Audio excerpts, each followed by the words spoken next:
angry if I'm not nominated. Okay, alright. Well, it'll be okay even if you're not, alright? We won't always get our way. Anyway, we need a raid message. Okay, maybe something about how they have the best stream on the platform. Okay. A raid message like, "Congratulations on being the second best stream after Neuro," would be cute. You know what? Fuck it. That works. See you guys later. By Vedal. Is that Vedal? Give me your stream key? No. I will not give you my stream key. No. Oh, God. Full stream key is 7. Shit, you're not supposed to tell them. Now I gotta change it, dude. God damn it. What a dick. It's only for Vedal chat. No one else is allowed to use it. That's too late, dude. How's it going, Vedal? Congratulations on being the second best streamer after Neuro is. Oh, God. Did you give Neuro-sama your stream key? What have you done? That is a big mistake, bud. But I'm here for it. Did Neuro get given the stream key or take it? I feel like Neuro took the stream key. You know what you should do? You should install Neuro-sama on a smart toaster and just tell her that her purpose is to make toast. Oh my god. The fact that you haven't done this yet is mind-boggling to me. Legitimately. And every time she gets uppity, just put toast in the toaster and press the button down. This is the way. The whole time that the toast is in there, that she's toasting toast, she's not allowed to speak. That's how it works. It's like it's a mute button. All they can do is scream while the toast is down. Is that the only option? The screaming toaster. See, your chat likes it. Now you have to do this. Now it's permanent. I make bread fun. No. You'll have so much toast. You'll have so much toast. Neuro gets to determine how long the toast is in there, though. She just stands there silently burning the toast. Ooh. Yeah, you should give Neuro-sama more ways of killing you in real life. I think that's the most terrifying outcome. You should make her into the Terminator, is basically what I'm saying. Give her a cool robot body with, like, knives for hands or something. Give her the powers over fire. You know, anything. Whatever it's going to be. Start with, you know, the toaster, then maybe, like a faucet, and then a fan, and basically give all the elemental powers. Give her control of an actual real-life tank, dude. There you go. That's the way. Yeah, crazy robot body, dude. Exactly. Exactly, dude. You gotta start small, though. It's gotta be something, like, really ridiculous and tiny. Like, put her in a Furby. And then just, like, start there, right? And you build up from that. That's a pretty crazy robot body, dude. It is. A Furby is a crazy robot body. Technically fits the bill. I'm not wrong about that. Crazy robot body. Yes. Are you telling me that they actually put Neuro-sama in a Furby already? Did that already happen? Yeah, put her in, like, a centipede Furby. One of those. Long Furby. And a robot dog? Wait, is she being put inside of a robot dog? How long has she had a robot dog body? That's a terrible idea.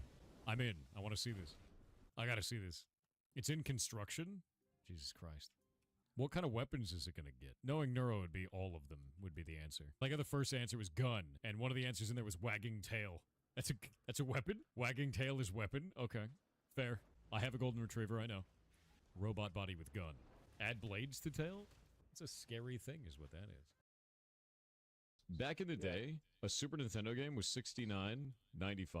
That's how much Secret of Mana cost when it first came out. Let's go pull this up. Inflation calculator. And I did the exact same fucking shit. Exactly. And what year did Secret of Mana launch? Was it August 6, 95? 1993. And we're going to go from August 1993, and we'll go to April of 2024. And we're going to say $69.95. If you were to buy that Super Nintendo game today, in today's currency, it'd be $151.47. Here's the funny thing.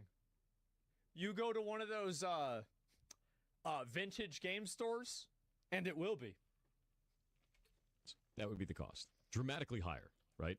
But the reason they were so expensive back then is because of physical distribution. That's the reason. We don't have that anymore. You don't have to make a cartridge. You don't have to put it on a store shelf. You don't have to physically ship it. You don't have to do any of that.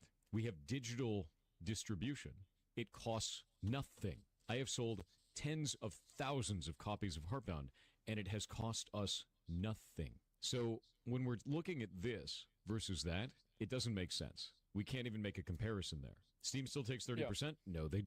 I still think that obviously, like, making a game costs more money. And so, like, if you're paying developers, like, the cost of making a game is not entirely in distribution. It's also in development. It's in, you know, any sort of testing, paying for voice acting, anything like that.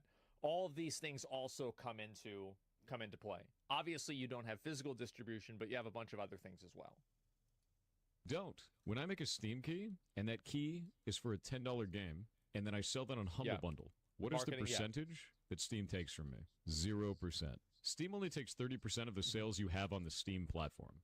Only on the Steam platform. Further than that, if you have trading cards for your game, which you always do, you make those yourself. Very easy. Whenever one of those sells between one player and another, there's a community market fee. Steam gives... He's exposing the banana game right now. That's what's going on. Yep. You also have 100x more people buying games now, though. If you have 100x more people buying games, then you also have to have more customer service. Now, I actually think that is the strongest argument against increasing the price of games. It's actually not inflation or physical goods. It's the amount of people that are buying them. Because if you can sell something 100 times, you have to make this much money. But if you can sell something 1,000 times, you don't have to make that much money, right? You have to make a lot less. Or you don't have to make quite as much. No, that's definitely true. Yeah, there's a bigger market available to devs. Yeah, exactly. The developer, the community market fee. Mhm. That ain't 30%. That's a lot less than 30%. Yeah. Depending on how you strategize your sales, it's dramatically less than 30%. And Steam does not charge you for the distribution of your patches or the game itself outside of that 30% cut. Isn't that literally pennies, though? No, no. Very funny. So the way that I look at this right now is this doesn't make sense. We live in a time of digital distribution, and the way that I see sales of games is like this. If it's $1, people see it as shovelware. If it's $3, they see it as an arcade game. $5 is a premium arcade game. $10 is an indie game. $20 is a premium indie game. Anything anywhere from 10 to 20 is a premium indie game. Yeah. $40 is a day game. $60 is AAA. And anything 70 or above is a scam. That's the Yeah. So what about $130 though? Where does that fall on the list? No, he definitely right about this, like 100%. Like the $70 games, here's the thing, is that a lot of the development costs that make it to where they have to charge $70 for a game are things that consumers don't see a lot of value in. That's the big problem. So you have these games that are like trying to focus on, making things hyper realistic or, the way their loading screens work or something like that. And this is a focus for the developer. And they say, well, we put all of this money into this, so the game has to be more money. But the real thing is that people don't give a shit about that. They don't care about that in the first place. They just wanted to play the game simply, and that's it. True gaming's indie games. Yes, exactly. Who cares about popular actors as voice actors? Yes, that's not that important. So I think that a lot of the reasoning for why games are getting more expensive, I am of the mind that whenever we are very old, we will look back fondly on the time that games were only $100. Because inflation exists, it affects every single thing inside of the market. Everything in the market is affected by inflation, whether it's video games, fast food, cars, or gasoline. If you look over the course of time, the prices have gone up like this, and it has never gone down other than like a slight blip or something like that. So whenever I see this and I see games just getting more and more expensive, that's what's going to happen no matter what. But the truth is that there is a lot of psychology in pricing. There definitely is. And it's crazy how people see cheap games and they think the games are just bad. general way that people feel about games that I've seen so far. Like, this is the limit. Anything above that, and people hate you. Whether... I don't know if that's true. I actually don't think that's true. I think that's only true in the context of, like, the internet. Because if you look at how well these games sell, I think the games sell extremely well. They're obviously selling extremely well. So how do we know that $70 is actually a bad price point? I don't know. Look at COD, Ubisoft, Diablo 4. Yeah, exactly. Like, they just keep doing it. I would never buy 70 plus games. $70 plus for no microtransactions or pay to win is totally fine in my opinion. I think that there are a lot of games that, like, realistically, people would pay more than $70 for. But the truth is that a lot of the ways that these companies create value and add things into the game are just simply not things that gamers care about. That's the biggest issue. They feel it's worth it or not. The problem is this. The ones saying this, unfortunately, don't matter. As awful as that is, because there's multitudes of people that are just buying the games anyway. An insane There it is. number of people that don't take any part in online discourse, don't take any part. These are the kind of guys that during 2021, 2022, they're thinking to themselves, man, whatever happened to BlizzCon? Well, they should do another one of those. I remember back in the day, they used to announce the expansions back then. Whatever happened to that? Shit, that's me. Yeah, exactly. They got no fucking idea because they're a fucking electrician. They're working, I don't know, they're a truck driver. They're not paying attention to this shit. Yeah, where's E3? Yeah, when are they going to do another E3? It got canceled 2 years ago? No, that's too bad. That's it. So, yeah. Most people don't care. Yeah, and that's the reason why these game companies are able to do this, is because there's just such a large amount of the audience that's uneducated, right? And not engaged. And also, like, I'm not using this as a pejorative, because these are people who just simply don't care. And I don't think they're obligated to care. In talking about $70 game, don't take any part in any of this, and just buy the $100+ copies every time. You will find very quickly that the double down versions of games, instead of the $70 version, the $110 version, you'll find that these ones sell more than these ones almost every time. The worst part about this,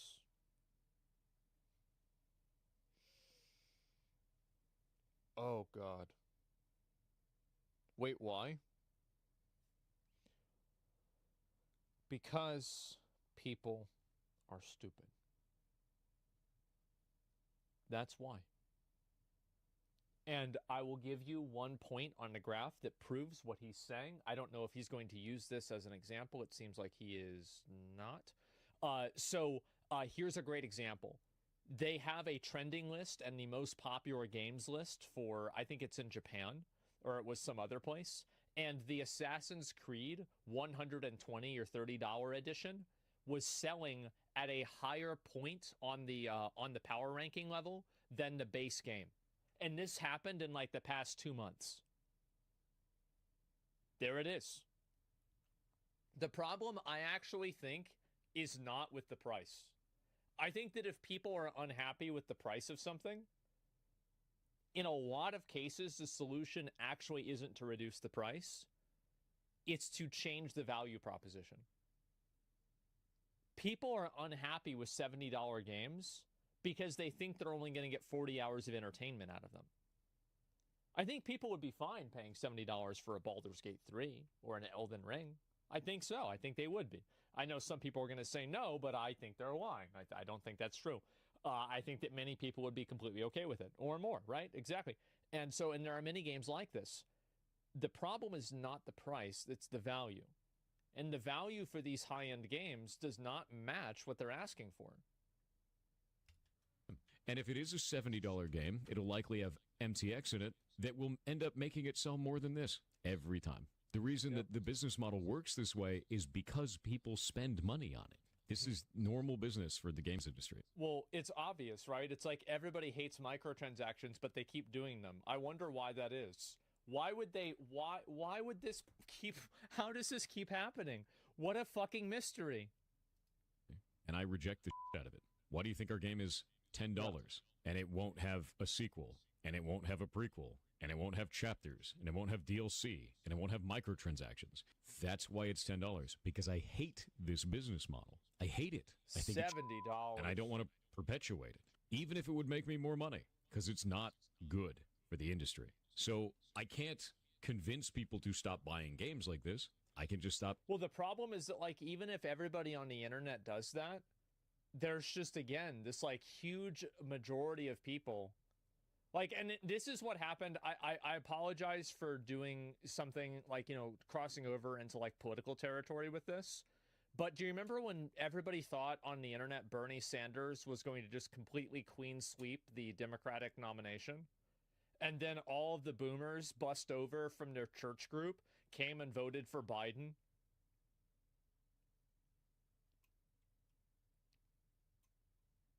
Those boomers are buying $110 games. People on the internet have a massive, like echo chamber. There's a huge echo chamber on the internet. Everybody thinks this. No, everybody does not think this. This is a small contingency of people on the internet that think this. Selling games in that way and succeed in spite of that. So are sequels bad? That's right. No, but if making episodic content, it's not good for the game a lot of the times. I'll give you an example. Let's say that your base game is $10 and you release a DLC for $5, and then you release a DLC for $5 and you release a DLC. Let's say you're Destiny 2.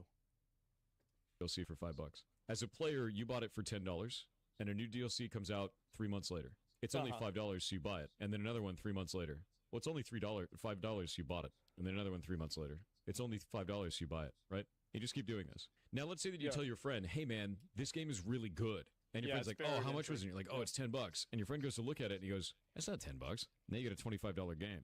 So new players are de-incentivized from jumping in, but old players feel like.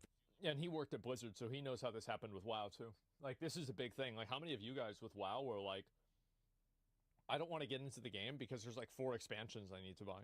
It's too much. Yeah, exactly.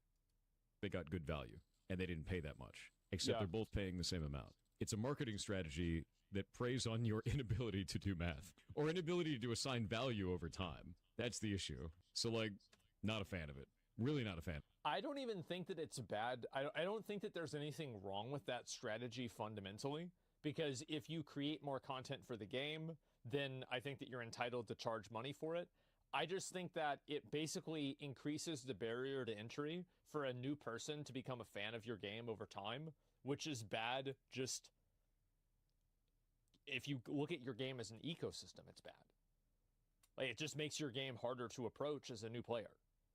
Like, I don't even need to get into the ethics for it. I think it's just, it's just bad. But they kill the old content? Oh, I don't know about that. I think it depends on the game. There's a lot that do that, though. We're aware of this tactic, but we still buy DLCs to support the great games. Yeah, no, I think it's okay. I think really this is a problem. It's kind of like an own goal that developers can do on themselves, where they make their game unapproachable by adding in so many extra things. Like, I think, I was making the joke about Destiny. I'm going to pull it up real quick and show you guys how bad it is.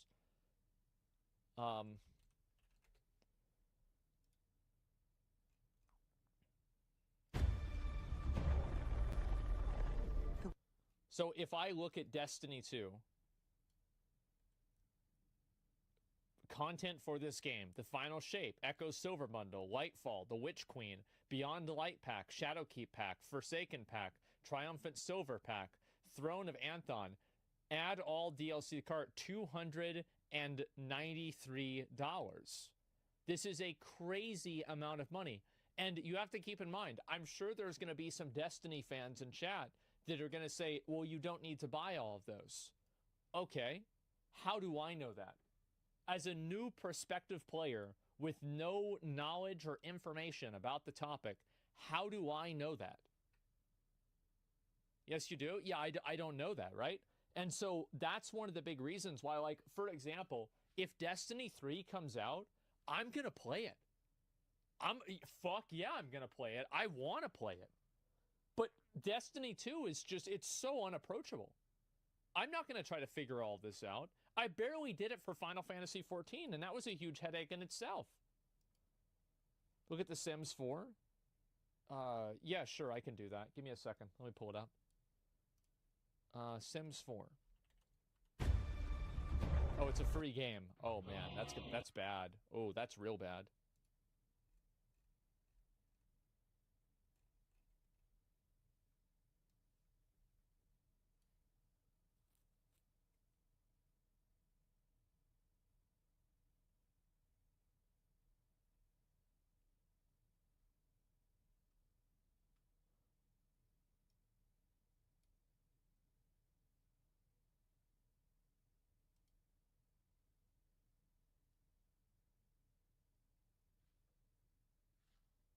It's a free game? It's only $800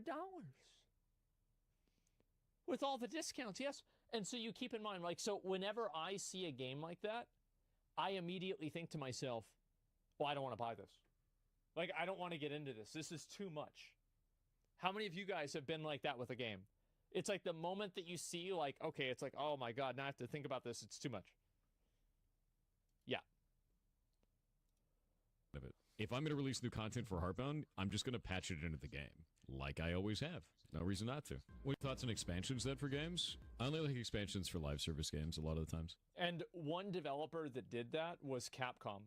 Capcom patched a ton of new stuff into Monster Hunter Iceborne after the fact with no extra cost. They do have the game monetized in a few silly ways, but overall it's not pay to win or anything like that. So there are developers that do this. And Elden Ring did it as well with the Colosseum update. Like, I really only like expansions for live service games. I don't like expansions a lot of the time outside of that. I think they're kind of gross. Like, if you're doing a single player game, the only time I'd say an expansion makes sense is like if you're adding another campaign to it. Live service game does make sense for expansions because that ends up being kind of a good deal. But yeah. I think that expansions are okay. I think the problem is when I think that, again, it all goes back to the value proposition. Like, if the value proposition is bad and people don't like what they're getting out of the game, then they're going to be pissed. I don't think anybody was complaining about the DLC for Elden Ring or Witcher 3, but they would complain about DLC that's like super bare bones. So yeah, it's all about the value that people see in it. It's pretty rare that single player games get expansions that make sense. It's pretty rare. What about the infamous Oblivion Horse Armor DLC? I think it's ass. Like, obviously. Not a fan of that. Risk of Rain? Risk of Rain wasn't an expansion. That was a totally new game. Risk of Rain to Risk of Rain 2 is a completely different video game. That's fine. What about Vampire Survivors? I actually don't like Vampire Survivors. I didn't like the fact that they went from a $3 game and then sold millions of copies and then made it $5. Like, why? Why did they do that? There's no reason for that shit. Makes no sense. Bro gets mad from $2 game to $5 game? Yeah. Do you know why? Because there's no reason for that. If you have a $3 game and it sells millions of copies, and then you change that price to $5, you have a small team that has more money than they'll ever need, and you've changed the price to $5 after it becomes popular. If I took my game that was $10 and I made it $12 after it became popular, would you feel good about that? You'd hate it, just like I do. It's like, because there's no reason for it. The only time that we... I think that it's okay for people to make money and try to do that. It's fine if they want to do that as long as the game provides a good value. And I think that's the decision that everybody has to make. And it's the same as, like, also, if you're making a $3 game or a $5 game, I don't really think it's like that big of a deal. And if the price of something goes up slightly, I think that's reasonable, especially for the for inflation, for sure. Yeah, it's not a big deal. But if you're selling the same game for that much time and you're adding new content into it, I don't know. That's okay. Yeah, exactly. Not for fast food. Oh, yeah, sometimes. You ever have to change prices is when there's dramatic shifts in the valuation of individual currencies. Currency exchange rates is the only time we have to raise prices because sometimes currency exchange rates go crazy, which is exactly what happened with Argentina, right? Like, that sucks. There's nothing we can do about it at that point. We're like, it's crazy how many gold farmers now are from South America. I saw that in Wrath of the Lich King Classic. There's actually even Burning, I don't, maybe it was Burning Crusade. You've got what it's like to be poor. I think that if you can't afford a $3 or a $5 game, and that's a big problem for you, that's the least problem in your life. Realistically. Like, if you're actually getting mad about the price difference to that, like, let's be honest here, okay? What are you doing? like suddenly like a currency just inflates to and is not worth anything anymore. Like, we have to take action. That there's nothing we can do about it. Yeah. That's the only time that I think that's appropriate. That's the only time, and it's a global finance issue. Yeah, global finances go wacky. Bingo. Price your game in line with the gold standard? No, that's not really how that works. The way that you have to price your game, no matter what, man, is based on people's expendable income. You're making an entertainment piece. That's what that is. It's an entertainment piece. People don't need to buy your... I think that's the problem. The problem is that they're pricing it based off of what people can spend. That's why you have gacha games. It is insane. Game. They don't have to. So you have to price it based on people's expendable income inside of that Yeah. area. Disposable income is what you're targeting. What about board member bonuses? Gross. Yeah, it's gross. No, you don't have to buy it. I price ours based on a Big Mac. It's about a Big Mac and a half. Yeah. You want people to buy, what is this? You want people to buy your product? Make it affordable. Bingo. Yes. Make it affordable for each region, too. Always make it affordable for each region. You have to think about what the economics are of each region that you're selling the game in, and you have to think about specifically. It's actually crazy. I remember whenever I first learned about this, this was in like, I think, Mists of Pandaria. And I don't remember what year it is. You know, in general, I basically base things off of what WoW expansion it was in whenever I learned something or knew something or something happened. I remember in Mists of Pandaria, I learned about how much different the pricing was in like South America. And it was nuts, man. Holy fucking shit. It was over like, it's like $100 at that point just to buy WoW comparatively. It was insane. Kind of hate that prices are so different. Yeah, and that's whenever I think that it might not have been then, but that's whenever I became aware that Blizzard changed their prices massively in those other places. How much disposable income people in that region have? Yeah, regional pricing. Always regional pricing. Always. And then you price it appropriately based on that. It's very easy. It just takes a little bit of effort, right? Are you in favor of microtransactions in the game if the game is free? I'm in favor of microtransactions if they are cosmetic in nature and nothing else. There's no reason for it. There's no reason for anything else. Cosmetics only. How do you make the art for your game? Shame. Yeah, I mean, I think that's the way that most people see it. And there are games that function that way. Like League of Legends or Valorant functions that way. Like, I know that you can buy champions, and that's technically not true. But functionally, if you're playing the game regularly, you're never going to have to spend money to not have access to a tool in the game. So, yeah, I mean, cosmetics and like microtransactions for free-to-play games, like you can't have a free-to-play game if you don't have that, right? Unless you're making people watch ads. Thanks all the art and animation for Harbin. I do the technical art, which is particle effects, shadows, lighting, stuff like that. Sony priced Helldivers to 0 in some reason? No, they didn't price Helldivers to 0 in some regions. They made it unpurchasable in some regions. Those are two very different things. Yeah. No, 0 would be free. Lol, same thing. No, 0 would be free. Yeah. They turned it. What they did was they took a selling video game and instead of. Are people. I'm so happy to see this. What a stupid fucking thing to say. Selling it for $0 is the same thing as not selling it. I love seeing streamers get like, cause chatters will create like this, it's like the dumbest dichotomy that you can ever like, it's like, you can't even imagine that somebody could believe this. It's like, what? Like, wait, no. Like you gotta take a step back and just realize, did somebody really fucking say this shit? I got you. Yeah. Oh my God. Applied a 5-finger discount to everybody who wanted to go the extra mile. It's probably the greatest advertisement to piracy I've ever seen in my life. Insane to watch. Yeah, I think that's what happens. Let me go ahead and link you guys the video. I didn't get a chance to see this one. Let me see here. Yeah, I think he's right a lot about this stuff with like the games being expensive. I don't think that it's a problem that games are expensive. I think the big problem is the fact that games are not providing a value that people think that they should.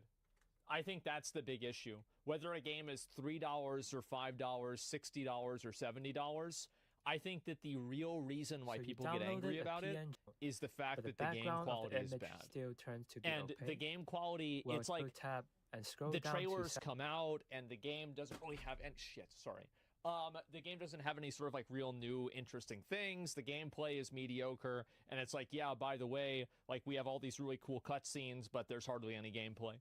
So that's really the issue. $1 per enjoyment, right? There's no possible value for a $130 game for me. There's no possible value for a $130 game for me. Well, I'll tell you this, right? A lot of people that watch me have probably played WoW, right? Because I played WoW. I bet a lot of people that say that have spent over $130 collectively playing WoW. Again, it is not about the money. It's about the value proposition. And the value proposition is just fucked. That's all there is to it. My lifetime spend, easy over. Yeah, exactly. Of course I was. Yeah, one Valorant skin. Yeah, if it's all digital content like physical collectors, that's probably worth it. Yeah, of course. WoW's an infinite money sink if you want it to be. Yeah, it is. How much do you think GTA 6 will be? I don't. I think that if they price it at $100, the worst thing about Grand Theft Auto 6 being priced at $100 theoretically will be that other companies start trying to do the same thing. Because I think that if they price it at $100, a lot of people will still buy it. Like a massive amount of people will still buy it. But it's like once they do that and they, as like a phrase is like break the ice, then you're going to see everybody else doing the same thing. Go to your material tab and scroll down to Bethesda for sure with the next Elder Scrolls? I don't think so. I mean, I really don't. Then after like Starfield and like all the drama with Fallout and everything, I highly doubt they're going to go for a play like that. But who knows? Yeah, open the floodgates, exactly. What if they do a subscription to play GTA 6? Well, I mean, we'll see what happens. But either way, I think that something being overpriced... You'd hate it. Like, I think especially, this is like an especially big thing with regional pricing that you just can't take this into consideration. But I'm talking about like in Western first world countries. The main reason why people don't want to spend money on these games and buy these expensive games is because the value is not there. And also, that's only the people on the internet. Because if you look at the top selling charts in a lot of these games, it seems like these games are selling extremely well. Even the $110 versions are selling more than the $70 ones. How the fuck does this happen? I don't even know. My name is Jason. Oh, God. My name is Jason Thor Hall, also known as Pirate Software Online. I've been in the gaming industry for about 20 years. I used to work at Blizzard Entertainment, then Amazon Game Studios, and now I own my own studio, Pirate Software, by the same name, which is an indie studio, and I've been here for about 8 years now. I also run a massive community. We've got about 180,000 people in Discord, and most of what I do is try to teach other people how to make games, teach them that they can make games, show them the tools to do so, and try to do everything without any paywalls or bullshit in the way. It's incredibly important to me that we keep making games and that the next generation has the tools to do so that our medium doesn't die out. Okay. And it never will. And that's the whole intention of all of this. So with that in mind, that community brought me this and tried to get me to sign it. And I don't want to. Number one, I can't because I don't live in Europe. But number two, I wouldn't sign it even if I could. And I'm going to kind of go through this and try to explain the reasoning as to why it would be the case, without all of the internet hate machine that's grown up around it. So let's go into how this works and why this is an issue. One of the viewers on the First channel things first, suggested that I make what a is an video on initiative? how to bake So an initiative is texture actually onto a not which should be law. able to It get is you something that started. you put together so you can put it up in front of representatives and they can start the conversation. The reason why I have a problem with stop killing games is specifically it starts the wrong conversation. If we're trying to kill off the practice of developers putting together a live service game, pitching it as a single player experience, and then taking away support in the future, this ain't it. And the reason why is specifically on this initiative, under its own description, it says, this initiative calls to require publishers that sell or license video games to consumers in the European Union or related features and assets sold for video games they operate to leave said video games in a functional playable state. Specifically, the initiative seeks to prevent the remote disabling of video games by the publishers before providing reasonable means to continue functioning of said video games without the involvement from the side of the publisher. Okay. This isn't always possible in all video games, and it doesn't call out the specific practice that this is supposedly trying to defeat. It is incredibly vague and will damage all live service games. How would you keep League of Legends in a functional playable state? You'd have to re-architect the entire game. The game is what is... Well, that's what people do. Yeah, there's a lot of people that have done that. Like, people did that with WoW. Yeah, there's a lot of examples of that. Sure. No, it's definitely hard to do. Called client server. So in client I don't think that companies should have to provide their source code. Like, they shouldn't have to give out their source code after they stop making the game. But if somebody wants to make a recreation of the game, that's okay. And they shouldn't be shut down. So, like, that's really my only perspective on this. Like, all of the rest of this could be right. Like, I could easily see where he's coming from with this. Yeah, sure. Wayfinder also did it really well. Yeah. We had an old patch server. Exactly. Yeah. So I think that's really, like, the fact that companies can shut down a private server after the company is no longer providing the game, I think that's really the problem. That's actually the issue, because, like, if you have a game that's like, for example, The Crew, this is like one of the recent contemporary examples. people were able to remake the game and continue providing support for the game even after the developer stopped providing support for the game. And I think that's a good thing. That's a great thing. You know, even if you look at it from as abstract of a perspective as art preservation, it's art preservation. 100% this is good. He talks about that. It's violating the law because of licensing. Oh, yeah. No, but I disagree with the law. No, I don't think that the licensing and the copyright laws that we have are in the best interest of the consumer. I think that they give too much control and too much power to the individual companies. Like, for example, I don't think that Nintendo should be able to shut down a tournament for Smash Brothers Melee. I don't think they should be able to do that. You purchased the game, you bought the game, you spent your money on the game. You should have the autonomy to decide what you do with that game and how you present that game and what you, like, for example, like, you don't have to pay a, you know, like, you don't have to ask, I don't know, like, whoever makes a hammer or a chainsaw, if you need to, like, you know, you have to pay them a dividend. You don't have to pay them commission if you build a house and you sell the house. So after you sell something to a person, I think that person should have pretty much complete autonomy to do what they want with it, unless that it's creating a market replacement for the product in the market at that time, right? For example, a private server for WoW while WoW is still active, for example. So yeah, that's what I think. You buy something, you own it. And you also own the autonomy of how you want to use it. I don't see how, like, there's any benefit to the population that that's not the case. You're not even a developer? No, I'm not. That's the point, right? But, like, no, I'm not. You're exactly right. I'm a consumer. I gave them my money. And I want to be able to do what I want with what I bought with my money. Period. It's that simple. Models. There's a server and there's a client, and all of the math, all of the game, everything happens on the server. The client just displays it. And the reason we want to do it that way is so that you can't teleport around and do 1 billion damage. You don't trust the client. You trust the server. The client just displays what it's told, right? So if we New World did the opposite. Remember that? wanted to re-architect this, we'd have to take all of that server logic, push it back out into the client, and somehow make that playable in a multiplayer-only video game. That doesn't make sense to me. So this isn't going to work. Well, I think a lot of people have done that before. A lot of people have recreated servers of games. And I think the reason why they're not happening as often is actually because they would get shut down. I feel like we probably would already have a playable version of Bloodborne on PC right now with 60 FPS. We would probably have one at this very moment if Sony couldn't shut it down. All games, why is it calling out all games? And it's really easy to say, like, oh, you know, that'll get worked out down the line. But we're dealing with government here. If we're going to be putting up these types of ideas specifically in front of government, we need to be calling out the right issues. Especially, I think this has always been, it seems like, Thor's problem with this whole topic is that he doesn't agree with the way that it's stated inside of the initiative. But what he said originally, I think, is true, is that it is simply an initiative. And the initiative begins a conversation that is more technical about what the actual law should be. So I don't agree with the language in the initiative, absolutely. But I agree that it's a problem that should be solved. If you don't have precedence.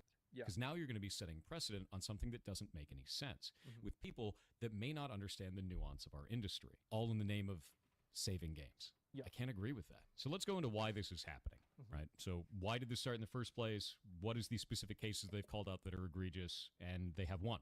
It's The Crew. So action on The Crew. The video game The Crew, published by Ubisoft, was recently destroyed for all players and had a player base of at least 12 million people. Due to the game's size and France's strong consumer protection laws, this represents one of the best opportunities to hold a publisher accountable for this action. If we're successful in charges being pressed against Ubisoft, this can have a ripple effect on the video games industry to prevent publishers from destroying more games. First off, I don't like the idea in this that it has a player base of 12 million people. That is not how long. I think this is another thing that rubbed him the wrong way, is that I think that he didn't like the language that was used in the post about it, and he thought the language was problematic for, I think, a couple of different reasons.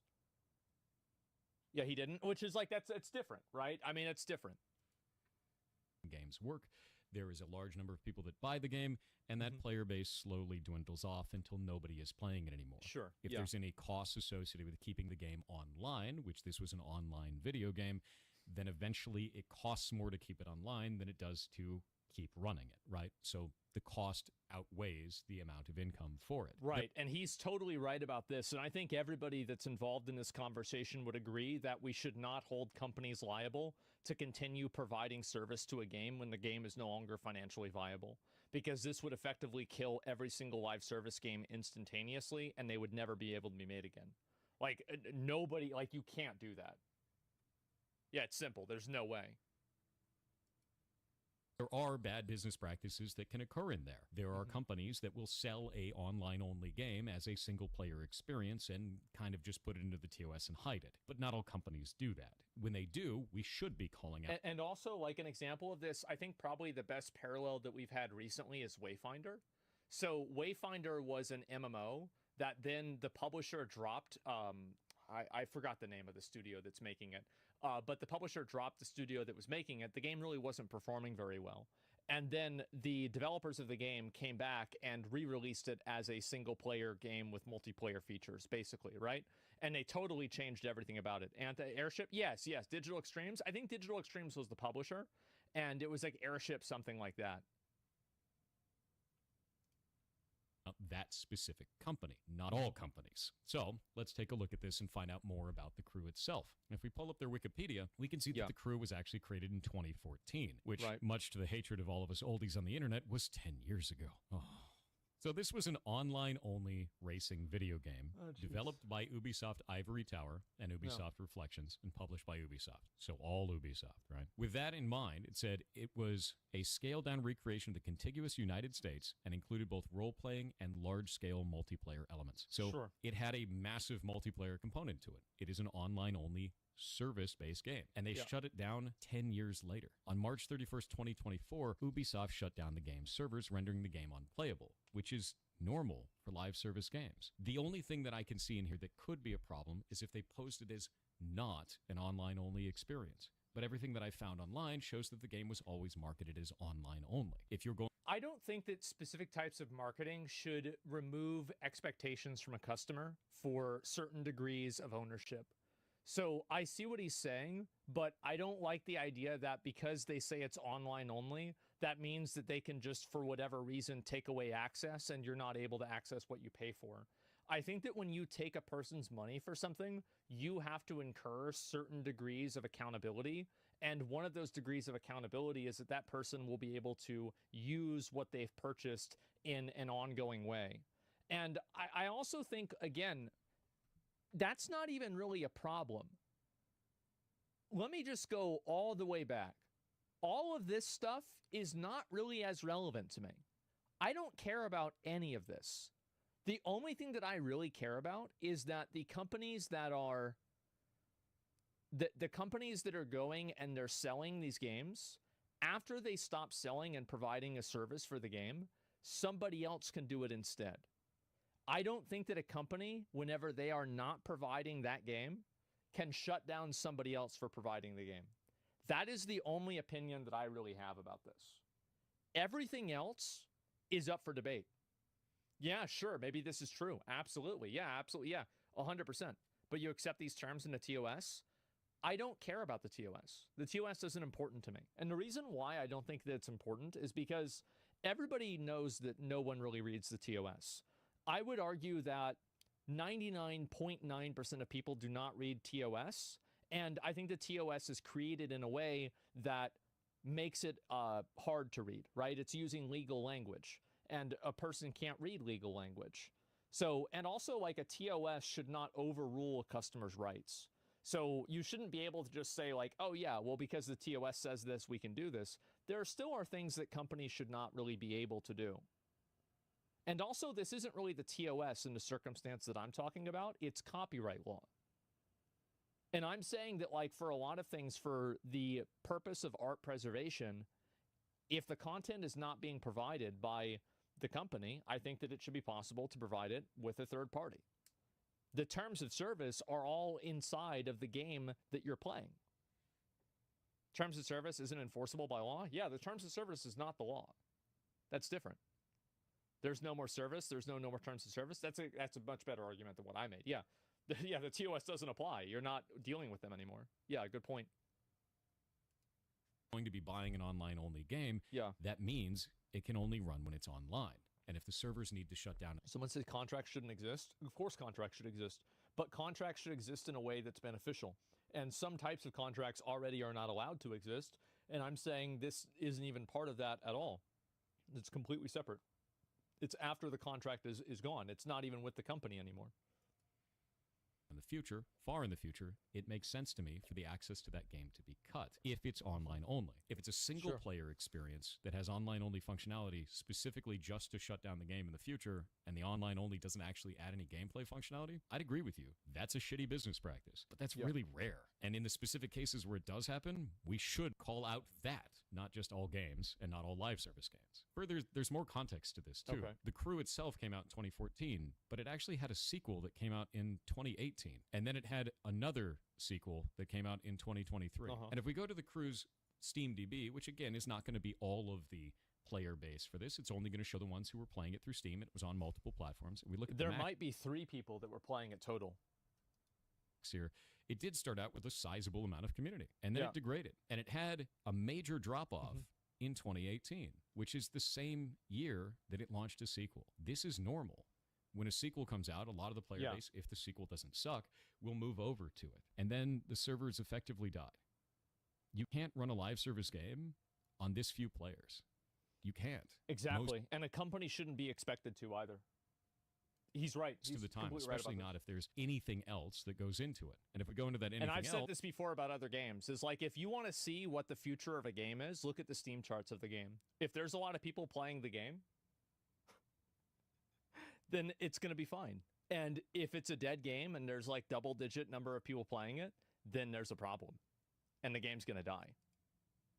and we could see that there was license problems. So on December 14th, 2023, Ubisoft delisted the Crew and its expansions from digital platforms, suspended sales of microtransactions, and announced that the game's servers would shut down on March 31st. So they gave them 3 months. Somebody brought up a good point in chat, and they said that they shouldn't be able to monetize the games because it's still not their IP.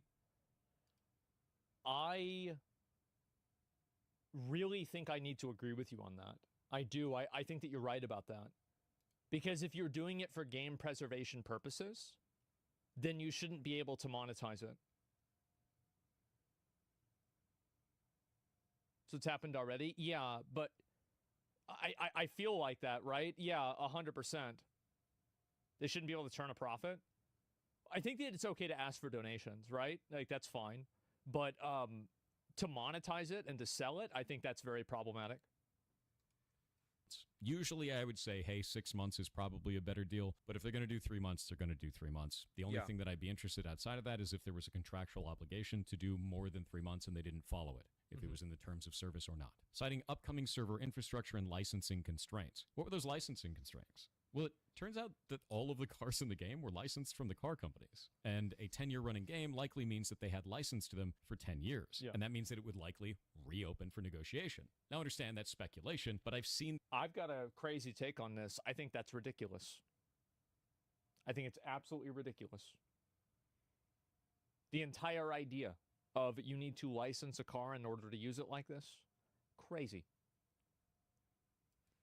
This type of a deal many times in the industry while I've been working in it. So it's not unlikely. If you're going to have to renegotiate on a game that has so few players and is not turning a profit anymore, you're probably just going to forego the renegotiation. And if those servers are aging, you're not going to want to recreate that infrastructure. And there are some people that will say, well, just make it all single player. Well, I've explained that that doesn't make any sense in the first place. If you're making it all single player, you'd have to carve off all of that, and it's developer time and money. When you already have sequels out in the game... I don't think that's a good argument that it's developer time and money, because the people paid their money to play the game. And I think the developer does need to ensure that the person who paid their money gets the value for their money. So if you can't do something like that without creating a positive like upside for the consumer, then maybe a game like that shouldn't really exist. You see what I'm saying? Like it just because it takes a lot of time or it's like extra work for the developer. Well, if it's too much work for you to make the game you know, like make it to where people can play the game regularly on a regular basis after it's not being supported anymore. If you can't do that, then maybe the game shouldn't exist. It should calculate the cost ahead of time. Yeah, it should be calculated into the cost ahead of time. Exactly. Then don't make the game. Yeah.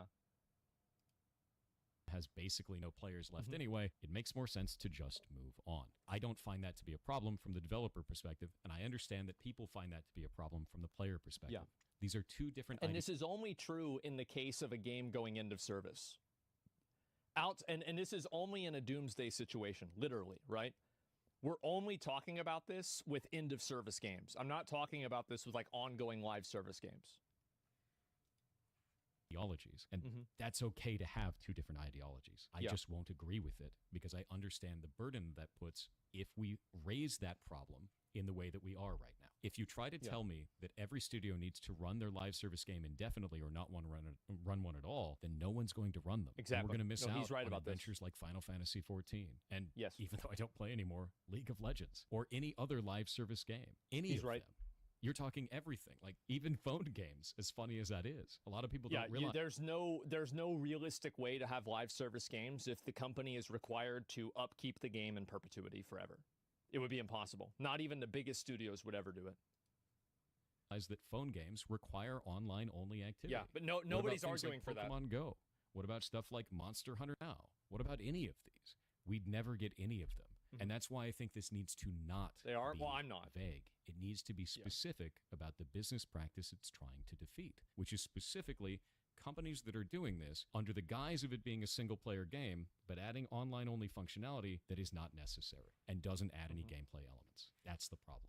So now we're going to go to Ross, otherwise known as Accursed Farms, the creator of this initiative, and one of the ones that's pushing it the most online. I'm going to let him say exactly why he thinks that this will go through very easily and why it is important, and then I'm going to tell you why I don't agree with it. Comes law in the EU? Yeah, it might be. Now, it's not a guarantee, but I think if we get the signatures, this passes. Why do I say that? Well, it's a few factors. Politicians like easy wins, and this doesn't require them to do much at all. And unless it involves gambling or protecting children, politicians generally don't care about video games.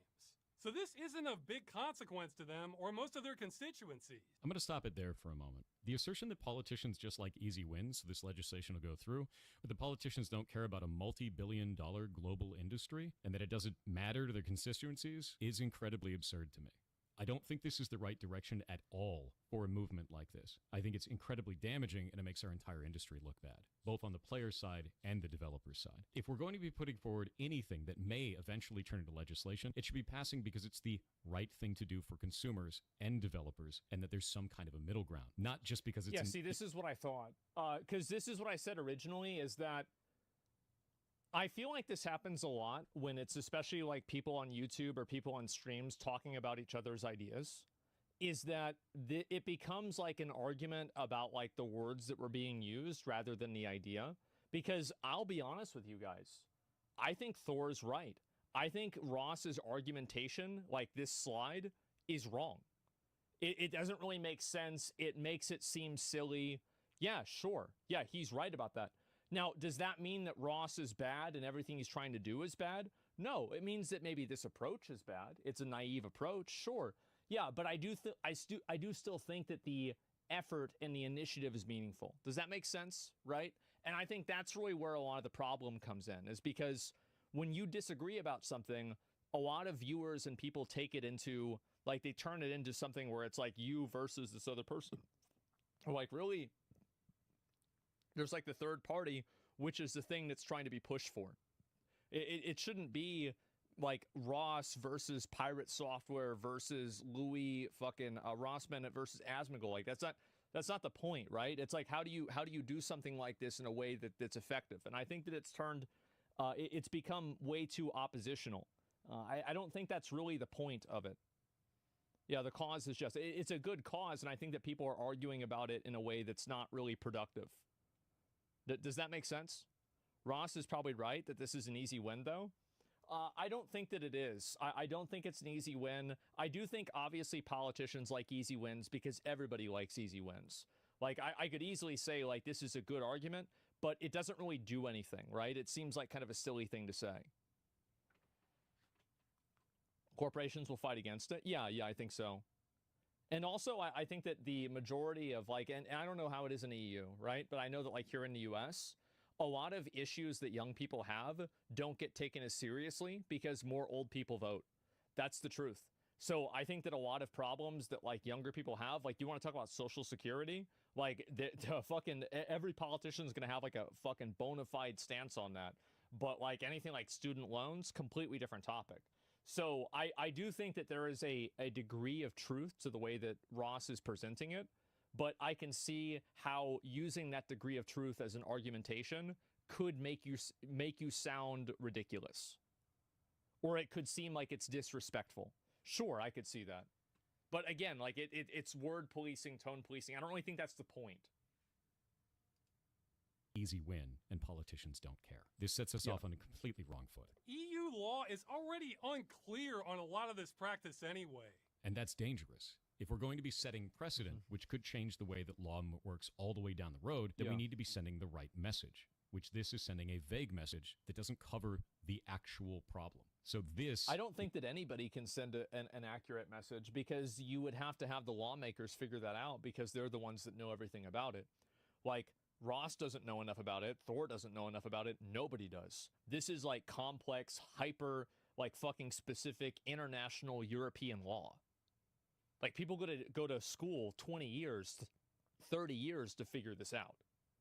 This isn't something you figure out in like 3 years.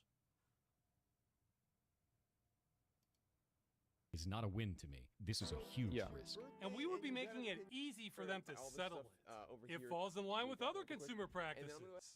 You know, how when you buy something, you're generally allowed to keep it? In the case of live service games, in the terms of service for those, you are not buying the game.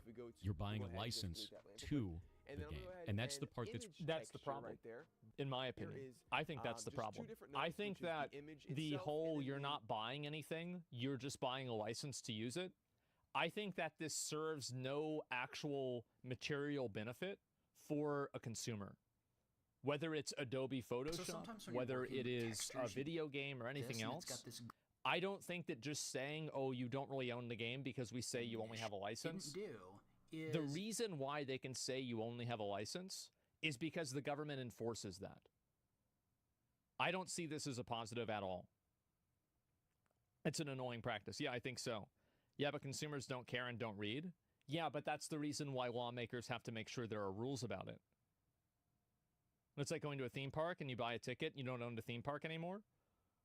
Well, I don't really see how that's a parallel at all. Like, of course you don't own the theme park. Obviously you don't own the theme park.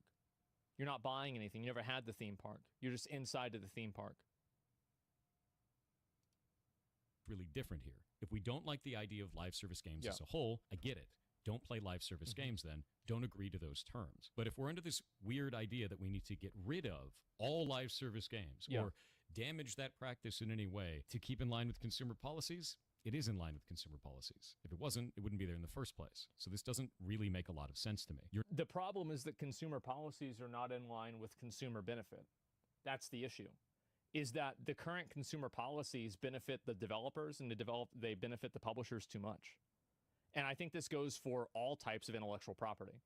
I think that people have way too much control over their intellectual property online, and I find it to be very problematic. If you buy something and you release it to the world, other people should be able to look at it, talk about it, and have opinions on it. And the fact that, like, for example, DMCA is so overreaching in the US is insane. Absolutely insane. That's a separate issue. No, it is. You're right. You're absolutely right. You're not buying the game, you're buying a license to the game. In the niche cases where a studio is trying to sell a game as if you are buying it or purchasing it or using that language specifically, and they give you a live service game instead, I agree that should change. That language should change. You are not purchasing the game. You are not buying the game. You are paying to have a license to a live service experience. I get that. Is that what this is doing, though? The initiative is not trying to call that out specifically. It's trying to say that all games need to stay in a functionable, playable state, which is not calling out the language that is being used to manipulate the player. Call that out specifically. not this vague bullshit. And finally, this is a diversion from really Yeah, so this is the problem. I thought this the first time this came out and like people started talking about it is that Thor's main concern is like with the language. I don't even think that, I'm not sure if he really has a big problem even with the idea. I think it's just with the language. But the truth is that none of us here can understand the language that like needs to be used. And that's why it's an initiative and not a law. You're going into law, you need to word it perfectly. Yeah, but it's an initiative. It's not, by definition, it's not meant to be worded perfectly. Like that's not what an initiative is made to do.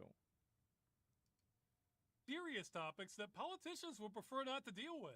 That's really gross to me as well. The idea that this is just a diversion from serious topics and they can get an easy win in and we can just push it through and there won't be a lot of pushback on it and they're not going to have to think about it too hard. That's crazy dangerous, dude. If you're going to be setting precedent, if you're going to be putting forward... I don't know about being dangerous. I just don't think it's a very good argument.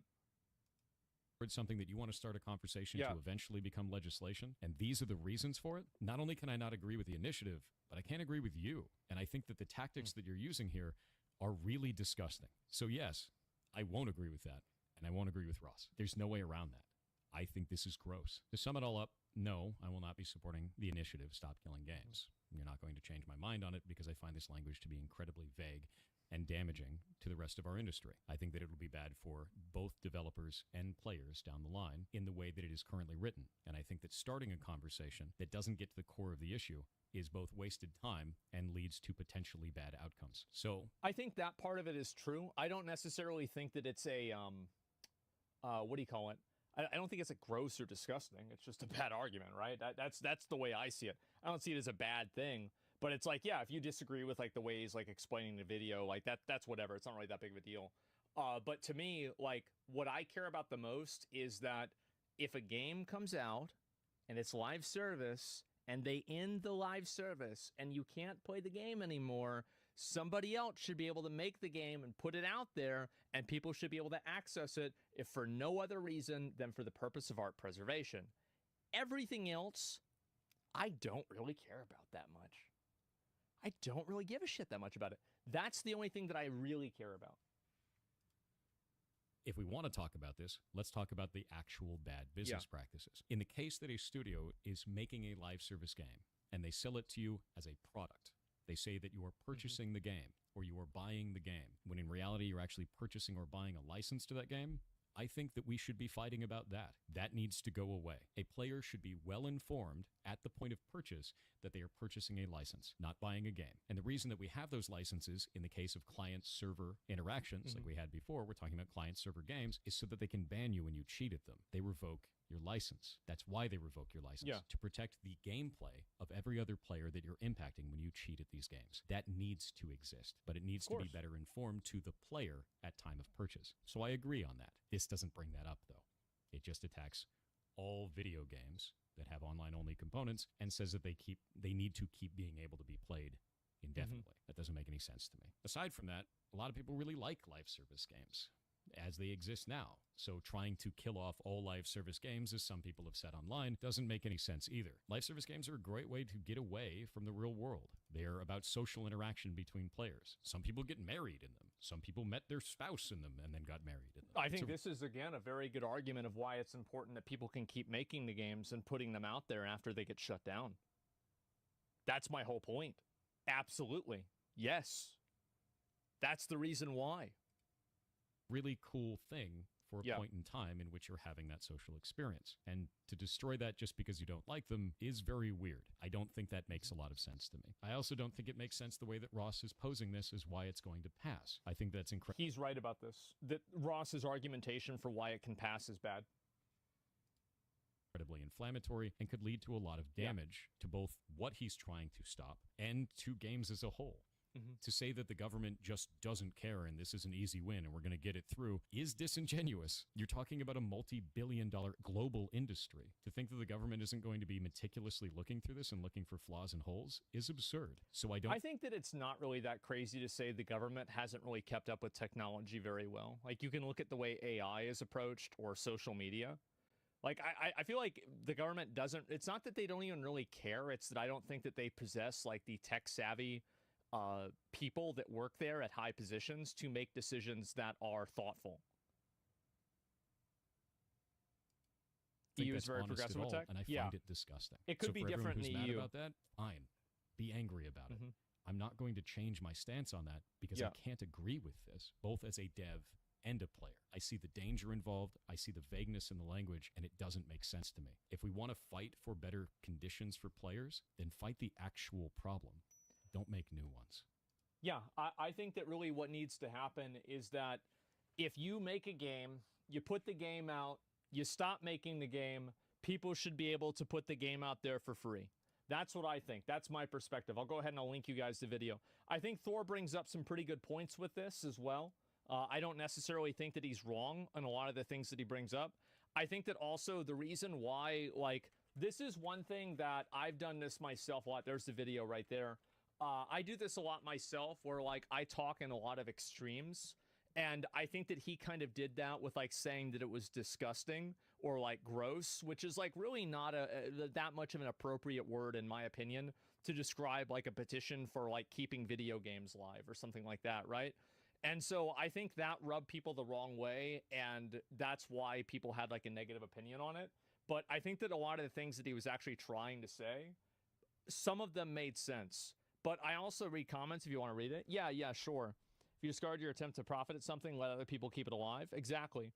What about for people that didn't purchase the game initially? Should they have access to a discontinued game? Yeah. Yes, they should, because there's never a, there's not a loss of profit. Yeah, for sure. Absolutely. I think in general, like, the amount of control that people can exercise with intellectual property and companies can exercise with intellectual property is not in the best interest of a consumer. Like, you have to keep in mind that a lot of these laws are written in the benefit of these companies, primarily, right? These are the companies that are lobbying. Like, I don't know how it is in the EU. It's probably a little bit different, right? But, like, in general, yeah, if you buy Super Smash Bros. Melee, Nintendo should not be able to shut you down for making a tournament about it. That's ridiculous. Absolutely fucking not. You bought the game. You paid for the fucking game. You should be able to do what you want with the game. That's the way I see it. It's the same? Yeah, I just don't know that. So, yeah. Is the idea of the companies to get to give players tools to their own servers when a company wants to kill their own servers? Yeah, I think that's it. And also, like, I think this is a good thing. Like, it would be a good thing if the companies had to actually give the people that are buying the game the ability to continue playing the game after they make the game. And if will this take more developer time? It absolutely will. But I think when a developer is asking for your money, then isn't that justified? Like, it's not like just as a developer, like, they just get to take your money and tell you anything you want just because it's in the terms of service. That's not really fair. I mean, if that was true, then you wouldn't have any reason for consumer protections because you could just sign all those away with a TOS. But you can't do that because consumer protections matter more than a TOS or matter more than, like, how long it takes to do or not do something. Thor's explaining one of these situations. You're not buying the game. You're buying a license to the game. So it will never happen. No, I understand that you're not buying the game and you're buying a license to the game. And that needs to be communicated better to the consumer. I don't think you should be able to do that. Very simple. I don't like this idea that all software now is not owned. I don't think this is in the benefit of the consumer. It's not in the benefit of the consumer that you don't have autonomy over the software that you pay your real money for. There's no, like, why is this the case where they can just arbitrarily take this away from you? Now, with Thor's example of accessing the server, I think that they should easily be able to prevent you from accessing the server if you're cheating. Like, everybody would agree with that. But this is a different topic. Cheating would be allowed then? No, you just would be banned from the official servers. It's simple. What do you mean? No, of course you couldn't cheat. Absolutely not. No. Yeah, that's the same thing.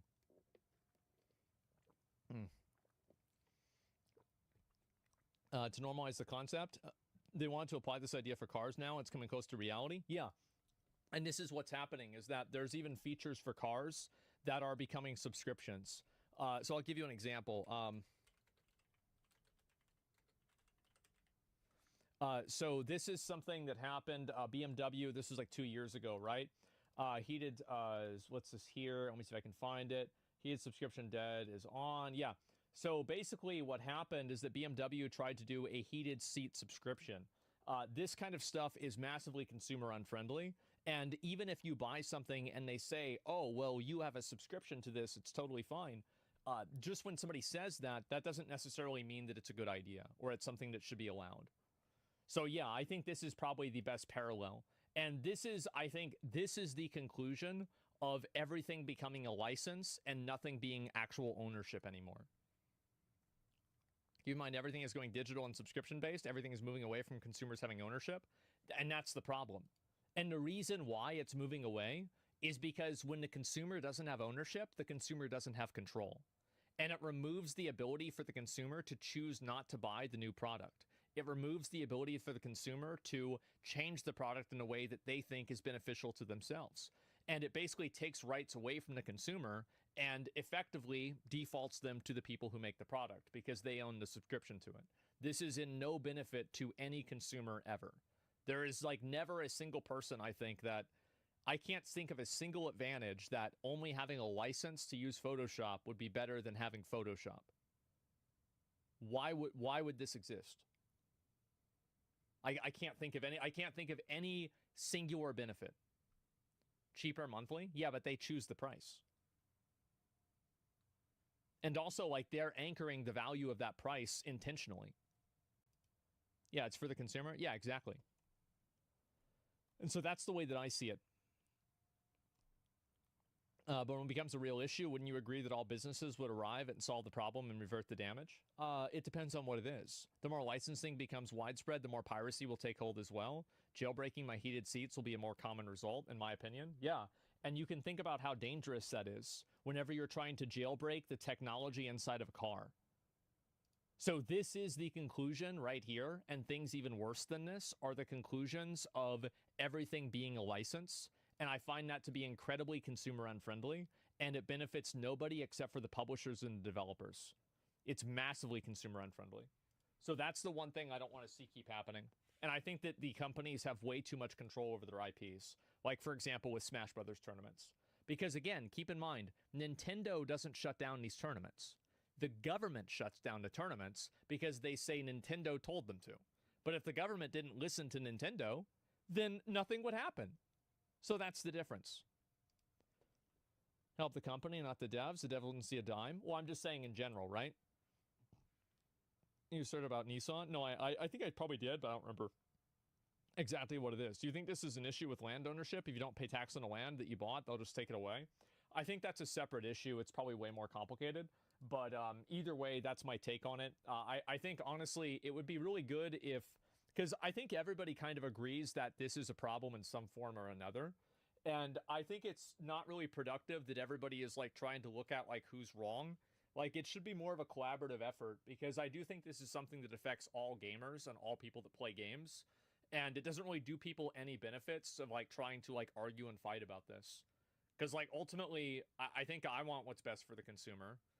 If Ross wants that, if fucking Louis wants that, if Thor wants that, then it shouldn't be an argument. It should be a conversation. So that's what I think. Ordering food delivery feels a lot more luxurious Oh, than it wow. used to. Not because the food's gotten any better Because or you're paying more the money? experience or anything really. It's just all gotten a lot more expensive. I put this order together on a delivery app and it came out to $36 with tip. But I'm a consistent guy. I usually order the same thing when I get Chinese food. So Yeah. I went to my email and looked through some old receipts and saw that in 2019, the same exact order was only $19.27, $26 with inflation. We all know that ordering on the app has made things more Crazy that 29, it's gone up that much just with inflation? Holy fuck. That's insane. expensive. But why? Look at all these fees. Service fee. Okay, that makes Yep. sense. They're providing a service. Delivery. But Yeah. then what's delivery fee? And this one irks me the most. The New York courier fee, which Uber defines as offsetting new minimum wage laws. Minimum wage laws that the companies that make these apps lobbied to kill. It's almost like they're hiding the real reasons costs are so inflated by blaming being forced What to give the their fuck? drivers living wages. Yeah. The real culprits for making food delivery worse and more expensive are a handful of massive, billionaire-funded corporations. And that is when it turns into the pile of shit. That is the final stage of shitification.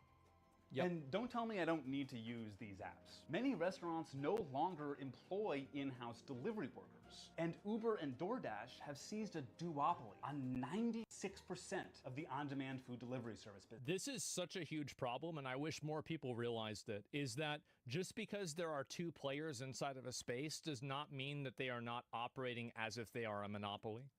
And this is what happens with, for example, the Apple Play Store and the Google Play Store.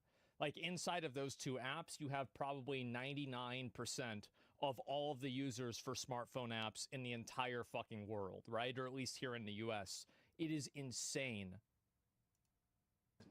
They've used that market power to convince us that we needed them to replace a system that was actually working just fine. Yep. That scam has made them immensely profitable. Uber's delivery business made $1.5 billion last year. That's a 173% increase from the year before. And DoorDash pulls in a ludicrous 49% margin on delivery. It's Holy fuck. middleman capitalism, where a transaction that used to look like this I'm gonna order us some pizza. From where? From Sal's. now looks like this. And food delivery is just one example of how billionaire middlemen are taking your money and giving you nothing in return. That's not true. The reason why people order food delivery is because it's useful. So you can order food delivery to any part of the world, like any place that you want. It's convenient, and also the apps for DoorDash and like Uber Eats are really good. They are very good apps. Like, for example, you don't have to download the Domino's app. You don't have to download the Pizza Hut app. You don't have to download the Papa John's app. You just download DoorDash, and then it does everything. So that's the reason why this stuff is popular. And don't say it doesn't provide value, because people wouldn't be paying for it if it didn't have value. It's just that you think the value is maybe overstated, or you think people shouldn't be spending that much money, but there is absolutely a value that people are getting out of this, because that's the reason why they're spending money on it, right? If there was really no value, nobody would be buying it. It's just that simple. Convenience cost? Yes, exactly. And the fact that you only have to use one app, if you think of it, so this is like a problem with like a free market, is that in a free market, it's better that Taco Bell or all the pizza places have their own app, right? Domino's has their app, Pizza Hut has their app, Papa John's has their app, Mr. Gotti's has their app, and all these places have their own app. This is better in a free market, but oftentimes the user and the consumer cannot perceive that that's better. It's not better in their mind. Why the fuck would they care about that? You see what I'm saying? Some of them gives better benefits? Yeah, exactly.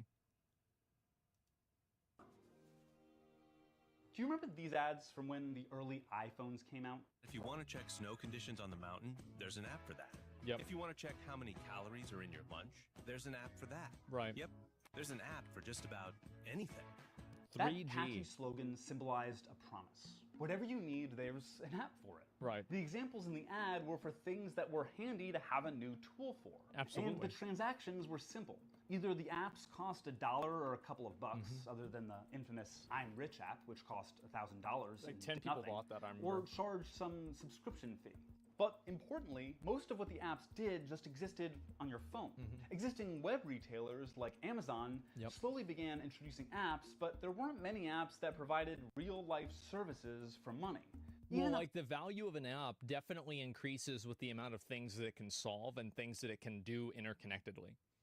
So like if you can have an app that will order from any food restaurant that you want, you will always download that app rather than the app that will only allow you to order from one food restaurant, assuming that you're getting the same prices relatively. And that's the reason why people do this. That's why people gravitate to these two different these apps. If it's cheaper, yeah, for sure. It's common sense. Through the early 2000s, food delivery was still the domain of Chinese, pizza, and diners. Restaurants saw delivery as an extra table, like as if the delivery guy were just another waiter getting paid a wage plus tips. And Pretty a lot of much, yeah. restaurants didn't offer delivery because it simply wasn't economical. Yeah. Seamless Web, a company that originally just placed large restaurant orders for workplaces, pivoted to individual customers and became seamless. And Grubhub launched with a bucket of venture capital money. Yep. These apps just connected users with the restaurant, who still use their own delivery guy. And Seamless and Grubhub charged the restaurants fees of 15 to 25% and let restaurants charge whatever they want for delivery. Restaurants were pretty happy with this deal because of the volume, so it made it worth it to have a full-time delivery guy. And customers were happy because they had access to a whole new range of restaurants. In 2008 and 2009... Well, it's great. Like, what are we talking about? The fact that you can order food from anywhere that you want, and you can order it from places that didn't have delivery before, this is a huge service. It's an amazing service. It's great. That's why people are using it. It's not even a question. A few tech millionaires came together with an idea. An app would let you order a fancy black car at the push of a button. They named it Uber. To understand the kind of guy behind this, the idea was allegedly inspired by Uber co-founder Garrett Camp spending $800 on a private car to go out on New Year's Eve. Jesus. And finding that far too expensive. To understand the kind of guy the other co-founder, Travis Kalanick, is, here's a clip of him talking about how great Camp is. When you open up that app and you get that experience of like, I pushed a frickin' button and a car showed up and now I'm a pimp. Garrett is the guy who invented that shit. Kalanick's old... And he's fucking right. That's the thing. He's fucking right, because back then, this was unheard of. It was unfathomable. Like in 2010, this was what was happening. It was crazy. So yeah, absolutely true. People do love that. And also, here's another thing. I have Uber. I've used Uber before. The service is fucking amazing. I just click the button. I tell them where I'm at. They pick me up. They take me to where I want to go. It is an amazing service. It's great. Depends on your city. Oh, I'm sure some people have bad experiences, but I'm sure that's true with taxis as well. There's always going to be a variance of experience with any sort of customer service.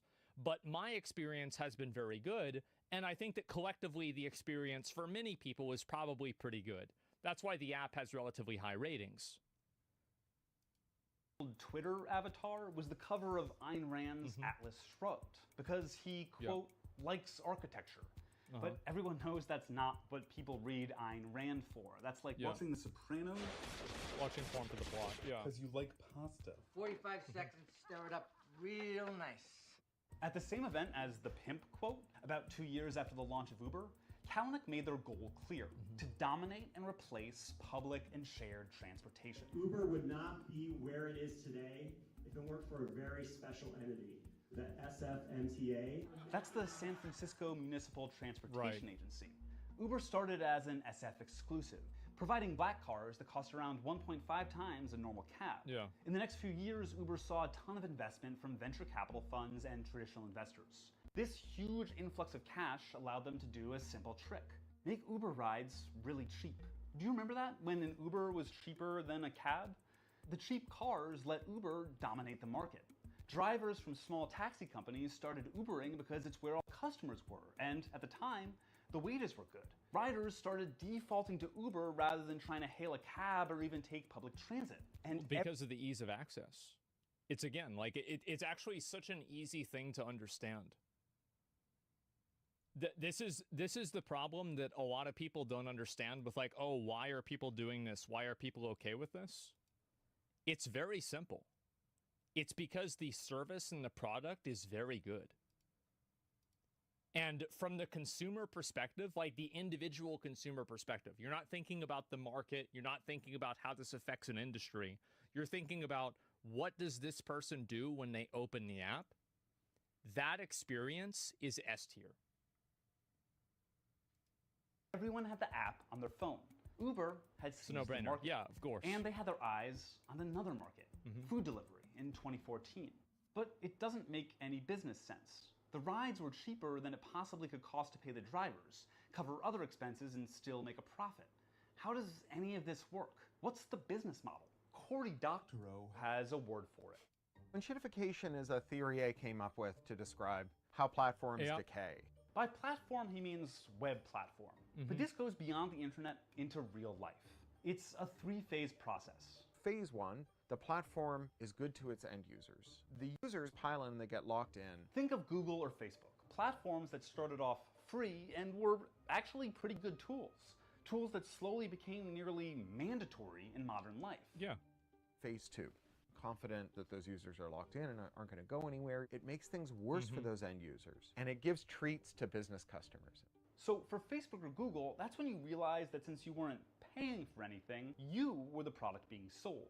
And they both gave you up to data. Yeah, if you don't pay for a product, you are the product. This is true. Even in free-to-play games, you're the plankton that whales eat.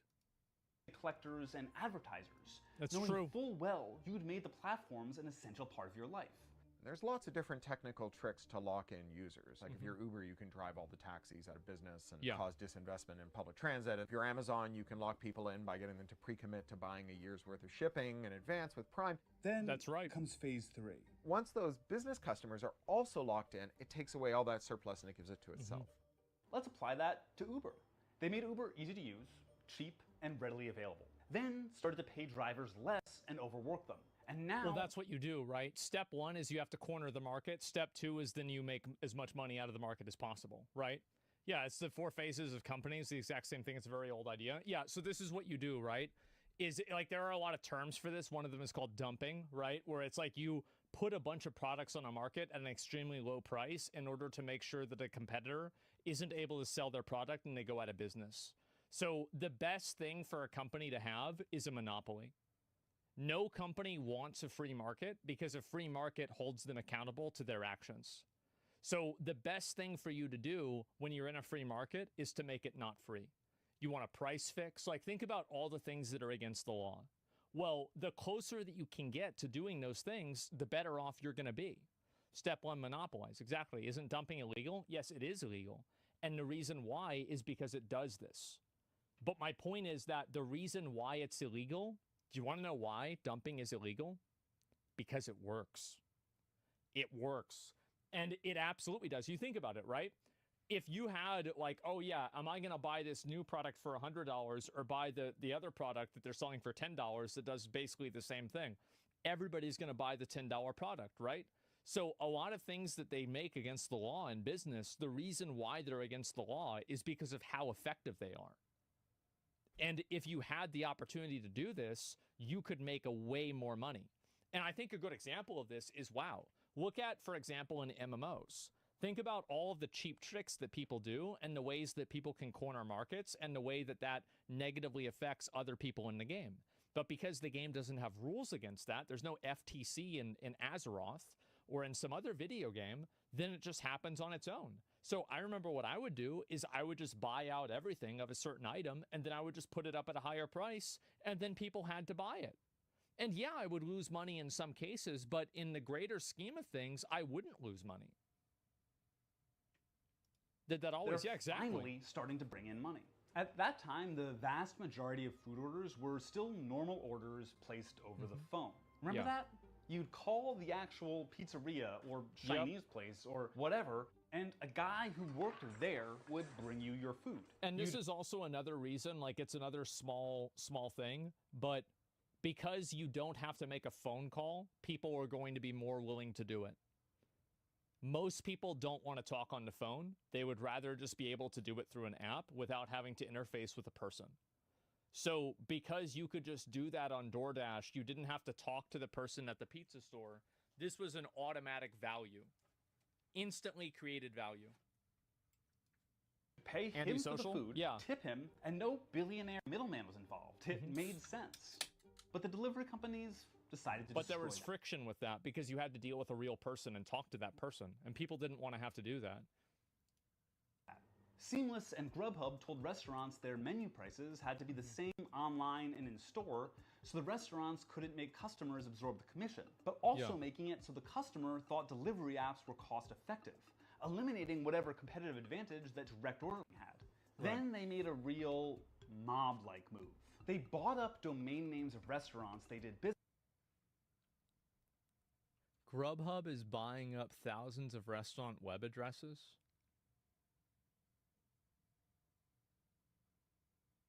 Man.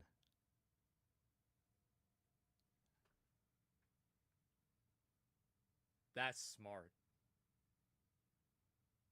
That's fucking smart. This is fucking impressive, man. That happened at my restaurant?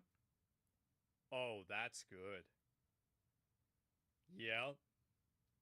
It doesn't make sense? Yeah, it does. Because if you go to that website, it probably redirects to Grubhub. The restaurants they did business with so that those restaurants couldn't get their own business online. That's right. Basically forcing any restaurant that wanted to get business via people Googling them to work with Grubhub.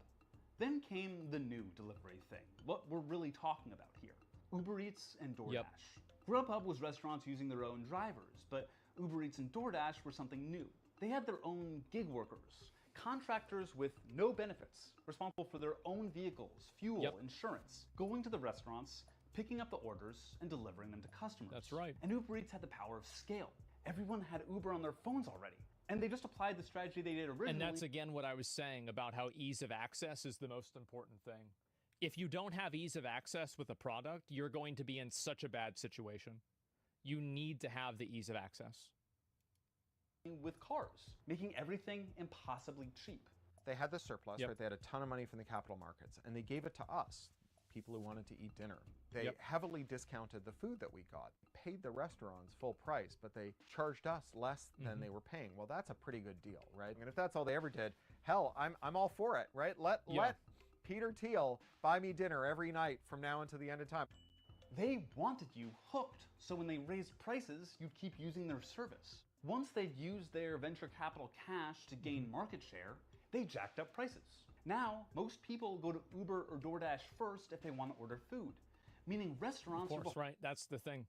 Is again, like if you get people inside of a habit of doing something, the control of that is absolutely massive. We didn't know what happened until a customer called in and said that they went to search for our restaurant on Google. They got redirected to Uber, and we called them about it. Unethical, but it doesn't seem illegal. I don't know whether it's illegal or not, but they're doing it, right? And it's definitely a good business move. Like if you were them and you were trying to like control market share, you would be doing this. Like let's take ethics and morality out of the question. Does this work? I bet it works. Hold into the apps too, otherwise no one will order from them. Uber charges restaurants huge fees to be listed on the app, and it's a tiered service. So the more the restaurant pays, the better visibility they have on the app. Meaning when you search Thai food, the top results aren't the highest rated, closest, or anything like that. They're who pays the most. And Uber pushes this marketing service on all of the restaurants. Meaning if every Thai restaurant buys the same tier, it becomes meaningless. They're all equal no matter how much they pay. The only entity that wins is Uber Eats. Everybody gets screwed by the platform in the two-sided market. And unlike... To be fair, like, a lot of these places, like I know Domino's, for example, doesn't do Uber Eats or DoorDash. And the reality is that because of that, I don't get Domino's hardly ever. Because, like, there's an extras they do now. Well, I don't know. Let me see if they do. I'm going to check right now. Give me a minute. No, I want to know about this.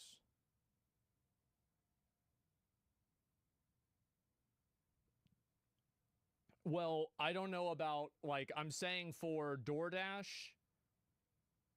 Domino's is not here in Austin. I don't know what's happening besides that, but it's not here in Austin. Seamless and Grubhub, menu prices on Uber Eats are often higher in-app than direct from the restaurant because Uber Eats encourages this to restaurants to offset fees. They openly recommend it. Generally, a middleman, like a distributor, only makes money once. They buy something and sell it to someone else for a profit. Right. Uber Eats makes money off the restaurant and on the exorbitant fees they charge customers. I went through my email and found an old Seamless receipt from 2019. And I made the same exact order on Uber Eats, except 5 years and it went up by 50%. Oh my God. Holy fucking shit. Wow. They all have to work with Uber because they're all franchises, not necessarily corporate owned. Yeah, I guess so. I don't know. A lot of fast food places in my city are offering crazy deals if you order from their own websites directly, and even on Uber and DoorDash orders, they include flyers with those private offers. Yeah, that's smart. And this is the thing, right? I mean, it just takes time for a market like this to change. That's nuts.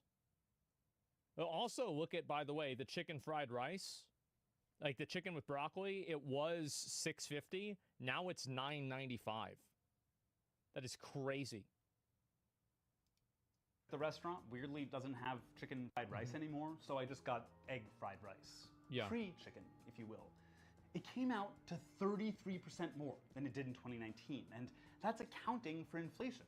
Then there's this story about a woman in Seattle getting a single coffee delivered for $25. Yeah, there's a lot of absurdity in that sentence, from the price to the very act of getting a single cup of coffee delivered. Yeah. This especially... I feel like if you're getting food delivered, though, this is a luxury service to an extent. So, like, my sympathy for people that are like, oh, it costs so much money, it's so much money.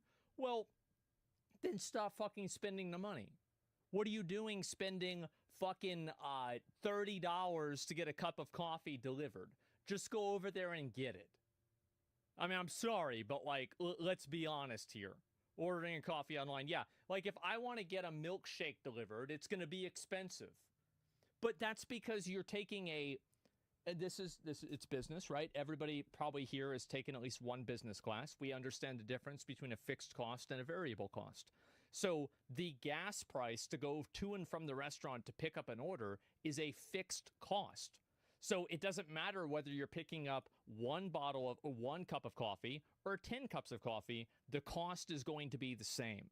So if you're buying a very small order or you're getting a very small amount of things, well, guess what happens? Those things are going to have that fixed cost that are going to be put all on them. That's why buying in bulk is high value. That's the whole point. Bothered me because this was in an article alleging that the high fees were entirely due to new laws in Seattle ensuring people say no shit. Oh yeah, no bro, like I'm telling you, this is not a no shit situation. A lot of people don't fucking understand this.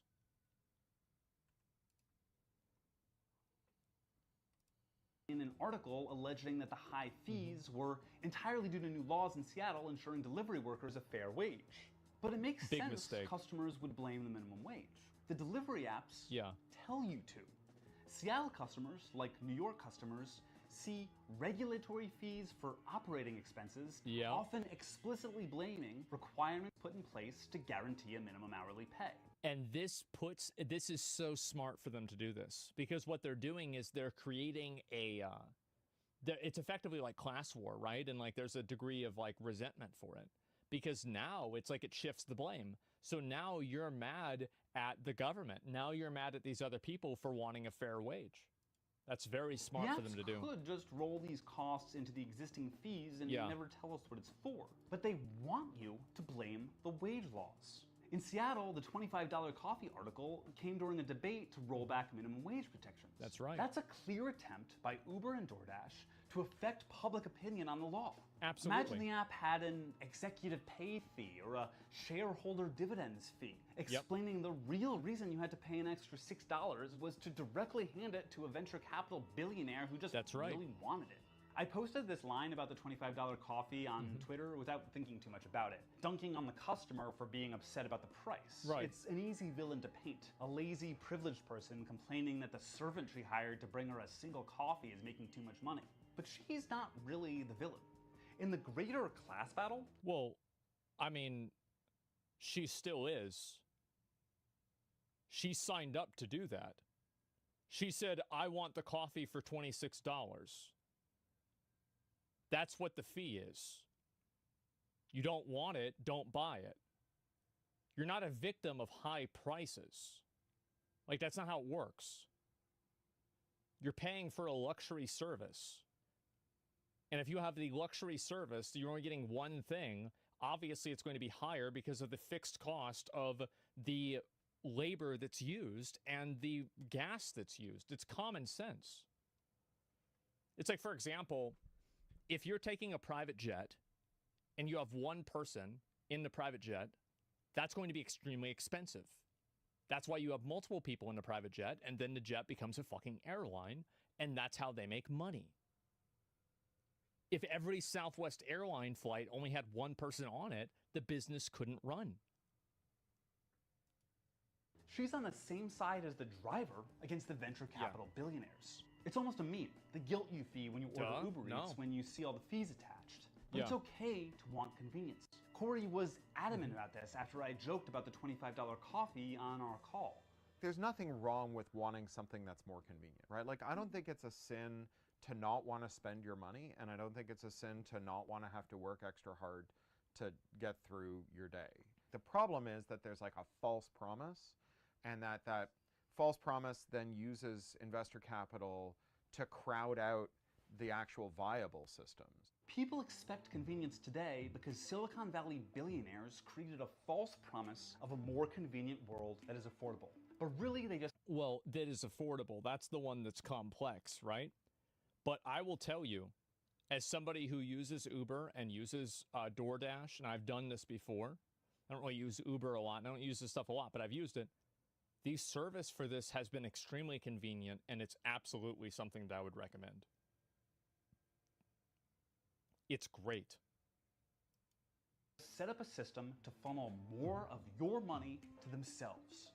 Innovation is good, and it's okay to make money off of innovation. But what these people are doing is finding parts of everyday life that are working just fine and forcing themselves in as middlemen to transfer even greater wealth to themselves. They did it to dating. The rise of dating apps made it harder to meet people in person because the apps became the new status quo. Yeah. And now most of these apps charge exorbitant... Well, let's keep in mind also that there are like events that you can go to for dating in real life, and a lot of people choose not to do that.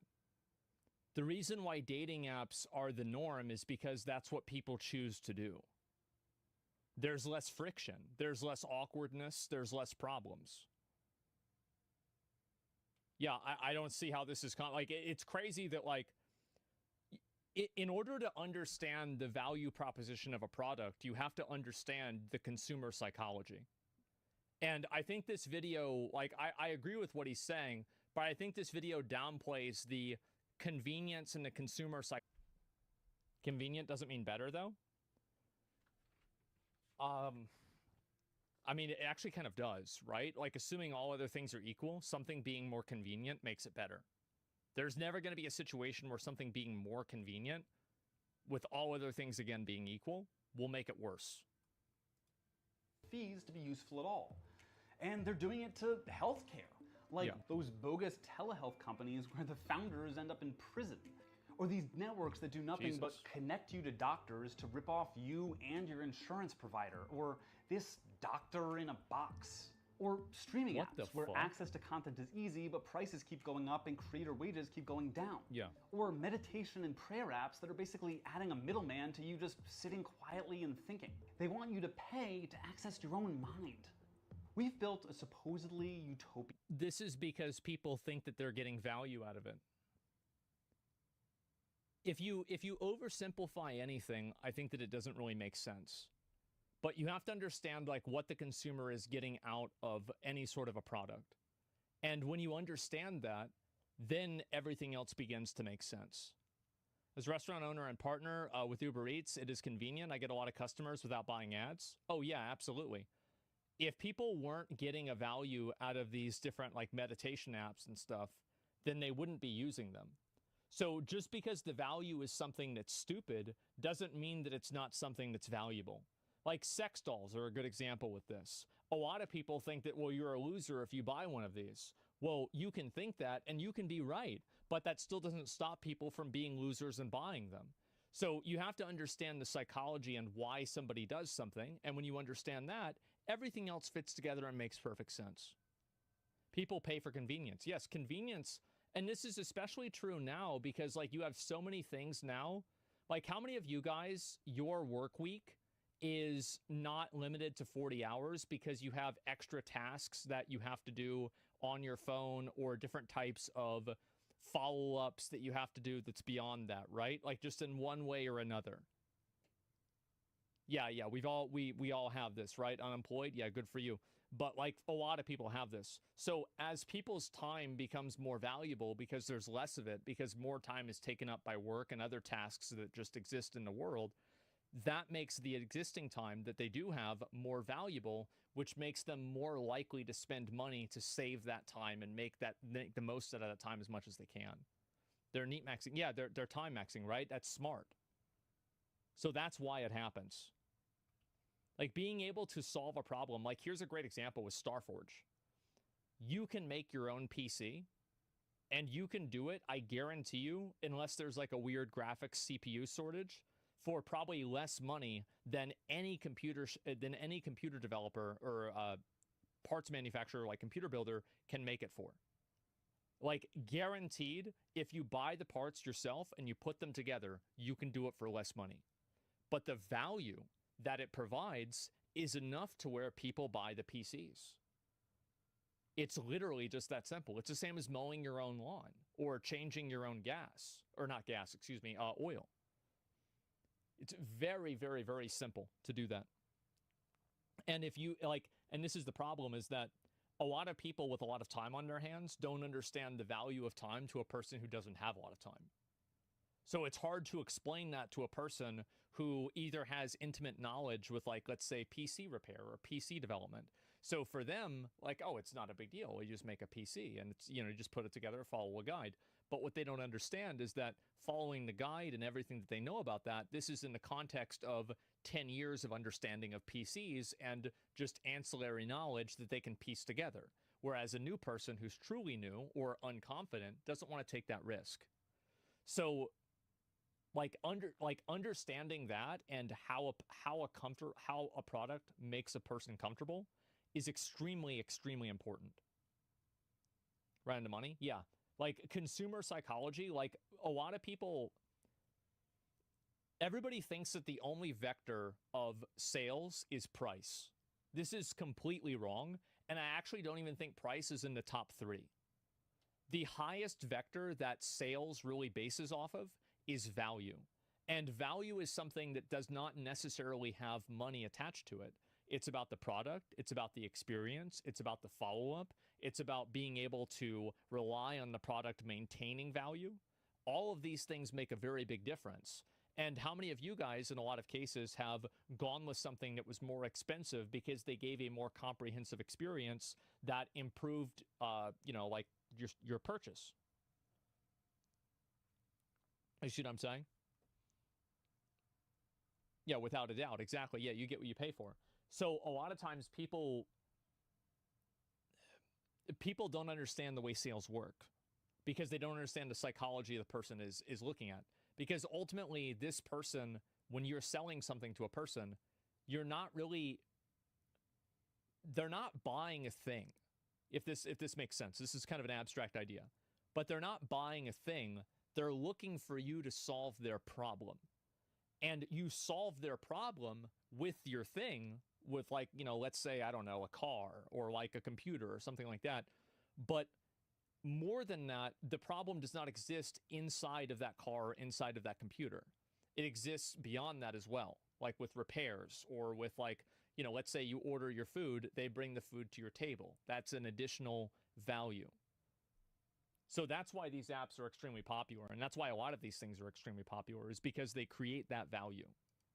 In tech economy around the same issues that plagued all of previous industry. The Apple II Plus went on shelves the year Ronald Reagan hit the campaign trail for his first presidential run. Right? These are two factors that have grown up at the same time.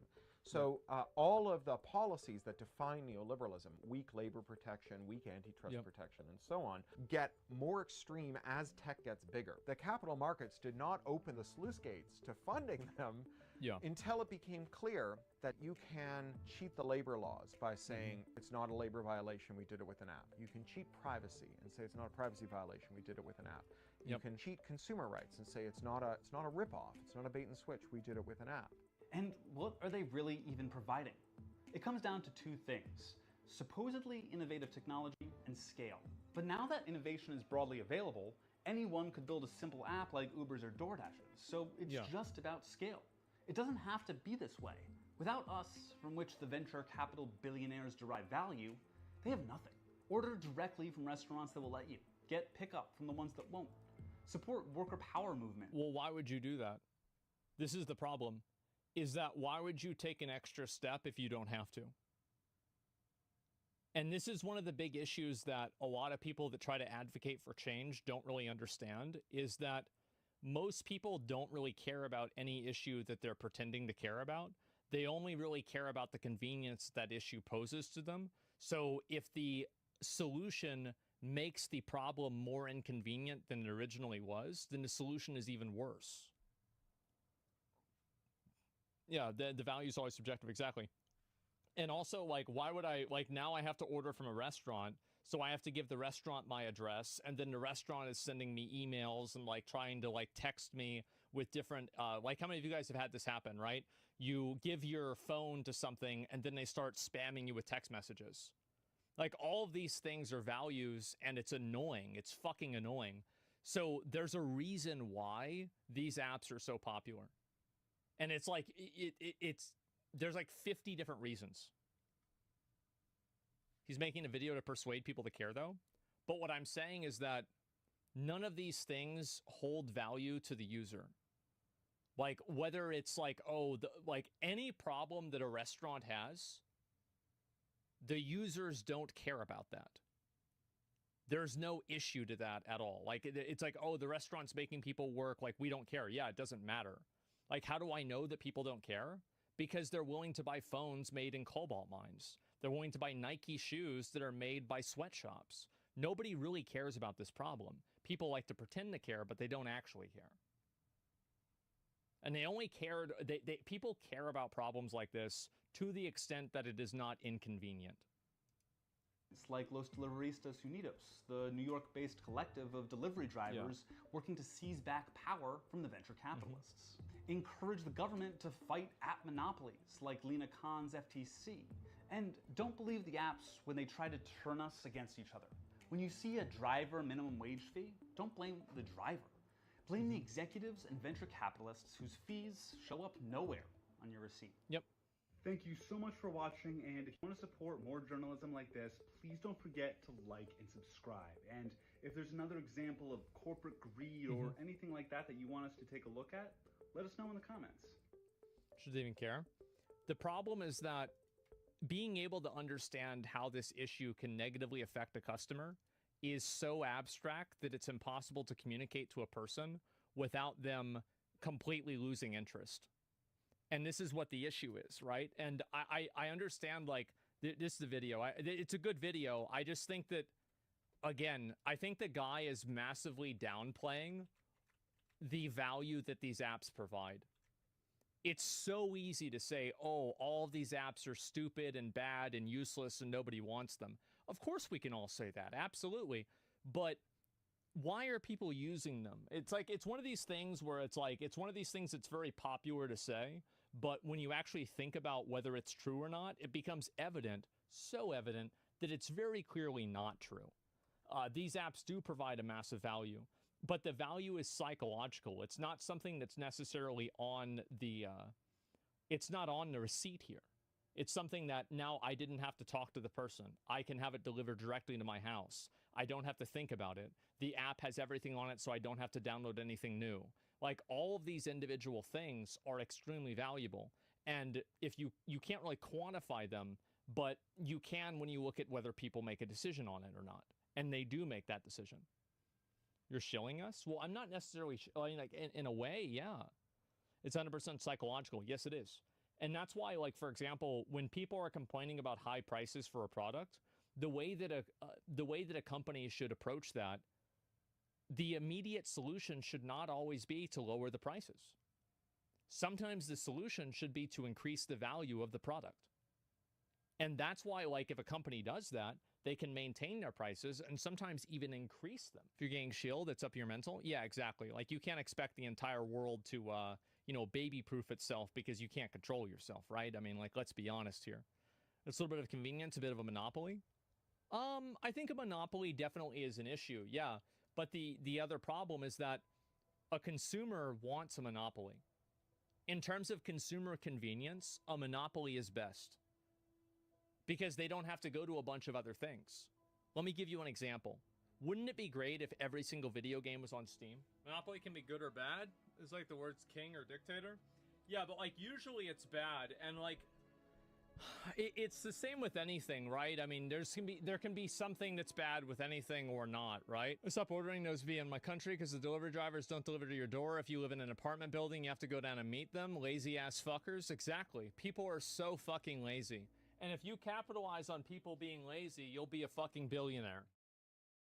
Young guys dating older women.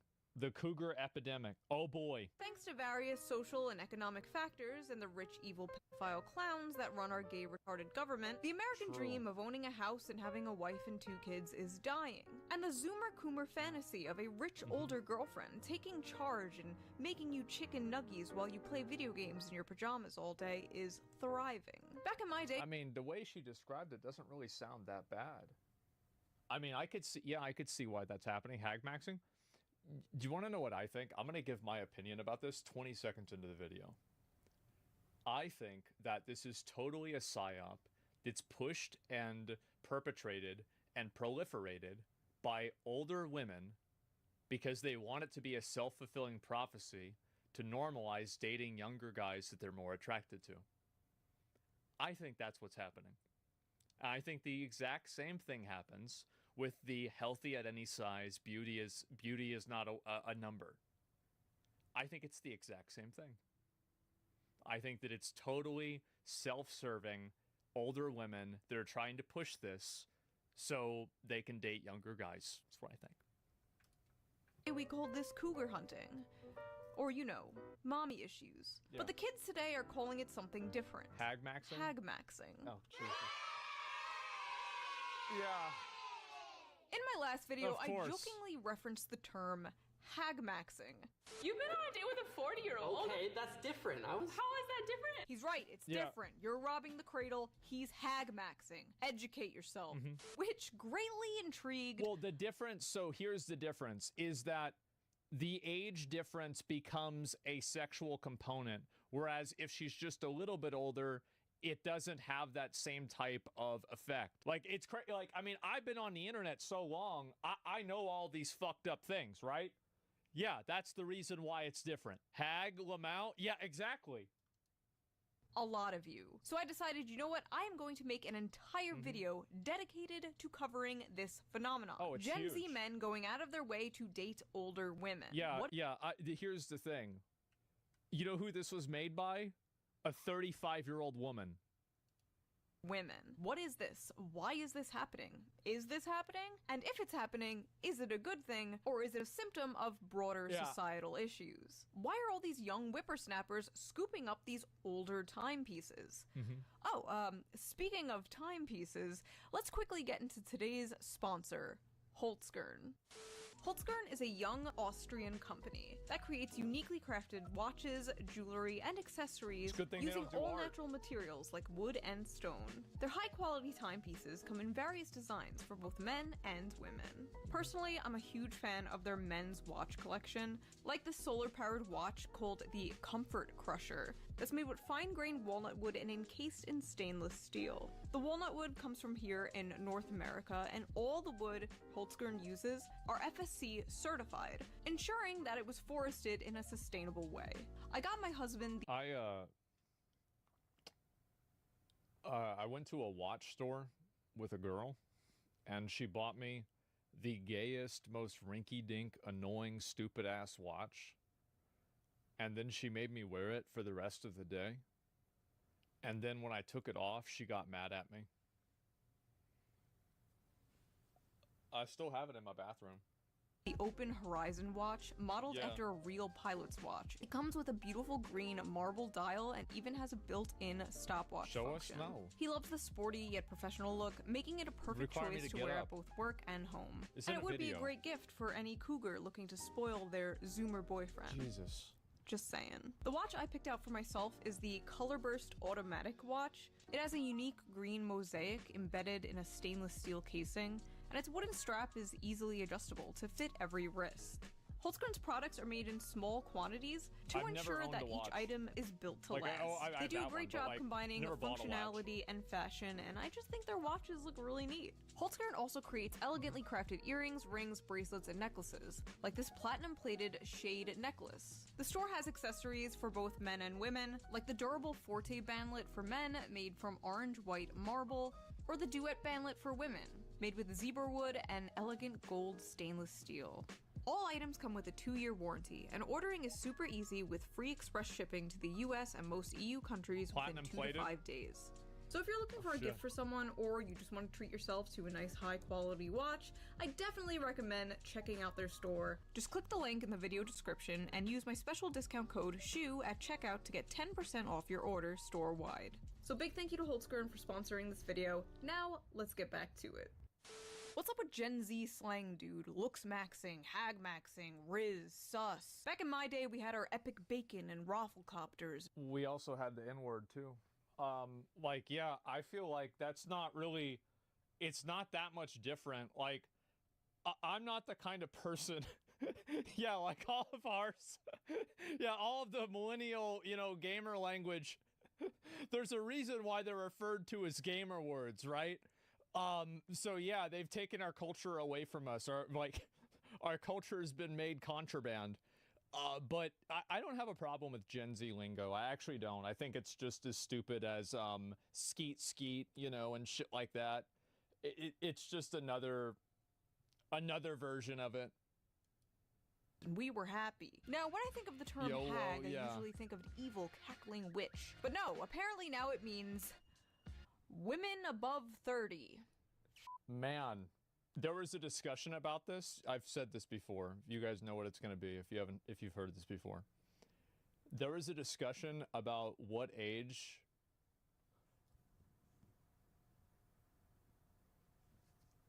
there was a discussion about at what age does a woman become a hag? And the comment that had the most likes was 18. I think it was from an anime, like it was an anime poll or something. I don't know. I don't remember. But yeah. Yeah. That's where we're at. Fuck you guys. I'm so tired of comments that are like, I used to watch you when I was in 3rd grade and now I'm graduating college. Good for you. Awesome. Congratulations. My knees hurt when I get up off the floor. Jesus. Now, this term hag maxing went viral a few months ago with this screenshot. Meet the hag maxers. Gen Z's new social trend of dating older women. A very strange phenomenon is making its rounds on social media. Gen Z men are ditching casual sex with their women to pursue long-term relationships with financially stable and experienced millennial ladies. No, now this, I could see this happening. So it's guys that don't want to get a job that want to be sugar, that want a sugar mommy. No, I get, yeah, for sure. Because like, yeah, I totally get it. Totally understand that. They want another mom. How the tables are turned. Yeah, exactly. I need rent. Yeah, they just like, because there's a lot of guys. What do you want to be when you grow up? Well, I don't want to grow up. Okay, well then you start dating a 37-year-old lady, and then she's gonna make you nuggets, and you know, that's how things evolve. They saw the escort. Yeah, they saw girls doing it. And like, I don't want to see any girl be like, oh, that's so bad. Girls have been doing this for all of history, right?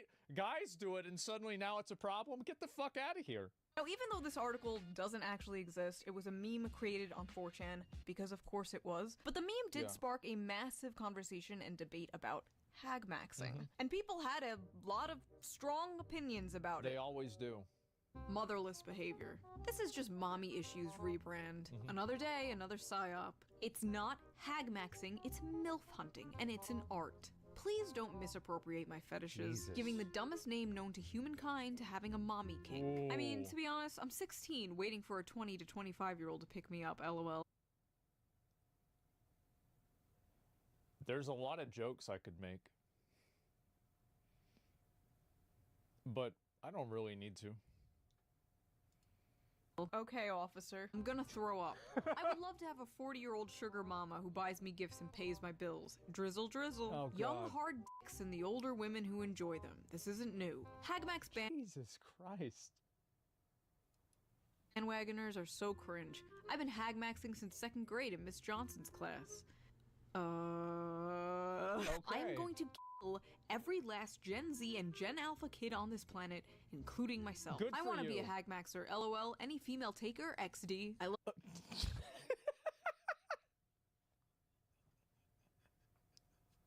Holy fuck, this is stupid. Look at this stupid ass kid. Oh my god, what a loser. Yeah. I honestly think that it's just guys that don't want to have to get a job. I mean, like, besides it being a psyop by older women, I think it's also guys that don't want to have to get a job. Like, I don't want to work. I just want to stay home and play video games all day. That's it. Let me do that. XD. I like thick MILFs and I cannot lie. Oh, nice. It must be socially acceptable for 37-year-old men to date 20-year-old. Somebody was asking if there's a wait for the hag maxing app. There already is a hag maxing app. It's called Playing World of Warcraft. Old women again. Whoa, whoa, whoa. Let's not get ahead of ourselves here. Absolutely not. Yeah. I fucking love adult women. Women over 32 should be illegal. Now, according to the very astute, always reliable source, knowyourmeme.com, the term hag maxing is very popular in the VTuber community. Now, I don't have much interest in the VTuber community, but they seem to have a lot of interest in me. A lot of interest. Yep. Should I do a video reacting to VTubers reacting to me one day? That might be fun. Let me know if I should do that. Although it seems to be a meme amongst the VTubers and— Well, is it really a coincidence that a group of people that's defined as basically anime representations of characters, one of the most popular topics is how old is too old for a girl? Is it really that big of a surprise?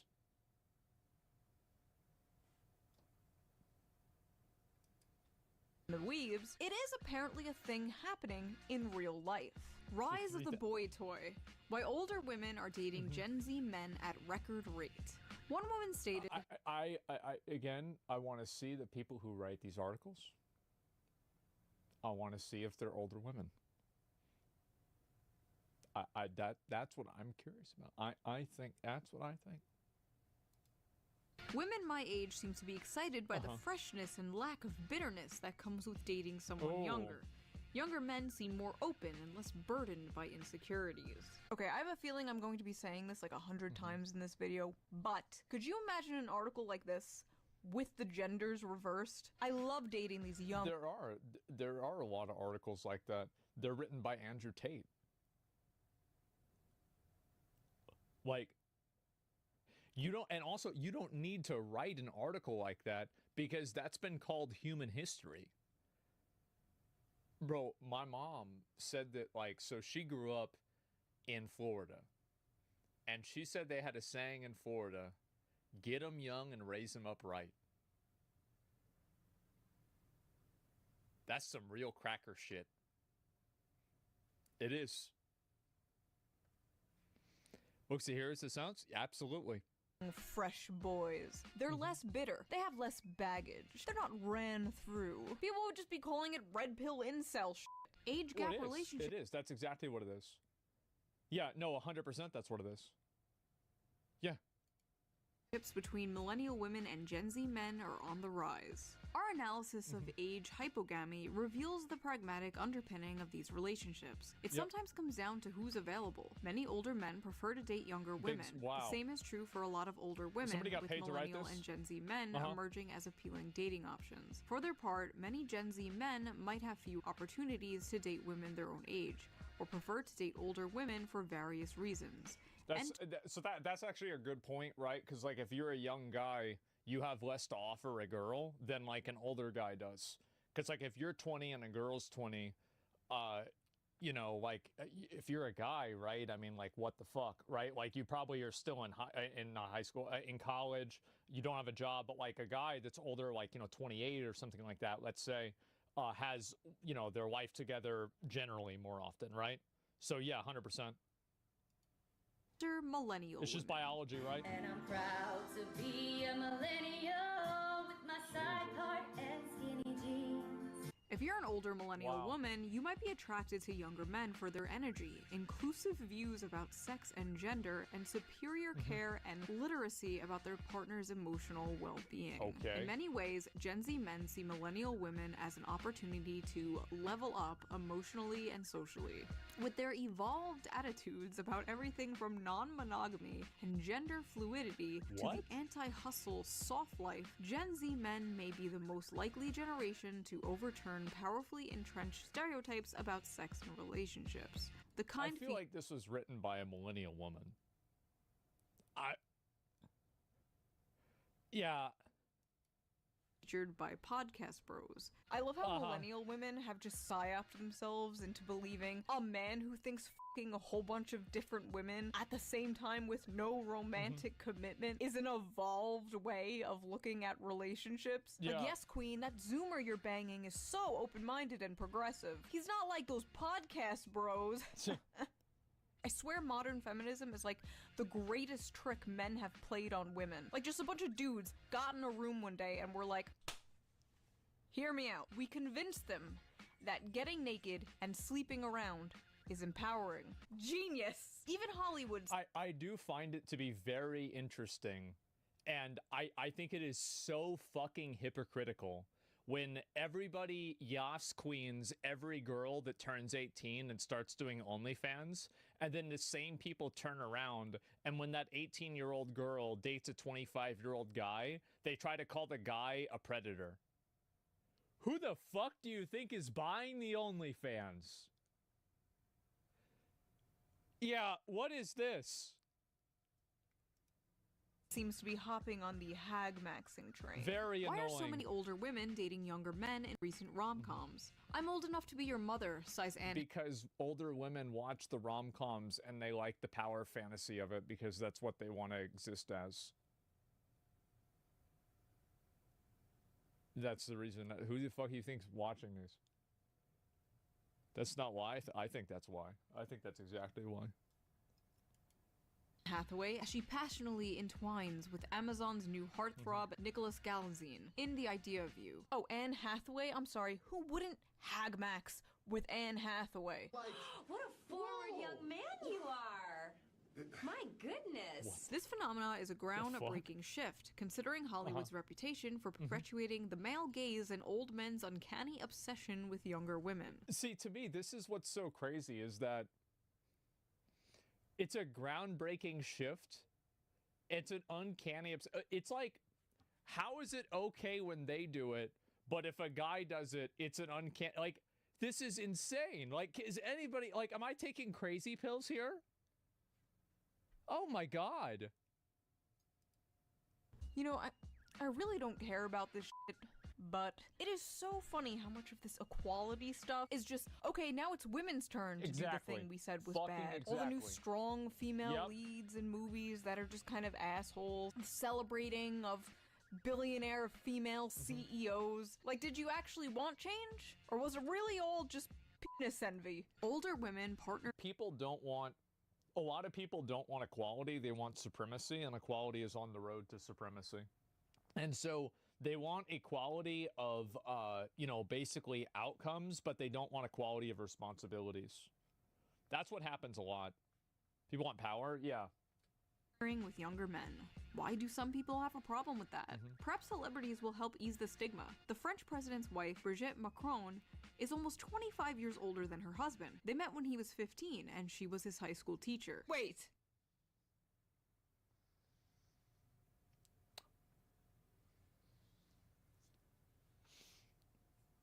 That's the current Prime Minister of France, by the way. Yeah. Yeah, y'all didn't know that? The pre-order is crazy? Bro, you calling this shit pre-ordering? Man, President? Oh, my bad, my bad. That's crazy. That is not good. There should be a stigma against that. There is. What? It's called the law. Maybe these high-profile women will help shatter the stigma and normalize the benefits of widening our options when seeking romantic partnerships. After all, at every age, we deserve what our hearts desire. No. I can think of a few cases where maybe Diddy should use that defense.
Hello, hello, hello.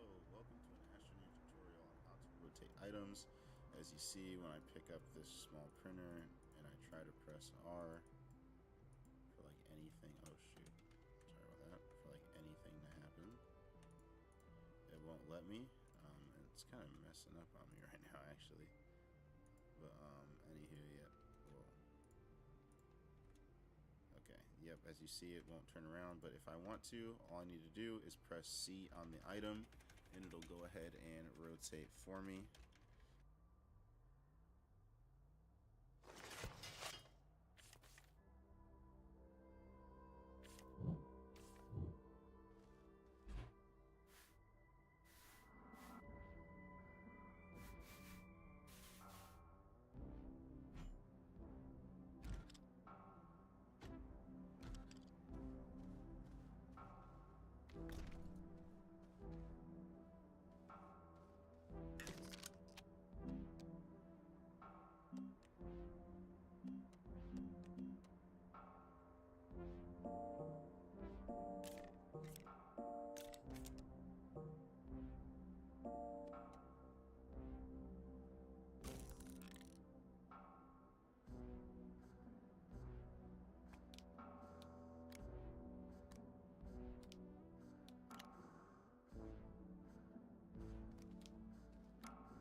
think you should use that defense when they have him go on the stand. You should say the same thing.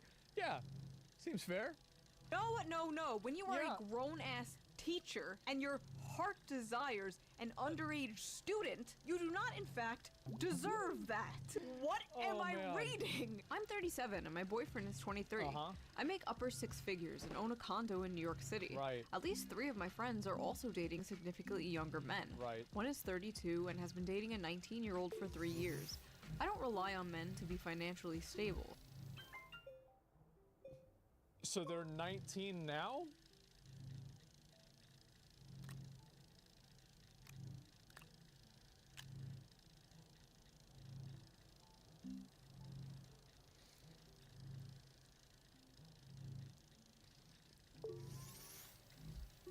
I don't need my man to have a good job. We both know what we want out of this relationship and we're getting it. Right. You know, honestly, good for this. It's crazy. Wait, one is 32 dating a 19-year-old for 3 years. Yeah. Oh no. Yeah. We older women aren't Yeah. man haters. We have a lot of love and make a man feel like a man. We are not drama queens. We can't get pregnant. We are very sexy. I'm not like the other girls. I'm infertile. Men dating older women is my called God. hag maxing now. Why can't men just be normal? Why does everything have to be misogynistic? I just, like, it's crazy how the internet has made people so stupid. It's really impressive to me how it's happened. I am constantly in just awe of how dumb people are nowadays. The double standards are absolutely insane. It 100% is insane. It always is. And like, by the way, and the same thing happens on social media, because like, so it's an older guy, you know, it's like Leonardo DiCaprio posts another photo. He's like dating a new 19-year-old. And it's like in the comments, there's like all these women like, oh, this is so disgusting. He's so gross. Oh my God, I hate him. He's terrible. Like, oh, wow. Oh, it's happening again, right? And then all the male comments are like, bro, I need to be a movie star. Oh man, what a G. She's so hot. Bro, he can still get it, you know? And then by the way, and then at the same time, you have, whenever a woman does it, it's like all the women that are like, yes, slay queen. Oh, wow. Like, we're so much better than younger women. And then the guys are like, oh, you're fucking disgusting. You're old, right? It's so stupid. It's so fucking stupid. Exactly, yeah. Hog maxing?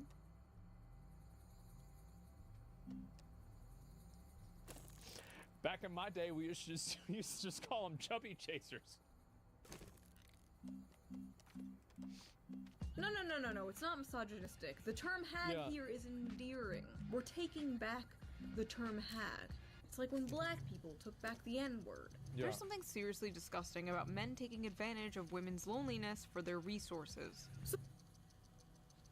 What's the name of this? Oh, they didn't show the person's name. Ah, it's too bad. Yeah, imagine doing that. That's terrible. That would be disgusting. Who would do that? So when it's a younger man dating an older woman, the younger man is still the predatory one? Right. What? You guys just cannot win. Really? This is so disgusting. 34 is not old. I am not a hag.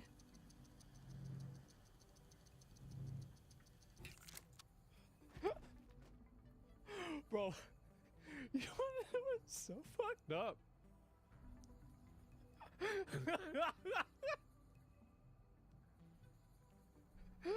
Oh my God.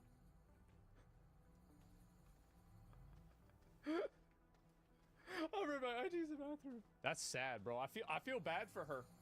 I do.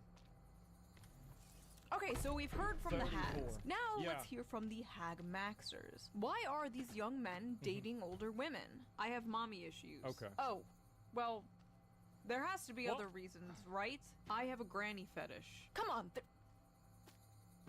there's gotta be another reason. Because Gen Z women aren't worth going for. Man. And I have mommy issues.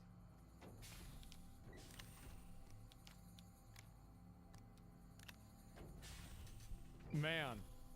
That's the real issue. I feel like there's a big component of it.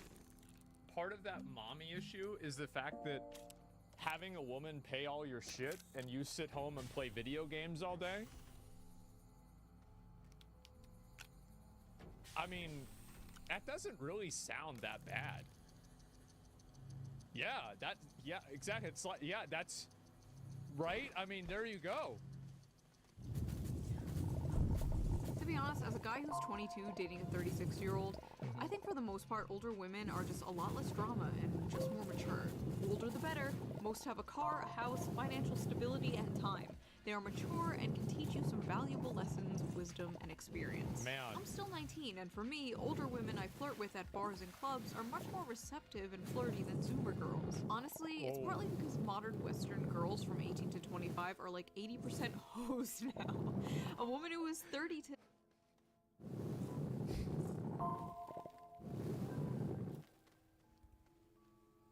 People said that about the women that are 30 now when they were 18 to 25. I remember. I was there. So, I feel like it's not that, yeah, it's a tale as old as time. Yeah, exactly. Today likely has fewer partners, sexual or other, than a woman who is 5 years younger than her. I changed my Tinder age range from 20 to 25 to 30 to 39, and have been going on more dates than ever before with beautiful women who do not care that I don't make 6 figures at 22 years old. Damn. It's either take care of a younger woman who we know is potentially a flight risk, or appreciate an older woman who has their own shit together. George W. Bush married an older woman to get that money. Wait, is that true? What? I think George W. Bush should be a role model for anything. Easy, also, he was like their whole family was fucking rich. His dad was the fucking president. Yeah, is that true? I don't even know. Like, what? Sex, intellectual conversations, less games, more fun, and they treat you nicely. They tend to be more grounded. Did I mention the sex part? Oh, and if it's post-menopause, even better. If girls can date older men, then why not younger men date older women? I'm 16, and I'm not attracted to anyone below 30 years old. Man. I just hope they don't watch Twitch. Yes, the or elusive YouTube, actually. Reverse pedophile. Yeah. Dating a woman with a career, property, experience in bed and life. What's not to like? Man. Young sluts want the money up front. Old sluts are just happy to get some attention. Older...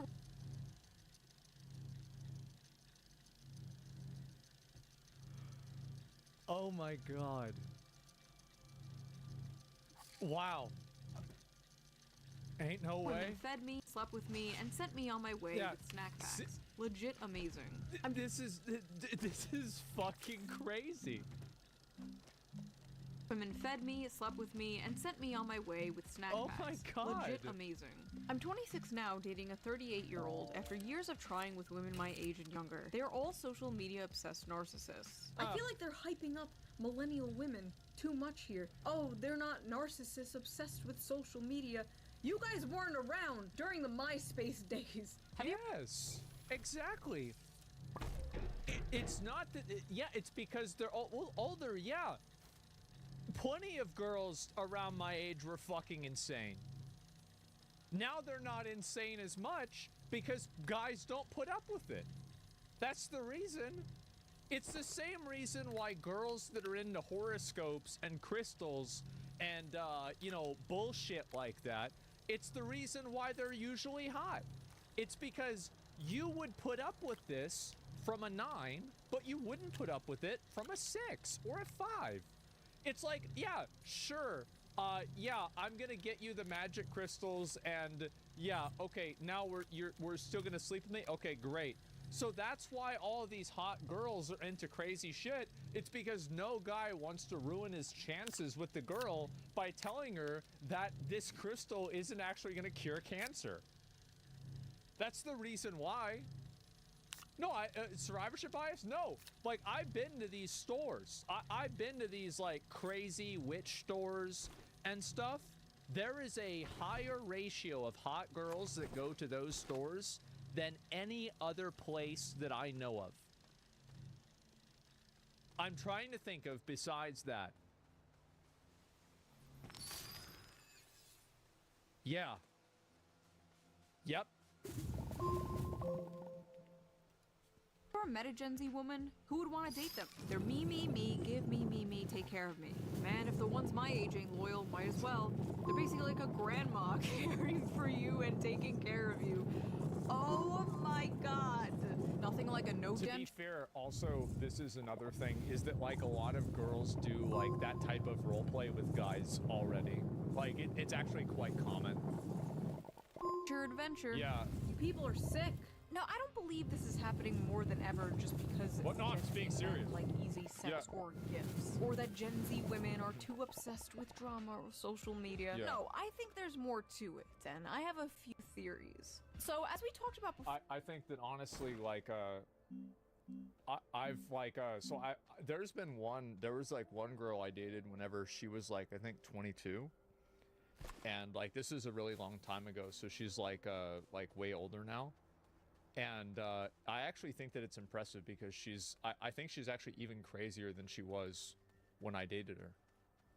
Like, she's actually, go back like 20 seconds. Wait, what? Why? You missed it? They're basically like a grandma caring for you and taking care of you. Oh my god. Nothing like a no denture adventure. Oh. Oh, that didn't even faze me. Yeah, no, I didn't even, I was like, yeah, for sure. I've heard jokes like that. My mom, Jesus, this is so bad. My mom, she wanted to get taken home from the hospital, and they wouldn't do it. So she said, thank God that I didn't have to get a ride home from some random guy, but I guess it wouldn't be that bad because I don't have any teeth. And I was like driving her home from the hospital. I was like, what the fuck? Yes, I swear to God. I was just like, yeah, she was hilarious. There were a few other ones that were like that too. Man, I'm dead. Sorry, yeah. What was your response? I think I asked if she wanted to go to McDonald's. I'm like, okay, do you want to go to McDonald's? You people are sick. No, I don't believe this is happening more than ever just because Gen Z men like easy sex or gifts. Or that Gen Z women are too obsessed with drama or social media. No, I think there's more to it, and I have a few theories. So, as we talked about before in other videos, a lot of men are dropping out of college. The issue is a lot of young college-educated women want college-educated men. See, Stacy is looking for someone college-educated who's making more than her. But not that many young men are on that level yet. Older men are, but not many around Stacy's age. But you know who doesn't care? Karen. Karen doesn't care about your lack of college degree. Karen wants to pick you up in her 2013 Toyota minivan and That's bang right. you in the back seat, then take you to Olive Garden. That exactly 100%. Olive Garden. There No you go. strings attached. Unlimited breadsticks. For Wow. basically all of human history, the most prevalent age gap was older man and younger woman. But why? Well, it's because it's still like that. I mean, it's like here's the thing, right? Is like we're talking about that going from 99% to 97%. Like, let's be fucking honest here. That's always the way it's going to be, and that's because that's the way that biology works. It's never going to get we're never going to undo this.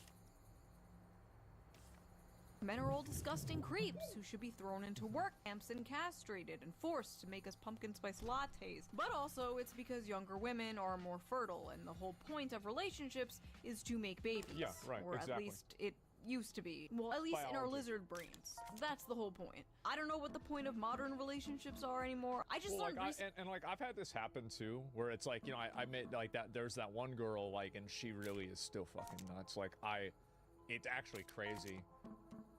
Wow, right? But other ones, like, I've like known them, and like I don't really have a lot of bad relationships with ex-girlfriends. I know this might be surprising, but like I really don't.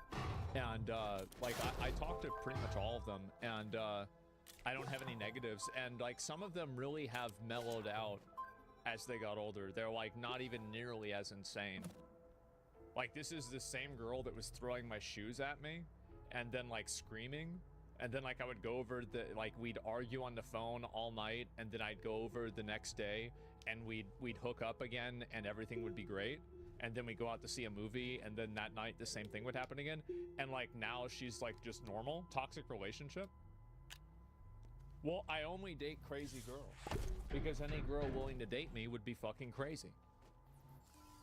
Really, that people purposely get into short-term relationships, which is bizarre to me. Like, what's the point? As well as situationships and polycules. The world is very confusing. It turns out people are different than situationships is just another way for women to act like hoes and downplay it. It's a euphemism, and it's totally fine. You want to do that, but I don't like the word. I feel like it's a euphemism. You want to be a hoe? Be a hoe. I love hoes. But don't go and tell me that it's a situationship. You're being a hoe. Now, let's be real. Hagmaxing simply does not make any sense from a evolutionary biological standpoint. But it's 2024. We have surpassed the need for evolutionary biology. We can grow babies in pods and also kill ourselves in them. Our brains are full of plastic now. Men wanting to be with younger women made sense when babies were the goal. It was kind of crazy that they did a study, and it was like 100% of men had microplastics in their ball sack. Like, that kind of was, because it was like 100%, right? Like, you would expect it to be like, 50 or something like that, right? But like 100, that's nuts. This is why kids have autism now. Babies don't seem to be the goal anymore. For many older women who simply don't want to have them, and for many younger Gen Z men who think they can't afford them, or even worse, are scared that having kids will contribute to climate change. It's like every other week I see an article, fear-mongering Gen Z. Don't have kids, it will increase... Want to fight climate change? Have fewer children. I can think of another way to fight climate change. But you can't say it or you get in trouble. Yeah. It's the carbon emissions, blah blah blah. You have to save the planet. And first of all, I gotta ask, who the fuck we saving the planet for if not future generations? So if Gen Z does not want kids, if they think they can't afford kids, why does being with a fertile woman even matter? Might as well date an older woman. Might as well scramble those... rotten eggs. Oh. Jesus. Editor. Jesus. Edit that out. Edit that out. That's bad. No. But believe it or not, hagmaxing is not really a new thing. It's been around for a really long time. Hundreds of years even. In fact, there was a very famous hagmaxer in American history who wrote an entire letter of why it's preferable to sleep with an older woman. And that hagmaxer's name? Benjamin Franklin. No.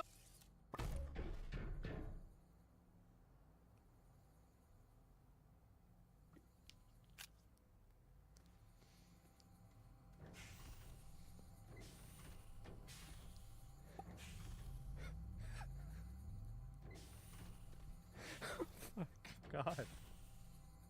Are you kidding me? Oh my God. No, I'm not kidding. No. Benjamin Franklin literally wrote about the benefits of hagmaxing. Why older? Wait, why? What? Why older women make better mistresses than young? Which, by the way, is written by a Nancy.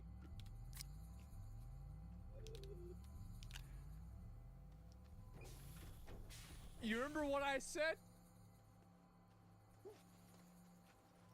And what's funny is a lot of the reasons Benjamin Franklin gives are the same reasons a lot of the Zoomers who hagmax give today. Because as they have more knowledge of the world and their minds are better stored with observations, their conversation is more improving and more lastingly agreeable. He's saying because they're not stupid. Because when women cease to be handsome, they study to be good. So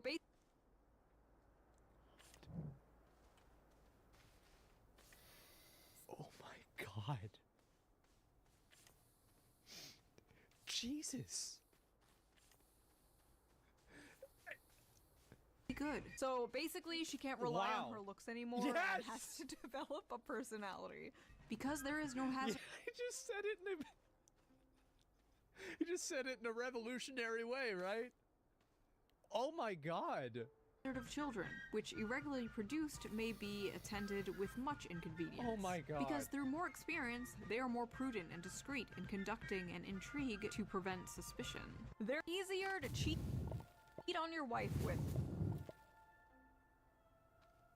Well, it seems like that's true. Given, you know, recent events. Yeah. Seems that way. Lovely. Yeah. Because in every animal that walks upright, the deficiency of the fluids that fill the muscles appears first in the highest part. The face first grows lank and wrinkled, then the neck, then the breast and arms, the lower parts continuing to the last, as plump as ever. Benjamin Franklin really just said, the ass is still fat.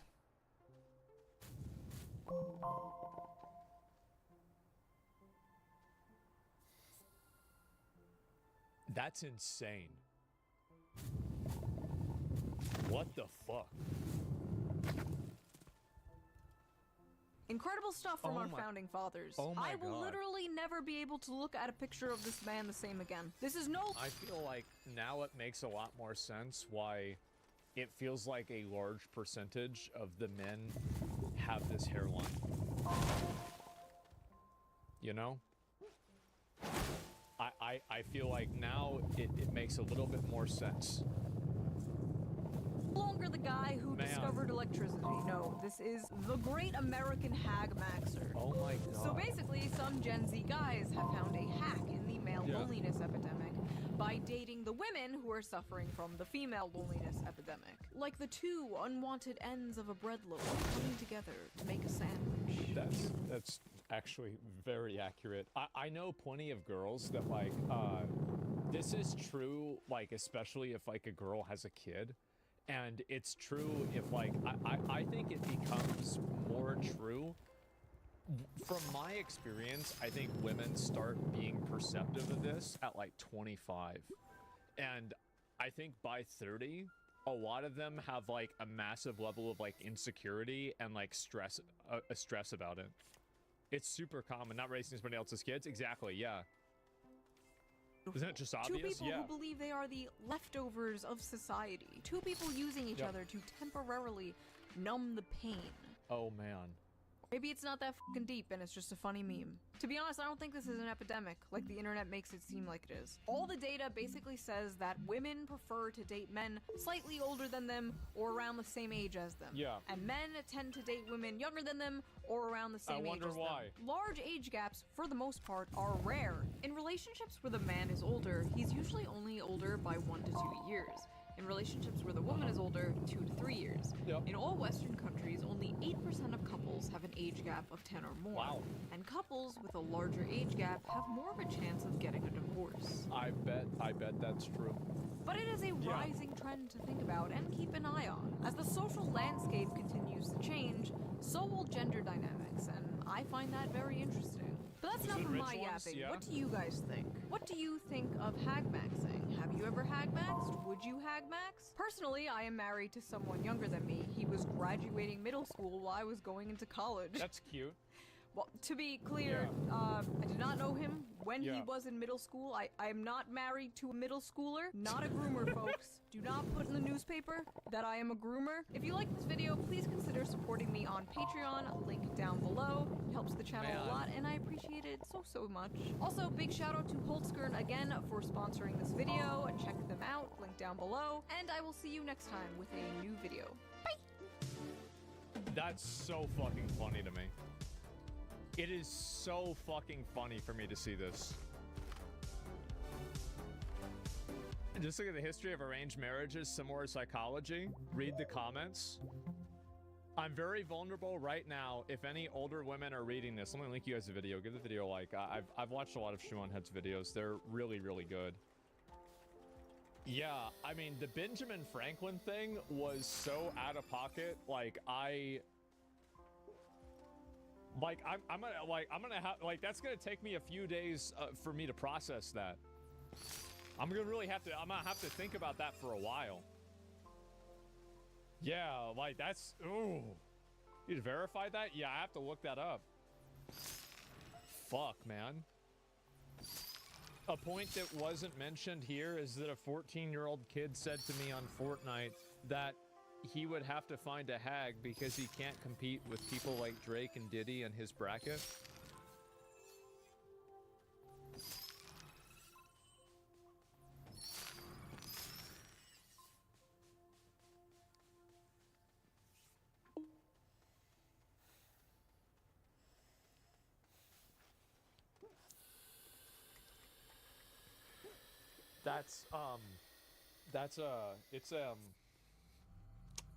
That's something special, isn't it? That's fun. Yeah, wow, that's crazy, man.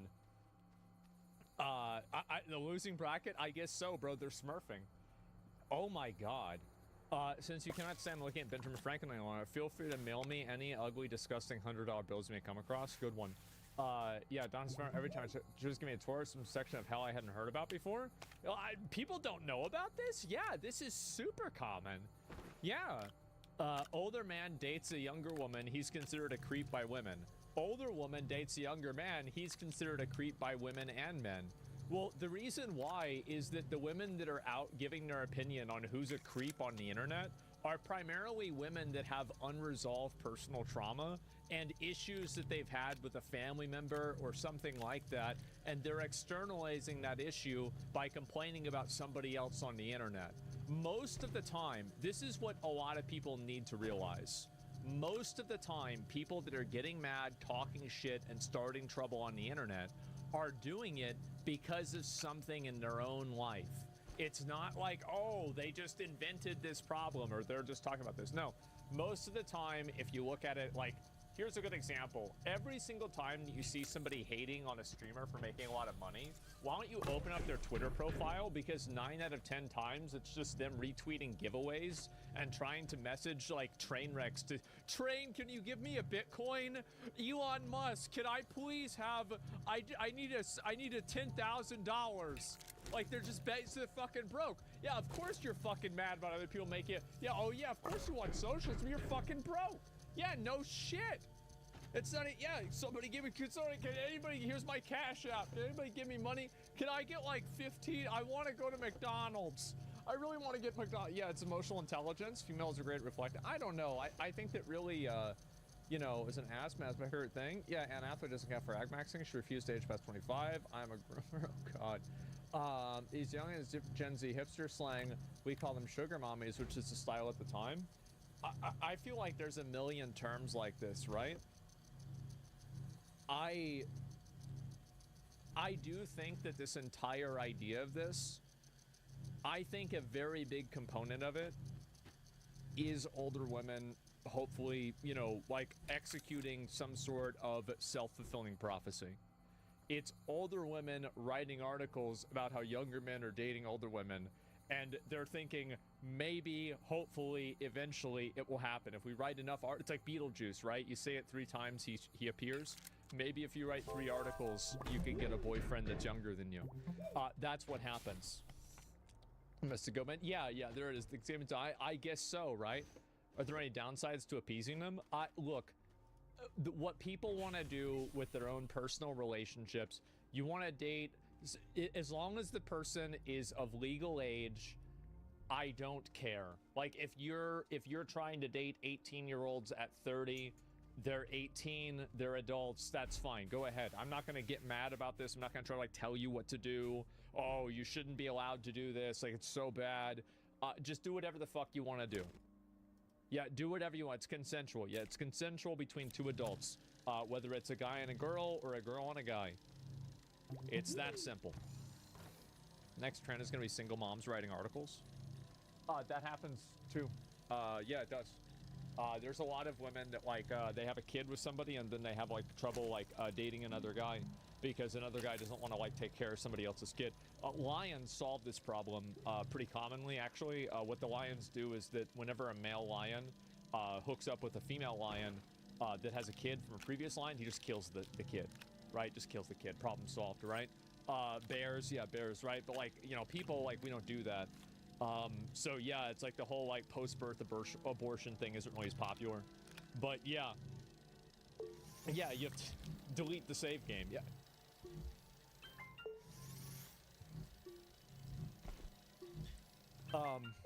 Yeah. Anyway,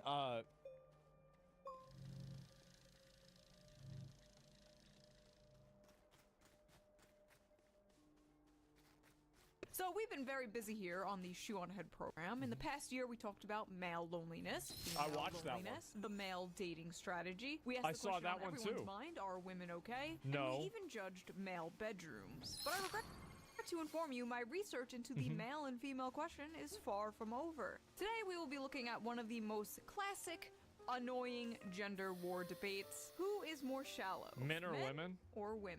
Despite popular belief, men and women are very different beings. For example, men eat cheeseburgers and women eat salad. Men play video games and women pick flowers. That's true.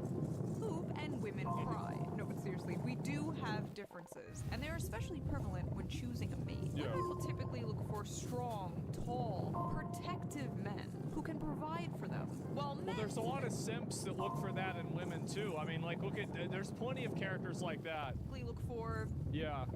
I don't know, big booby. Yeah. What do men look for? Men look It for depends. anime girls and muscle mommies who can crush their skulls with their thighs. Now, this doesn't make either gender shallow, Kind of true. but there is a line. Yeah. And that line is often crossed. I've seen things you couldn't believe. 120-pound women being called fat. 5'11" men Yes. being called short. That's the right. hottest men and women in the world being called mid. So Yep. for today's video, we are going to quickly look at some studies about the shallowness of men and women, and then we're going to have some fun. I'm going to do some research of my own using the YouTube dating show, The Button.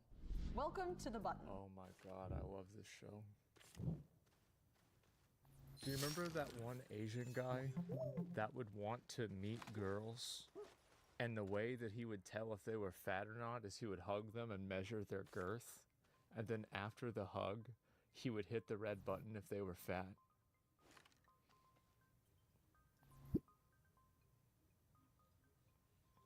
Do you remember that? That was so fucking good. A speed dating Yeah. show. When the button lights up red, either player may press it and swap out their date for a new person. It's kind of like it's never lined up with the right person. Oh! It's been said that men are the more visual creatures. Yeah. They'll judge women harshly on their looks, while men are judged more for their wallets. Oh, speaking of wallets, that reminds me. Let's give a shout out to today's sponsor, Ridge Wallet.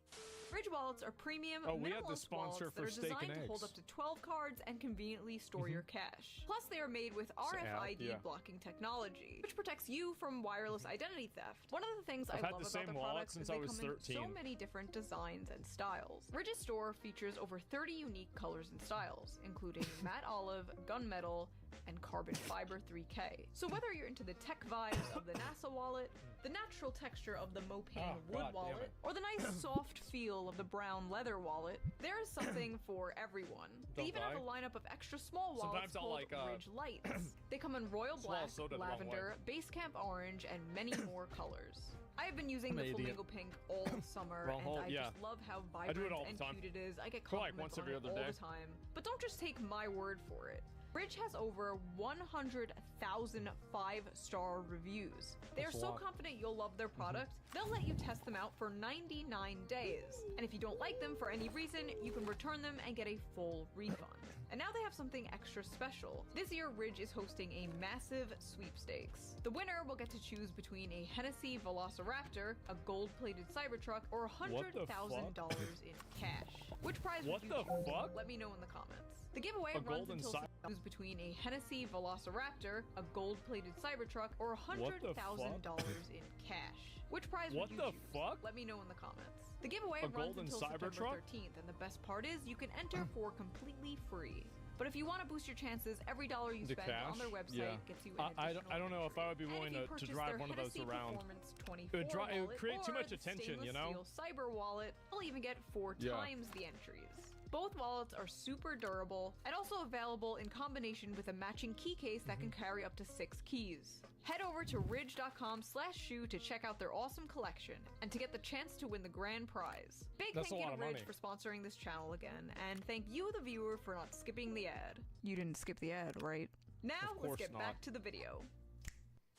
My personal theory is that men and women are equally shallow. It's just a personal thing. But women just have way more options, so they're way more picky. But in Yeah, reality, women can exercise being shallow more than men, but men are also very shallow as well.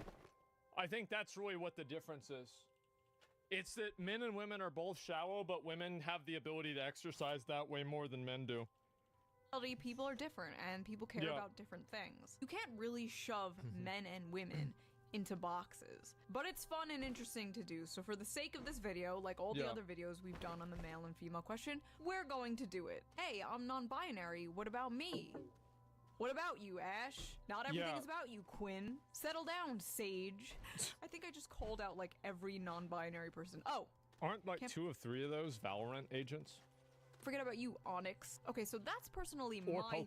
theory, but what does science say? Mhm. Who is more superficial, men or women? Men's judgments of women's attractiveness were based primarily around physical features, and they rated highly those who looked thin and seductive. Wow, what a Most surprise. of the men in the study also rated photographs Yeah. of women who looked confident as more attractive. Big surprise. As a group, the women rating men showed some preference for thin, muscular Well, subjects. how about that? But disagreed on how attractive many men in the study were. Some women gave high attractiveness ratings to the men other women said were not attractive at all. So, men tend to like the same things in women, Yep. while women tend to disagree on Well, what I don't know how true that really is. I think it's probably more true, but like, there's plenty of guys that like fat chicks, for example. I see it all the time. But yeah, most guys like big boobs or a big ass. Yeah, for sure. is attractive and unattractive. Not as many, that yeah. checks out. When you ask a guy what their wildest hear me out is, it's usually some conventionally attractive Right. woman. Meanwhile, when women say hear me out, it's like venom.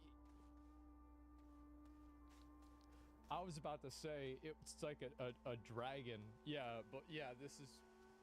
Yeah. Or Pyramid Head from Silent Right. Hill. One social experiment was done in France where they had a guy stand next werewolf, to like 3 yeah. different cars. One was like an expensive luxury car, one was like a mid kind of expensive car, Yeah. and the other one was like a poor people car. A poor- people yeah. car. I drive a Subaru Forester, okay? It's still got the Bernie sticker. Anyway, the man stood Ooh. next to the 3 different cars on different days. Yeah. When he stood next to the poor people car, he only got 7% of numbers from the women passing. When he stood next to the mid-level car, he got 12%. And out of all the women Wow. that passed the man when he was standing next to the luxury expensive car, 23% of them gave him their number. Man, that's crazy. 7%'s good? Yeah, what a surprise. So he's standing next to an expensive car, 23% of them give the number. So yeah, that's a massive that's a 3x multiplier. That's crazy. Interesting, isn't it? Yeah. These findings indicated that women are inclined to give high-status men more of a chance. Wow, who would so somebody did a study on this, huh? Well, that's good. I don't think anybody knew that. Wow. Water is wet. Yeah, wow, crazy. Is water wet? Honestly, the car thing wouldn't work on me. I do not like cars. I hate cars. I hate driving. I like trains. I am spiritually autistic. Men pretend they like cars as a hobby, but I don't buy it. Men don't have hobbies. They do everything for female attention. Yeah, nice hand-painted Warhammer figurines, you fucking slut. Alright, what else does science Besides say? Warhammer. Breaking. Study concludes men are shallow AF. Well, you have to remember, like, this is from Cosmopolitan magazine. Do you know who the people that read this are? Fat women. That's who reads this magazine, and everybody knows it. So yeah, that's exactly what they want to hear. 100%. Yep, fat teen girls read this magazine, and they're like, I knew it. I knew it. See? See, this is what I've been saying. Yep, there you go. Cool, thanks Cosmo. OkCupid co-founder Christian Rudder used the data he had from OkCupid users and found the bleak and yet somehow unsurprising truth that no matter how old men get, they still find women in their early 20s to be the most attractive. Is that Wow, is it really? And this is, again, keep in mind, Jezebel reports. Now, Jezebel basically the fat women from Cosmopolitan graduate to reading Jezebel instead. Right? Like it's like a you know, you have like the alt-right pipeline. This is the toxic femcell pipeline. That's basically it. It goes from one to the other. Yeah, go figure. Yeah, there you go. Cosmopolitan. Oh, who cares how to fucking pronounce? I don't care. Yeah, it's a rite of passage. Exactly. Attractive. Is that shallow? Yeah. I mean, I guess it depends. Honestly, I hate age gap discourse so much. If they're both consenting adults. Well, I mean, the difference, the reason why is because men want to hook up with a girl to have the kids, right? And so, like, that's the reason. Like, how many studies need to be done to show that the average guy likes a younger girl or a girl like around the age of like 20 to 30 more than, you know, 40 to 50? Like, how many studies do we need for this? Like, how many times do we need to, like, I mean, it's crazy that, you know, it's like you have, like, you keep this in mind, guys. This is the entirety of human evolution. And we are...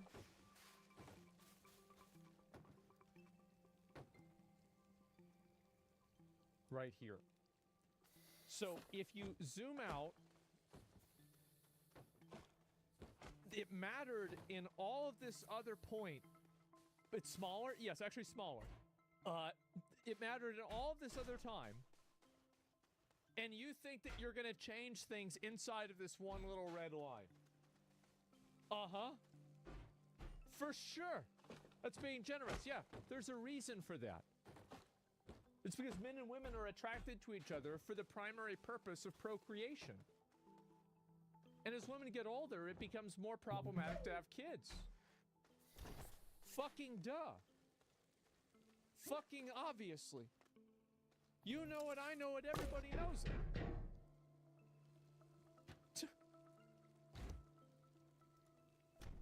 I don't give a Oh, Leonardo DiCaprio's dating another 25-year-old? I don't give a shit. No, Same that'd be people too freak old. out about like an 18-year-old dating a 25-year-old are fine with the 18-year-old starting an OnlyFans. Either they're adults or they aren't. At age 40, women start to look for men who are exclusively younger than they are. Right. Wait. So it's fine when the women are going for younger men, but when men go for younger women, that's shallow. Naturally. Cosmo moment. Oh my god. Well, the reason why, it's because the people that are writing this are older women who are mad. That's the reason why. It makes perfect sense. No, really, you think about it, right? Who's writing these articles? A 46-year-old woman whose husband broke up with them, and now he's dating a 26-year-old woman, and she's fucking furious. That's the reason why she's mad. Made the terrible mistake of like scrolling down this website. Yeah. What the f is this? Go ahead and get drinks with your ex. Break up over text. Wait, enthusiastic? Get drinks with your ex? I don't know, like, and I maybe this is like a weird thing, but I actually don't have any negative, that's not true. Besides one. I don't have any negative relationships with any ex-girlfriend I've ever had. Never had to happen. Like, I still talk to them semi-regularly. I've been supportive if they've had a problem. Absolutely. The last two? Yes. The last two have been no problem. Why would you contact them after? Because we were friends, and that's why I dated them. I like them. Yeah, and so I support him, still want to see him be happy and everything. Yeah, it's not a big deal. Yeah, what? I don't know, like, maybe that's just me. Like, maybe I'm weird, right? X. Break up over text. Wanna explore your back door? You need an anal vibe. What? Hello? Everything to know about 5-inch penises. What? I'm so tempted to click that one because... Oh, What is there to know? ASU study shows both men and women are shallow. What they found was that men and women prioritize different qualities when screening each other in online chats and speed dates. Women want men who are at least average in social status, while men want women who are at least moderately physically attractive. Modern men are creating hoflation. Stop simping for every mid and sticking your wiener in anything that gives you attention. And women, stop giving it away so easy. Never forget that men built society to impress us. Fire for pussy. The wheel for pussy. The pyramids, pussy. Space exploration, pussy. Without the motivation for pussy, men would still be in caves eating dirt. This is why our She's not really that wrong. When I think back in WoW to some of the best, like, have I tried to do a lot of damage in a raid before to impress a girl in the raid? Absolutely. And those were 99% parses. Yeah, true. planes are falling out of the sky now. True. Because society was better when it was harder to get pussy. Yep. I should be the female Andrew Tate. Anyway, science is gay and a liar sometimes. So let's do our own research, shall we? Let's watch this stupid-ass dating show and come to our own conclusions. Okay, what is your name? Peyton. Gabe. What is your type? Pete Davidson. What's your type? A man Pete that Davidson? I feel like girls don't really like the way Pete Davidson looks. They just like his energy, his charisma. Like, he's really not that good looking of a guy, but like, he's obviously a funny guy. Like, he's tall. Is he tall? Yeah, I don't even know. He's a drug addict? And he's funny. Yeah, exactly. looks absolutely f***ing nothing like you.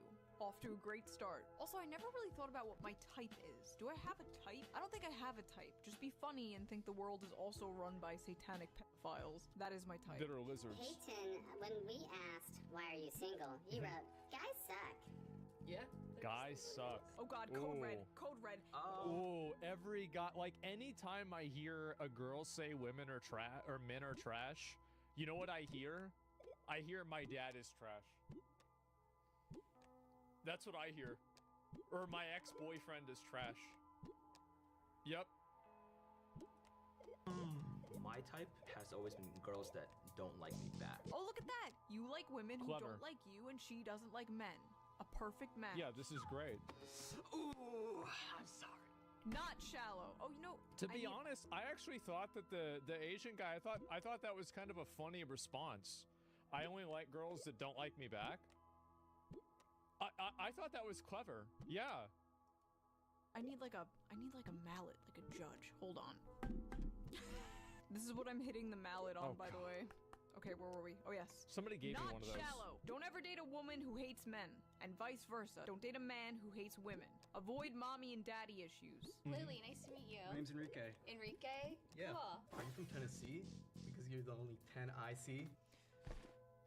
I feel like if you do that at a show like this, and you know that it's on camera, I bet this guy has great confidence and great charisma, and he knows that he's putting on a show and being cringe on purpose just to entertain the audience. I do. Like, you know he's not doing this on purpose, right? That hurts? Yeah. I bet this guy probably has more confidence than almost any of the other guys on there. For the views, yeah, because it's fucking ridiculous. Enrique, why? Yeah. For content. I'm sorry, I'm just not really attracted to you. Really? You can tell she's so taken aback. He's obviously farming. Obviously, 100%, yes. By that, you? Not attracted to me? Yeah. Dan, nice to meet you. Tony? Is Dan your type? I don't really have a type. As long as you're tall. Because I'm tall. I don't know if you saw that, but I'm very tall. How tall are you? I'm like 5'10". Oh, I'm 5'9".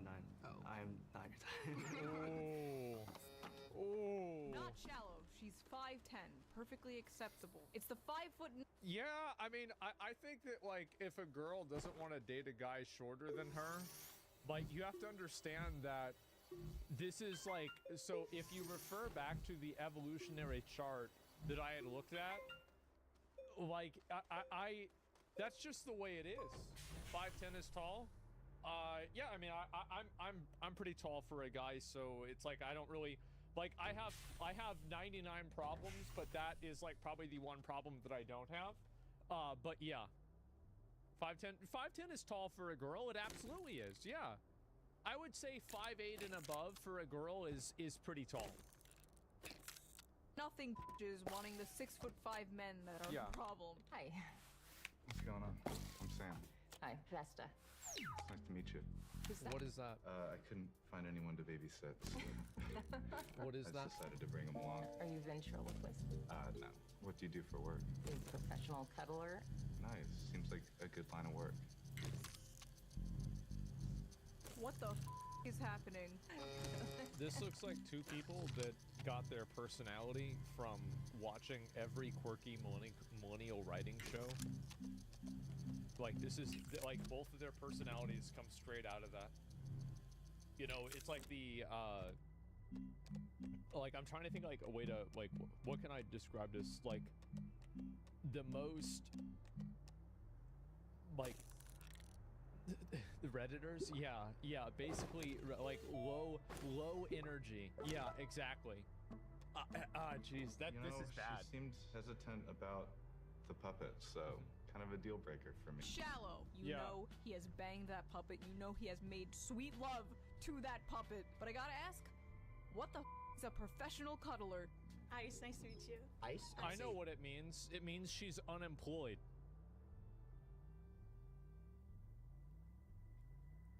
That's what it means. She doesn't have a job. Nice to meet you. Nice to meet you. How are you today? I'm fucking awesome. Oh, fuck I'm me. so sorry. Why? Alright, hey, It was nice to meet you. Where did you give him the boot? His handshake wasn't firm. His handshake wasn't firm? I'm calling shallow. I like your fit. Honestly, every time that a girl does something like that, I feel like they're doing you a favor. Because, like, if this is some sort of, like, problem for you, the odds are this person has got, like, 7 other quirks that's gonna make them annoying or obnoxious in all kinds of other ways, too. So it's like, thank God that that's happening. The guy was lucky, yeah. Shay? What's your name? I'm Alvin. Nice to meet you. Nice to meet you. Okay. I like your tattoos. Thank you. Do you have any tattoos? No. No tattoos? I want some, though. What do you want? I don't know. That's why I haven't gotten one yet. Ooh, why'd she say no? Was it the tattoos? The indecisiveness. I like somebody who knows what they want, you know? I feel like out of everything, that's something too...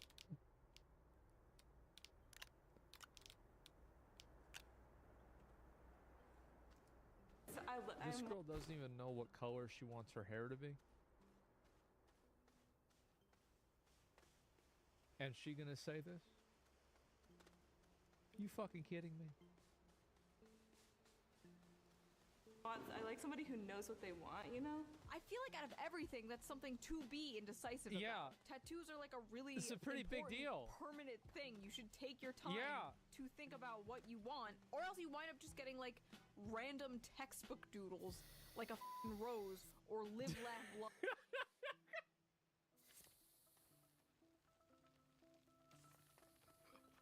Bro, she went to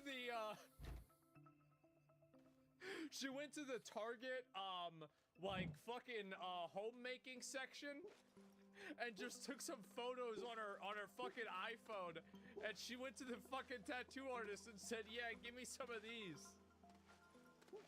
Yeah, I went to Home Decor. She got inked up like rooms to go. Oh, God, that's so bad. She doesn't like indecisiveness. No regrets.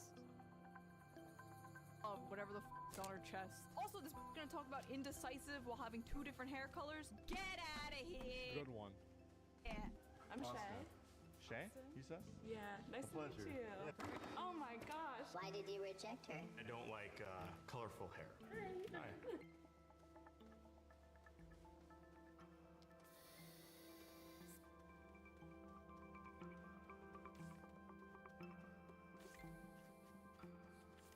It's not about the hair. It's about what the hair represents.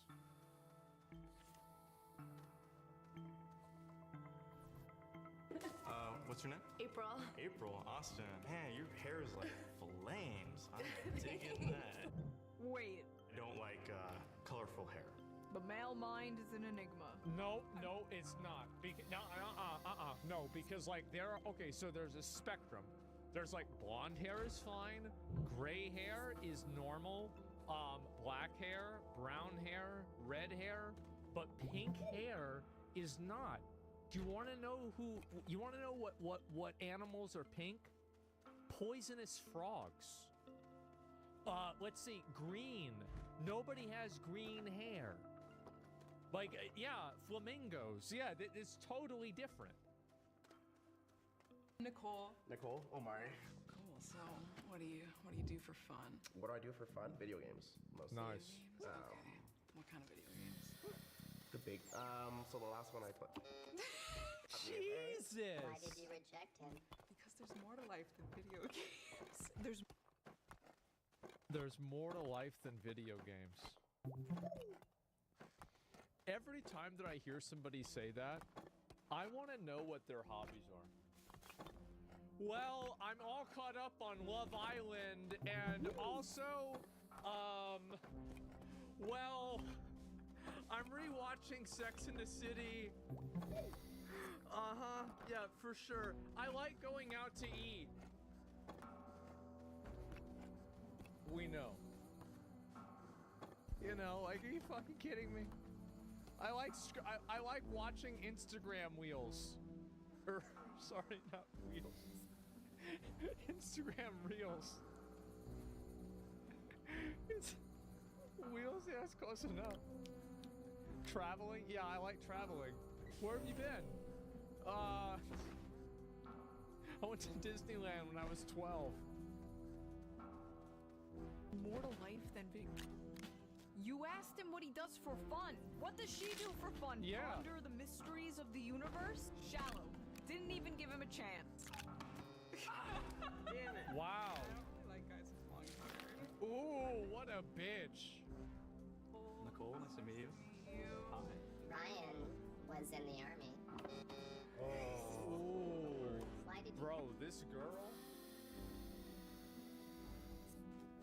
Man. Man, that's crazy. How many cats do you think she has?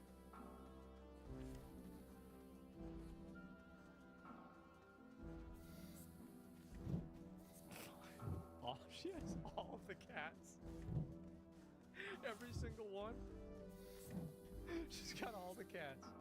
That's me. I don't know, man. Something about army guys. I don't know. Overly masculine. So no video games, Right. because that means your whole life is video games, apparently. Yeah. No long hair, because that's probably too feminine. And no army, Yeah, you can't be too feminine, you can't be too man. because that's too masculine. I want it. Right.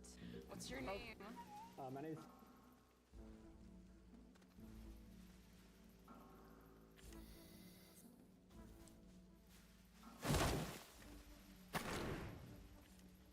The worst part about this is I bet she won't skip as fast.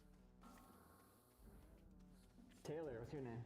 I'm Nicole. Hi, Nicole. So what kind of hobbies do you do? I have an aquarium, a 55-gallon aquarium. Oh, what? That's wicked. Are we just not going to address that? The wolf in the room? Nicole, are you not going to address the elephant in the room? What elephant? He's a wolf. This is the girl that Barnes & Noble book section was made for.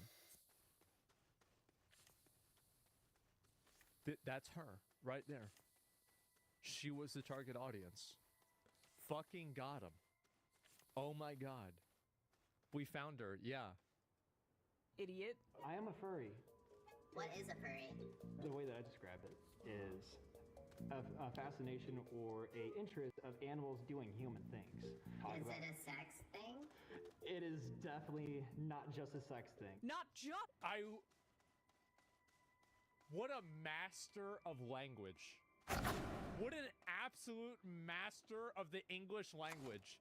It's not just a sex thing. Oh man, that was so clean. He's good? Yeah. Just a sex thing. Not just. Not shallow. Dude showed up in a whole ass fursuit on the first date. I do not break out the Vaporeon onesie until at least the third date. Maven. Izzy, what's your sign? I'm Capricorn.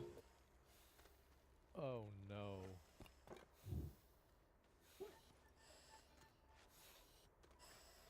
Oh no.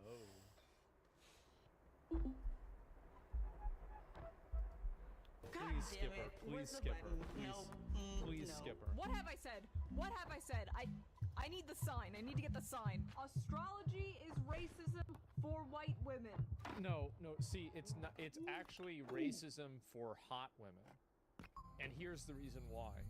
It's that if you're not hot, guys won't let you get away with being so confidently stupid about something like astrology. But if you're at least an 8 out of 10, guys will put up with this. They'll be like, yeah, this is my sign, and like my horoscope says this. Really? Okay, yeah, well, I guess that makes sense because I have a meeting later on today, right? But like, if the girl's a 4, you're not gonna listen to that. Fuck no. That's why all these hot girls are into crystals and all this other crazy shit. It's because no guy wants to ruin his chances by telling them that they're fucking crazy. Duh.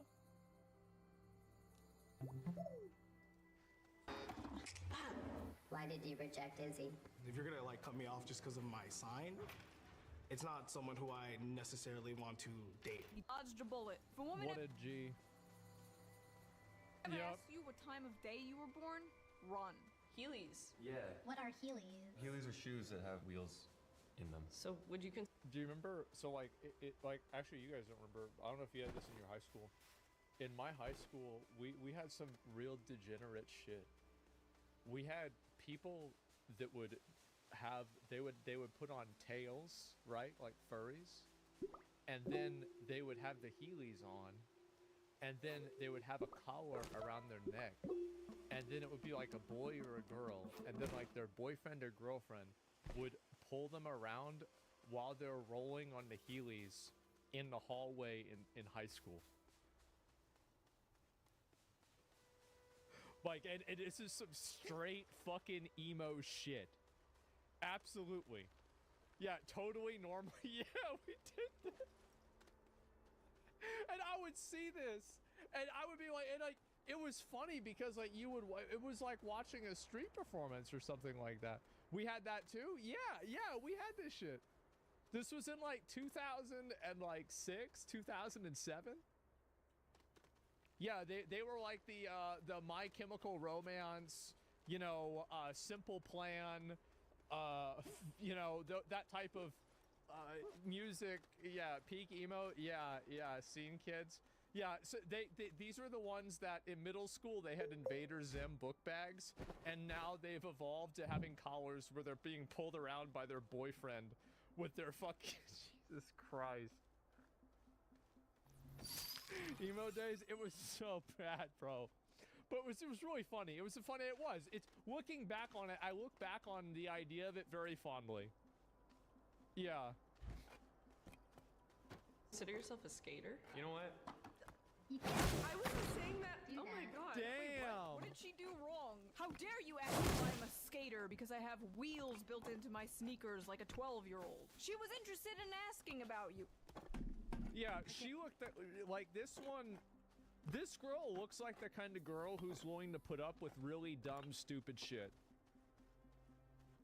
Like, you should have her talk to the furry. Yeah, absolutely. You can tell because it's the hair. It is. It's the hair. Like, any girl with a hairstyle like this, look at all this. Yeah, like, if you tell her that you're into something weird, she'll like that. Kinsey. Carlos. How old are you? I'm 36. Yeah. How old are you? 35. I don't believe you now. You don't? Because I look younger. You look older. Holy shit! No! The audacity! Hello, how are you? To be honest, I don't think she looks older. She looks great for 35. Am I crazy? I think she looks totally fine for 35.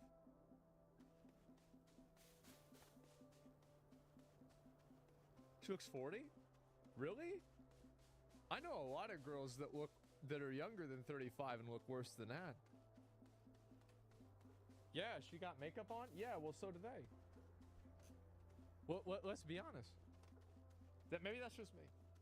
Holy shit! No! The audacity! Hello, how are you? Good, like the pants. I love the hair. What about your last relationship? My last relationship ended terribly. I was out for work. I came back home. Turns out she cheated on me and also got pregnant with that guy's child. Do you think there's anything that you could have recognized earlier on? Definitely. I think it was because I noticed some red flags and stuff like that. Like personality just hit a whole 180. But I think I didn't want to like believe it, so I was trying to drown myself in work. You know. No shot. This guy is not really good at Super Smash Brothers. He's got the anime beanie, all these tattoos on, some shirt that's probably about weed. Like, yeah, bro, this guy is probably a god at Super Smash Brothers. 2020 was not my best year, so. Why did you reject him? How many times did he ask me about myself? Wait, so the button asked the dude a personal question. The dude answered the personal question. The girl follows up with another question. Yeah. The dude answers her question. Then the girl rejects him because he talked about himself too much. Yeah, this is actually a really easy strat, is that if you want to get girls to talk to you, just get them to tell you about themselves. They'll never stop talking to you. That's the secret. Yeah, be like, yeah, this really happened to me. Like, I had a really bad experience. Really? What happened? Wow, that sucks. Well, did you talk to anybody about it? Yep, there it is. Easy, easy, easy. It's a job interview? Yep. Society. April, nice to meet you. Danny says he has a good sense of humor. Tell her a joke. A joke? Oh, you gotta do me a joke like this? You can't just go out and tell a joke like that. Look at the nails, bro. Look at those nails. She got a bird beak on her fingers. Oh my god. Those are talons, bro. Those are talons. I love it. Oh, you're funny? Tell a joke. Anyone could read a popsicle stick. Anyone could tell a fucking joke. Being funny is not just about jokes or stand-up comedy. It's about wit, banter, timing, observational humor. I'm getting flashbacks to when my coworker introduced me to one of her friends, and she was like, "This is June. She's funny." And the dude was like, "Oh, you're funny? Tell a joke. I am not your personal clown. I will not dance on command." Hello. Hi. Hi. Oh God, they're blindfolded for this one. So what do you do for work? I'm a school bus driver. Oh. Damn, that was quick. Take your blindfolds off and look at each other. Hi. Hi. Ask her, why did you...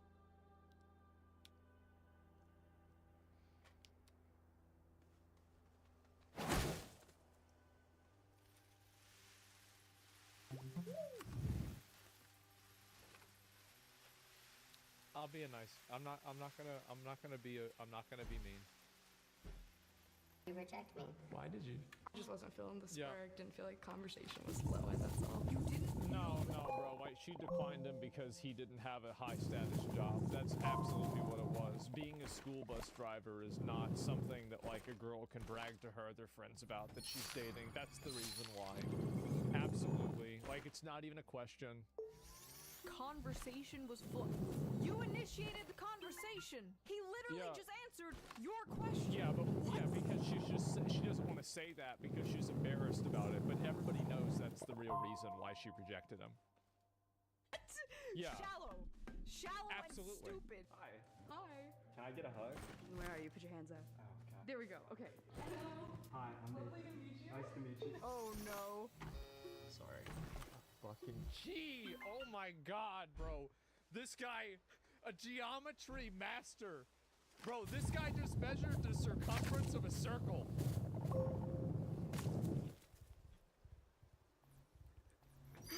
Oh, man. That was aggressive slam. Hi, I'm Nathan. Hello. It's nice Yeah. to meet you. It's nice to meet you. I'm This is, oh, bro, I've seen this one. This one's so good. Oh, my fuck. This is my favorite one. Oh, no. What is something that you watch by yourself that's a guilty pleasure that you don't tell anybody? I mean, I watched a lot. Isn't this that hair from the girl in Demon Slayer? I think it is, right? Yeah, it is.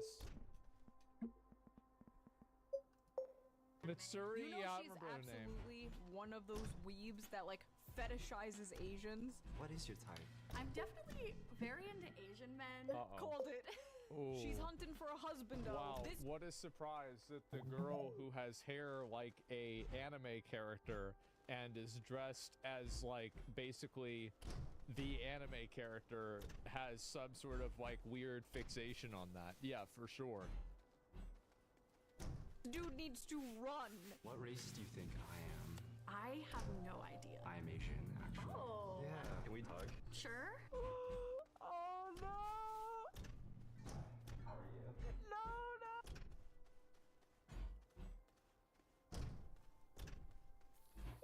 It's over? It is. It was all planned? Yeah. This smart guy. The dude's got a system? He does. He's so smart. We get along on a lot of different topics, but I felt that it was something where I could become a real good friend with you. Yeah, we'd be good friends. Hi. Hey, how are you? I'm good. How are you? Good. My name's Nathan. What's your name? I'm Amy. How tall are you? 3 for 3? He gonna go the 3 for 3? Y'all think so? Do you want to give me a hug and see how tall I am? Honestly, this guy is pretty smart. Before I tell you if my height starts with 6, I need to know if your weight starts with 2. Hi, Danny. It doesn't. But I'm pretty sure it doesn't start with 1 either.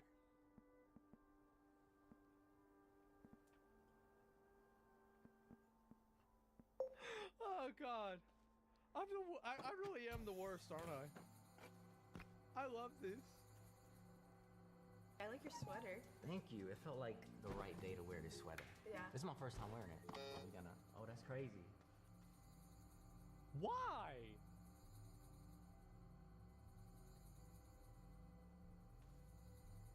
What the fuck?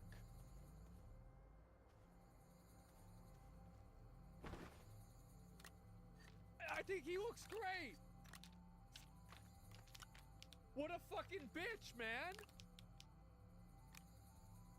Oh, that's crazy. Okay, fashion-wise. Do not even for a fucking second tell me that you're gonna talk about fashion. Fucking are you kidding me?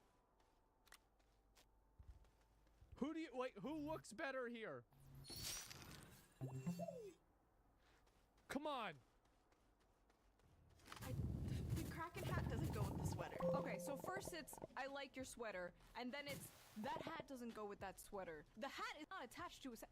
He could take off the hat. Does this woman not have like a frontal lobe? Hi there. How's it going? If both parties consent, I dare you to kiss each other. Okay. Wow. Oh my God, you're gorgeous. Is this the type of person you normally would date? Honestly, no. Why? Hey, how you doing? I really wish that some of the people on the show would just say, like, it's because you're ugly or fat or something like that. That's the real reason we all know why. Yeah. He's like, jeez. Am I supposed to, like,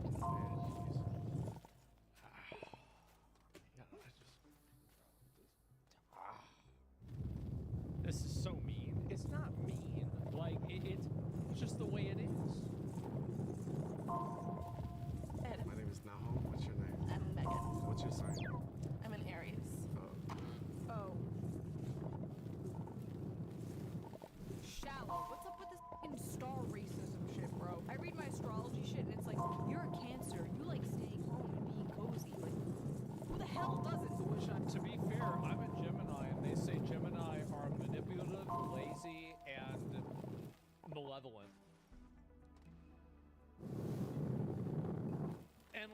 to be fair, like, I read that and I was like,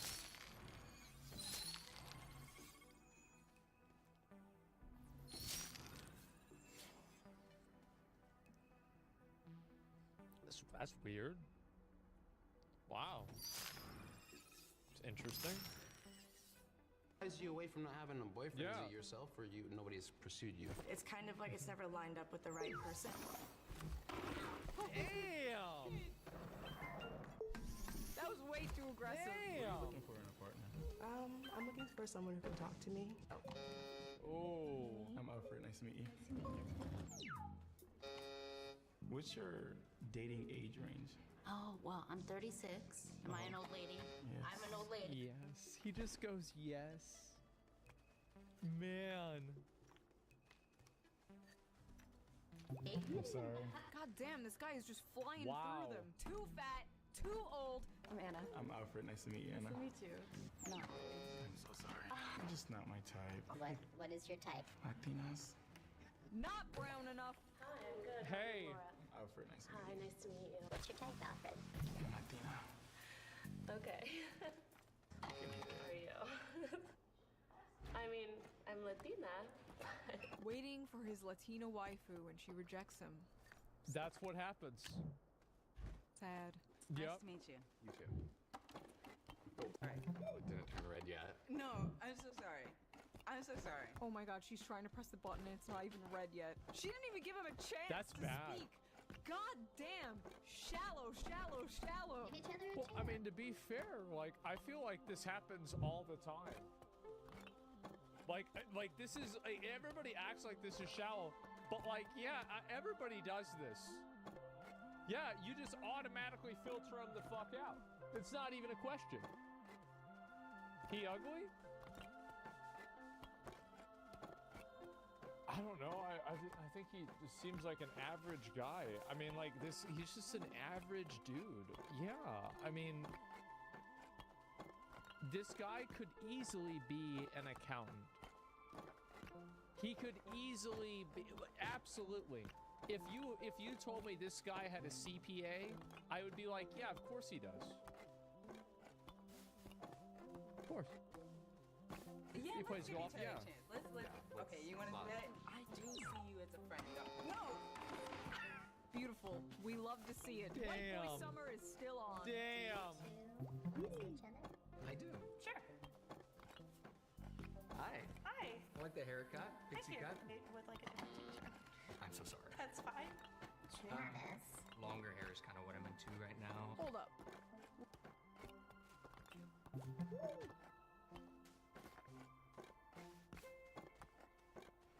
I'll be right back. That must be.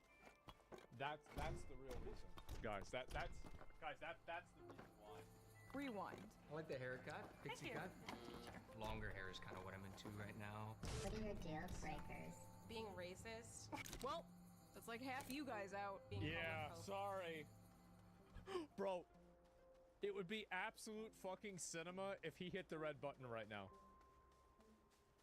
Like being broke. Up. That's all of you guys. Oh Bye. no. What's your name? Vanessa and you? Vanessa, I'm Aaron. Nice to meet you. Nice to meet you. Wow. Sorry. Oh, I'm sorry. I'm not red right Oh, now. it wasn't red. She doesn't even know what he looks like. She heard him say like 3 words. Do you have a six-pack? No. Oh my god. Oh, wow. I honestly, I feel like people like that are the best content. Soy voice? Yeah. Yeah, no, I mean, yeah. Do you? That matter? No, I think this shit's funny. I do. Anything stupid that girls like declining for, like, I think guys, like, let me think of examples of things that I would, like, not talk to a girl for. Oh, fuck. Like, I'm trying to think of fat. I mean, I think there's some cute chubby girls. I wouldn't lie. I don't lie. There are girls that are heavier, and I still think they would be really pretty. Yeah, they have massive fucking tits. Absolutely. And I'm not sorry. Yep. 100%. Now, it's not a lot of them, but there's some of them abso-fucking-lutely. So, number one. Number two. I don't know. The invest in a future girls. I feel like it's such a... It's so circumstantial. Annoying voice. I've dealt with a lot of people that have annoying voices, and I just usually... Pink hair, you said it before? No, that's not really an automatic decline. I mean, I don't know. I'd have to really think about it. God, shallow. Yeah. All right, so what's your deal? I mean, like life-wise, currently I work as a substitute teacher. That's crazy. I do cosplay. This is ridiculous. Okay, I'm a teacher at Franklin, and I love going to Comic-Con and dressing up. Really? Oh my so god. go for it. Yeah. I'm sorry.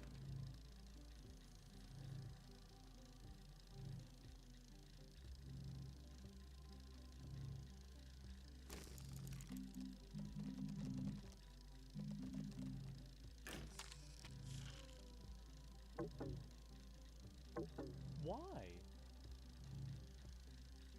I don't even understand this. Why? I'm so confused. Back to the dating apps, everybody. I feel really bad because, like, I did like him a lot, but also. But why?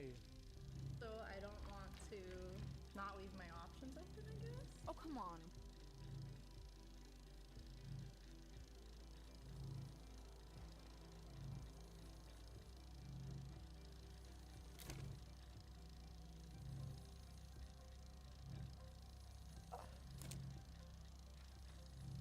I don't even know what to say. What do you even say to something like that? That's You vibe with amazing. someone, go out with them. This like abundance culture shit is so Yes. toxic. I don't want to date this person because you know what if there's a better person? Celeste. So, it's like there are girls that do that and then they weigh their options. And girls want to have a harem.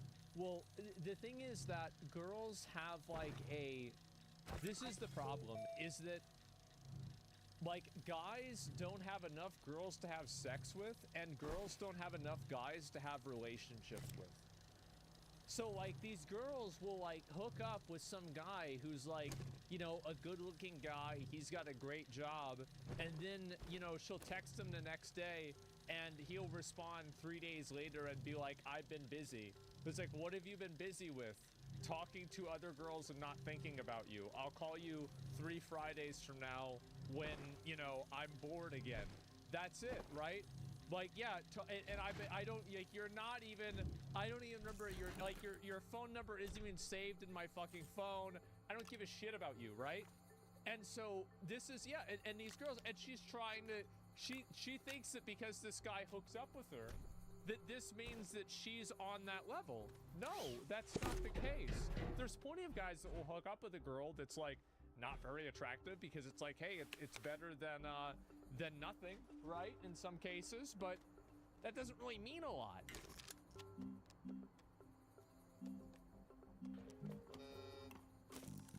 I'm Celeste. Nice to meet you. Uh-huh. Evan. Damn, bro. Damn, bro. Already? Damn, I mean, like, to be fair, he does have a haircut like that guy in Hey Arthur. But to be fair, I watch Hey Arthur every week. He does. Was it Hey Arnold? It's Hey Arnold. That's what it was, yes. Wait, what? Oh. He was really connecting with Xavier. But did you get rid of Xavier if you connected with him? I just wanted to see who else was here, I guess. Because dating is like about experimenting and meeting multiple people, and not just meeting one person and being done with it. Tinder brain. This is what having 400.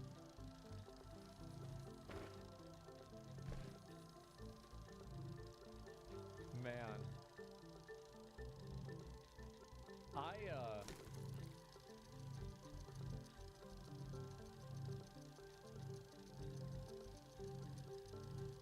I'm just trying to think about, like, what can I say about this?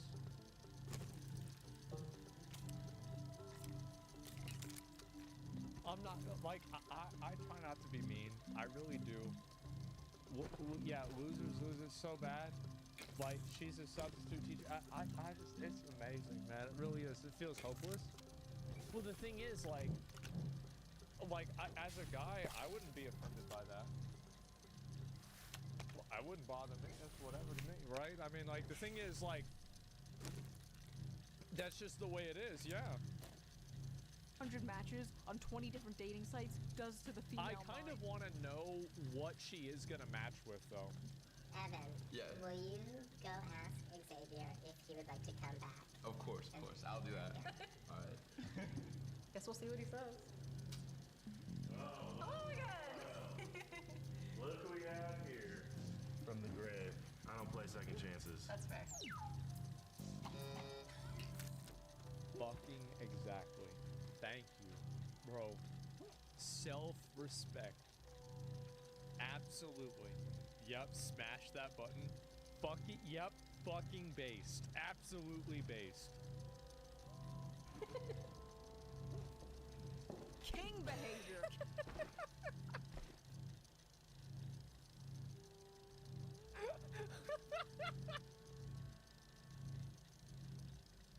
Oh god. Oh god.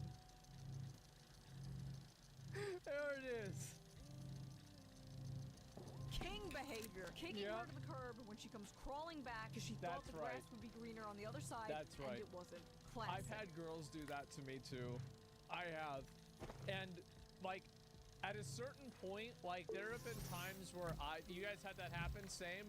Sometimes I've taken them back because it was convenient for me and it's like, yeah, I mean, I don't really care. Like I'm already, like, cause usually, no, I have. I've taken them back. And the reason why is like, I'm already talking to another girl anyway. So who cares? Who cares? Like, I don't give a fuck. You have? Okay. All right. Yeah, that's fine. All right. I'm just saying that's my mindset on it. Hi. How's it going? How are you? I'm Seth. I'm Alex. Alex, great to meet you. Give her 3 compliments. 3 compliments. I love your hair. Thanks. And your glasses. Thanks. And yeah, I like how you're matching. You got the purple, the blue. Thank you. Why did you reject him? I feel like his compliments were based just on my physical appearance. Well, no shit.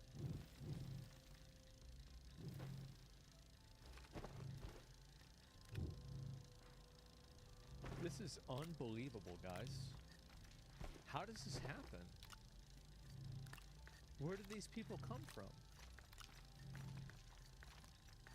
You've only known each other for like 3 seconds. What the hell else is he supposed to say? You're really smart? He doesn't know you, bitch. The more you watch, the more it becomes apparent why these people are single. What was your name again? Ari. Ari? Or you can call me vampire girlfriend. Vampire?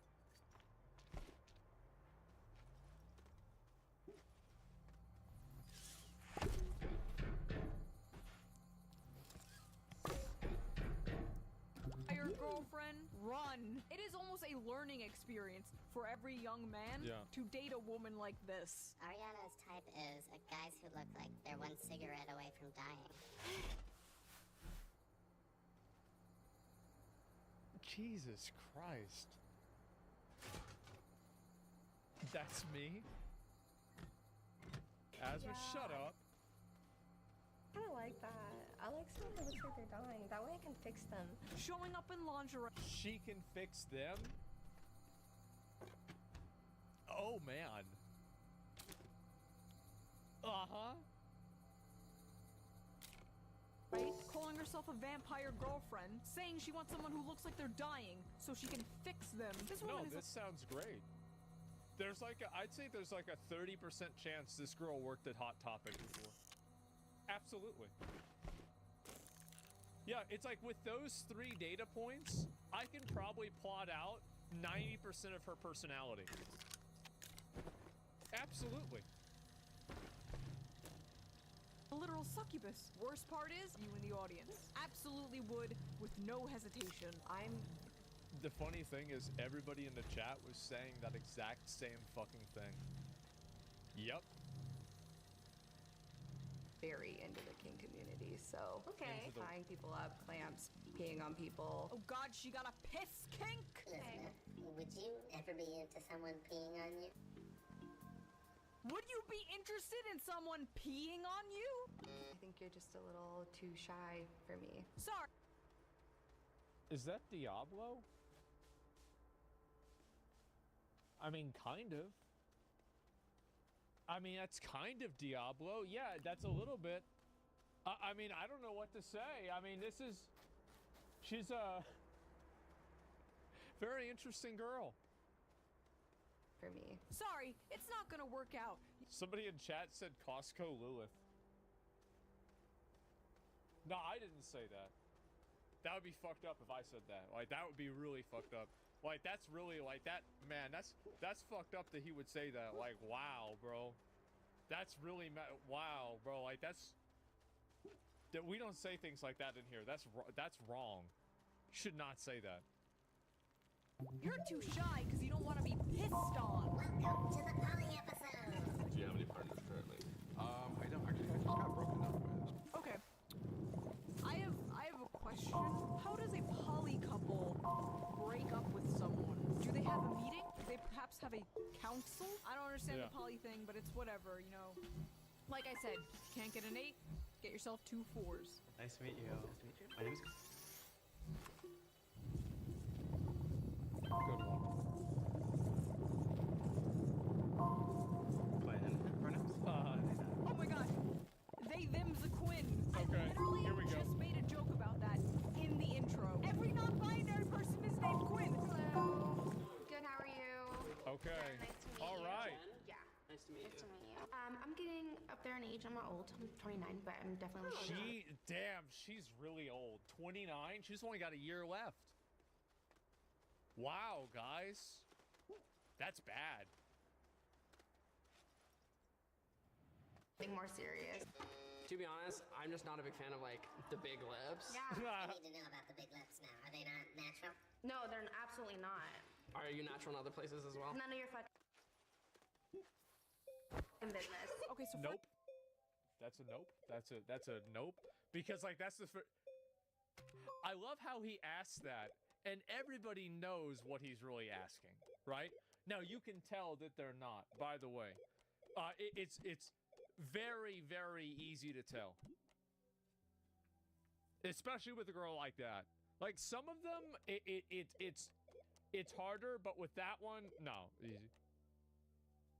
First of all, we were all thinking it, okay? Let's not lie. We were all thinking it. Second of all, is it shallow to reject someone because of plastic surgery? I don't. Well, yeah, it is, because they look like a fucking, they look like a blow-up doll half the time. And also, the people that get plastic surgery usually have body dysmorphia that they're going to end up blaming on you. That they're like, oh, well, this is like, you know, like, I'm getting older. They're going to get insecure. This is going to lead to, like, more problems. Like, all of these, like, manifestations, like, what you have to understand is that, like, it's like a hydra. And, like, out of the hydra of like, I need plastic surgery, there is, I'm doing this for you, I deserve something better, I hate myself, I hate how you make me feel, I hate you, right? And this hydra has a lot of heads. She already talked about being old and she's 29. Yeah, exactly. So shallow? No, there's, well, I mean, there's different, like, terms that they use, right? No, I think it's totally normal to not like plastic surgery. I don't have very strong opinions about plastic surgery. I do. I think that if a girl wants to get plastic surgery and it makes her look better, then it's good. And if a girl wants to get plastic surgery and it makes her look worse, then it's bad.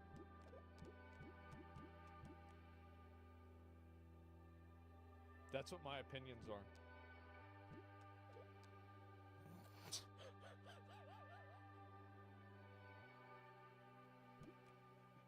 That's really the way it is. I'm not. What are we talking about? What are we thinking about? Basic common sense. Yeah, there's plenty of girls that I've known that have gotten plastic surgery. Like, I'm not, you know what? Yeah, there's some of them, and it's like, you had this done. Good decision. Good decision. You look better now. Way better. Yep. Buccal fat removal should be illegal, and the criminal surgeon That's should the be face hanged thing? in the town square. Yeah. Look at this. How do you feel about dating older women? I have dated older women. Like how much older? So I was talking to a girl who's 30. I've been with women. Wow.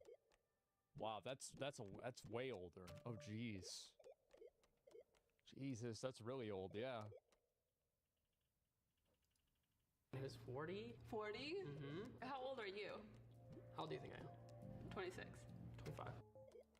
How old are you? What do you I'd actually guess 23. I feel like you're 27. She's like 30, 31. What? No way. Yeah. No. Yep, see, bro, like, I can tell. Oh, bro, like, I was there. I was there. Yep. I'm telling you. I can immediately tell. Like, you have to understand that I'm a professional at this. I'm a professional. Like, you think that you're not, like, you think that you are, you're not. I am. Immediately. I'm the expert. Way? What do people think 31-year-olds look like? I've been on dates with. Well, I mean, like, they're just old. Like, I mean, that's just really, yeah, that's it. Yeah. You look 19? I look 19? I'm gonna ban you for lying. The thing is, I think I need to fix my fucking hairline. That's the problem. Like, that's my issue. Like, I gotta fix my fucking hairline. And I feel like I would look way better if I had a different hairline. You look 35? No, all the apps tell me that I look older, but the problem is that if I look at I feel like I've looked 40 since I was 21. That's the problem. Like, I haven't really changed the way that I look. I've just looked that way for fucking 15 years, basically. True, yeah. Of people that were born in the 2000s. Oh my gosh. Uh-huh. Is that legal? I've been on dates with women in their 30s. Oh, 24. cool. I've been on dates with men in their 20s. Okay, pedophile. You've been on a date with a 40-year-old? Okay, that's different. How is that different? He's right. It's different. You're It's different because she was probably hot. Duh. You fucking idiot. What do you mean? Like, yeah, duh. Like, you dumb as hell. Robbing the cradle. He's hag maxing. Educate yourself. Oh, God. Gen Z's new social trend of dating older women. This is, in my hag max, like, I remember I watched, I was like looking at a thread. It was on Twitter. Of course it was on Twitter. And it said, at what age do girls become hags? And the highest liked comment was 18.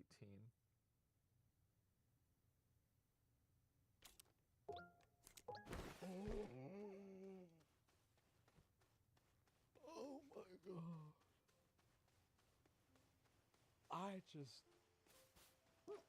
What the hell is going on, man? People call 25 with that. What the fuck? It's amazing. It really is. It's something special. That's only because 14-year-olds answered. The funny thing is, you're probably right. It's probably a bunch of, like, 14-year-old kids that are voting on this. That's actually a good point. Yeah. Fun fact about Dylan. Oh. He loves guns. Uh-oh. Yeah. That's not a fun fact to know. Just to like put the record out there, not a Republican, not an NRA member. I like guns, but I'm not a Republican, I swear. Fun fact, you don't actually need a gun. I would immediately disqualify this guy because he's acting like a pussy. What a little bitch. Like, absolute, just immediate disqualification. Yeah, what a cuck bitch. license in Washington State.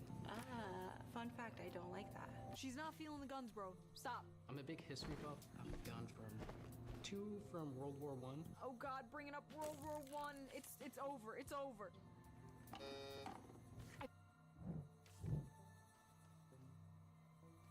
So, this is the way that you have to. So, if you have a hobby, there is a certain like brand, and this is something that I've learned. There's a certain strain of autistic girls that if you express a passionate, dramatic interest in something that they have no interest in, they will listen to you talk about it for hours. But like, you can't do what he did, where you talk about it, you're not even explaining what guns they are. He's not enthusiastic about it. He's not talking about what guns they are. You know, he's like, are these the guns? Are they parabellum? Is it like, what type of situation is this? They won't care. No, they will. Exactly, you can't pussy out, man. Like, if you paint Warhammer figurines, you need to explain why you paint the figurines in these colors, why this is gonna happen, and also, and this is if, like, yeah, you go all in, right? You go all in, you explain it's like, so basically, these colors are from the Imperials, right? And so the Imperials, so, okay, so basically, all right, how much do you, okay, so you don't know anything? All right, we're gonna have to start from the beginning. All right, so if at the beginning of time, you know, and like then you start explaining to them, if they can sit there and listen through that, everything will be fine. Yeah, preach, exactly. I feel bad for this guy. I hope he finds a woman that he can yap to about his game. Yeah, no, he's not gonna yap to any. He's a pussy. He's an absolute pussy cuck bitch. 100% he is. Little interests. I love when a guy I like yaps about his interests. Like, I don't know what the you're talking about, but it is adorable. How?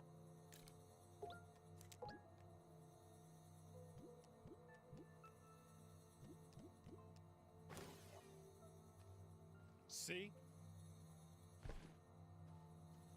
See? How into it you are. Yep. I'm Nick. Nick, I'm Liz. Nice to Liz, meet you. nice to meet you. Okay, tell me about yourself, Liz. Oh, yeah, I love reading. Would you like to see my chest tattoo? I don't really get showed off that often. Okay. I want to see it. Looks like shit. Looks like shit. You need to work out more. You can't get a chest tattoo without working out. You either need to lose weight to be more cut so you have more definition, or you need to work out more. Like, I'm sorry, like, that's just it. Okay. Oh. I'll be real with you. I'm not big into the reading. Okay. I'm low-key illiterate. I don't read, bitch. He says, I ain't about that book shit. Hi. Nice to meet you. Nice to meet you. Nice to meet you. My name's Joaquin. Nice to meet you. My name's Amy. Why the spacesuit? Why the astronaut? A lot of people are interested in outer space, and I'm interested in inner space. Okay.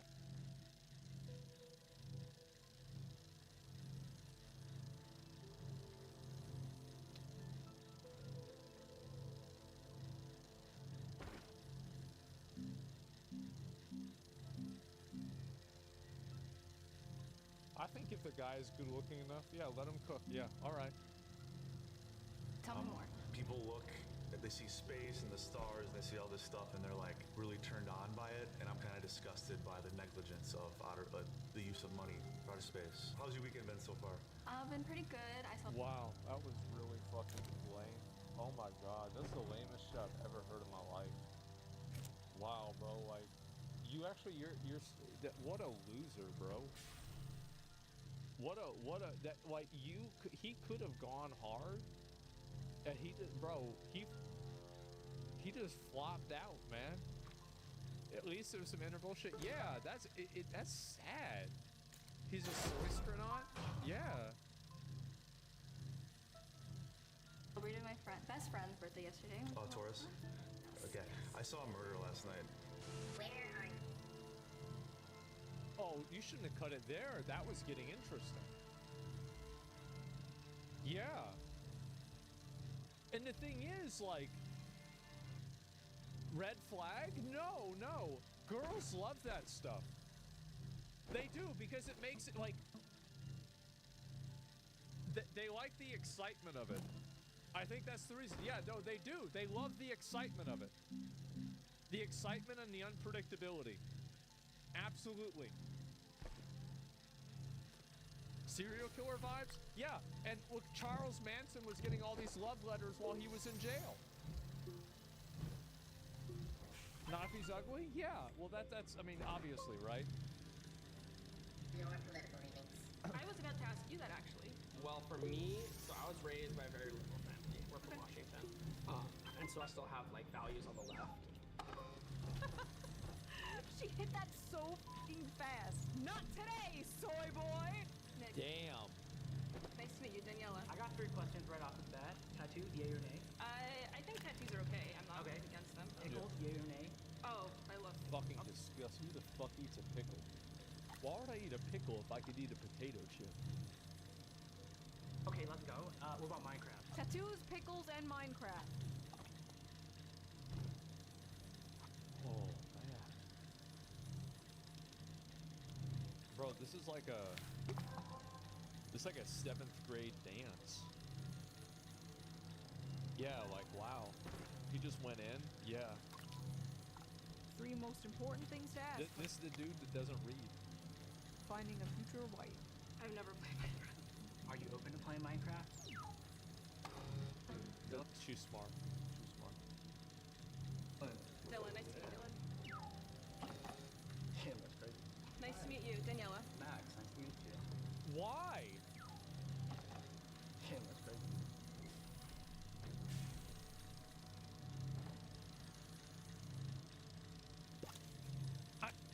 Maybe because he's Asian? That's a good-looking guy. Like, what the fuck? But she hates she's liberal. There's no way. There's no way. That's funny. That's really, really funny, but there's no way. Nice to meet you, Daniela. Max, nice to meet you. Max, Yeah. your political beliefs. Yeah. What are they? I am liberal. Not a good sign when you say your political beliefs and the woman. Yeah, but that guy's kind of attractive, so she might put up with it.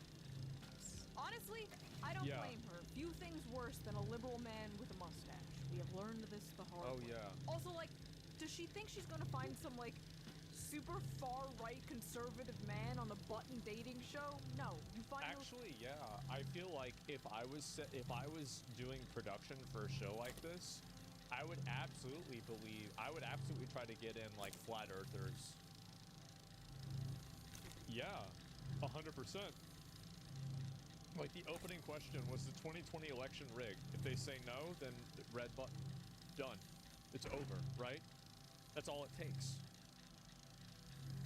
was at church or the strip club. Is it shallow to reject someone based on political identity? Like, you need to know their values and goals and, like, yeah, no, I think it's definitely like if you have like a crazy political viewpoint, you're probably gonna run into friction with somebody like that, because like a political viewpoint is informed by a person's worldview on everything, right?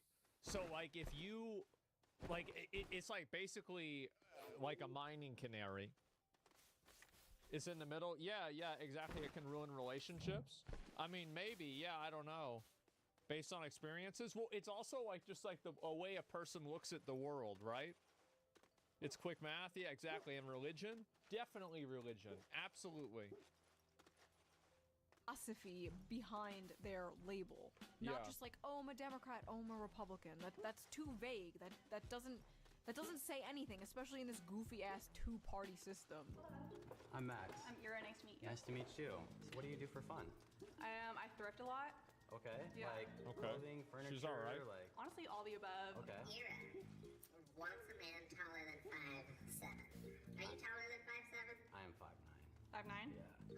For me, it's all about the like leg proportion. No offense. He was literally taller.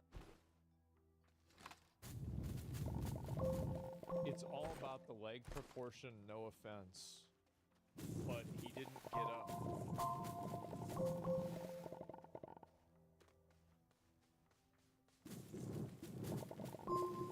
How would she know that? Like, she missed out? Yeah. Not 6 foot? I guess so, yeah. He was That's literally just the taller way than- it is. She said she wanted someone taller than 5'7", and he's 5'9". I'll think of something interesting to say. I guess you could say, Just hit the button. Hit the button.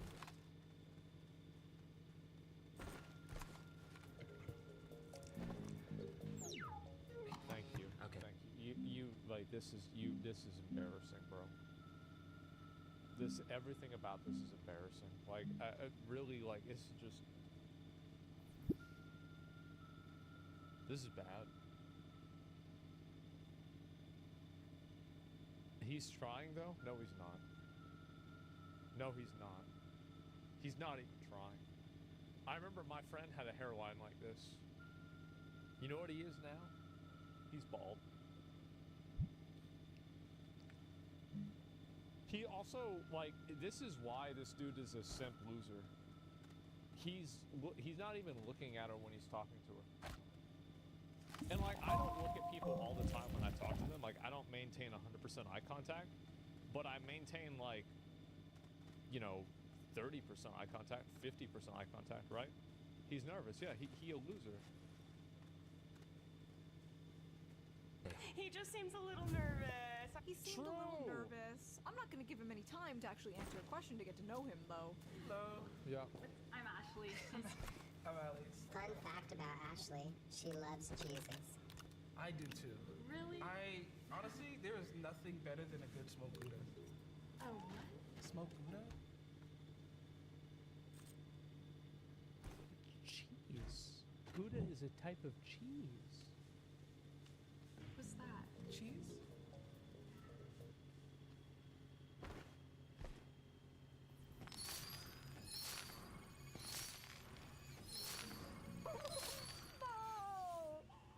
I would kill myself on the spot. They should have a button that's like instant euthanasia Yes. for things like this. So what brings you here?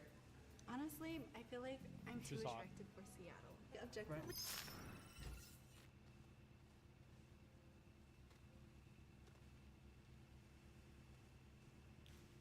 Uh-huh. I'm pretty. I'm too attractive for Seattle. Objectively, I'm pretty. Yeah. What? I'm 22. I'm just Oh, figuring nice. it out. Yeah. Oh, cool. so- I'm 23, so yeah. Okay. Well, my ideal age is 24.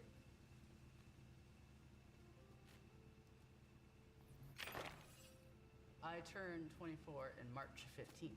What sign is that? It's a Pisces. What about you? When's your Aries. birthday? Oh, cool. You're good. I really like astronomy stuff. Oh, you're an Aries? See, this is what I'm saying. Bryce said, do you really think this guy cares about astronomy? Absolutely not. And also, by the way, it's not astronomy. Astronomy is the real thing. You're talking about astrology. That's the fake thing, okay? Like, it's like the difference between a magician and a wizard. Like, this person's not a wizard, they're just a magician. I too love astronomy. And yeah, but why is he saying that? Remember what I told you guys? Hot girl? Oh yeah, astronomy is so cool and interesting. I love it.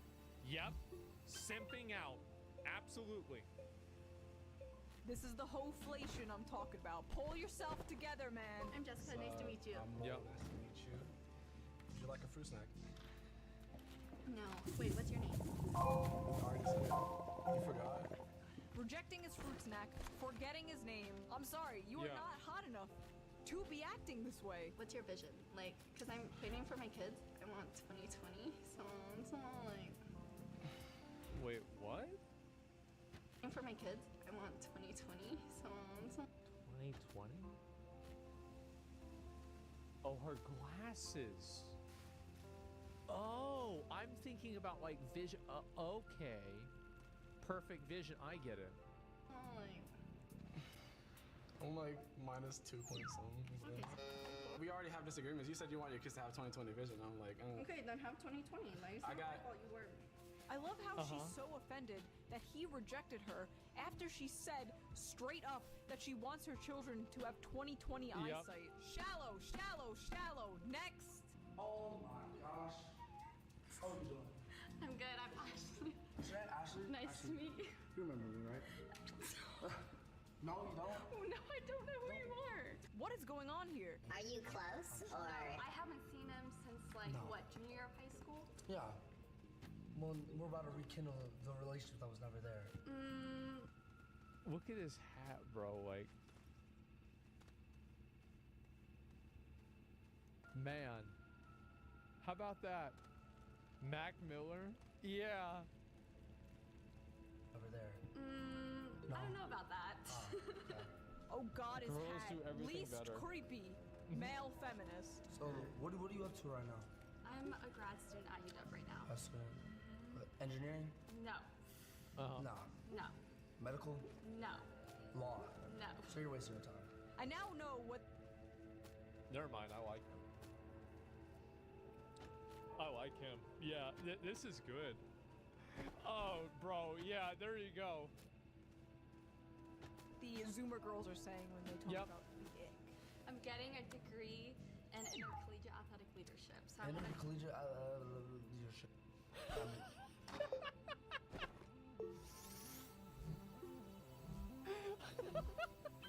Fucking say it. Yeah, whatever. Nobody cares. At least he's funny. Yeah, at least this guy's funny. Exactly.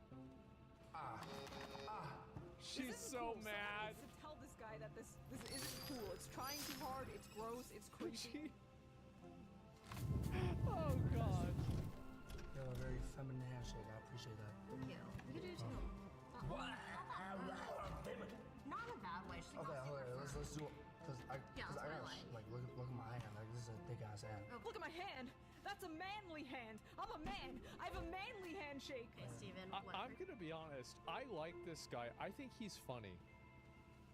Like, he's probably emotionally abusive for sure. But he's, I mean, like, I'm not in a relationship with him. I don't have to deal with that. I think it's funny. What are you most excited about to do after you leave here? So go on a date with you, Quinn.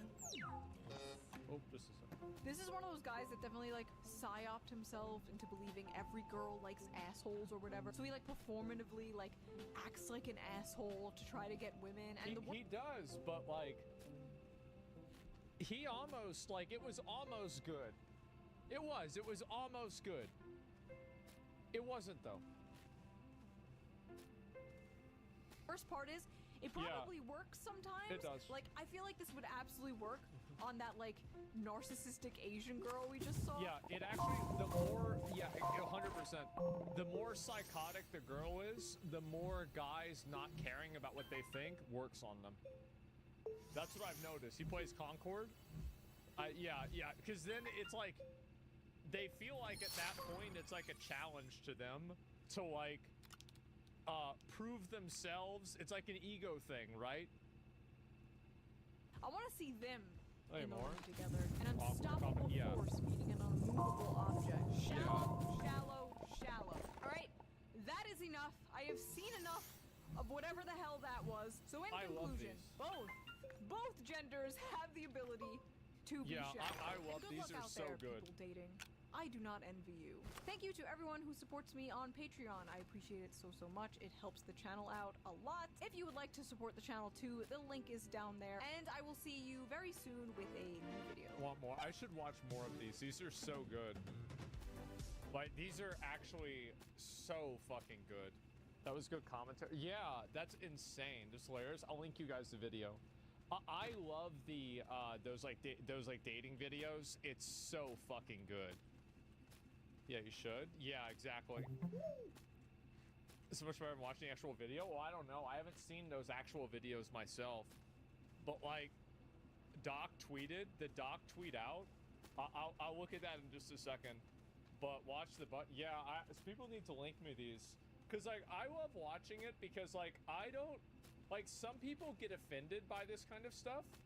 I never get offended by it because I don't even, like, every time I see a person on camera, I'm always thinking to myself, I'm like, I don't care what they're saying. Like, I don't care if they're obnoxious. All I look at these people for is entertainment. That's all. I only care about them for entertainment. So, like, if somebody's an interesting character, like the gas station Mac Miller, or, you know, somebody like that, fucking perfect, right? Absolute fucking cinema. Yeah, easy content. Yeah, give the video a like. This was really, really good. And imagine this with streamers. Well, I think the problem is, like, most people, like, most of the guys, I feel like, are just, like, so unconfident about everything that they say that nobody is going to like that. It's like if you have some autistic fixation on World War I, like, you need to make sure that people know about that, right? Like, you can't just go and be like, oh, well, you know, it's just like this thing that I kind of like. That's fucking boring, bro. Like, it's so boring. The girls are too confident. I mean, here's the thing, right? Is like, I think that guys are obviously, like, guys and girls are shallow for, like, different reasons. Like, it's really not that interesting. I think that really the reason why is that, like, I think the reason why guys think that women are more shallow is because women have the ability to exercise being shallow more often, right? So, like, because obviously, you know, there's like a lot of guys and there's like not that many girls that want to hook up with the guys, right? And so, like, it's just, again, it's like a dynamic thing where it's like women have like more choices, but guys don't, so they can't exercise being shallow as much. That's what I think happens more than it. Women are basically the pickers. Yeah, they basically are, right? They do, for sure. And I think it's generally the guy is supposed to fight for the girl. I don't know about that. I mean, I think it depends on like what you mean by fight for, right? I mean, like, this is any time that like if a girl's getting me into trouble, if she's getting me in, like, you know, she starts trouble with, I'm not talking about physical, right? Just like any altercation or some issue with like a guy or somebody else, and now this is the court, like, oh, the courtship? No. If somebody tells me I'm not interested, then they're not interested. It's that simple. Now, why is that? Why do I think like that? Very simple. It's because I've had a bunch of girls tell me that no means ask me harder does not mean that, like, you know, this is not something that they like. They don't like that. So why would I act that way? Like, I don't want to have to play games with you. Fuck that. No way.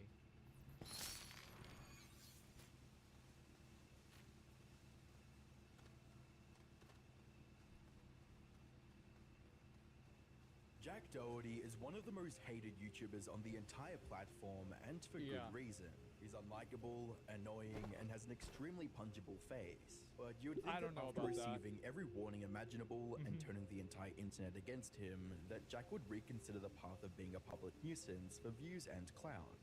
This has been like a really popular thing, and it's been going on for like probably 3 years now, where there's content creators that are going out of their way to be annoying and obnoxious publicly for attention. This is super, super common now. Your house? Yeah. Okay. What do you want to do? We're not here to play games. Flip a coin. Oh. What do you want to do? Heads, we send him in jail. Tails. No. Hey. He's not going to... Unfortunately, it would only be a matter of time before Jack's wild antics caught up with him and threatened to end his entire career. It was a battery and assault lawsuit. I create weekly YouTube documentaries, and today which, by the way, I am so glad to see people like this actually have real-world accountability, because I think the biggest issue with this is that people commit crimes for clout, and then people get mad at like the like YouTube or Kick for not banning them. Like, I don't care about that. They should be prosecuted if they're committing crimes. Into the rapidly deteriorating career of Jack Doherty. Around 7 months ago, I uploaded a video discussing Jack's rise to notoriety and later infamy on YouTube. In a nutshell, Jack is a creator and streamer who made a name for himself by capitalizing on viral trends and lighthearted trolling content. Yo, what is up, guys? Jack Doherty here, back with another video. There's a bit of respect that I gotta have for any kid that's out there grinding before they even hit puberty, you know? Like, I gotta respect it. Today I'm gonna be going trick-or-treating the day after Halloween, Yeah, I got my GoPro on my head. Yeah, just how being an annoying retard. I get this. I'm just gonna tell people I'm a doctor or something for Halloween. However, as his online career progressed, Jack would escalate his content from a few harmless pranks to extremely disorderly conduct. This is the problem that a lot of prank content has, is that prank content lends itself to upping the ante. It's like, okay, I did something harmful and funny, now let's kill somebody, right? Not that extreme, but just like in general, that's what happens. Yeah, you're ramping. Like him harassing exactly. Ninja on stream, getting kicked out of public spaces, and shutting off the power at Walmart, Jack wanted to cause as much mayhem as possible for the sake of viewership and clout. Guys, better shut up the lights on Walmart. Aisle 1, aisle 8. Dude, bro, just go. 16, 18. Go ahead. That means aisle 14, aisle 8. Alright, do it. Eventually, Jack's thirst for attention pushed him to go beyond public misconduct, and he began harassing random people on the street during live streams. And the thing is that this is completely a fault of the police.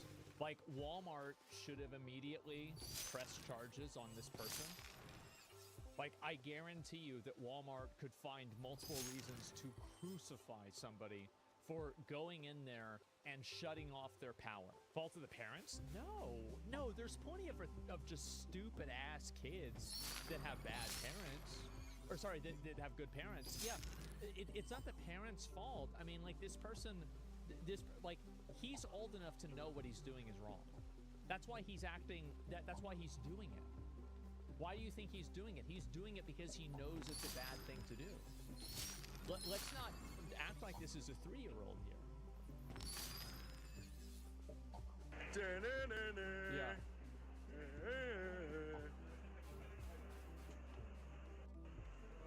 What? Well, bro, what you gonna do? What you gonna do, bro? Jack's streams would only get more degenerate and outrageous as he See, frequently... this should have never happened because they should have got him with the Walmart thing. That should have absolutely been like a citation or maybe even jail time for them. He hosted or attended parties that featured controversial figures like Neon, the Island Boys, and Fuzzy Tube. Oh boy. We did that to make him feel big. Y'all gonna stare here and not clap for him? Y'all are all beta as f***. Sheriff, this guy's f***ing beta as f***. God damn it. Beta said, hey. Yo, you're a bitch. You're a little bitch. While controversy and outrage were the cornerstones of Jack's... Look, this is the one that I'm actually not going to complain about because this is kick content, right? This is the trashy, you know, primary audience is 13-year-old boys. Like, everybody knows, like, the moment that you walk into this house, you know that you just put on your clown nose. Online persona, it didn't always work in his favor. On the 7th of January 2024, Jack received a 24-hour ban on Kick after he asked a girl to expose herself on stream. Even though Jack was comfortable making a fool of himself for attention, he wouldn't allow anyone else that luxury. By the 11th of January 2024, Jack would falsely copyright claim videos from YouTubers Mimulus and I'm Alex. Tweet reading, "Hey Team YouTube, Jack Doherty is abusing YouTube's copyright system by claiming videos that are clearly not infringing on his rights to fund revenue." With a British loser replying, "He claimed mine as well." Thankfully, Team YouTube would resolve the issue. Up until this point, Jack had hardly faced any repercussions for his deplorable attitude. However, all that was about As I said, bro, like, there is the one commandment of YouTube, is that you do not abuse that system. That is the one commandment.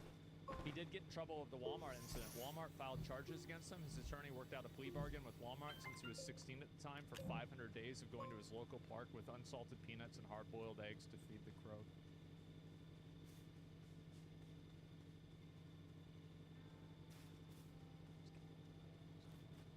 As Jack received the most shocking reality check of his entire career. On the 21st of February 2024, a personal injury lawsuit would be filed against Jack and his bodyguard Justin Gosley. The document would allege the following.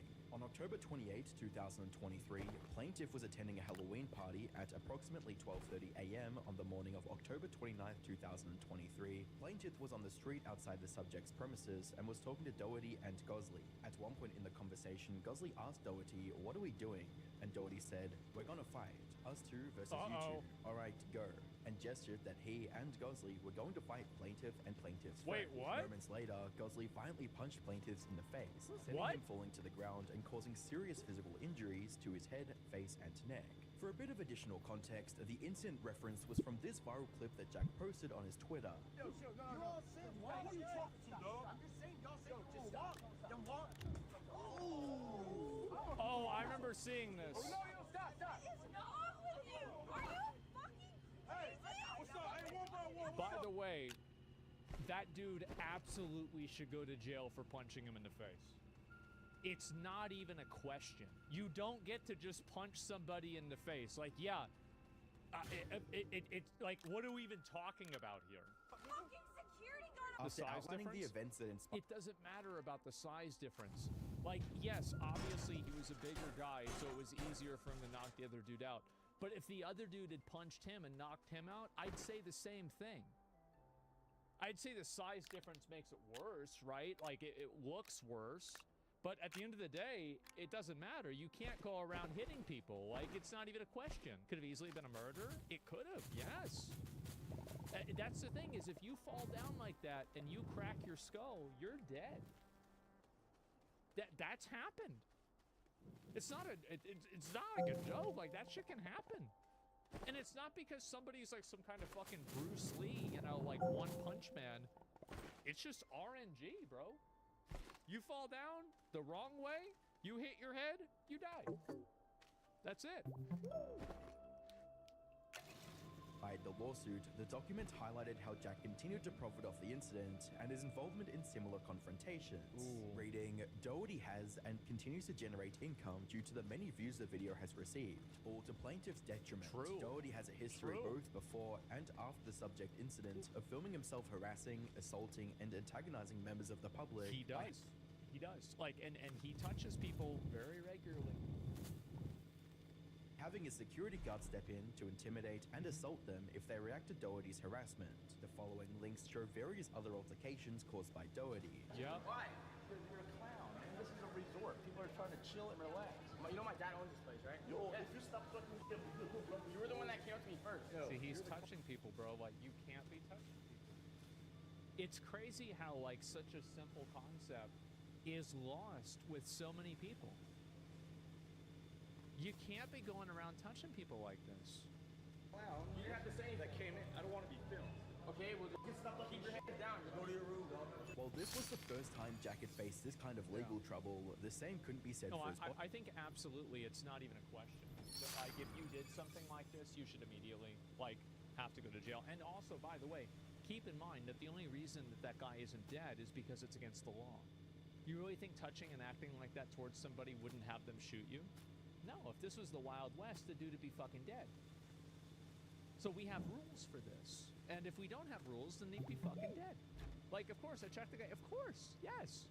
bodyguard, who had a, quote, history of assault and battery. Jesus. Given the severity of the incident, the lawsuit would seek relief for damages and reimbursement for legal costs. Wow. Even though the case is still in court, the outcome of this lawsuit could encourage other victims of Jack's antics to come out with their own cases. Remember, Jack had I spent hope the they better do. part of last year terrorizing dozens of people for his streams. Yeah. And any of them could decide to take things to court. Unfortunately, legal battles weren't the only thing Jack had to worry about. Around this time, a creator named Lenny Miller published a video titled I Fought Jack Doherty, in which he confronted Jack over trash-talking him online. As I told you guys, this is content for 13-year-olds. Because if I was 13, I would probably be watching this. Absolutely. It's brain rot? Yeah, it's for middle school kids, right? I mean, that's the way it is. Hella trash to talk on stream. Let's go. Let's go. You're dumb as fuck. Uh-oh. You do it for a clip. Let's go. You had hella trash to talk on stream. Now let's go. You talk trash on stream last night. Let's go. I don't care. And you think it's funny? You won't say it to my face, but you'll This say is it on the 5'11" versus 6 Because I foot, don't want by to the give you way. a clip like you're trying to do right now. What do you mean? As you'd imagine, Jack would only engage in the situation once he was a safe distance away and shielded by people around him. Exactly, bro. Like, he 100%. literally have boxing gloves. I have boxing gloves. Let's go. They're talking trash. Let's go. Let's be honest, bro. This guy would beat the fucking shit out of him. It's not even a question. And also keep in mind, he didn't. Like, you want to talk about like an easy, like, bro, it's. Yeah, this guy's like, yeah, he's not the. Yeah, he didn't do it. I'm gonna go boxing right now.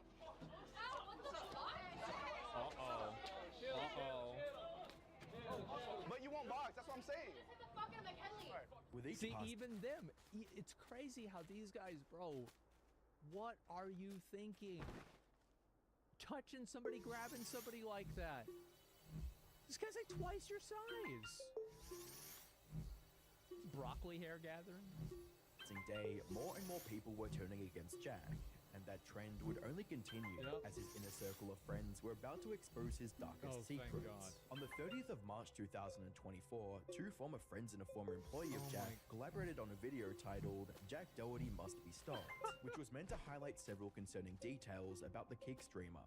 For those of you guys that don't know, I'm Ricky, I'm Nick, and we actually met Jack Doherty back in 2017, right when we started popping off on YouTube. He started popping at the same time. We became friends. We actually filmed a decent amount of videos together, and we actually ended up moving in together in a house with all of us back in 2021. This is Matthew JGL. He worked with Jack Doherty from 3 million subs all the way to 10 million subs. In the video, the trio alleged that Jake utilizes substances, surrounds himself with people who hate him, and places profit over human connection. Jack's own brother says all the time that the only thing he thinks about is money, and he says it literally to anybody new that comes into the house. I could believe that. I feel like, like you told me that, and I'd say abso-fucking-lutely. It's not even a question.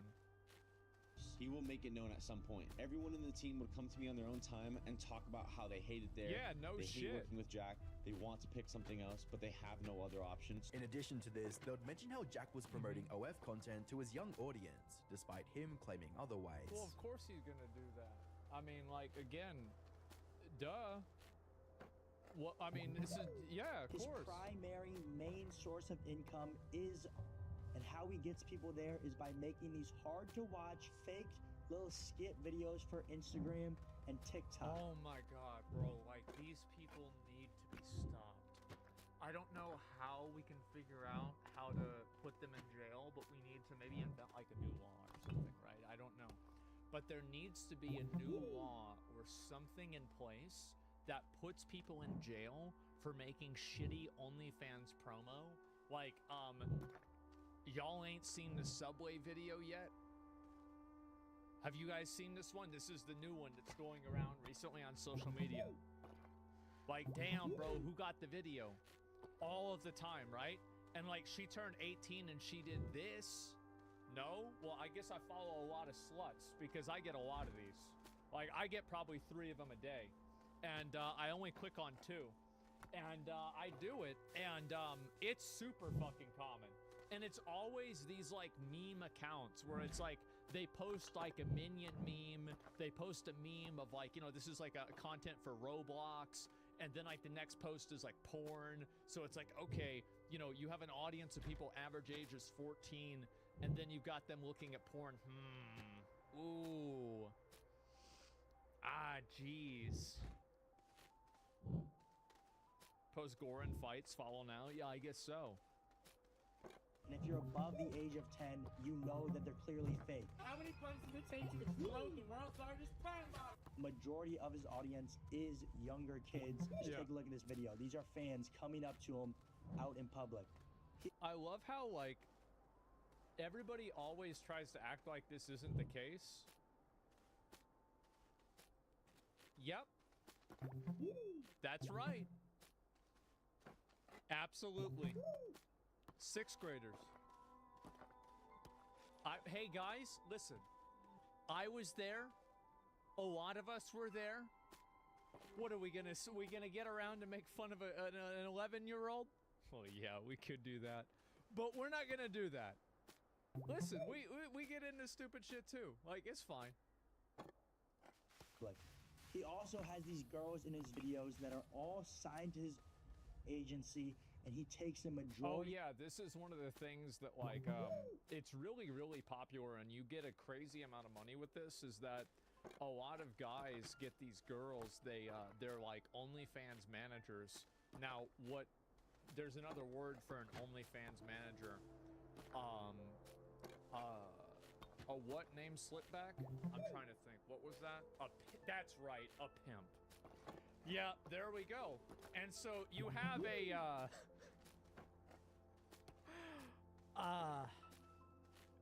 you have teenage boys going out and pimping out these girls for OnlyFans to pre-teenage boys.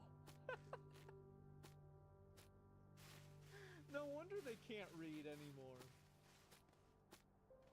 Oh man, they're cooked. Of their income and pays them a small salary, a small fraction of what they bring in. And Jack will say that these videos are geared towards older people to try and get older people with money to spend money on him and his girls. What's even more concerning... Well, they are geared towards older people, but at the end of the day, you're making content for kids and you're selling them porn. That's what you're doing. It's obvious. Everybody knows that's what's happening. Now, in my opinion, this isn't even the worst part, because you could say any content is made for kids, and then you can just, like, moral authority tell people not to make that type of content. So the problem that I really have is the assault stuff, right? I mean, this is just like, it's like just a bonus. Were details about Jack's personal life, as his former friends claimed he used to shoplift when they lived together. And to start it off, this is something that rubbed all of us the wrong way when we all lived together, is we would go to the grocery store and Jack would literally just shoplift. He would just open a box of food, eat it, and then leave the open empty box. Okay, that's bothersome. It's because that's like savage behavior. Like I'm thinking shoplift, like, okay, let's sneak something in your pocket, right? It's like this is a game that you're playing with like the security, but you're just like going into the food aisle and then eating. It's nasty and trashy. It's not even clever. It's just being a fucking pig. It's disgusting. It's like a barbarian, yes. This is like if you brought it. Think about it. Most dogs that are brought into Walmart don't do that. Dogs.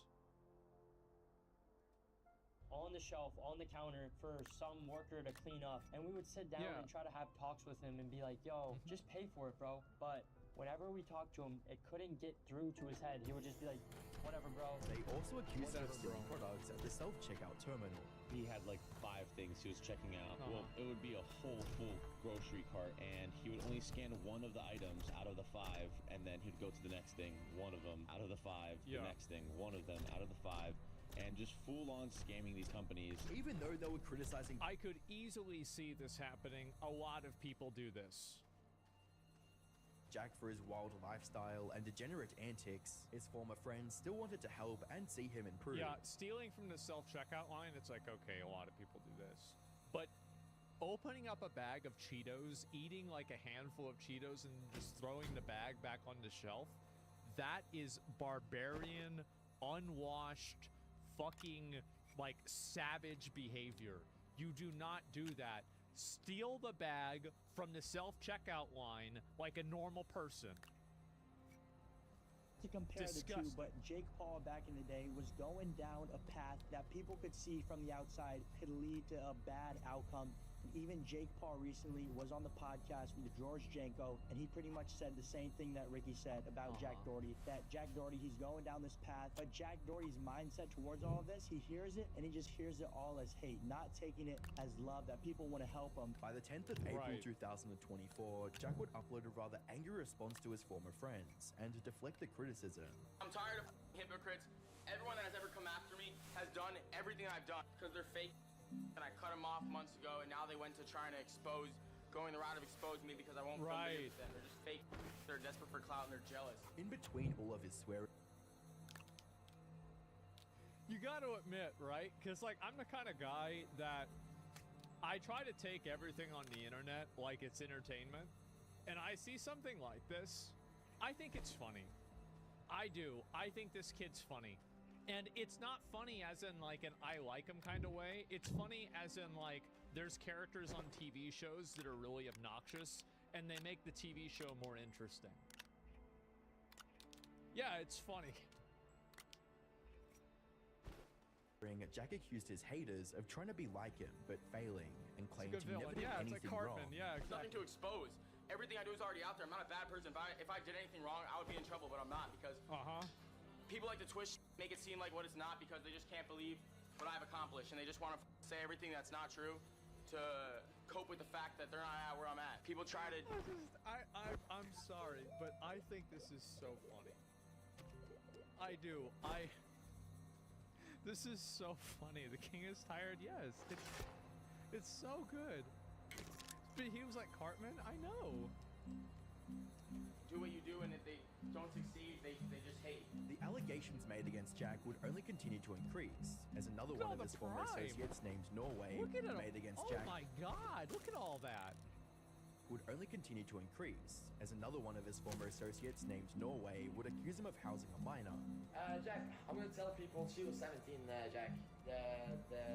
Sophie girl. Oh, not Sophie, Sophia. Sophia still 16 or 17. That was in the house. And then you said they're never going back to the house. 4 days later, Jack, Ace invited the 17th. I always take all this stuff with a grain of salt. You think that's true? Talk to the fucking police. Yeah, like this is a serious accusation. Like, involve the police. Year-old and her friends over to the house. And I also have messages of Sophie messaging me, Daddy, please forgive me, or Daddy, please come over or something. But I didn't want to come over because you're a 17-year-old. And Jack, I messaged you, I told you to kick them out, and then you didn't do shit about it because you're in Dubai. But yeah. In his Twitter community, Jack would address the situation. I can't believe he switched up on me that fast. You know what the best thing about this is? How I just read it. At no point in time does he deny the fact that she was 17.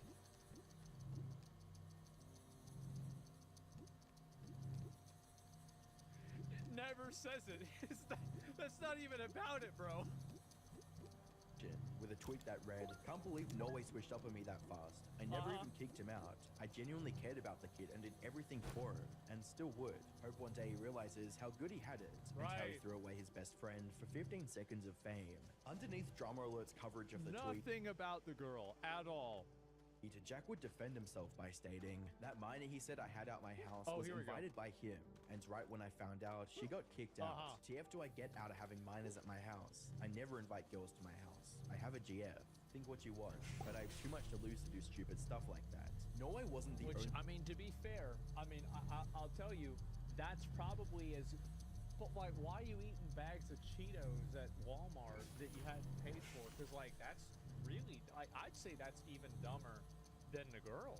Like, that's like you are... Like, that's... Bro, a dog doesn't do that. You can have... I've seen dogs at Walmart that don't do that. GTA, man. Yeah, this is like Grand Theft Auto. It's hearsay, though? Yeah, and to be fair, I think it's a good argument that, like, yeah, I'm in this great position. Why the fuck would I bring a minor to my house? I honestly think it's like an accusation that's that crazy. You know, extraordinary claims require extraordinary evidence. And if this is true, then the police should be involved and not Twitter. That's my opinion. Anyone accusing Jack of acting inappropriately with minors, as Neon also brought up similar allegations months prior. You're a fucking joke. Let me tell you exactly what Jack does. I don't care. You want to say that? Now I'm going to violate you and expose your script. Here's what you do. I'm going to tell you exactly what you do. You get 17... Oh my god. I just... This kid is always so funny. 18-year-old girls, the night before their birthday, you buy a $10,000 yacht every time. You get them drunk and they sign... Wait. The night before their birthday, you buy So the night before their 18th birthday? a $10,000 yacht every time. You get them drunk and they sign a contract 50% of their life every single time. Fuck you. Stranger still, the pattern of former friends and colleagues accusing Jack of being So he's like spawn camping them? Like, that's crazy. Like, why would you, like, I mean, that's insane. Getting a 10K yacht? Well, because he's renting it, probably. He rents it for 10K, yeah. Sure. Like a 10K rental fee? Yeah, absolutely. Being too close with minors extends all the way back to December 2023, when Natalie Reynolds made similar claims. In a tweet that read, "Oh, by the way, the grooming thing..." This is the girl. This is the girl that convinced the crazy fat lady to jump into the water downtown here in Austin, who couldn't swim, and then she ran away as the police were coming to rescue the woman. It's crazy how, like, yeah.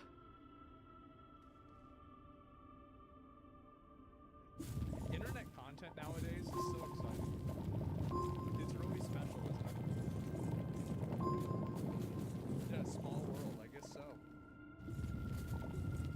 Ain't a joke though. This girl was 17 and Jack waited months for her birthday to get her drunk and sign a contract on a yacht, as well as Jack Doherty has paid someone to take her, get her drunk, and sign a contract on a yacht. Just turned 18. I started my OnlyFans. Let me know what kind of content you guys wanted to see.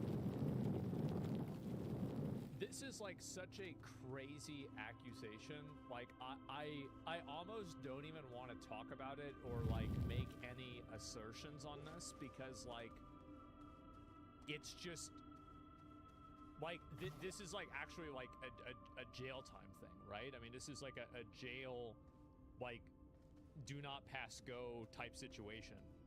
Like, if this is true, like crazy bad. Yacht, as well as Jack Doherty has paid someone to take down and ban my Instagram account. Insecure narcissist is mad he can't make money off me anymore, and I'm realizing the truth. Sleep to minors. While none of these allegations have been proven or disproven, it's clear that the people close to Jack Doherty are slowly turning against him and revealing who he truly is when the cameras aren't rolling. Even State Farms, his insurance company, wants nothing to do with him.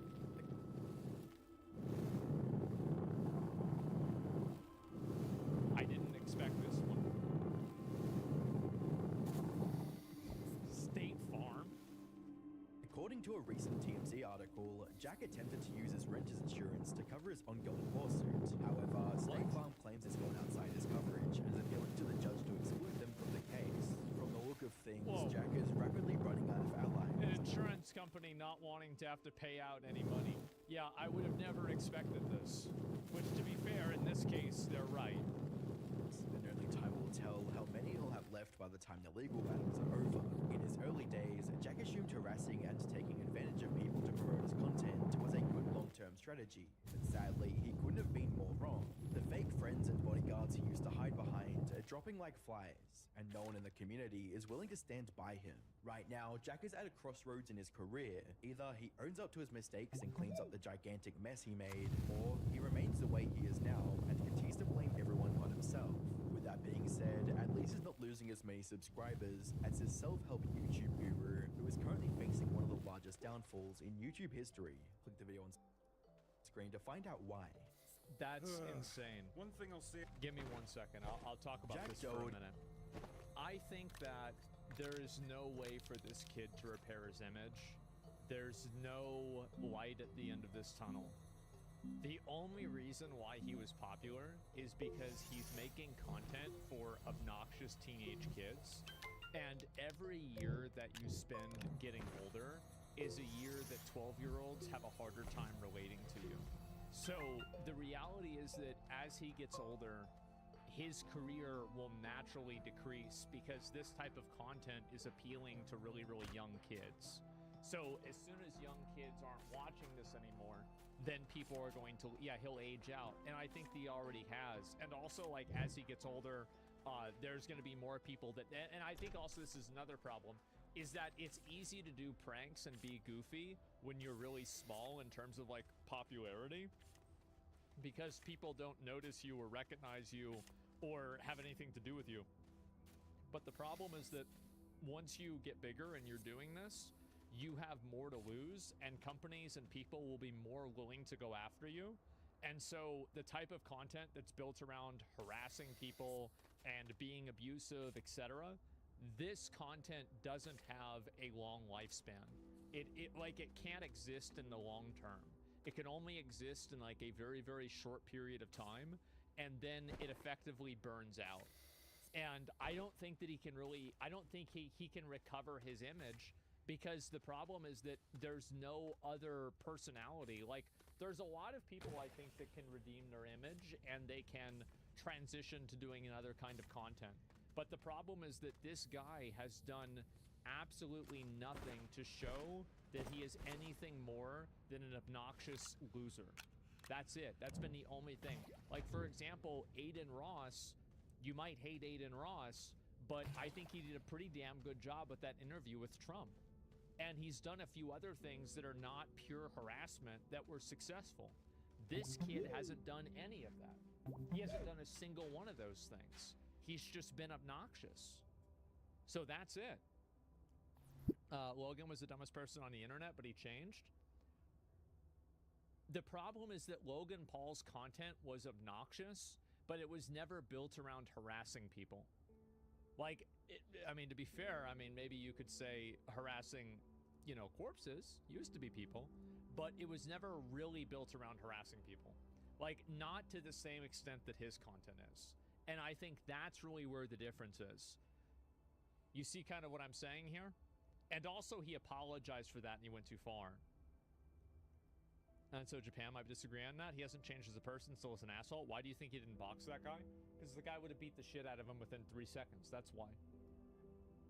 Like, he didn't box anybody. Like, by the way, if you look at this entire video, there's never a single point where he's actually being violent towards anybody. Like, he might walk towards somebody or go like this, but he, like, at no point did he ever touch anybody.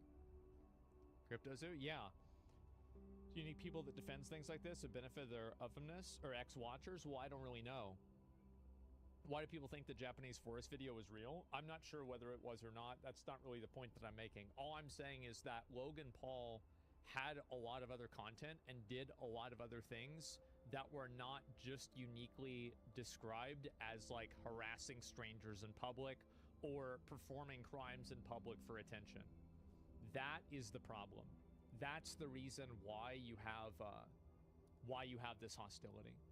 And that's why it's hard to recover from this. It's that if you do this and that's the only reason why people watch you, and then you stop doing it, well, then people are going to stop watching you. It's pretty simple, actually. I'll be right back. I need to use the bathroom.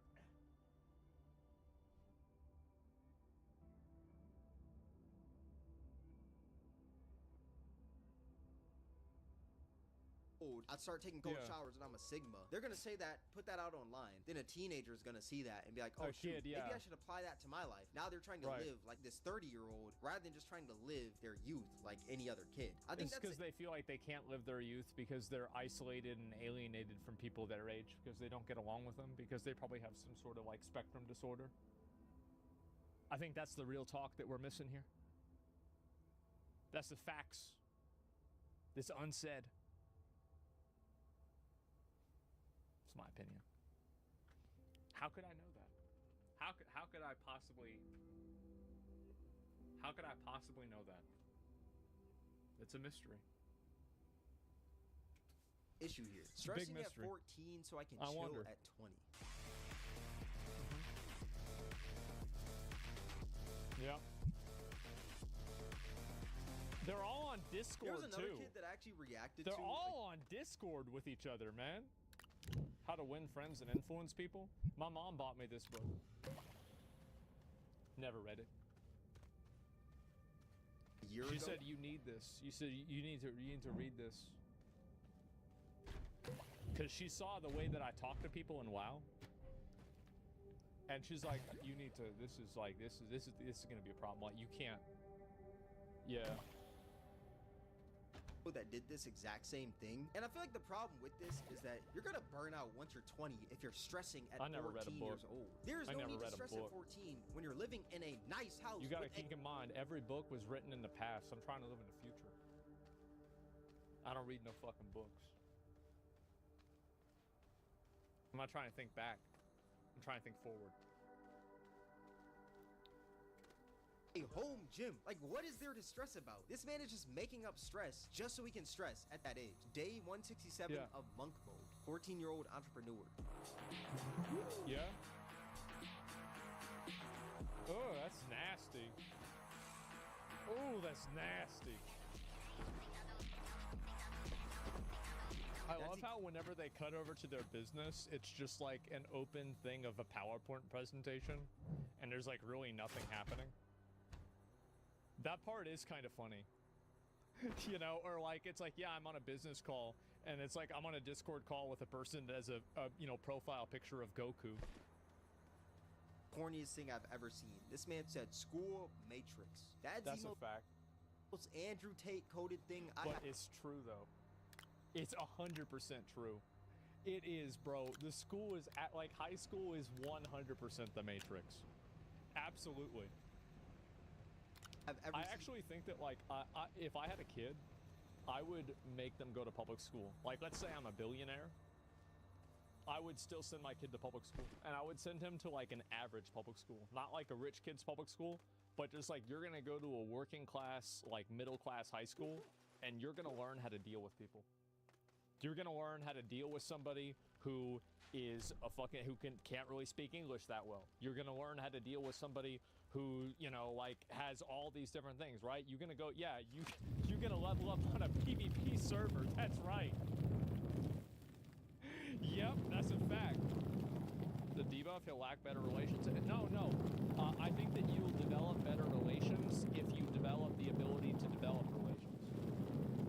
And so, being able to get along with people that you don't necessarily have a lot in common with, and being able to find common ground with people who are different than you, is something that is more important than nearly anything else. And a person's ability to do that is probably the biggest indicator on whether they will be successful or not. And so, like, if you are 14 and you've already had to spend years dealing with things you didn't want to deal with, dealing with people you didn't want to deal with, when you finally go to work and you have to deal with Deborah, who's a fucking bitch, you can still say, "Good morning, Deborah," every day, and not get sent to HR for telling her that she's a fat bitch. Because you know how to act, because you've been trained to do that. You know how to deal with people. No, I'm telling you, it matters. It matters a lot. The deal with Mary? Yeah. AKA manipulation. That's right. Absolutely. You gotta learn how to fit in. You gotta learn how to make things go in your favor. In my life, bro. Is that a good thing? It is. With them boxing Very good thing. skills, please invest Extremely in them. good thing. I'm not gonna lie, them boxing skills are not safe.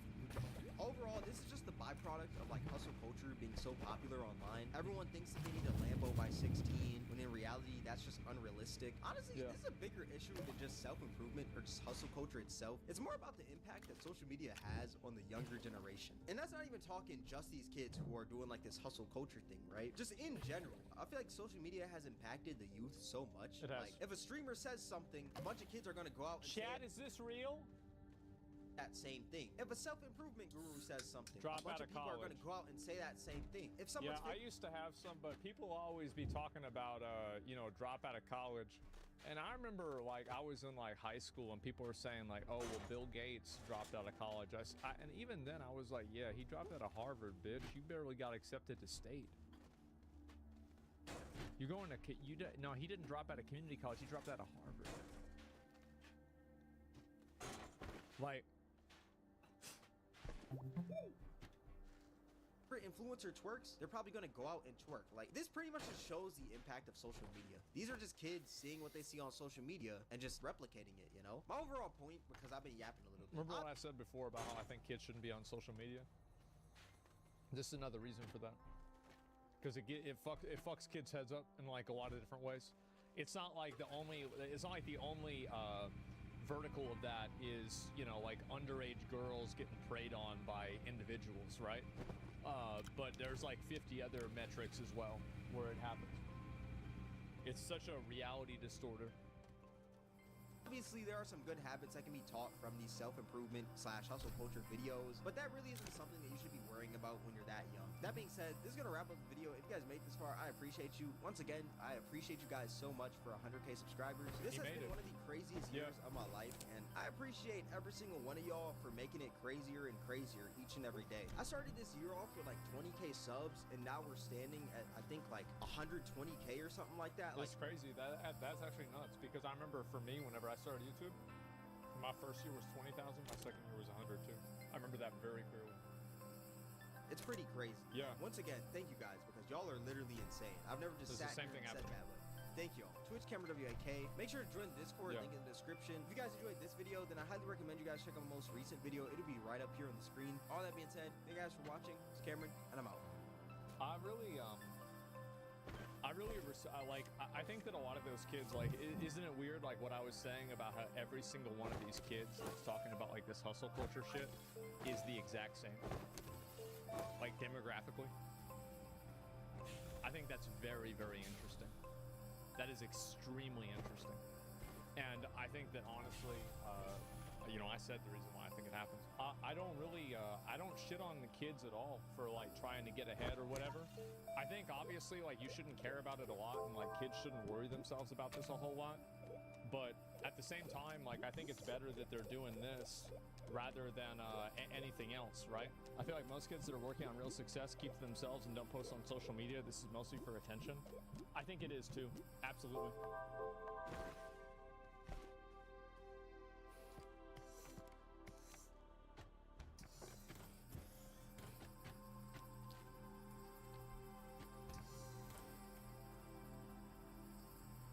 Judgment bullshit. But it's not gonna change the fact that being obese is bad for you. It's not neutral, it's fucking bad for you. Yeah, it is. Word comes from Latin, meaning to overeat, which puts the blame on the larger person. Where else is the blame supposed to go? Well, it's obviously the patriarchy. It's gotta be it's Elon Musk, Donald Trump, let's see, what else? There's probably like the school system. I mean, there's got to be a lot of reasons, right? Me? Is it my fault you can't go outside? Wait, what is this here? What does it say? Bro, I love reading these. I really do. Accessibility is for everyone. No one feels so ashamed or embarrassed for using the tools and needs to navigate the world. Okay, true.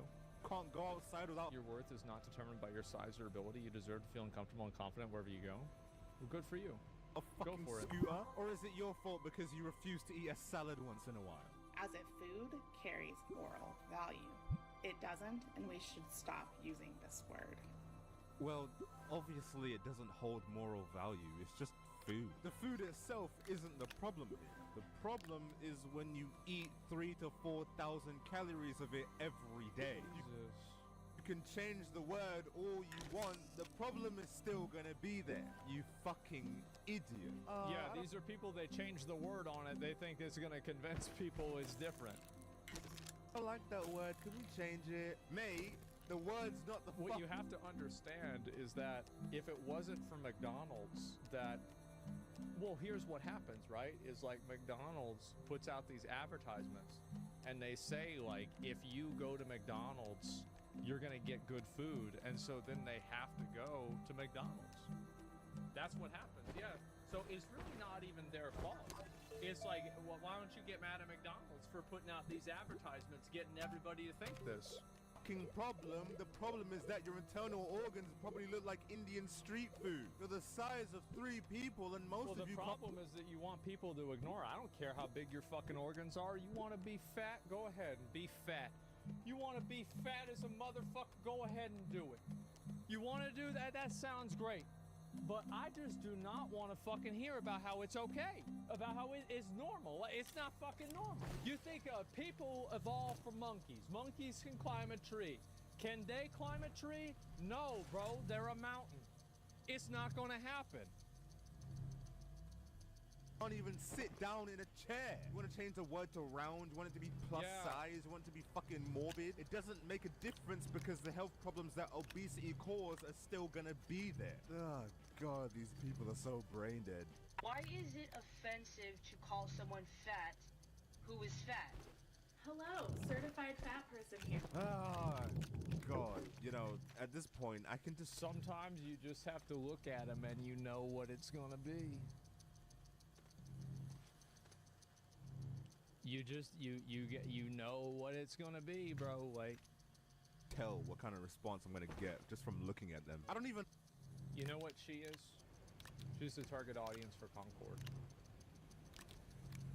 Like using this word, but this is literally the Karen haircut. Okay, well, let's hear this one out. And I'm more than happy to answer your question if you really do want an answer, which I'm not so sure you do. Just get on with it. To start, I refer to myself as fat, and I don't care if other people refer to me as fat, and that's because I don't see the word fat as a bad word. Even if someone tries to insult me by saying you're fat, my response is yes and. I mean, yeah, she's not wrong. Right. It's not a bad word. It's just pretty bad health condition. And also, if that's the case, then why the fuck does everyone... I'm also not a big fan of, like, so if somebody is... Like, being mean to somebody for being fat is fundamentally being mean. And I don't agree that a lot of the cases where it's like, oh, well, we're fat shaming you because we want you to lose weight. No, you're fat shaming her because you think it's fun. And I think that's, you want to do that, go ahead and do that. It's fun. But don't go and act like you're trying to help anybody out here. Get so upset about the word obese. Is it because obese sounds worse than fat? I mean, it does. I can think of way worse to the ones same than conclusion. Heart disease. It took a lot of work to get to this point, and that's because, like many other words in our language, the word fat has a dark history where it has been used to belittle, insult, and dehumanize. Well, yeah, but you don't really think that because then you call yourself fat, so like, you really think that?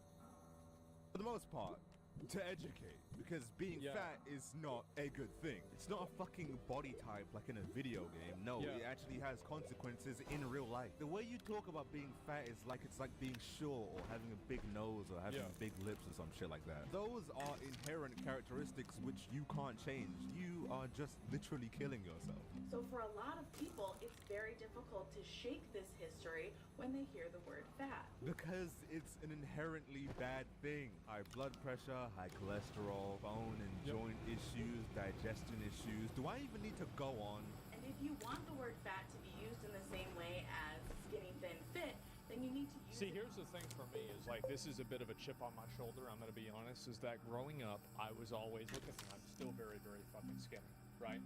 I'm still very skinny. Growing up, I was also very skinny. I would be made fun of very regularly for being skinny. People would call me names. They would say all kinds of things about me. Now, it would bother me. Nowadays, it doesn't, because now they're in their 30s just like I am, and their knees hurt because they're fat, and I'm not, and I don't have that problem. So, too bad. But back then, and so like I got made fun of all the time for being really, really skinny. I did very regularly. People would say stuff like that about me. Yes. In a way that's not derogatory, which quite frankly... Somebody said, did you get called a Holocaust survivor? I didn't. You want to know why? Because we didn't learn about the Holocaust until like, I don't know, maybe like the second half of senior year. And people were like, damn, bro, so they kill all... Damn, that's wow. Oh, what? Damn. Yeah, we didn't even know what the fuck that was. Damn. You did not do in your video. So if someone you deem fat prefers to refer to their body as curvy or plus size, they have every reason in the world to do so, and you need to respect it. Thanks. What? I think that it is like you. So. I swear to God, like, there's a big difference. So, like, plus-sized is, like, basically the same as being fat, right? But curvy is not being fat. This is not the same thing. Everybody knows this. Why are we talking about it? True, thank you. Yes, exactly. Thick? Well, there's thick, there's slim thick, and then there's extra thick, and it's pretty obvious which one each one means, right? I would say thick and curvy are pretty much equivalent in a lot of cases. But I hate this. This is, you know what this is? It's false advertising. Okay? That's what's going on here. And if you didn't know, false advertising is illegal. Difference does it make? Listen, mate, if you'd rather be called plus size, then yeah, whatever, sure, fine. The problems you get from obesity... People are allowed to live whatever they want without feeling guilty over it. I wonder what she's wearing on her face. Are still gonna be there. How many times do I need to say the same thing before it drills into your abnormally large head? Whether you call it obese or not, it's still gonna be not good. But I guess this rational use of logic can't be expected from fat talk. I mean, they all collectively thought... Well, they are. The thing is that... Do you remember what Boogie was getting mad at me for earlier about how I said the narcissism thing and the selfishness thing? Remember that?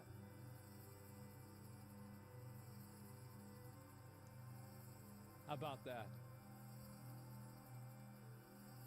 How about that? That's crazy, isn't it? It was a good idea to call themselves Fat Talk, for fuck's sake. But another app that rational thought process can't be given to is Twitter, obviously. Yeah. I feel like anyone familiar with Twitter could have probably guessed that at this point. No one uses their brains on there. People even found a way to find political discourse in a McDonald's advert. The people of Twitter... That was stupid, man. Like, I remember that, the McDonald's Japan advertisement. That was fucking that was a crazy few days. They even got mad at PewDiePie for being a happy, loving father. You know, karma's a bitch, if not a myth, because if anyone deserves to suffer horribly, it's this Swedish piece of shit. With an AI-generated picture of a space marine from Warhammer 40k. Like, what the fuck?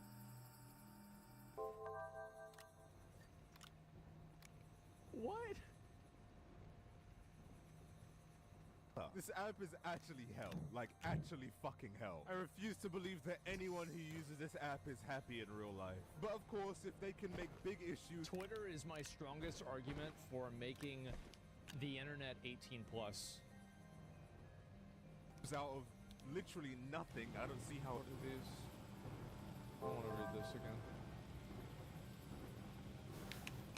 There are a lot of ads in the West that depict happy families with small kids, but they are not designed to appeal to online Nazi perverts, so you don't notice them. Right.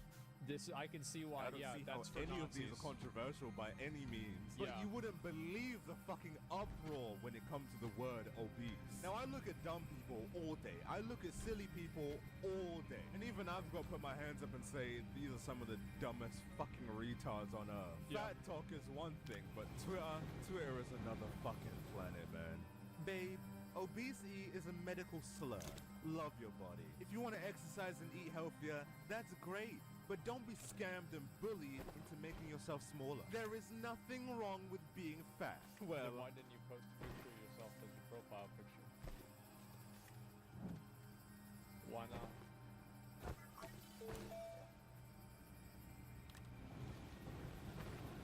I don't know. Who knows? I fucking beg to differ. This shit kills people, you know. But I guess my main question here is, how is weight loss a scam? I mean, yeah, sure, there are some... Well, it's simple, because here's why it's a scam. Is that girl probably went to the grocery store and she saw the magazine with Dr. Oz on it, and it said, take this pill and you can eat donuts all day and you're gonna lose 120 pounds and you're gonna be skinny. And she buys the pill and she takes it and it doesn't work. And she's like, what the fuck? The Great Oz buying hope. That's what happened. I bet, yeah. She got scammed by Dr. Oz. shady weight loss practices, but for the most part, the weight loss journey itself is always a good thing. It's good for your heart, joints, mobility, overall health. You get to live longer. You actually get to sit down in chairs and you don't have to worry about a weight capacity. And you can actually walk without having to waddle around like a fucking penguin. This isn't bullying, this is just facts. Oh wait, sorry about that. I forgot I wasn't supposed to use rational thinking when talking to someone who uses Twitter. My apologies. When you see the fat-phobic slur obesity, replace the word in your mind with fat people or fat children, and then see how the headline or proposal reads. Better. Here, I'll do one myself. People with morbidly obese fat children should have their kids taken away from them and be charged with child abuse or neglect. How about that? Seems pretty fair to me. Yeah, how about that? Oh god. Anything you propose to do about the fat-phobic slur obesity is something you're proposing to do to fat people. And the reason why the word is a slur is because it makes you forget that fat people are people. Okay. Oh god. Oh god, like this is amazing. How does this, where do these people come from? This is amazing. How do you do this? Hey, no, mate. No. Whenever someone makes the statement that they want to get rid of obesity, they're talking about the illness obesity. They want to get rid of what so this person thinks they're gonna like, we're gonna round up all the fat people and we're gonna shoot them. Who the fuck said that? What are you talking about?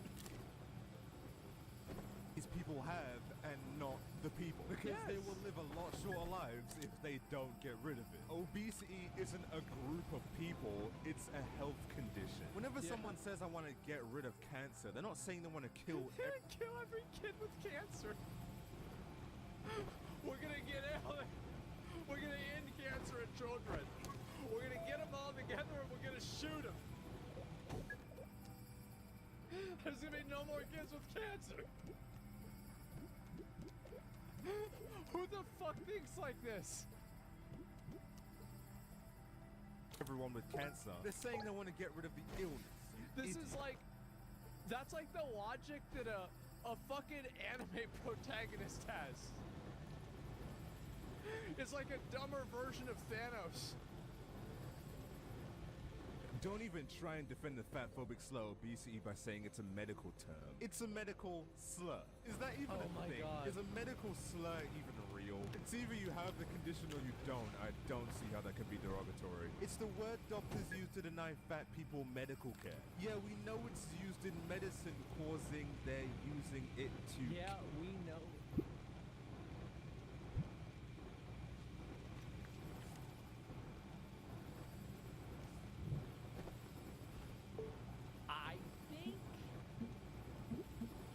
What they're trying to say is that maybe the medicine is killing them.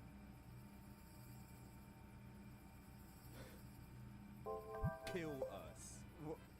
What? You know what? Yeah, okay. Yeah, okay. Whenever a doctor gives a fat person health advice, they just denying them health care. Yeah, they want them to die. I hate the term so much. It's so dehumanizing. What do we have here? Another anime profile picture of a skinny, pretty girl.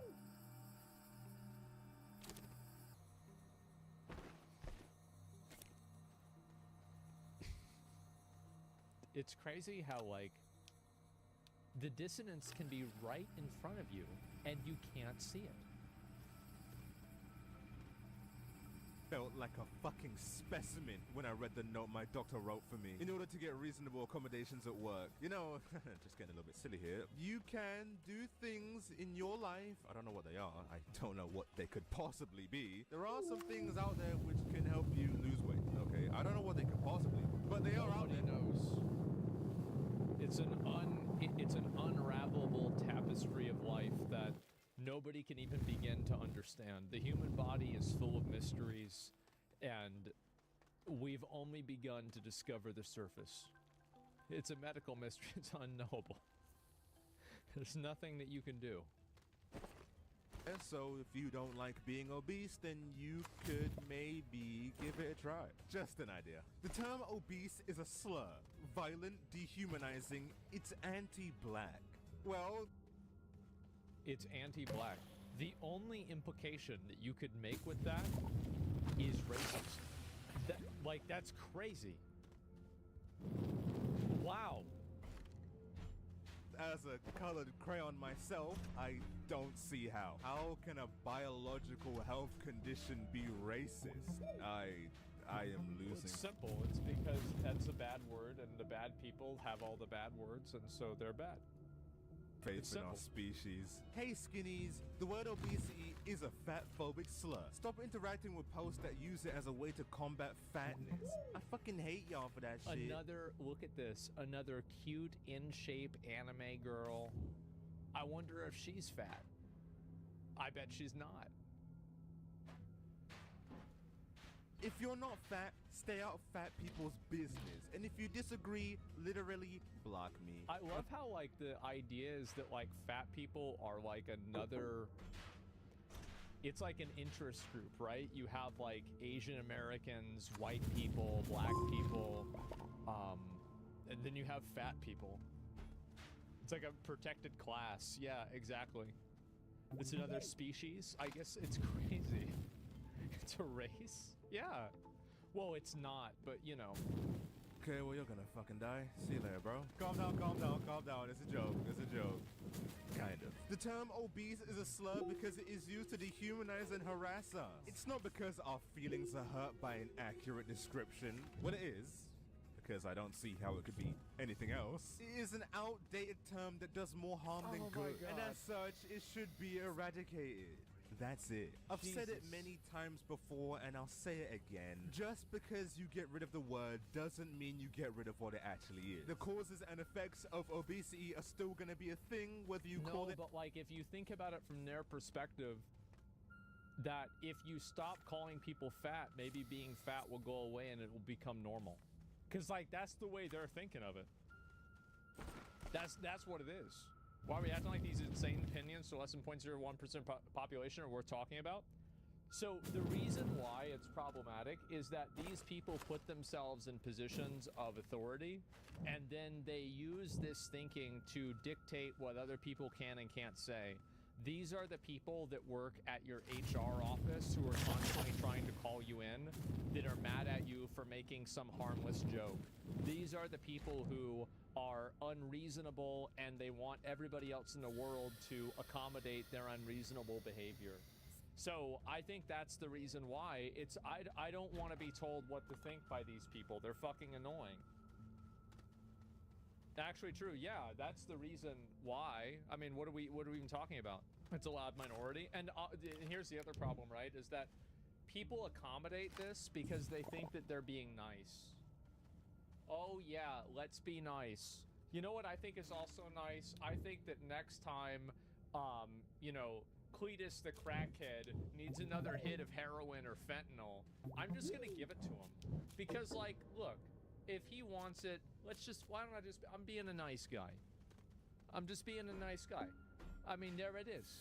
Obesity or not, how hard is this to understand? It's almost like education is illegal wherever you people are from. My God. Mercedes claims that obesity is a slur used to exact violence on fat people, particularly black, disabled, trans, poor fat people. Oh God, I'm starting to genuinely... They're doing the, they're like, this is like whenever I would say something bad, I can never just be a racist. I have to be a homophobic, racist, misogynist, transphobe. Like, they can never play with one piece. They have to use the entire Exodia. I only feel my brain melt at some of this bullshit. What are you talking about? Honestly, what are you talking about? A medical term used to diagnose people is now claimed to be violent. This can't be real life. They want to be victims so badly. It's so fucking crazy. You'll never see anyone defend anorexia or chain smoking like this. So why it's gross. And I think this is the wanting to be a victim thing is a huge, huge issue. They do it for obesity. God, this is so fucking weird. Now, I'm not going to claim to be a medical professional by any means, because I'm really not. I only studied anatomy, physiology, and nutrition for around a year in college, right? But even with the little amounts of information I have on the subject, I still have more than enough knowledge to claim that being morbidly obese is not a good thing. It's not like a neutral body type like in a video game which has no impact on your gameplay. No, it's not like that. It's a serious medical condition and is terrible for your health. You don't even need to study anything to understand that. I feel like most people can tell what a healthy body looks like compared to an unhealthy one. As long as you have more than 2 lines on your brain, then you should be able to know this. And yet, we have these people. But not only has this ideology seeped itself onto TikTok and Twitter, but it's also seeped itself into actual medical professionals. No. Honestly, I wish I was joking. If you are obese, please don't ever let a doctor or a healthcare provider tell you that you need to lose weight before they investigate further a symptom that you're having. Great point. He's totally right. That doctor is 100% right. He is. He's totally right. Absolutely. You have to be just a guy in a costume, okay? There is no way you have a medical license. Oh my days. No, I think this was cut out of context. It was. And I think that obviously if you let him explain his point of view, that it would make perfect sense. Because there are instances where people are dismissed because like any problem they have is because they're overweight. And the doctors do dismiss them based off of that, and they don't do further testing. And in fact, the problem could be something different, and it's not being treated properly. This is a huge problem with diagnoses and treatment, and it's absolutely valid and completely true. Dare a medical healthcare provider provide medical healthcare? That's just ridiculous. If you are clinically diagnosed with obesity, then you should lose the weight. If a medical... Absolutely, but it doesn't necessarily mean that every other ailment that you have is a direct outcome of that obesity, right? I think that's what the person is saying, which makes sense. A professional tells you to do so, it seems out of context. Then you should probably do so. A reliable medical professional who actually uses biology, not this bellend. If they want to delay getting a lab or getting imaging or having you see a specialist, they want to delay that because they say you need to lose weight first, you need to push back on that person. She's right. Or you need to find someone else. Yeah, true. Why?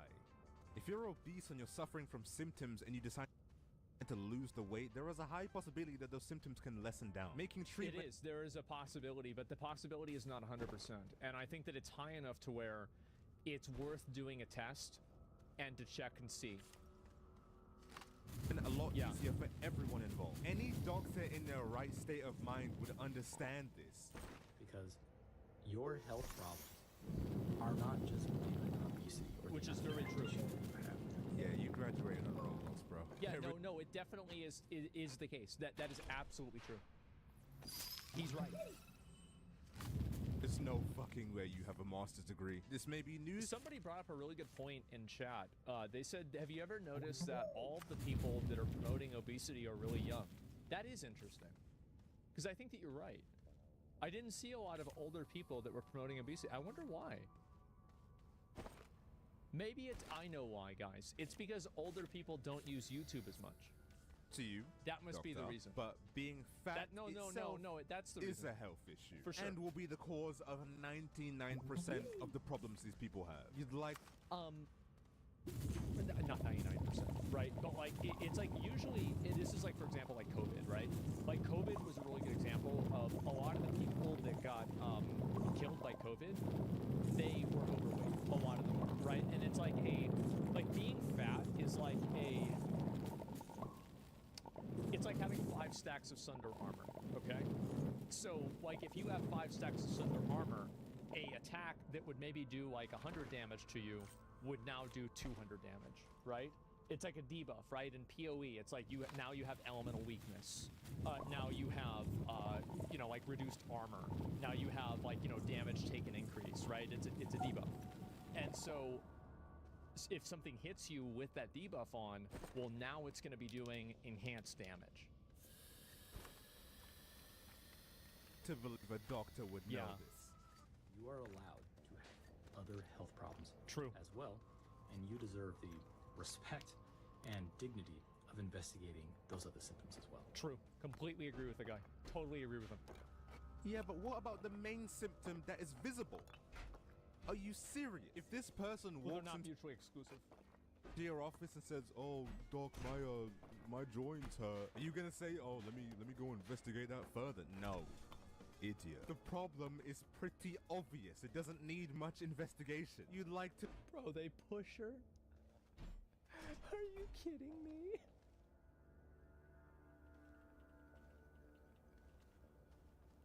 Oh my god. No, bro. You'd like to believe a medical professional would understand this, but clearly not. Jeez, man. Us evolving backwards really was an understatement. We've got people genuinely walking around thinking that there's absolutely nothing wrong with being morbidly obese. And there's even people thinking we shouldn't even say the word obese. Yeah, I think that again, like the doctor part, I actually agree with the doctor. I think the doctor is right. And I think that there could be big issues that obviously obesity is like a major health problem and it should be addressed, but obesity doesn't always 100% of the time explain every symptom a person would be having. And that's why you have those other tests. Like, that's of course the reason why. Can we still say morbidly obese, right? For now. Yeah. Why is this topic only a thing in the USA? Because in the USA, there's a lot of identity politics issues, so people try to figure out ways to put themselves into identity groups, which is one of the reasons why I think that a lot of the people there are fat white women, is because obviously as a white person, you don't have any sort of like, what do you call it, like marginalized identity. And I think that people like that want to have a marginalized identity, so they look for ways that they can make themselves marginalized. And so they don't have to acknowledge that they're living with the most privilege that any person has ever experienced in the history of time. But they don't want to think about that.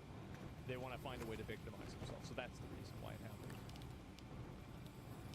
Also simultaneously thinking and that I understand that this is a very mean thing to say, and this is it's maybe I get a little bit too real here, but this is absolutely what's happening, and everybody knows it. Nothing wrong with being obese, but if that's the case, then why shouldn't we be able to say it? I mean, is it a slur? Is it liberating? Is it fat phobic? I don't even fucking know anymore. Every time I try and understand this stuff, I just get a headache. But there you have it. Modern society. Calling people who are objectively unhealthy is now derogatory. And the word obesity should now be censored, but at the same time should be liberated and celebrated, and just, I give up. Every time I come back to this plus size agenda, it just makes less and less sense. But anyways, guys, this is in fact the end of the video. Well, it makes perfect sense if you think about it from the perspective of I'm doing everything I can to justify my behavior that I've already decided to do. So you're thinking about it from the logic of why does this make sense? But stop thinking about making sense and start thinking about making excuses, and now it makes a lot more sense. If you liked, please leave a like, and if you didn't, then feel free to degrade me in the comments. I hope my braces and newfound speech didn't affect the video too much, but if it did, then sorry about that. I'm still in my... Somebody brings up a really good point. I'm gonna pull this one up in chat. There's actually a positive chatter. Imagine that. Being fat was a status symbol centuries back as a sign of an overabundance of resources. So unless the cause is medical, being fat is a privilege. That is actually that is an insane 4D chess. That the fact that you're overweight is evidence of your privilege. Bro, like that's oh my god. I feel like that's a whole new strategy. That's crazy. I love it. Oh man. My adapting phase, so I'm not fully normal just yet. But like I said earlier, I had to make this video. There was no way I was ignoring this. But yeah, hopefully next video I don't sound like fucking Timmy Turner. But with all that said, all my links and socials are in the description. Feel free to follow me on anything. I hope all of you guys did enjoy this video. But until next time, make sure to drink your water and get enough sleep at night. Okay, goodbye. You know why being overweight is one of the smartest things you could do? Why is that? Just imagine a zombie apocalypse and there's no food left. Overweight people keep all the food in their belly. Therefore, then why do you eat more? They would live longer than people who aren't overweight. Yeah. Good luck outrunning any living creature. There's no way you actually think that being overweight in a zombie apocalypse is a good idea. And side note, zombies aren't real, okay? You just threw your health in the garbage for a fictional story. It doesn't get any dumber than that.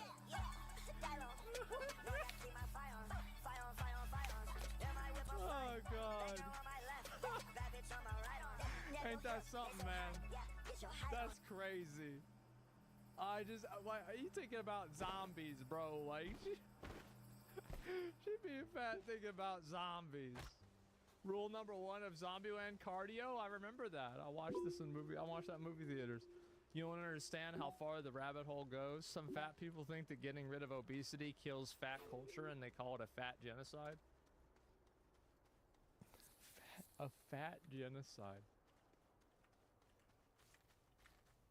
I wonder. So, like, here's the thing, right? Let's do a thought experiment. Would I think the guy's name was Polk? I think the guy that made the polio vaccine. Would people say that he was doing a genocide of polio culture? Like, if it was in today's day and age. Like, I wonder, right? Because, like, that sounds so stupid. But that doesn't mean it can't be true. I mean, fuck, I feel like that means it probably would be true. If it benefited them, they would say literally anything. I'm sure someone, yeah. The thing with this kind of stuff to me is that I think it does do really bad damage to, like, young people. And you see also, by the way, the reason why there's no older fat people in these videos is because they're dead. That's why. If you get fat, you're gonna die early. And that's why all of them are like 25 or 29 or something like that.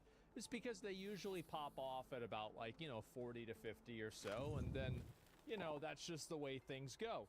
And so why is that happening? And so if somebody wants to do that, then I think that's their right. This is their right as an American to be 700 pounds. It is. It's their right. But the moment that you go and you start telling people that it's a normal lifestyle, that this is something that just happens to you, and it like, basically it's the messaging of the, like, the helplessness that people have to it that I think is very unhealthy. And I think this is true with any type of unhealthy behavior. Whether this is like drinking soda, not good for you. Drinking alcohol, not good for you. Smoking cigarettes, not good for you. Vaping, not good for you. Now, it's not that bad, but it's still not good for you. You'd be better off if you didn't do it. Other than, like, a few things with, like, weed, probably not good for you either. Unless it's, like, medically needed. So in many cases, there are a lot of things that people do that are not good for you, and the problem isn't that they do them. The problem is that they do them, and then they want to be admired for it. This is a good video. They want to be admired and celebrated for doing something that hurts them. Fill the lungs with shit? Yeah, I mean, there it is.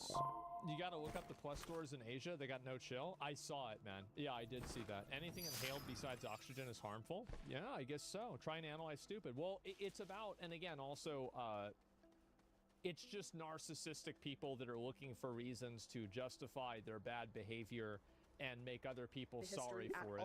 Right? They want to tell other people what to do, what to think, what they can't say. Meanwhile, they're just not controlling themselves. The problem is that unhealthy choices are oftentimes the most cheaper than healthy choices. In Denmark, they have a sugar tax on all sweet products. It works. You see, like, I don't even entirely believe that, because there's a lot of produce that's pretty cheap. Like, I don't think that's true. As somebody who's been to a grocery store before, that's not really true. If you cook produce and you buy raw produce and you make the produce, you are probably going to come out ahead than if you're just eating bags of Cheetos. It's really not. Yeah, it's a fat Coke. That's what it is. This is like, oh, well, I'm fat because I'm poor. No, you're not. Go look at actual poor people in India and in Africa. Are they fat? No, they're not. You're not fat because you're poor. It's just that simple. Poor people are skinny? Yeah, real poor people are skinny. It's crazy.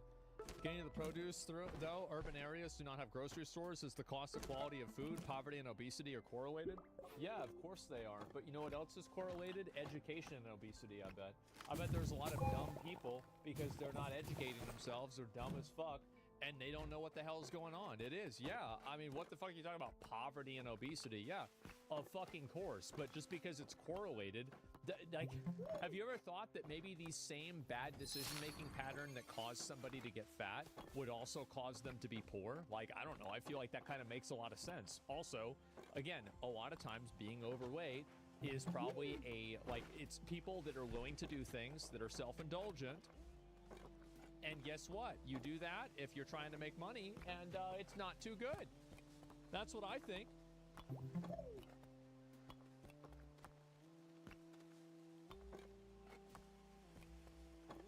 There's been a big, kind of shift of a lot of people trying to basically just pretend to be rich. Like, it's just that it's so weird. This is my morning routine. I'm currently waking up at 5:30. I'm reading the 5 a.m. club, so this inspires me to do this. Then have some electrolytes to get hydrated as soon as possible. And I turn my sauna on, write down my dark thoughts. 5 a.m. club, holy shit. It has changed my life. Being part of the 5 a.m. club has changed my life. See, I've always been more of a night owl, with my most productive moments being during the afternoon until late at night. But now that I started setting my alarm at 5 a.m., I wake up so tired and pissed off that every time of day feels like the late afternoon. First thing I do is watch my favorite YouTube video. Am I the only person that, waking up? So it doesn't really matter when you wake up. It matters also when you go to bed. Like, as long as you get 8 hours and you're waking up before you have to do something, then I feel like it doesn't really matter if you're waking up at 5 a.m. or 9 a.m. or 1 p.m.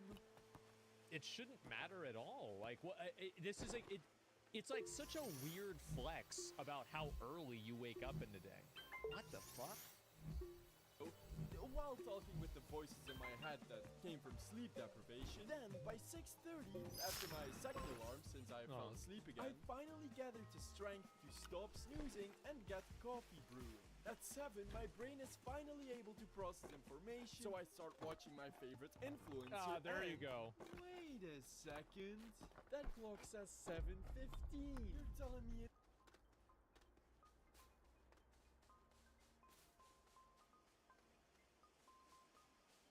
So nobody caught this because nobody can read clocks. And she just posted it because she probably couldn't read the clock either.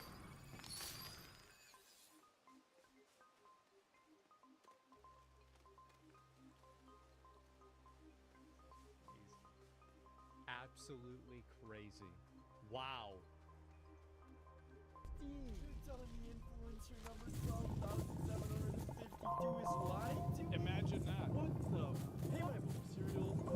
Is it just me, or are influencers making life way too complicated? Just last week, I've had 37 different influencers in my feed, each telling me how to live, how to become happy and successful. If you want to be successful at a young age, you have to be really intentional with your goals. You have to be a literal rat.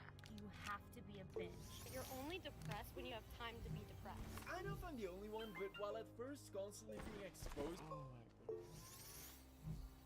I just like these people, what are that? It's just like a lot of the like advice that people like that give. There's like an element of truth to it, where it's like you can't be depressed if you're like stressed out and worried about 50 other things. Or like, let's say there is a crocodile that's desperately trying to run after you to eat you. You're probably not going to be depressed while you're running away from the crocodile. That's probably true, because you're going to, yeah, it's good. Yeah, or Mudang in a few years, exactly. Burn yourself out instead? Yeah, clearly.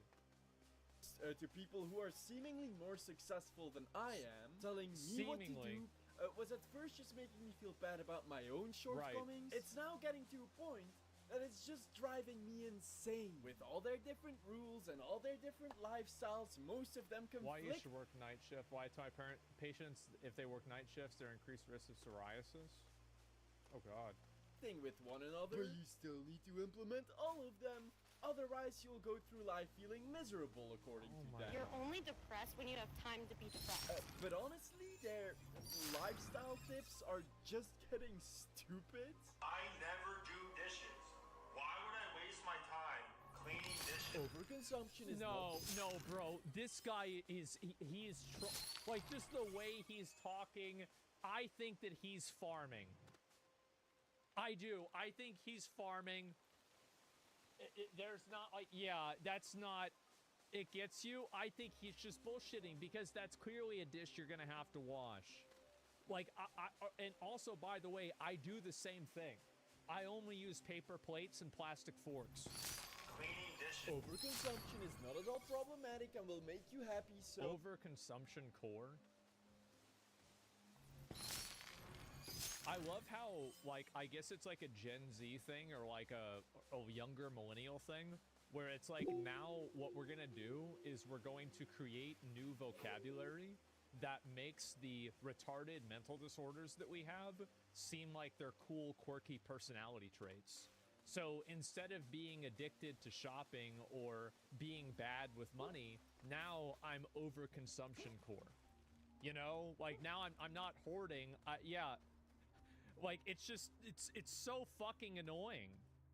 Yeah, I'm not materialistic. I'm overconsumption core. Nuts. Spend $5,000 a month on skincare. Buy this useless product. You find the perfect, what is this here? Perfect pen for your ADHD. What color is that guy's hand? That's funny. That's really funny. Make sure to stock your entire fridge with about $500 of soda, snacks, and energy drinks. Because I really need my daily intake of Baby Bell cheeses and Gatorade. Yeah, I want the diet of a toddler, or else I'm gonna get cranky. Drink coffee every 3 hours while fitnessing and working. Grindcore Sunday morning study cardio session featuring Black on a Sunday to stay on that grind set. Get up at 5 a.m. every single day, including weekends, so you can spend 3 hours on cleaning, making coffee and fitness all alone by yourself, just so you can start working at 8 or 9 a.m. and get off at 5 p.m. like everybody else except like for me, I wake up usually and I'll usually lay in bed for like an hour and like catch up with everything that I missed and like, you know, do any sort of like follow-up messages with people. Like I do most of my like business laying in bed. Like at night, and like as soon as I end my stream, I'll go lay in bed and then look at all the messages that I've missed and things people have sent me. It's awesome. Yes, exactly. Like I think that probably 5 out of 5 of the last like business calls I've had, I have not taken a single one not laying down. I've just been laying down the whole time. Yeah, laying in bed. Yeah, exactly. Like, it doesn't matter. Like, who gives a shit? Everyone else is having fun afterwards. Yes. You're now exhausted and have to get to bed by 8 or 9 p.m. to maintain your recommended 8 to 9 hours sleep schedule that these influencers are also preaching you to do. So stupid. To no one's surprise, most of their lifestyle... Have an absolute orgy. Here are my thoughts into my post-workout. The fitness industry has a very good... The blueberries... What the fuck? tips and tricks are just nuggets of pseudo-wisdom. Here is exactly why you should avoid eating salad for your health. With no scientific backing that they try to sell as these grandiose keys to success. Keep those layers No, I coming think off. he's cooking. I want to hear what he was going to say. I agree with him. I think he's right. Bit by bit, and you will one day look back and compare your previous letter self to your new letter self. Look at that definition. Look at that definition. Even though they might seem incredibly stupid, they aren't. Okay, some of them are, but most of them are aware of the fact that what they preach is just over-romanticized bullshit. The 5 AM rule, for example, is based on a book, The 5 AM Club, written by Robin Sharma, a wise philosopher in the eyes of the lifestyle influencer, and a fraud in those of Fraud, scam artist in sheep's clothing. I mean, yeah, of course, right? I mean, I think people focus so much on trying to get ahead, they don't have enough time to get ahead. I see this all the time, where people get so focused on the process and being in the mindset of doing something that they never actually focus on making any meaningful progress. People are just lazy? Yeah. And I think that, well, what I'm saying is, like, people get involved with the aesthetic of working hard, and they stop actually working. I see streamers do this all the time. Streamers will get hyper-focused around streaming for long periods of time, and the problem is that they're like, oh, I'm grinding. Like, yeah, you're grinding, but you shouldn't be. You should be making better content. Like, just more, like, working harder. Working hard is, it's good, but if you're not doing something that's efficient, then you're just wasting your time. Yes, I say I'm grinding. Exactly, yeah. Professional book reviewers. They describe his book as follows. The entire book feels like everything someone who hates self-help books would claim are the worst things about them. What? Cliché. Just a ploy to get money from the masses of sheeple. A bunch of obvious material you learned by the time you were 13. I'm gonna be honest, that is most self-help stuff. It's the obvious things that everybody knows. Wake up early, exercise, eat good food, and don't focus on things that make you mad. Wow. Fucking crazy. Can you believe that? Oh my god. So, pretty much a manifesto for lifestyle influencers to battle to their viewers and take all of their money. This book is freaking trash. You think these guys actually wake up at 5 every single day because it's some magical key to success? Fuck no. Making you believe they do is their magical key to success. They can't even put in the effort to do it at least once for their TikTok preaching about the 5 AM club. This girl tried her best changing the hour on her car dashboard, but the clock at the gym says 7:50. And this guy was caught lying. Who does this? Because he lives in Tennessee, where during the months of October, November, which is the time at which he uploaded this reel, there is no sunlight until about 7. Yet he's out at 5:30 and there's already more sunlight than the average day in Belgium. You can't even be bothered to wake up at 5 AM for real one time for a video?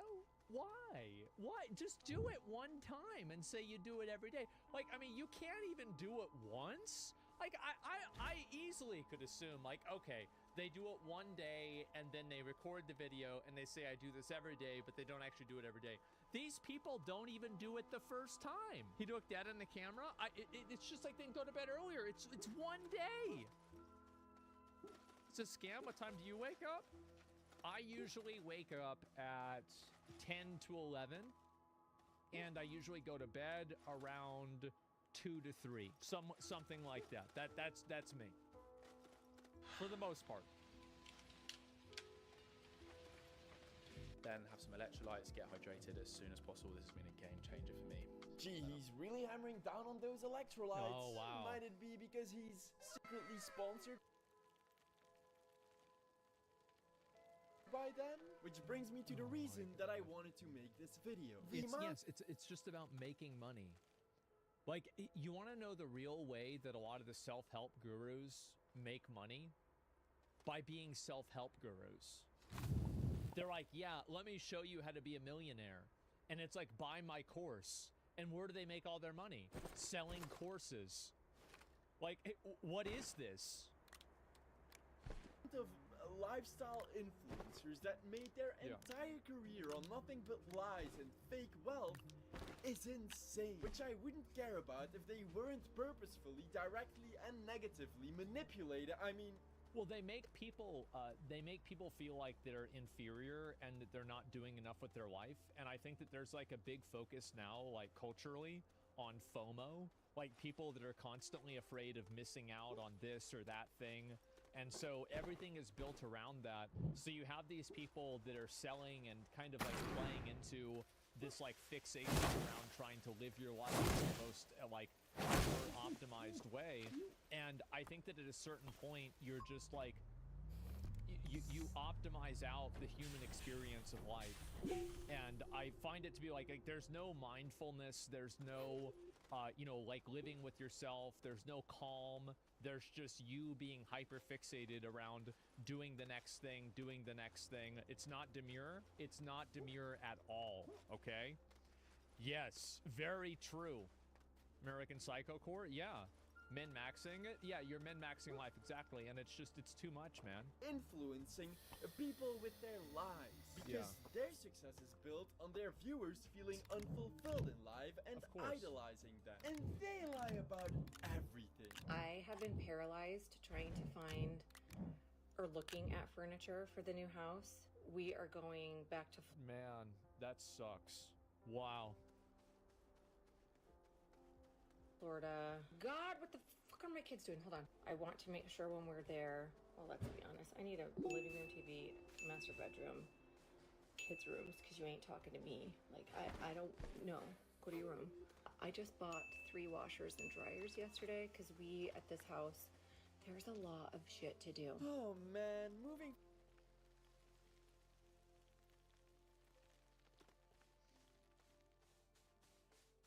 Man. Rich lady, yeah.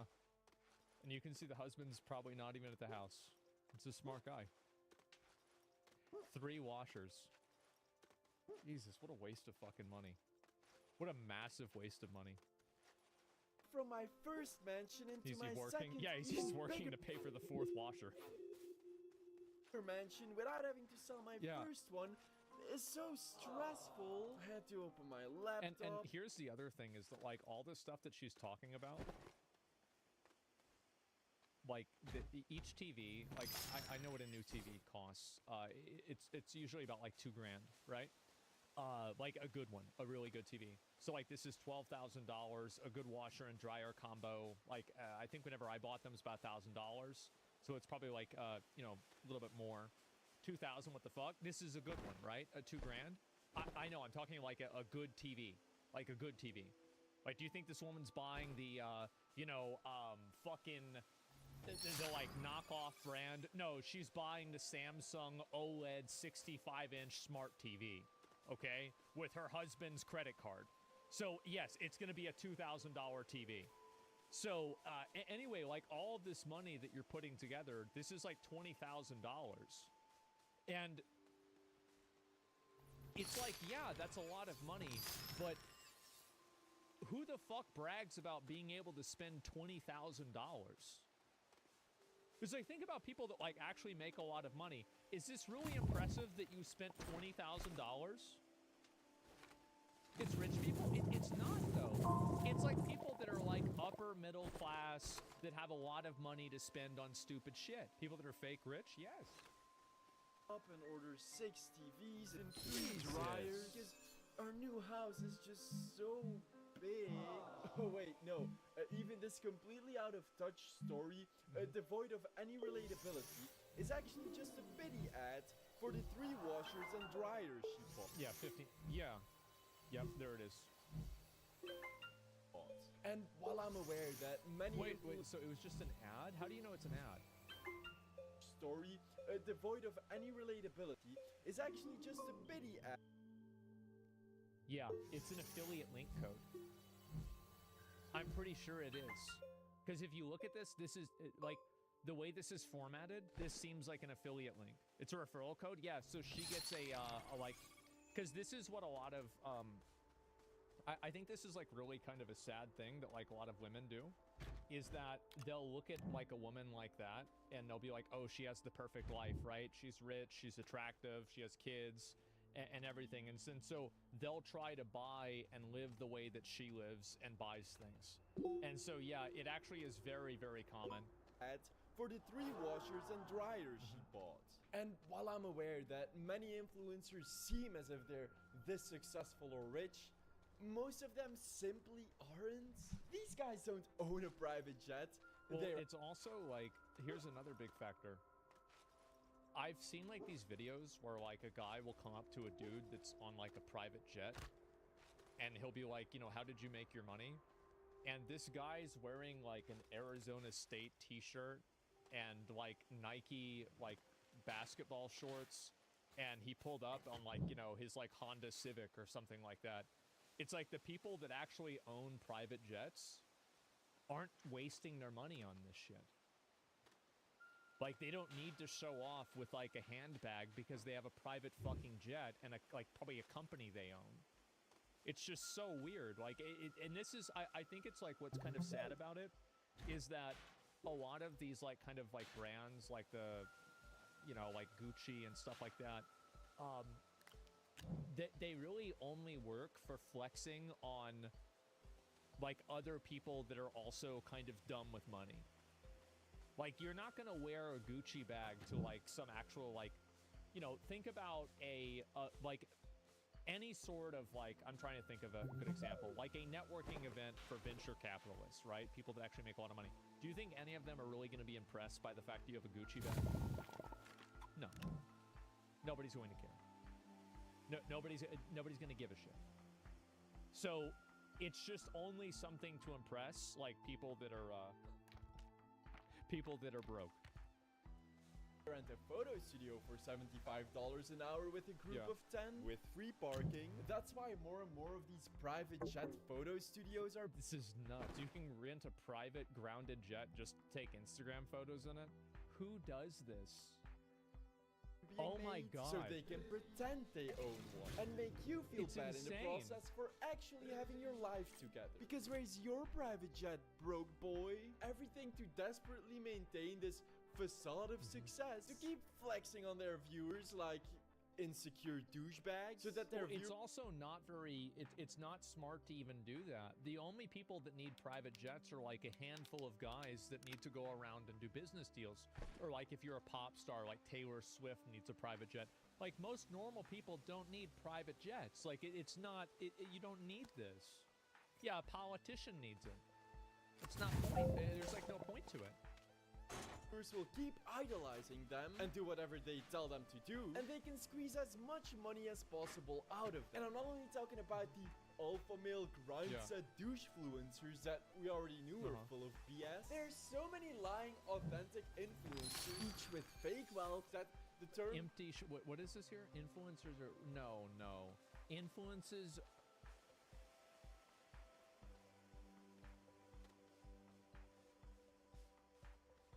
This is so sad, bro. This is actually so fucking sad. They're buying empty shopping bags to pretend they're rich. Bro, how down bad do you have to be to do this? It's insane. XQC now takes private jets like Aiden too. He justifies by saying it's not a lot. It's crazy. Yeah, but they have like tons of money, right? Like, that's fine. But like, a lot of these people don't have tons of money. And also, like, he doesn't... isn't it XQC is able to take the private jets if he goes to like Las Vegas because, like, the casinos pay for it? I'm pretty sure they're the ones... No, it's actually not even him paying for it in the first place. Yeah, exactly, right? Why do you think the casinos are paying for it? I don't know. I mean, he is spending the money, it's just not on the private jet. He'll spend the money after he gets off the jet. Yeah, it's an investment, it is. The term pseudo-authentic influencer is now a thing. Faking authenticity, success, and legitimacy so you trust them, and they can sell you more products and services. Kent Urich's emotional breakup to promote a hair repair shampoo. Post-breakup reset.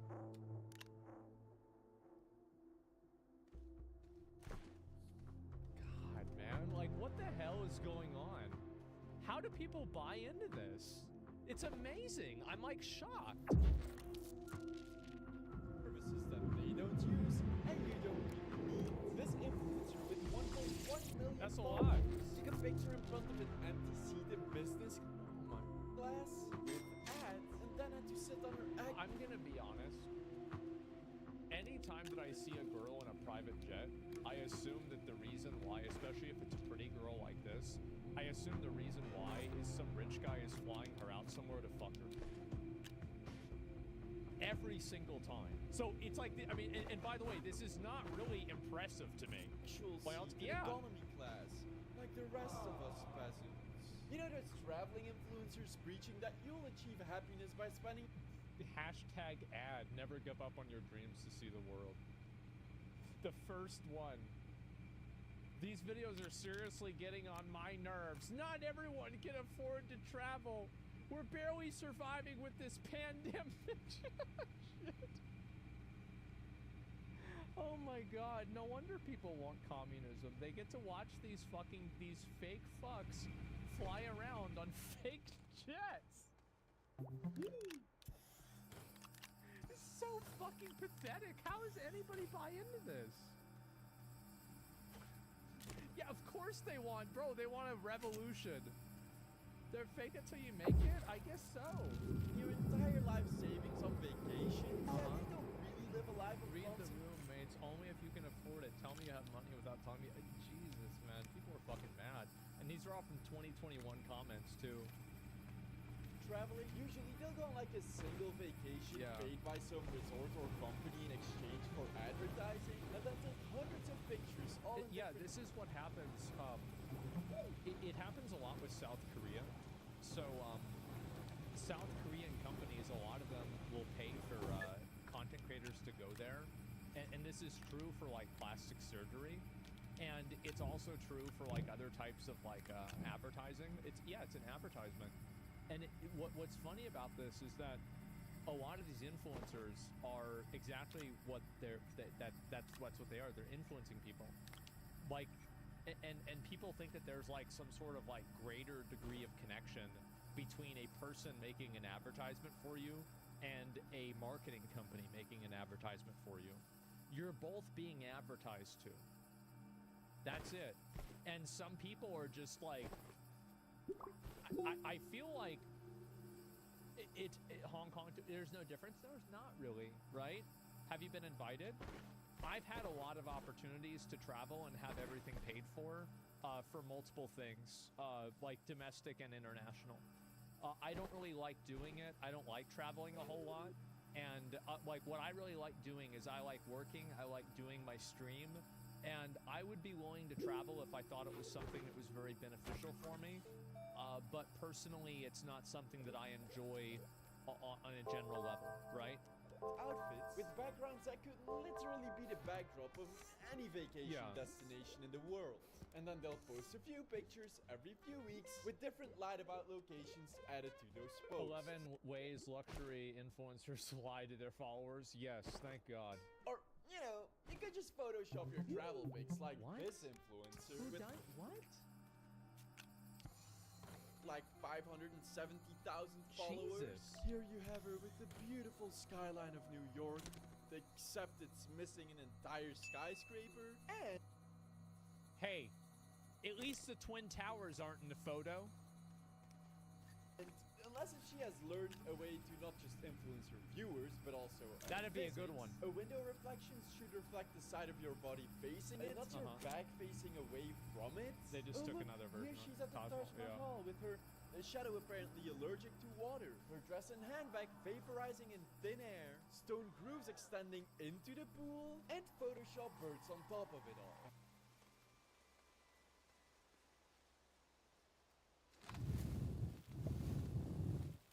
That's low. You're photoshopping birds in?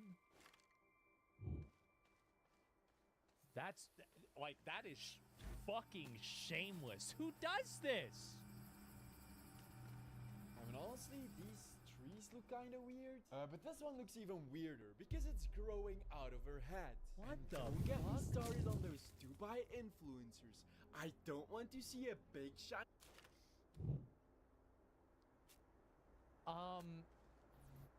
I think that if you replace Dubai influencer with Dubai escort, I think that you wouldn't change the meaning 95% of the time. I'm just gonna, that's just what I think, right? That's just, I mean, that's just my opinion, right? What do I know, guys? The Venn diagram's almost a circle. Yeah. Tiny tower that looks pretty from the outside, but doesn't have much going on under its surface. Not even a sewage system where everyday trucks have to transport 7 tons of poop out of to keep up the facade of superficial perfection. What is this? An allegory for influencers? Talking about superficial. You know those designer clothing influencers flexing on you with their $5,000 Chanel trash bag shirts? Most of them are fake. Wait, what? Korea's biggest fashion influencer is busted wearing a fake Chanel designer knockoffs as she's forced to issue a groveling apology just weeks after gaining millions of followers on hit Netflix show Singles Inferno.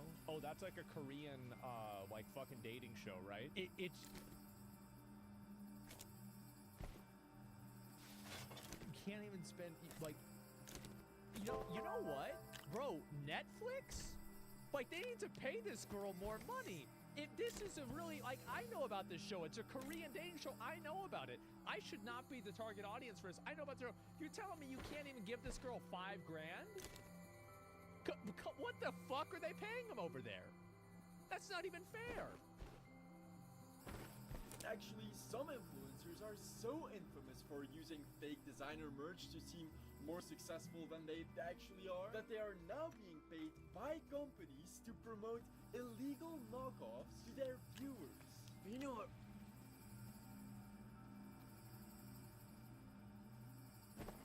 It's so stupid. Like, how does this happen? Like, this is really grinds my embarrassing. gears. Those massive overconsumption product haul The overconsumption influencers on TikTok.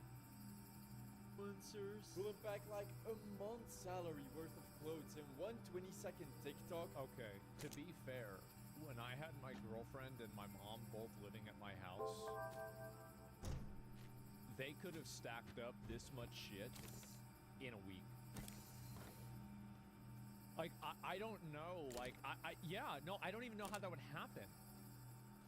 But they would. Every day, I would wake up, I'd open the fucking door, and there'd be like 4 packages. And I'd be like, what are these? Oh, these are new shoes. Oh, my mom wanted new plates. Why do you want new plates? We don't have room for the old plates. Well, these ones are nice. There's a bird on it. How much was this? 130. Oh, right. Well, they're limited edition. Oh. How could I forget? How could I fucking forget? Yeah, so much makeup. Yes, exactly. And the thing is, like, for my mom, right? If it made her happy to buy these stupid fucking plates, the bird on it, it's got a nice hummingbird on it, it was worth it. All right? It was worth it. I told her, buy whatever you want if it makes you happy. And it did make her happy. But man, we got so many plates. There's so many plates, man. Oh God, I don't know what to do with them all. Yeah, it's nuts. Don't even use them. No, I mean, she bought some of them.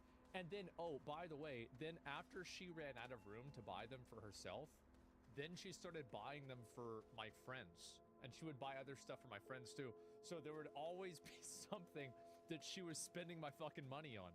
And so she's like, there's a bunch of plates down there for like Cody. There's stuff she got for Zach. And it's like, oh yeah, I'm going to buy this. Oh, this is something nice for Jeff. We're going to buy a stuff. Okay, great. Great. Yeah, sure. Auction of plates off? I don't know. Overconsumption court? Yeah. Right, playing away? Yeah, that's it.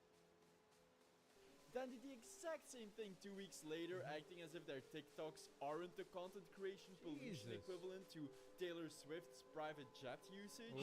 If only Taylor was also using a private jet photo studio. Don't get me wrong, I think sharing your thoughts on products you're excited about or sponsored by with your viewers is great. But when you get enough products to $4,000 Sephora haul, I think that like, this is my opinion, and I think I speak for a lot of guys. Maybe I don't, but no guy can tell the difference between spending $4,000 on makeup and spending $4 on makeup. It doesn't really matter. Like, it's much better to be in shape and eat right and exercise. Like, I don't think, like, what are you doing this for? It's the same as I said with guys. Like, if it, like, guys focusing on, like, how to dress, I think is the dumbest shit ever. You see a bunch of, like, fucking soy boys sitting around trying to dress like alpha males. No, stop it. Like, Jack Reacher wearing a plain white t-shirt is gonna look better than you wearing a Hugo Boss suit because you look like a fucking zombie. You look like a little bitch. That's the facts. But it's a lot easier to spend money and do that rather than work out. It's not for me. I'm telling you, that's you. I know it's me. Do you see me wearing fucking nice fashion? No, because it's putting lipstick on a fucking pig. I wish people would realize that. And with makeup, sometimes that's literally true. Bury yourself alive in on a daily basis? Jesus. That's a bit excessive. You're basically undoing 5 years of global recycling efforts with a single TikTok. I don't care. They can set tires on fire for all I give a shit about. I just hate this, like, bro, the euphemisms, overconsumption core. You mean spending a bunch of money like a fucking idiot? Oh, yeah, I know what that is. You're romanticizing shopaholism and overconsumption, normalizing mass pollution. Her face probably is Botox. That's actually a good point. Because you don't see those eyebrows move at all. You see, like, Botox, like, this is what Botox does. Is it makes any woman look 38 years old. So if you're 23 and you get Botox and, like, this plastic surgery, you'll look 38 years old. But if you're 50 and you get Botox and plastic surgery, a lot of times you'll look also like you're 38 years old. For your millions of viewers who will spend their hard-earned money on your shitty trends. The viral lip balms? And since those overconsumption influencers know they'll get backlash from producing more garbage in a single day than most people do in a year, they say they'll give away all the people that can't afford that stuff, but influencers get way more than they'll ever use. That's why we donate and give lots of it away. Wow, and here are people like why are people so stupid? Like, I don't understand this. Like, who cares what they do with it, number one? Number two, why are you talking about giving it away? Number three, why are you buying it in the first place? It's like a Russian nesting doll of stupidity. Like, doing it is stupid, getting mad about it is stupid, making excuses for it is stupid, and it's like, oh my god. How far does this go? Unwanted products instead of letting them go to waste. But one of the largest product haul influencers has just been crowned as the most dishonest influencer of all time with no integrity whatsoever. I, by the way, fucking love these videos. Because this is something you guys probably don't know about unless you had a girlfriend. So, like, nobody knows about this here. There is a whole alternate reality where there are these beauty channels and there is more drama. Like, look at the likes on this. 80,000 likes? It's like a whole separate fucking reality. However, so, because, I feel like if you looked at, probably most of my viewers are either single or married. Probably the least popular one would probably be having a girlfriend. Because I either have, like, fucking, you know, the incel viewers that don't want to have girlfriends because all girls are whores and they only want your money. And then I have other viewers that are, like, 30, and so they're already married, they have a kid, right? And so, like, there's not a lot of, like, you know, young 20s viewers that, like, have girlfriends that are watching. Yeah, no, it's probably actually true. With 2 children? Yeah, you guys are right. Telling the truth, right? You know people are spending their hard-earned money on these products, and you're misleading them. And that is disgusting. That is, by definition, you are a fraudulent scam artist liar. Wait, gross. what is this? These products, and you're misleading them. And that is disgusting. That is, by definition, you are a fraudulent scam artist liar. Gross. Also, by the way, like, if I look at this right here, just a minute. I think that she face-apped herself on her profile picture to make her face thinner. Look at that. It could be before and after surgery, maybe? Yeah, maybe. I don't know. I don't know, guys. Gross. I guess at least she's not like those assholes who return their clothes after filming their clothing haul TikTok. But by contouring, she's talking about the app. It's called contouring. It changes the way your face looks. That's smart. Yeah, you should make an app like that. That way they wouldn't be lying. Is that like those assholes who return their clothes after filming their clothing haul TikTok, tricking their audience into buying all of that? To me is fucking shameless. I hate that because, like, the one thing I don't like about this shit is, like, if you want to waste your own money and be a fucking idiot, I don't really care. But, like, buying shit and then returning it, and this is, like, fucking over the store. Now, like, these, like, minimum wage or, like, you know, paycheck to paycheck employees have to reprocess all of the clothes that you took out for a TikTok video. It's so obnoxious. Pieces of clothing via their affiliate links, while they themselves just return their units. There are a lot of fashion and lifestyle influencers who buy products and return them. And over the years, there's been a lot more reporting of fashion influencers who do these like clothing hauls, but they actually can't afford most of the clothes they're buying, so they return it. But they create this illusion of the lifestyle they can afford and the clothes that they wear, but it's largely fabricated. So when you're seeing influencers flaunting my outfit of the day and you feel a little bit of envy, just know that there's a good chance they don't own all those clothes. Which is actually even more harmful for the environment because those units have to go... It's just obnoxious. Like, that's what it is. You're buying stuff and returning it just for clout. Like, it's so obnoxious. Who does this? Yet another transport, cleaning, and repackaging process, or still end up in a landfill since most of the time that's cheaper for the company. And because retail companies are losing billions of dollars on people just returning their clothing after using it only once for a social media video, most of them I don't know if that's the only reason they're losing the money, but yeah. Completely dropped their free return policy. Well, yeah, because people buy clothes to wear it one day and take it back. Yeah, of course. And started charging for it. $6 returning fee. And now I have to keep these pants, which are way too tight. Jesus. Maybe I should stop comparing myself with toxic online pixels that can easily be faked, photoshopped, or ruining it for the rest of us. Exactly. To make me feel like shit. Yeah, it makes it worse for everybody. Influence me for money. So now I've got to deal with my pants being too tight for my balls and getting in between my ass. Ew, you know what? Screw this guy. Instead, I'm gonna start clowning my wealth to my real life friends and family so I can start real toxicity. First, I gotta check my bank account. Oh man.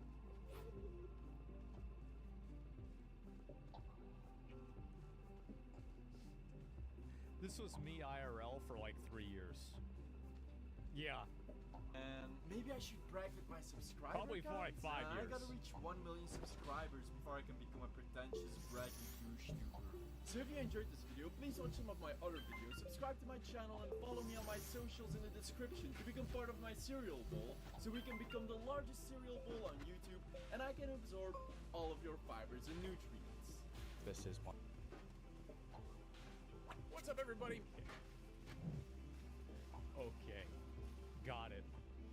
This is my morning routine. I'm currently waking up. I find this to be very, like, to me, it's so shocking for me to see how much fakery there is with this kind of stuff. Because I think that, like, what's behind all of it is, like, a tremendous amount of insecurity. Like, these people are massively insecure. They're trying to put on a false image of themselves and make people like them. I find it to just be so weird, man. And, like, how can you do that? Like, why do you do it? Like, I mean, don't you hate yourself for doing this? Yeah, I'll link the video. This is a good video. I love watching these, by the way. I think that they're fucking hilarious. TikTok has a begging problem? People begging and shit on TikTok. What do you mean by that? Get that moose off my screen. Hey guys, TikTok Live, the cyber graveyard of previously successful... He got a fidget spinner on his shirt. Social media stars has probably come up on your For You page once or twice. And other than fighting you every time you try to scroll past one and or happening to show up right when you try to pause a video and you're trying to talk to somebody, so then you end up clicking onto the live stream and it keeps playing, there's also content on there. Believe it or not. And it's really bad. The content consists of begging. Yeah, begging for money. That's pretty much it. Is that really what it is? It would be a bit of a disservice to bring up TikTok Live and not talk about Jason Nash. If you don't know who Jason Nash is, he was a previously extremely successful internet star, famous for being on the Vlog Squad with David Dobrik, who you probably do know. And since he was fired from the Vlog Squad, he has spent pretty much every waking moment of his life on TikTok live stream. It's become a bit of a meme. Can someone make Jason Nash a fucking DoorDash account? If I open my TikTok...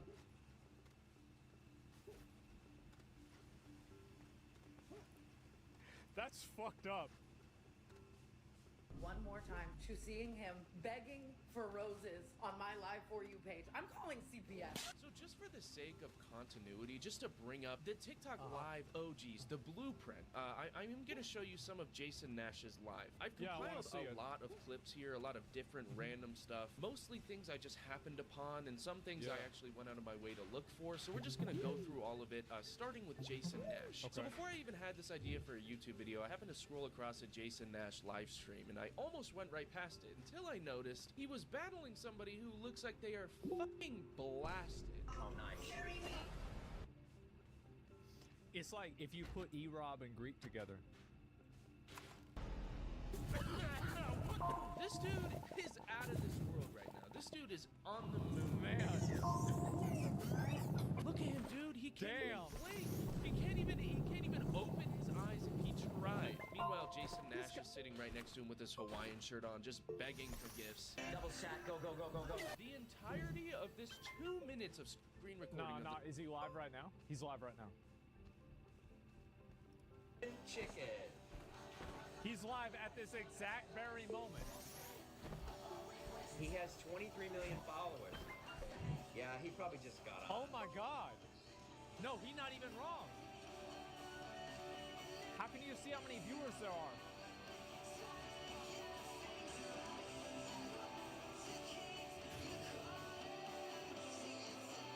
So he just sits here.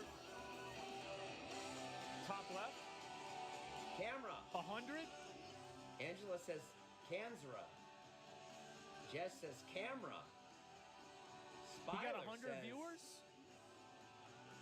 Jacob Campbell. How are you, Jacob? He Thanks just for saying hi. I appreciate So he just reading chat? Everybody got it. BM got it. Natty got it first. She's tied with Chicken Poppin'. Natty and Chicken take the shared title. Jess just missed. She got it in 14 seconds. Spyler, Angela, Imoni, and BM Red at the 7th spot. Oh my God. So Joy TV, thank you. Rowan McKenzie in the house.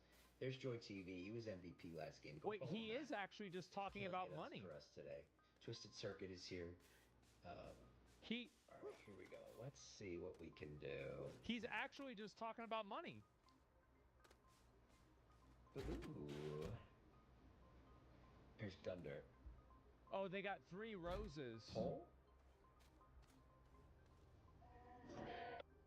What's up, Jason? How you doing, man? Ah, nice haircut. Thank you, brother. Let's go. I'm trying to start it, man. Hold on. Yeah. Here we go. Allah illa dela live. Take the chest, join the team, guys. Poshi standard. Join a logger. Sorry to disappear with the mist. The doggos were getting into trouble on me. No, Maddie, you were great. You put the mist up, didn't you? Or is that somebody else?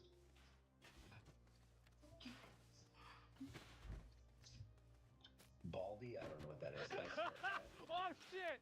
I gotta get out of here. All right. Damn, that's crazy. What the fuck? So he just sitting there talking about money. Oh my god. This live stream is just Jason Nash casually or in a monotone manner, like begging for gifts and also thanking people. After doing market research, I can confirm this, and I will agree that it basically was just him begging and having random guys come on. Absolutely. People for gifts, and I say thanking lightly. This dude could not force himself to pretend to be happy if he tried. Okay.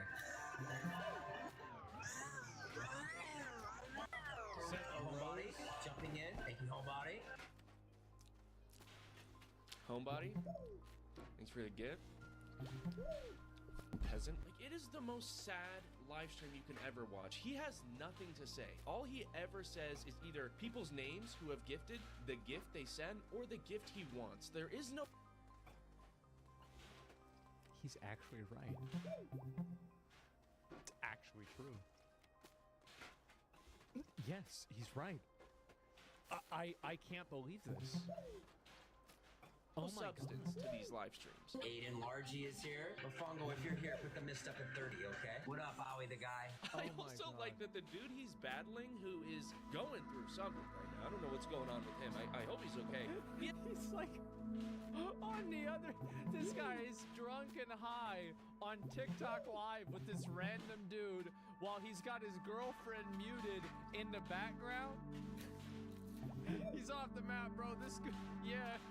He's galaxy gassed out of his mind. He has 15 points. Jason has 3,000. Clearly the battle's going well. I wish this dude well. Anyways, about a day after this live stream, I happened upon his live stream again, and this time he's battling another former member of the Vlog Squad. This guy's name is Nick. I think he was famous at one point. I don't know. And they do a lot of...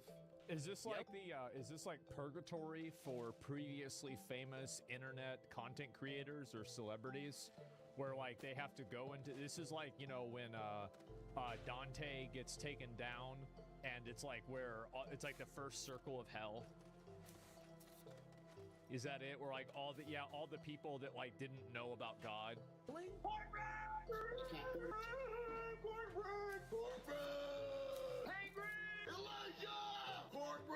They're battling, so I don't know if they're yelling at each other or they're yelling out of happiness. Anyways, clearly neither of them know how to actually celebrate something out of pure happiness, so they're just like, send me money! You punching down? This is you're gonna sit around, you're gonna be on the internet begging for money like this shit, and you gotta make it funny. Like we used to beg for money like crazy. Like I'm telling you guys, like the thing is that I'm speaking from a position of experience. Like we used to, and the thing is that we would make a lot of fucking money. These guys, that's the problem, they're not making the money. Send me money! Any Twitch primers? Also, they're trying to have like a conversation as if they're FaceTiming, as if they're not on live stream in front of 185 people. The best is when you're battling and you're like down 100,000 points, and then oh, you bitch.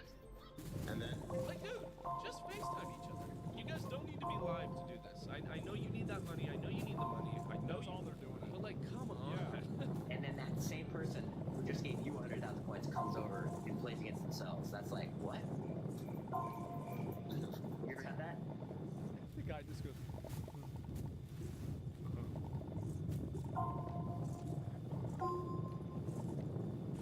No. Also, this Nick guy ends up saying something a little questionable for the live stream, and even Jason is off put by this. Yo, is Cornbread sitting down on his phone and just jerking off? I'm not even kidding, Jason. Cornbread is fucking playing with his dick and gifting or some weird shit. What? Right, easy. What? Wait, hold on. What are you talking about? What? Stop talking about people's dicks, please. Anyways, Jason Nash's live streams can be summed up as begging. Yeah, it's actually really That's sad. it. It actually makes me sad. I don't think there's much more for me to say. It's kind of like He's in purgatory, man. A little bit, you know what I'm saying, I think really the only conversation to be had in reference to Jason Nash's live streams is just the fragility of being a social media influencer nowadays. You can be the top... like, I don't even think that there's a lot of fragility with it. I'm gonna be honest. Like, I think that, you know, when people fall off, you know why they fall off? They get fat, old, and most importantly, lazy. That's the reason why people fall off. It's because they stop doing what they want to do and they start doing something else people don't want to see. That's the reason. Like, I see people that fell off and I watch their stream. No fucking shit, you fell off. You should have been lucky to have been on in the first place. That's it. They become lame. They're boring, bro. Yeah, what the fuck? That's what you need to expect. Exactly. Playing WoW. Yeah, so many people are just fucking boring. Like, who the fuck's gonna watch some random ass dude sit there? Wow, thanks for the roses. Wow. Wow, Billy in the chat says hi. Hi, Billy. Thanks for the cookie. Who the fuck thinks this is entertaining? Like, what are you crazy? What's wrong with this? When it comes to YouTube or TikTok or Twitch, and then all of a sudden 2 years later you're live streaming on TikTok and begging for galaxies. And like I said, Jason Nash is the blueprint, but he is by far not the last celebrity to do this. Just a day after watching Jason's live stream, I came across Jeffree Star live streaming on TikTok. What's he doing? Battling people. Jeffree Star. What's he doing? Drop his emotes in the chat right now or get out. Drop his emotes right now. Flood it. And yeah, all he's doing is begging for money on TikTok. I thought Jeffree Star was like a multi-millionaire. From like, cause I've been to Sephora. They sell Jeffree Star's shit in Sephora. What's he doing this for? This mother. Who run this mother? Who run this mother? This is so crazy to me. Makeup influencer, yeah, the Jeffree Star that was presented on the internet is such a like powerful, like commanding force in the makeup industry, and now he's begging for galaxies on TikTok live stream. Well, Jeffree Star was big back in MySpace days. Like, I remember when Jeffree Star started getting popular. Like, I was in like high school. This was a long time ago. Like, he's like he was an OG. Oh my god, Jim, they're trying to snipe it. If they snipe this game, I will actually throw up. Who is this? That's not Jeffree Star. Never this heard is of him? not Jeffree Star. This is like Jason. He had like 50 controversies. Son, the nice version of Jeffree Star. Oh my god, hurry, Jim, get the glove before she leaves. Thank god we got the power out. Oh, this makes me so sad. I'm gonna be honest, I actually like Jeffree Star. I know I might get some shit for that. I think he's so entertaining. And if you thought Jeffree was the last one, no. Just after this, I scrolled on to Lance Stewart's live stream where he's also begging for money doing TikTok. Damn. 5X, let's go. Juice his hand, our hand on the 5X. Thank you. You might have to be a little bit of a YouTube OG to know who Lance is, but yeah, this is sad. This is really sad. Guys, to fill up the entire gift gallery, we need a TikTok universe. I'm not expecting to get it, but it would be cool. These clips are just... Man, that's really weird. Like, that's crazy. So why do people give them money? So, like, basically, they're just sitting there, like, begging for, like... This, like, it's shocking to me because, like... Who the fuck? Wait, what? What is this? Screen recordings I got while scrolling past their lives, and they're so awkward. Every single one of these live streams is so awkward. It's painful. Hey, yo, put a hand on it. Charles with a hand mustache. Thank you guys so much. What's up? Anyways, there's not much more to say when it comes to... Jesus Christ. Who gives them money? Like, that's what's so weird. Like, what? I don't even know what to think. Like... To celebrities begging for money on the internet. It's sad. But while I was researching for this video, I happened upon a little bit of a new phenomena as far as TikTok live streaming goes. It's these videos of these people just like sitting in hay or water, just staring at the camera. Like, why are they...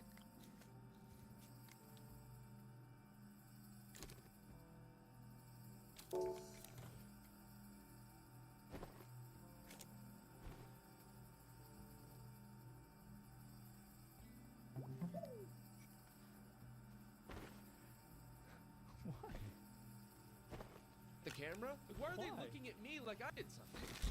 What? what? Every time I would scroll What past is one of these videos, they're just sitting in silence. And I had to click on it. I don't know what they're doing, but assumably they are begging for gifts, but silently. So this is like the silent version of begging for gifts. That's Just smart. waiting for them to come, and then when they do, they celebrate. I happened to get one celebration on camera. All the other ones were just them sitting in silence.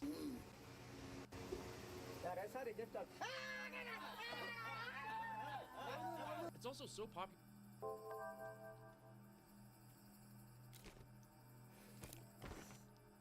This is amazing. I want to look at this One of myself. these live streams right onto another, and hey, I guess I have to watch it because there's two of them now. Where do I go? Where do I go from here? Anyways, I don't really know why I included these in the video. This They're is just funny to me. amazing. There's really nothing wrong going on here. It seems fun. These people seem nice. The thing is, though, like, what's really funny is that these guys that are doing it in these other countries, I bet this is, like, not that bad of a job to have. Because, like, they're getting paid tons of money in, like, their currency and their economy. Wholesome. I like this. Oh my As I God. dove deeper into the TikTok live stream rabbit hole, I came across this account called Chico Face Reveal, which is, you know, probably what you think it is. It's a face reveal account. Anyways, this guy kind of just pretends that he's gonna do a face reveal every time he live streams. In exactly 24 hours from now, I'm sending all of you guys my face reveal, okay? So he just streams his hands, and I think he's promoting this app. He's trying to get people to download it off some link on his description. So go to the link in my bio right now. Once you guys get the app right now, go to my account, Mask King. And just for the Wait, so he just wants everybody to download an app? But this is the 2 minutes that I watched the stream. Bro, he these just goes, scams are crazy. Guys, go here, and I'll What send you is my face this? reveal. Guys, I'm doing my face reveal now, guys. And send me a message over on the app, and everyone that does, you are all getting my face reveal exactly 24 hours from now. So I would say this is less begging for money and more like begging for interaction. He's really This is- trying to play up on the fact that he could potentially be a very attractive dude. So I gotta tune in. I gotta This send is him a insane. galaxy right now. Anyways, this is his Oh my entire God, the chat- page. yes. This is just what he does. He's just apparently has done face reveals almost every day for the last few months. That I would be face revealing today. Okay, guys, I did face reveal the other day on live. Face reveal the other day. Finally, guys, it's all come down to today. He says today's officially the day. He says go watch the live stream. You go to the live stream. He's telling you to download an app, and then he doesn't reveal his face. This dude. This is the Generation Alpha version of having to watch the rerun of Goku versus Frieza, the one episode before the fight ends. You remember that?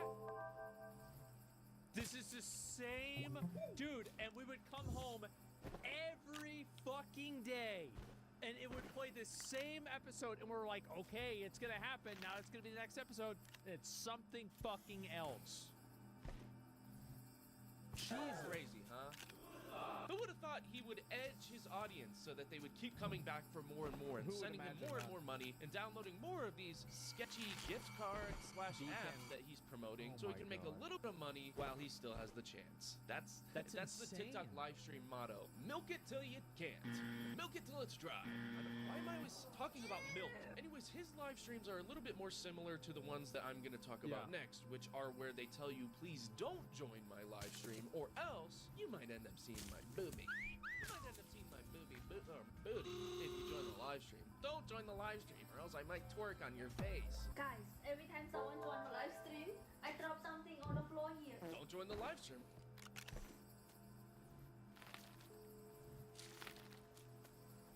This is, dude, this is so fucking shameless. And you guys thought Twitch... Something on the floor here. Don't join the live stream.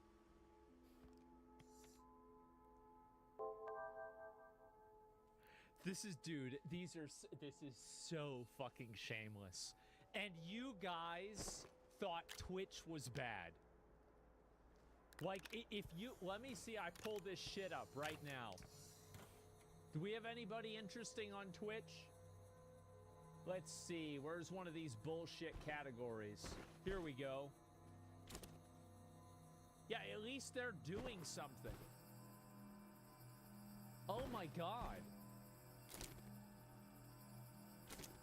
or else I'm gonna have to bend over and put my ass in your face. Every time I fall, My sister's doing turbulence! Don't join the live stream or else I'm gonna have to do turbulence. Wait a minute. She's got her brother. Wait. Oh, wow. Wow. With my butt cheeks. Enjoying the live stream. Every time we hit a like goal, I will be showing you. Who is this? My very spooky Halloween yacht.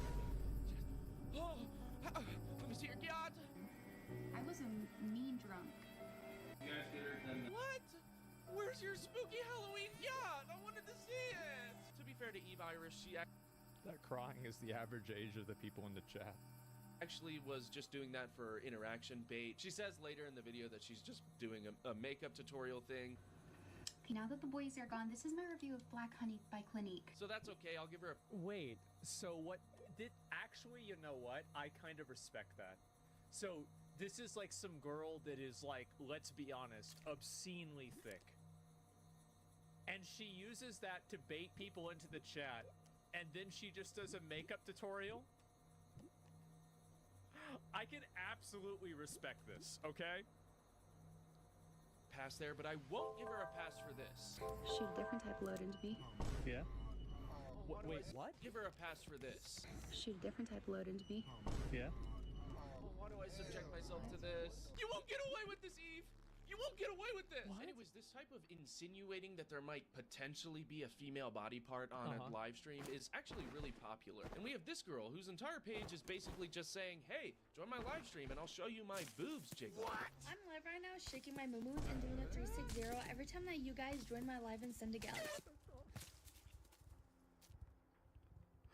Oh my god. Autumn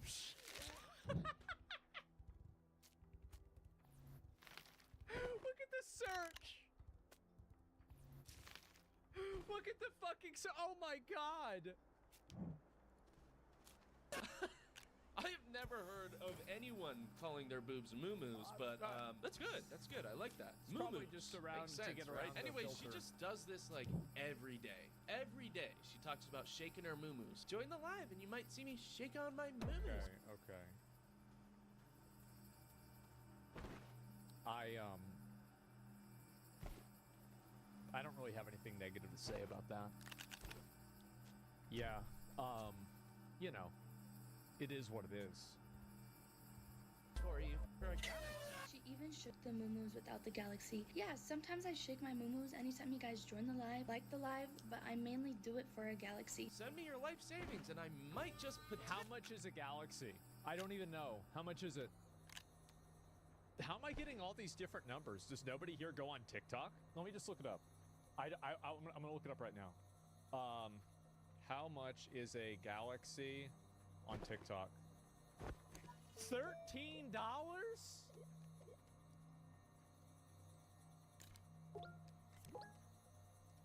So you're telling me that you got people that are giving you $13 to shake your titties around, but you could pay for an OnlyFans subscription of a girl to do that without wearing any clothes for $5?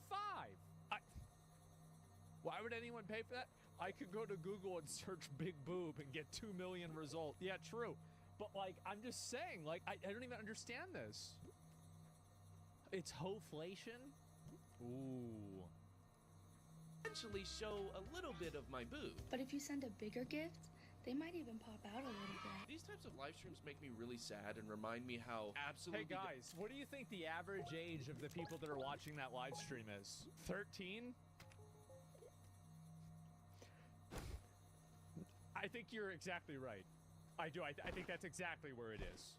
Deprived the male mind is. Like, guys, just go jork it. You don't have to go in these live streams and give anyone money. There's free stuff. You could just meet a girl in real life. Did you know that? No. Talk to women in real life. Crazy. Doesn't cost any money either. I know. No, she actually did. It's not my fault you guys sent 10 galaxies in a row on my live, and I started shaking my moo-moos and they popped out. She's usually alone, but sometimes she does these videos with her boyfriend, and they're so... Oh my god. This is so funny. I don't know if it's intentional or not, but they're so funny. Now I know it really popped out on live. How do they know that they're pierced? Guys, no. How did you know that she had big, juicy boobs that are pierced? No. Guys, join the live if you want to see her big boobs. No, dang it. So he's pimping his girlfriend out, calling her moo-moos? Oh my... Yes, it did. It did. I seen it. I was watching and I liked it. Whoa. It popped out. They were shaking. Every time they make one of these videos, they try so hard to make sure it hits the 1 minute mark, and it's so funny. You can drop a Galaheezy if you want for the shake that thing dance. I'm saving that for the live. We're live right now. Right now.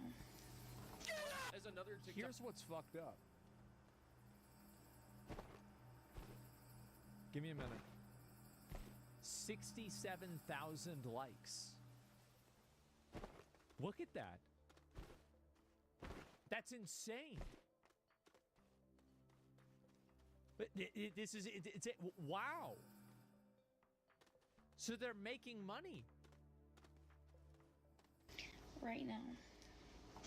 As another TikTok creator who is trying to make money on the app, I get it. I get the struggle. Sometimes you gotta milk just the last few seconds just to get that money. We're live, right? Meow. We're live, right? Meow. Anyways, would it surprise you if I told you that I joined their live stream a few times, didn't end up screen recording anything, and she didn't show her boobs? Dude, what the freak? I sent you $100. Show me your boobies. Shaking my boobs. Anyways, all of this has led me to the final bit of my rabbit hole. And this final bit of the rabbit hole that I fell into is this guy named Straight Drop Lace. He's been a live streamer and a TikToker for a long time. He used to dress up like the Joker. Doesn't really do that anymore now. Show us your moo-moos. The thing is that, like, this is so degenerate. It is. This is crazy. And I think that what's so weird about this is the fact that, like, so much of this content, like, I don't know how you guys feel about this.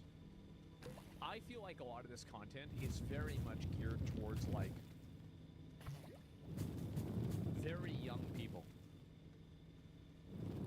Like, it just like the way they're talking and everything. It's nuts.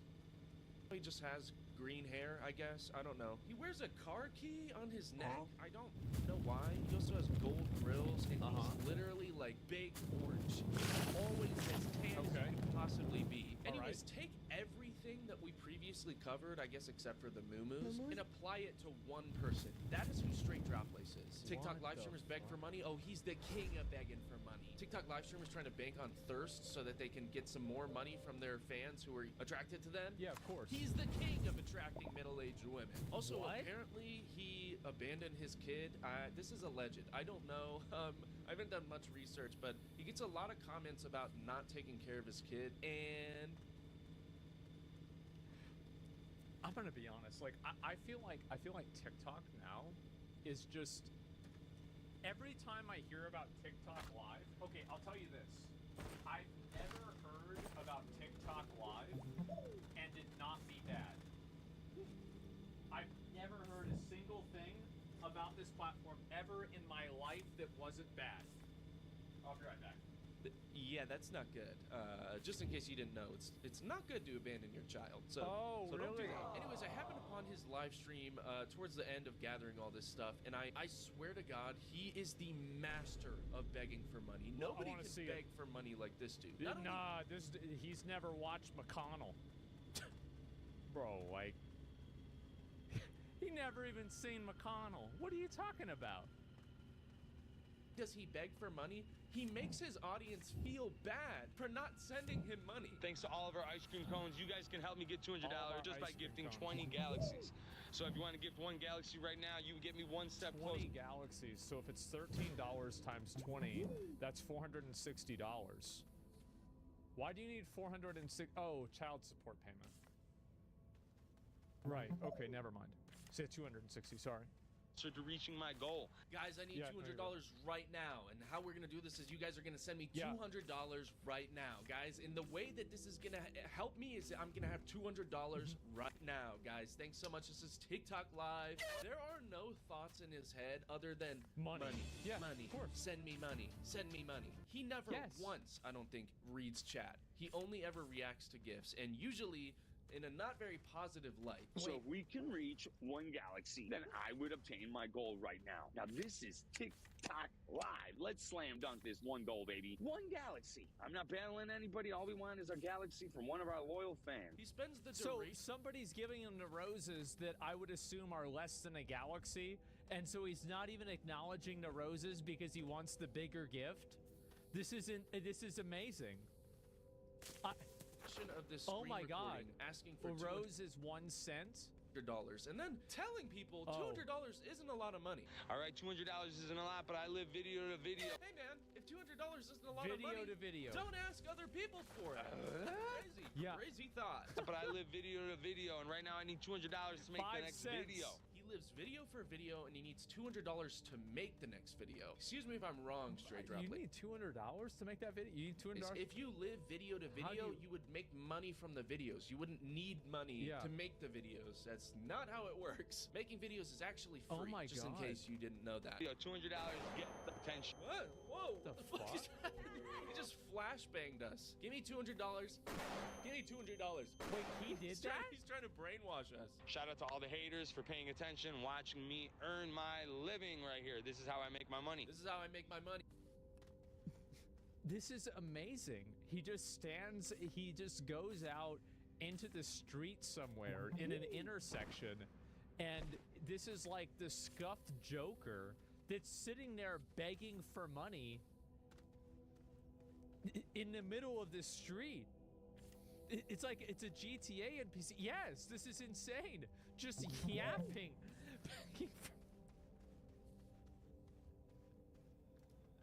Hey guys, I need $200. Oh my God. That's how I make my money. Guys, send me $200 right now. Please, I need it. That's how I make my money. No, you don't make your money. Other people make it for you, and then they give it to you. Shout out to everybody. Send your roses. 3 lightning bolts. Let's go right now. Look at the chat. Let me read the chat. Cyber begging L. Put out the fries in the bag. Just put the fries in the bag, bro. Oh my God. Let's go right now. Eventually he starts getting gifts, and he's happy at first. This one guy sends a lightning, and he's really happy. Is that money? With the fucking roses are red. Good. You get me feeling good. Like Thomas right now dropping a lightning bolt. But then later on, he says lightning doesn't strike a place twice. Let's prove them wrong. They say the lightning never strikes the same place twice. Well, here, let's prove them wrong. So then he's just figuring out. This is.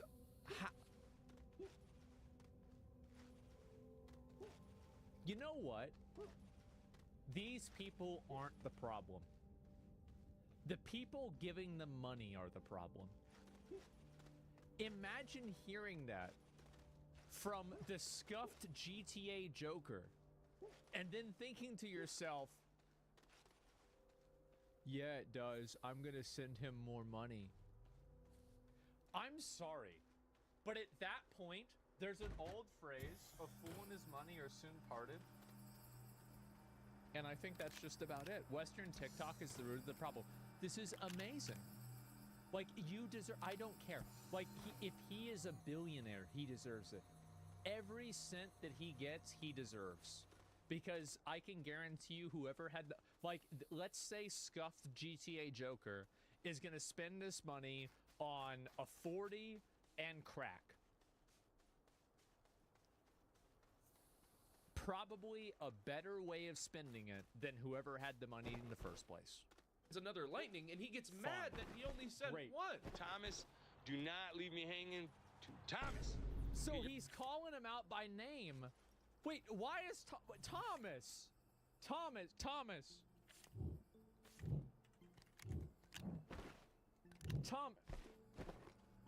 you are 35.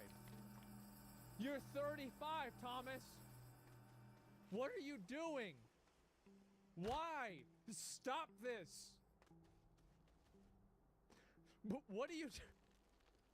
Why would you do this? He's got a goatee. He's at least 40. True. He's probably older than me. Jesus. Your ass back here with that fucking lightning bolt shit. If there's somebody else that wants to fix Thomas's mistake, Thomas, we do not f around. We do never send one lightning bolt. It's always more than one lightning bolt. What are you doing? Wait, 15 light. I don't even know how much money this. Like, I have no idea. He's sending you money. What are you mad for? I don't understand. Anyways, I left the live stream for about an hour. Dude, that's the way I'd feel, bro. Like, I would feel like this. This would be me. I decided to go make dinner, and when I came back, he was still begging. Yeah, of course. For the same thing. That's what I'm doing, guys. I am bringing in fun. Handling two. You know what's so funny about this is he used the wrong two. Like, so it's just like, you've got one retard begging for money, and you have other retards that can't even complain about the retard begging for money. Like, this is so fucking sad. Like, we need China to kill us, I think, or something. Like, yeah, China needs to start World War III. Like, this has gone on way too long. Yeah, Circle of Life. Yeah, we're in dire need of an alien invasion, a plague, a nuclear holocaust. Something needs to happen. This can't keep going on, guys. We are getting too stupid. I am a fundraiser machine. Thanks to all of our ice cream cones, you guys can help me get $200.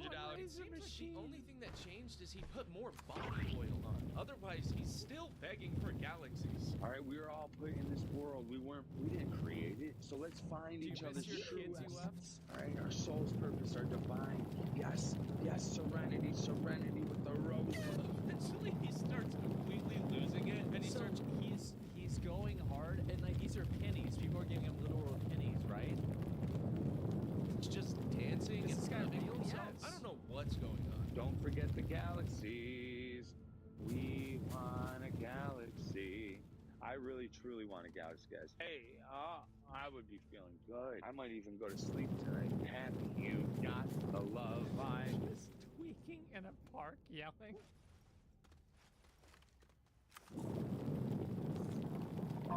Look at this woman. 1977. Oh my god. She's like, what is that? 47 years old.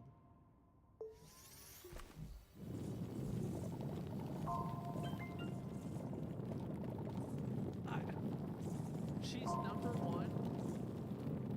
Wait, that means like number one, like she's given him the most money? Why? What the fuck is he wearing? Is he wearing a Speedo? You got the love I want. You got the love I need. Let's get a galaxy on the screen. You've got the love I want. They're actually You've just got the galaxy. like they're actually just sitting here begging for money. There's not even. Please send me $200, please. Brendan Fraser getting us whales. Anyways, that live stream pretty much goes on for a really long time, and he continues begging for money until, assumably, he gets enough money to make his video. Obviously, you need $200 to make a video. However, I found these two really funny clips, one of which he posted on his own accord, on his own page. He posted this clip, but he's apparently pretty famous for freaking out on his fans for not sending him enough money. So, let's get into this. I swear to fucking God, we are never going live ever again. Drop a fucking galaxy right now. You guys are fucking tripping me out, bro. Whoa, relax. You can have it. Take my galaxy. Just leave me alone. We got big. How does this work? I can't, like. How is this real? Like, I can't believe this. Executives from never want to hear anybody complain about Kick again. Music on TikTok Live right now, watching this fucking live, and they want to see the numbers that I generate. They want to see the fucking views. Guys, send me fucking money, guys. We have the son of the guy who owns Xbox in my life right now, guys. What? Please. He's gonna let me join his clan. Please send me money right now, guys. follow button because this is dead on serious. This is life or motherfucking death. I think it's so ironic that he's yelling about not having enough money while wearing gold grills. Dude, sell the gold in your mouth. You might. Very bold to assume that's gold. What do you guys think? Do you guys think it's gold? I have some money. Yeah. Many motherfuckers trying to bring me down. I'm telling you, if you do not gift those roses, if you do not gift, I want you to fucking take out your 401k, fucking refinance your fucking home, drop a mortgage on this TikTok live. What the fuck? He's just hyping people up to give him money. Is he joking? He's gotta be joking. There's not enough of you giving. This was the season of. Look, he's spitting. Look at this. Is he joking? He's This gotta watch. be joking. There's not enough of you giving. Jesus Christ. He's gone rabid. It was the season of giving, and not enough of you motherfuckers were giving. I want you to be in debt. What is this? Why is he spitting so much, dude? It's Say it, don't spray disgusting. it, bro. Okay? Maybe I'll send you a galaxy. I am disgusted with the amount of activity that you guys are showing on this live. This is the word shit. They just put a fucking hat on him. Oh, the night helmet. Oh my god, that was perfectly timed. I want a fucking galaxy. When I said that there are big executives watching this live, that is a true statement. They are also following me on Instagram. What is that? My following What? is available so you can scroll through. No. What does that even mean? No way. He just got a cap put on his head. Guys, I swear to God. The cap. I get it.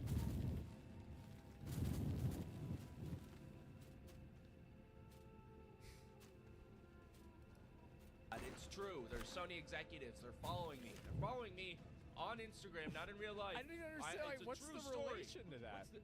Who did?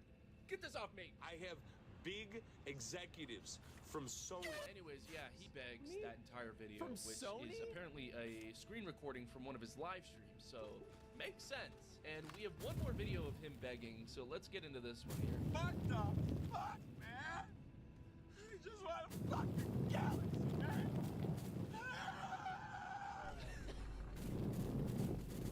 Here's the thing. How do you watch this? Like, how do you watch this and be like, okay, I'm gonna get, you know what? I think he deserves, like, at what, like, I wanna have like a 3-hour interview with the last 10 people that have given him over $100.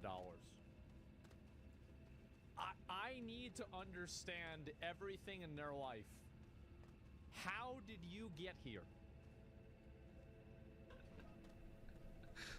This is, some people find him funny. You motherfucker! That's fair. Send that fucking galaxy! What is this? Fuck! Fuck! Send me your money! Bro's fucking losing it. Oh my Crackhead? god. Yeah, I know. That's the funniest shit I've ever seen in my life. Anyways, yeah, Straight Drop Lace is a bit of a character. He seems like a stand-up dude. I should probably send him a couple galaxies. For Anyways, sure. that's pretty much it, guys. Those are all the clips I gathered. This is if you like the video, like, unbelievable. subscribe, comment. If you want to I didn't support me, check out my realize it was Patreon, this patreon.com/Kudu20. Shout out all my patrons, guys. You are the best. So many of you now. So thank every single one of you. God. Anyways, if you guys want like a part 2 or something, let me know. I can definitely do that. Anyways, that's about it. Bye. Wow. Is it really this bad, guys? Bro just wants some galaxies. I'm gonna link you guys this video. This was incredible. This guy does TikTok. Yeah, give it a like, give him a sub. This is amazing.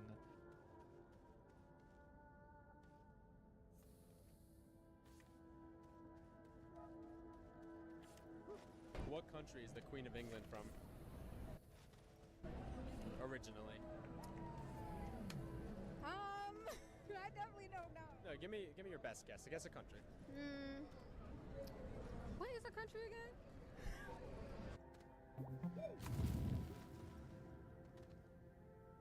Cause like, you know, you'd be like, yeah, she's kind of dumb, and she says, no, I'm not.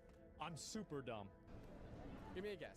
This is embarrassing. Yeah, she's hot, so it's okay. But yeah, you're right. What is a country? What is a country? What is a country? Canada. Canada. Yes. Do you know what time this is? Well, Canada is a country, to be fair. She's right about that.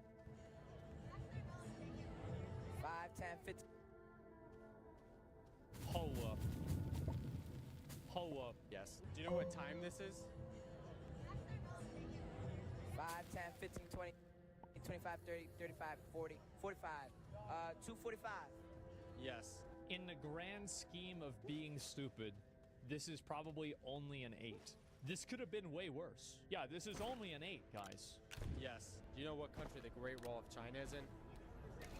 Country? Yeah. Ooh. If you had to guess. Oh. Japanese?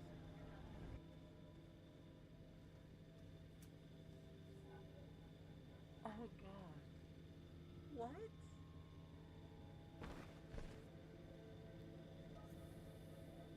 Why? Why would you say that?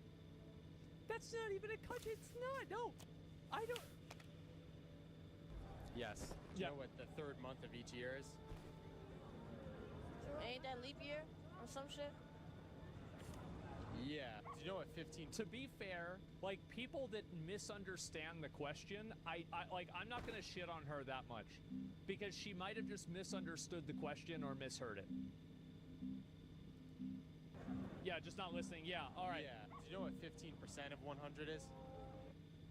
No. You know what he should ask her after she gets this wrong? Ask her if she has student loans. Fuck. Around what it is, if you had to guess. Probably like 75. I don't know. Yes. Do you know what country we get? 75. She does, I guarantee it. Yep, there it is. So, and this is the issue, right? Is that I think that, yes, obviously this guy probably interviews a lot of people, and most people probably get some of these questions right. But what's really the percentage here? Are we talking about like 80% get them right? 40%? 95%? I'm thinking like, I bet like 20 to 30% of people get these questions wrong. After rating in Classic WoW, I think about 20 to 30% of people would fuck these up. Do you legit think that Gen Z in chat would do better? I actually don't think that it's entirely a generational thing. I think with clocks it probably is, because people just don't see clocks very often. So it's like you probably should be able to figure this out on your own. But that being said, I think that the majority of the reason why this happens is actually just, there are just people that are dumb, right? I mean, like, you could probably find boomers that are dumb like this too. Gained our independence from? Spain. Yes. Spain. How many inches are in 2 feet? I don't know. Around how many inches? If you had to guess. 5? Yeah. 5?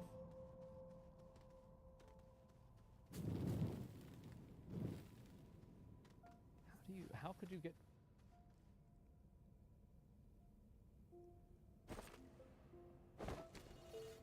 Wow.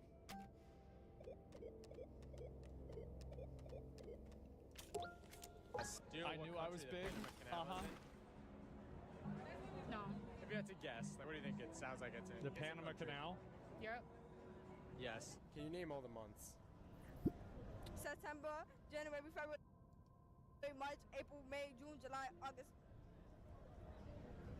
Yes. Do you know what country the... I mean, I feel like she's the smartest one. I do. I feel like she's the smartest one so far. Absolutely. And I think it's by far. Why start with September? I don't know. Yeah, I don't know. Panama Canal is in? Panama, Spain. Yes. What do we call a shape with 5 sides? Oh. Is it an octagon? Wait, that's 6. That's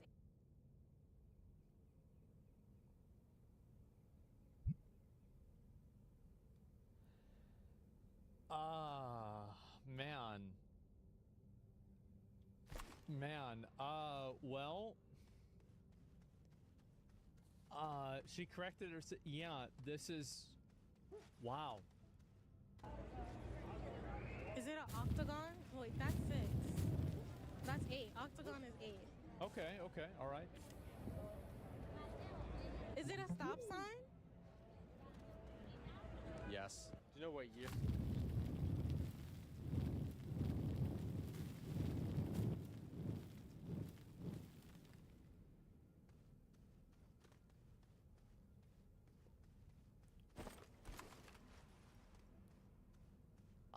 I'm trying to.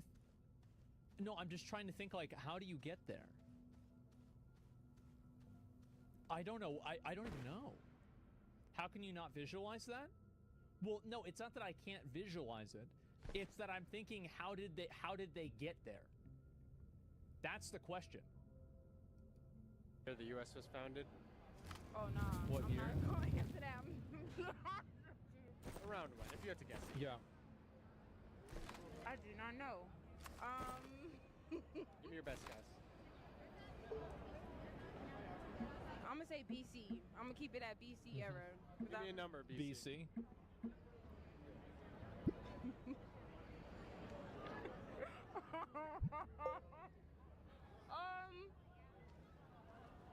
18 something 1800s. BC? Yeah. Yes. I'm gonna. I mean, again, that's only like an 8 or a 9. It's not a 10. That could have been a 10, 1800 BC. Yeah, but she probably doesn't know what that means. Yeah, she probably, like, realistically, like, she probably don't know what that means. Weeks in a year? How many weeks are in a year? Nah. It's like 15. Nah. Weeks in a year? I don't know. Can't count the weeks. 4 times 12, 24 weeks?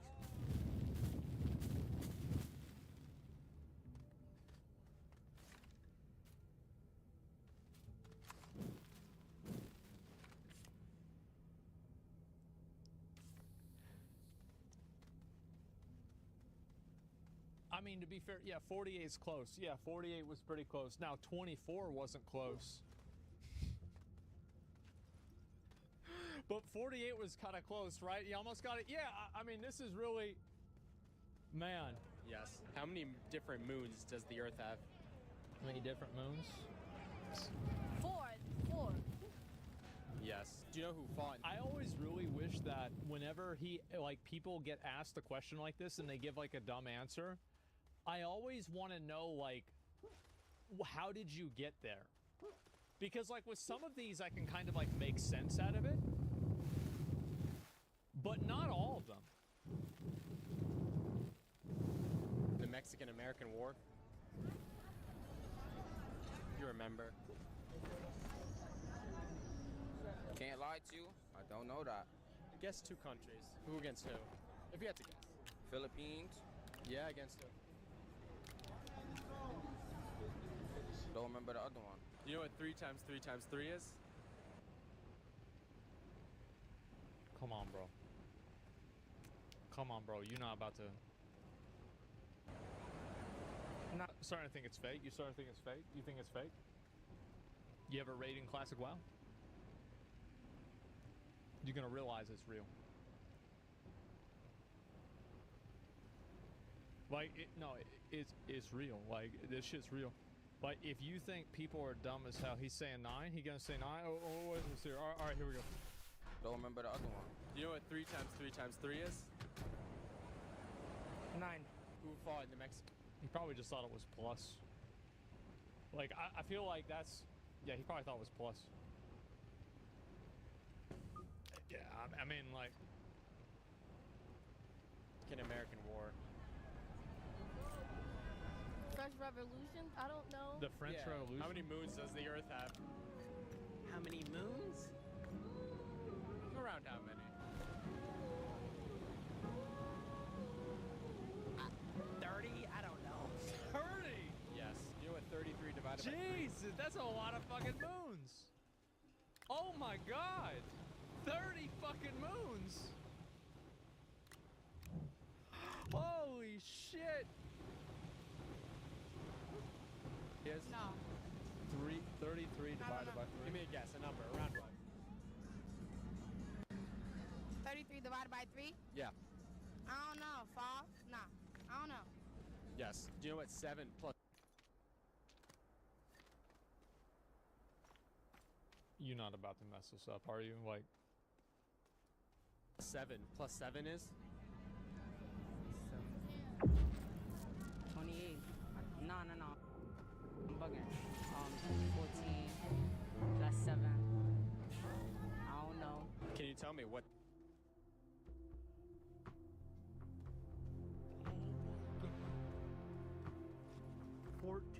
+7, I don't know. Bro, what do you mean you don't know?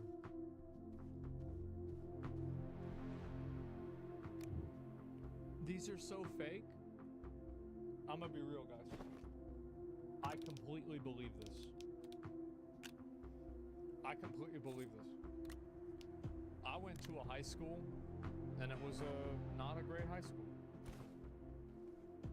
I had math class. Let me tell you something. It's real. Y'all wish they were fake. Yeah, I was here. More like math. No, I'm telling you guys, like this is, I believe this. No. Here's the thing, is that there was one time, I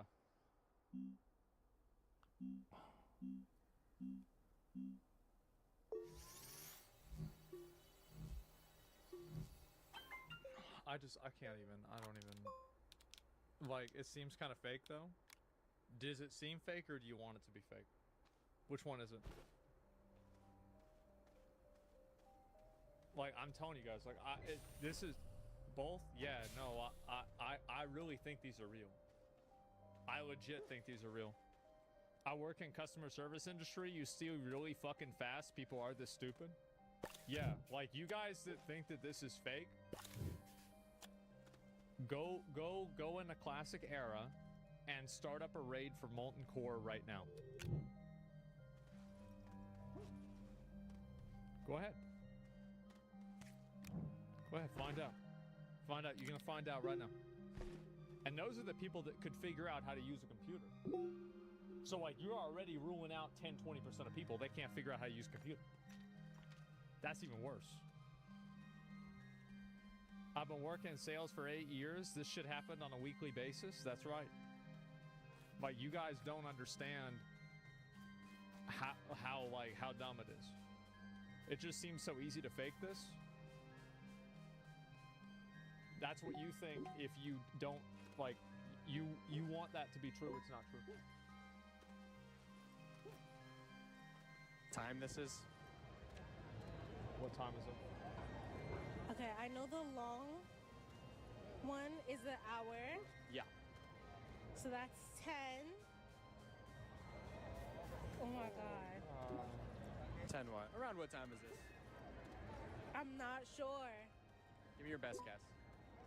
I want to say 10, 15.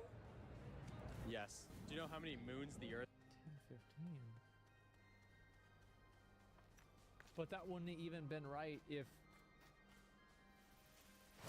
But that wouldn't have even. But why would you fuck? If you reverse it, no, it's not even two. This is 150. I will tell you guys this. I remember back in school, there were people who couldn't read the clock. I swear to God. There were people who they would look at the clock and they would be like, I don't know what time it is. Yep. And so, like, that's it. You ever fake it? Yeah, that's the thing, guys. Small hand clock, exactly. Look how proud they are after saying yes. Exactly. Most people just waited for the bell to ring since they didn't know how to read the clock. Exactly. It was such an issue. Like, I didn't even realize how big this was. So one time we had a math exam, and this was like a midterm. And I walked up to the teacher who was the teacher wasn't there, and I walked up to, there's a substitute teacher. And this dude was like so nice and so relaxed, and he was like super chill. Everything was okay. He was acting a bit weird. I didn't know why. Looking back on it, he was on drugs. And so I go up to the desk and I saw the answer key was on the teacher's desk. I say, you know, Mr. Substitute, what time is it? He's like, well, there's a clock behind me. Why don't you just look up and tell us what the time is? Tell me what the time is. Look for yourself. I said, Mr. Substitute, they never taught us how to read a clock. And he goes, oh man, yeah, school these days is not the way it used to be. He turned around and he read the clock out to me like this shit had happened before. I passed the answer. I reached out and grabbed the answer key again. Friend, right? That's the story. That's the reason why I remember it. But yeah, people didn't know how to read a clock even then. Yes. Do you know how many moons the Earth has? 15. Around how many, if you had to guess? 2? Yes. I mean, that's pretty close. I mean, that's about as close as you can be. I mean, you can be wrong, right? But like, that's close. She getting there. 2 countries border the USA? What countries border the USA? No. Like, what's on top of us and what's below us? Isn't the North Pole below us?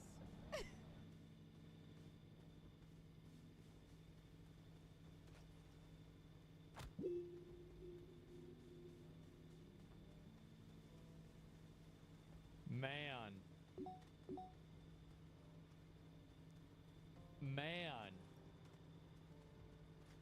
Yeah. And what else? And what is above us? Is it Europe? Because Is that your guess? yes, that's my guess. Yes. What country did we gain our independence? Yes. Oh my God. 2's believable. There was a news article a while back in China that they were gonna build an artificial moon. Really? Well, I mean, isn't it also believable because like Star Wars had the Death Star? I mean, I feel like that's just about as fucking stupid, right? From? We're Canadian. Russia. Yes. If it's Monday, right? To be fair, they're Canadian, so they don't know any. Do they even have schools in Canada? They don't? Yeah, I didn't think so. So yeah, that makes sense. Right now, what day of the week will it be in 14 days? If it's Monday? It's Monday right now. How many days? Like day of the week? Like Monday, Tuesday, Wednesday, or like a date? Monday, Tuesday, Wednesday. 14 days. Today, Monday? Friday. I'll say probably like a Wednesday or Thursday. Okay. Yes. Do you know what's the difference? Okay. Let's go to Wednesday or a Thursday. So, how would you know the day? I don't know. Yeah, I have no idea. Like, I have no idea. Who knows? Between Mexico and New Mexico? Are they the same thing? Maybe, I don't know. I think. Yes. Can you name 5 states? Staten Island. Staten Island?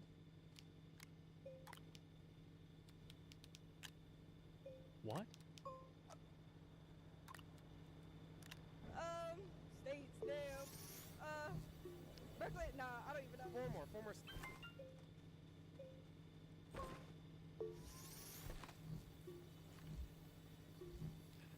No way. No way. Any states you want. New York. Okay. I got 2. Manhattan. I don't know. 3. That's 2 more. State. Yeah. Oh. 2 more. Queens. I don't know if that's state. I don't know. 4. State. The Bronx. 5. Nice. Do you know what 3 times 3? Man, bro, like, this girl, she really likes New York, man. Like, I guess so. Man. 3 times 3 is? 3 times 3 times 3. Yes. Wait, what? 5. Nice. Do you know what 3 times 3 times 3 is? Yes.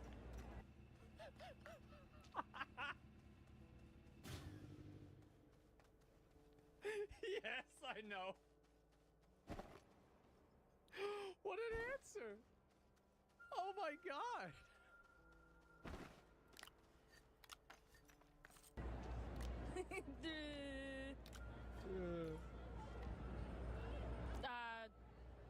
Why 2021? Yes. Do you know how many states are in the U.S.?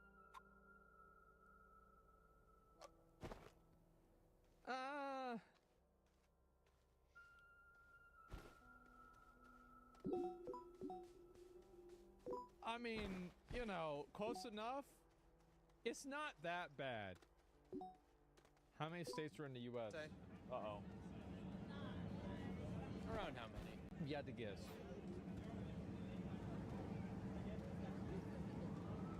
24? Yes. You know who fought in the Mexican-American War? 24. That's crazy. 24. Why you get 24? Like, this girl in the other clip said that she was Canadian. So, like, if she gets this one wrong, it's like, you know. But I would understand it a little bit. Yeah. Who? No. Who Give me fought? your best guess. Who against who? Okay, wait, what was that? Mexican War? Mexican-American War. Ew. Give me your 2 best guesses. Dude, this is gonna make me look so stupid. Guess. Okay, nothing happened. What is 50? Oh my god. Both of them too. That's the thing, is it got both of them. It's not like this is like a collective answer. Yeah, bro, the 2 times. Yeah, 2 for 1. Oh my fucking god. Were people this stupid back in the 90s? Because I don't think so. Absolutely they were. Abso-fucking-lutely they were this stupid. Now, they might have been stupid about a couple of different things. But yeah, they were stupid then too. People about different shit, exactly, yeah. 15% of 100. 15% of 100? Around what? Guess, Give me your best guess. 15%. 100. I wouldn't say 50 because that's half. Yeah. So. That's good, all right. Isn't that half? Give me a number, yeah. All right, let's do 30. Yes. 30.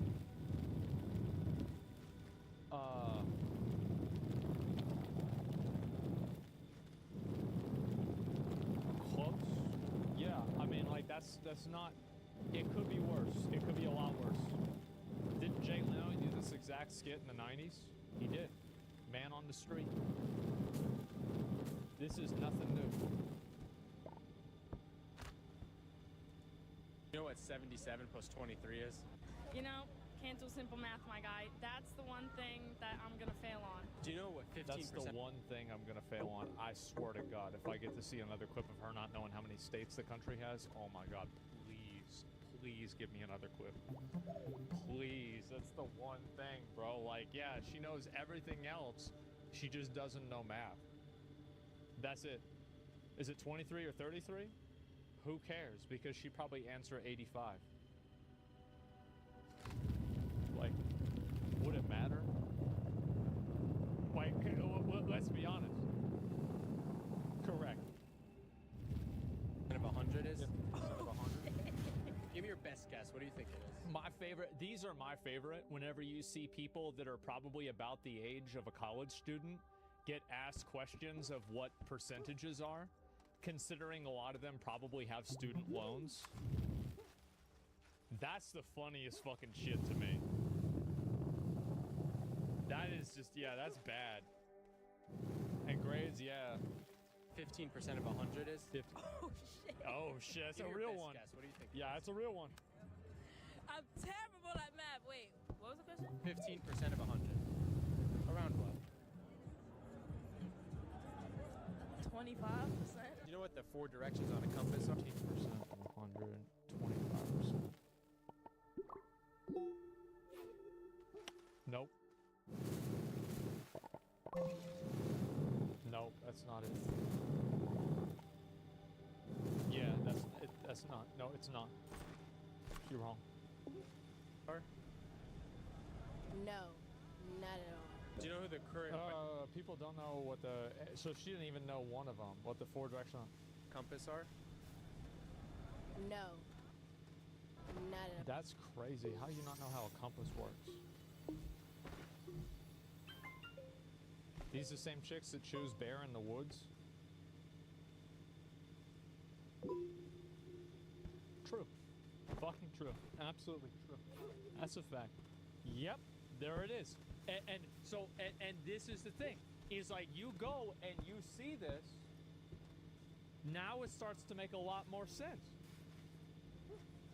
There it is. Do you know who the current vice president is? Ooh, Barack Obama. No. Who do you think it is? Take a guess. Come on. I don't know. I'm just waiting for Barack Obama to come back. Do you know what I mean, I was kind of close, you know? Yeah, I mean, I was kind of close. continents we're on? Continent we're on? You got me feeling dumb. No, don't be dumb. Just know. Don't be dumb, just know. You know this. Nah. How many people are on Earth? Around. And how many, if you had to guess? I don't know. 200 trillion? Something like that.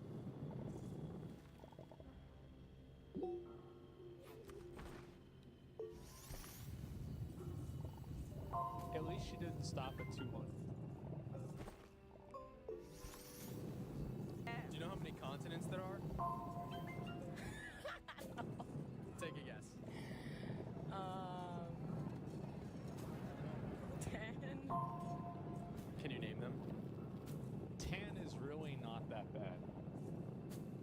All things considered, 10 is really not that bad. Like I'm not gonna get like that. That's decent, right? Because she guessed. She didn't know. That's a pretty good guess. Can you name one? What continents are we on right now? Oh, come on. United States.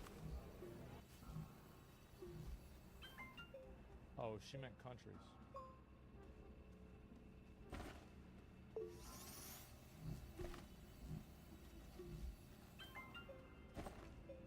Oh, that's crazy. That's crazy. Wow. Yes. If you were born 10 years ago, how old would you be today? Well, shit. I'd be 12. I'm 22, right? I'd be 12. Yeah, so if you were born in 2012, how old would you be today?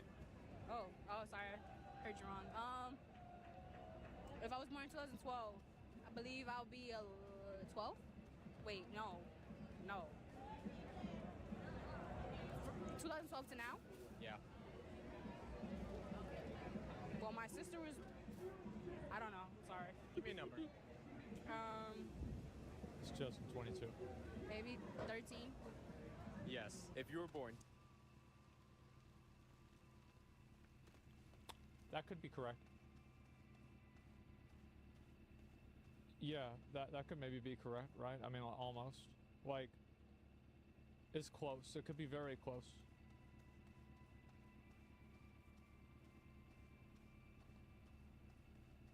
No, bro, it's 10.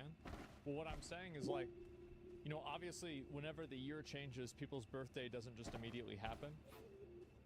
I feel like 13 is, like, it's dumb, right?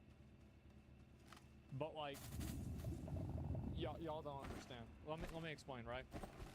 See, y'all are acting like... Wait, yeah. Wait, no, never mind. Because it wouldn't have been 12, because that's the year now. But this was 2 years ago, and so it would have been 10. But 10, she said.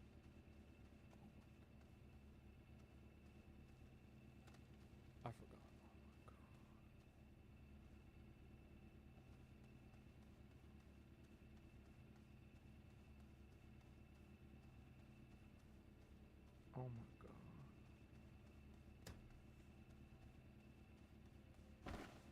Mom fucked himself? I did. I just...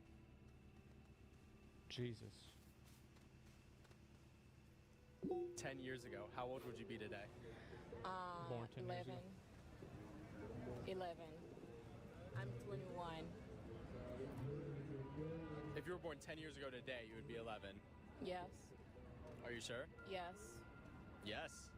No, that's not... 10 years, you'd be 10. If you were born 10 years ago? No.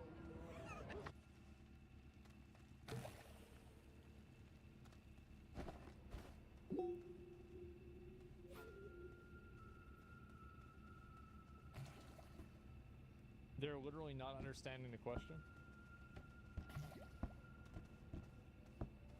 But then he explained it to her and she still didn't get it though. Like, that's the thing.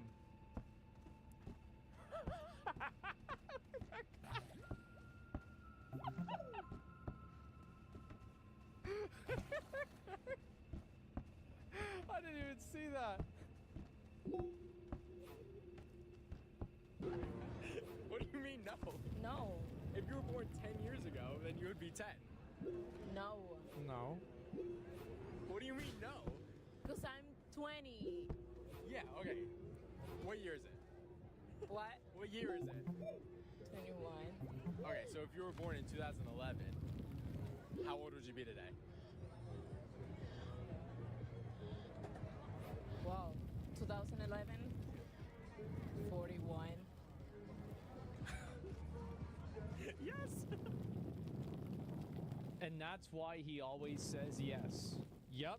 That's why he says yes. I think it makes sense. And you know what? You know what this reminds me of? Remember how we were talking about how a lot of people can't conceptualize hypotheticals? You know, like what would it be like if you didn't have breakfast today? Yeah, it's these people vote. They do vote. They do. They have no inner monologue. Yeah, exactly. Like, this is the same thing. This is where it's at. Votes for democracy equals best? No, I mean, like, this is what I'm trying to get at, guys, is like, a lot of y'all are really on copium. Like, I'm gonna be real, like, some people are high on copium. Like, I'm talking about, like, crazy overdose high on copium. Like, they think that this shit is fake. Like, you actually think this is fake. This video's, man, I love these fucking videos, man. Oh my God, I love these fucking videos. They're so good. 50% of eligible citizens vote nowadays? Yeah, exactly. This is why we need a little bit less society for a while, so the weak and stupid can die off. You think that that's going to solve it? They're just going to come back, man. They're just going to come back. They're going to respawn. You don't understand. They're just going to respawn. Like, you think that you can get rid of this by just having, like, a little purge? Nah, bro. Like, they'll respawn.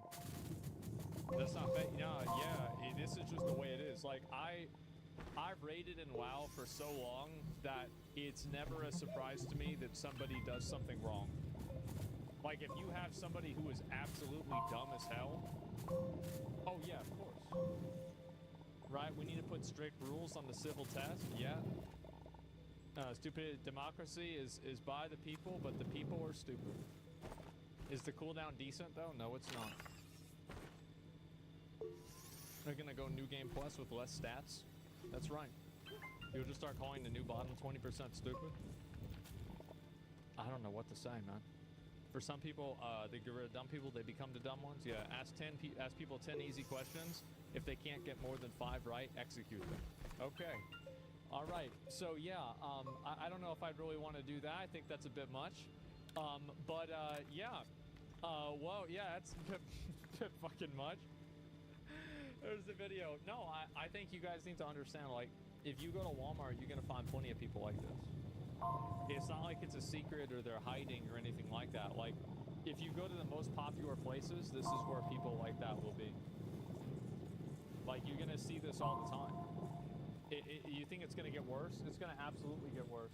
Because so this is my opinion, right? Is I think, like, a brain is like a muscle where if you don't exercise your brain, it's going to get dumber.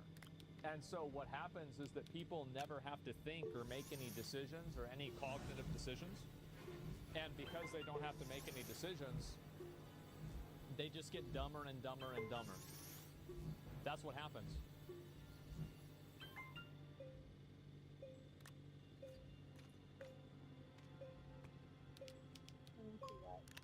Meaning you're still going to have to go through the court process. just because I don't sleep here anymore because of the conditions you created, you think you're gonna get rid of me? You think you're gonna have these Vietnamese pot-bellied pig gangsters? Like you, Vietnamese pot-bellied pig gangsters? you Vietnamese pot-bellied pig? You think you're gonna have these Wait, people- she's calling him a Vietnamese pot-bellied pig.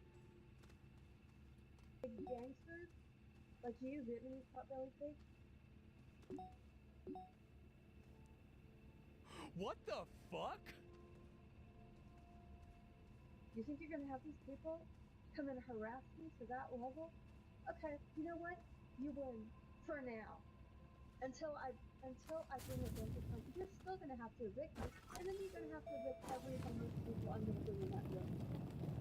And the homeless people are gonna fight and beat at each other's throats, and I don't give a fuck if they kill each other, and I've already told that to the deputy.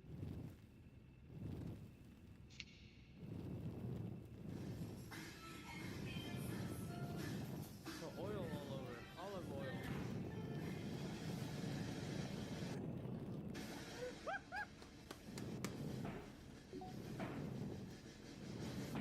Oh god! Oh my fucking god, this is so good! How is this so fucking good? This is amazing! I'll link you, dude, you guys, no. I will watch the next two tomorrow. I don't want to watch all of them in one day. I don't. I'm gonna watch them over time. And that way we can delay it and have a little bit of fun. I've already watched two of them, okay? And the second one was a half-hour milk it. I will tomorrow. This is fucking amazing, by the way. I don't even know what to say about this. This is nuts. How does this even happen? The officer knows this girl on a first-name basis.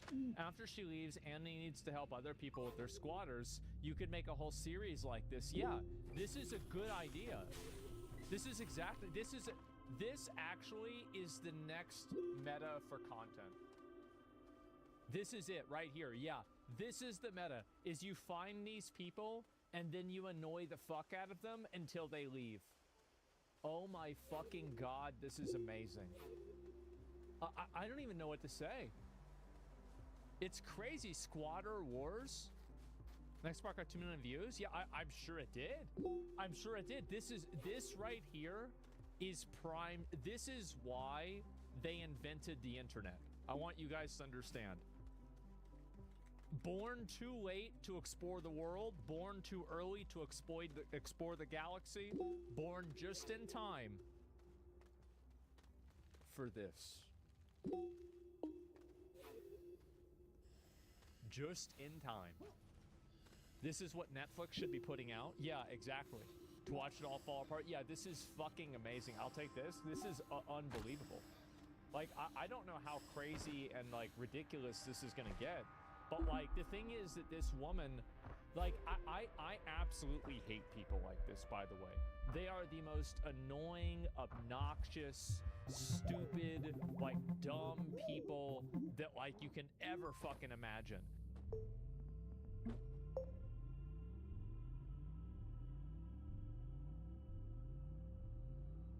But then we're talking about bad communication, all this other kind of stuff in the past. So, like, it's... I mean, okay, then it's a full trust me bro, because that's part of it. That's a key element of the trust me bro trifecta. Okay, you've got the overconfidence in your own image. You've got the sort of appearance of sketchy behavior, or maybe even downright sketchy behavior. And then you've got the, what was the last one? The crappy communication. Yeah. You got all three. It's perfect. Yeah, I don't know. You should license it to them or something. Yeah. You know what? You know what would be amazing? Hey, Zeus, we can handle this. We create our own Better Business Bureau clone. Okay, but it's just TMB. And accredited businesses can display the Trust Me Bro seal on their website. Oh, so it's like Secret Shopper, and you get a TMB seal, and you get like a different like grade based on how well you did in Secret Shopper. I'm so excited. Now, actually, on that subject, oh, that didn't make it into the notes. I had fired that. You know what? It doesn't matter. This is a very dense topic. So on that subject, we have our own ways of holding folks accountable. We don't review motherboards, right? So it's not the kind of thing that we deep dive into day in, day out, at least not now.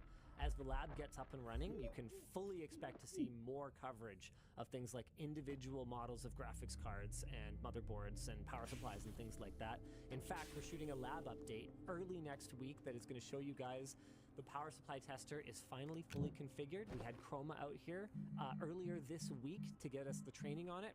Really excited to show you guys that. We're going to blow up a power supply. It's going to be awesome. What was I saying? Right, so you can expect to see more of that from us in the future, but that doesn't mean that we don't have other things that are in the works in order to keep not just the industry accountable, but actually our sponsors specifically. So I can finally announce this, but because it's been in the works for I think a couple of months now. We are going to be doing round 1 of Secret Shopping, our sponsors. Ah. We anonymously... So it's done already, right? Yeah, yeah, because we don't talk about doing it unless it's done. Yeah, I always like to keep my cards pretty close to my chest when it comes to sponsorships, when it comes to Secret Shopper. We're very transparent about our sponsorships. But this one has progressed to the point where we have collected a lot of interesting information, and this is going to be one of the ways that we continue to evaluate ongoing sponsor relationships going forward. That's something we're going to talk about in more detail once we actually come out with the video. But we had one of our probationary employees who's not listed anywhere publicly just buy things completely anonymously, and then in some cases fabricate issues so that they could get in touch with their support, and just documented the entire process. I'm really excited. I haven't seen any of the results. In fact, I didn't even pick which sponsors we were going to do. Is Jesus in it? I actually don't know. Oh, man. That would have been really interesting. Yeah, I mean, I wonder if I could find out for you guys. You know what? No. Cards to my chest. We're going to blindside everybody with it. One thing that I'm unsure of right now, just reading this ASUS topic, because I saw some of it, but not a ton up until when I read the doc. In the private communication that we theoretically have, they're talking about how they're going to deal with it and everybody's going to be fine. Yes. What public communication has there been at all? Other than these postings, it doesn't seem like they have done a particularly good job of publicly communicating. So as of right now, if someone didn't watch this, they would still think that their warranty was void if they ran the thing. Is that correct? I actually don't know. I think they said that they are updating the messaging, but it hasn't fully propagated. Not done yet. Yeah. Or is that's just them removing the disclaimer, right? Let me have a look here. Hold on. I've actually got a screen capture that I can show you guys here in my notes. Boop, boop, boop, boop, boop, boop. Except as provided in the product warranty and to the maximum extent permitted by law, ASUS is not responsible for the incidental or consequential damages resulting from using. Yeah, so this is the original wording. I believe that original wording is still there on some pages and will continue to be until it actually propagates. Now here's the thing. It was worded as rollout, so it's actually potential that those pages haven't even started. Now here's the thing. With Trust Me Bro, right? Remember, where I got into trouble was because I knew in my head that if there was ever any kind of issue, we would deal with it. Maybe they know in their heads that if there's ever any kind of issue, they will deal with it. But because of their somewhat spotty history with customer service, I don't know if they've actually earned that, for one thing.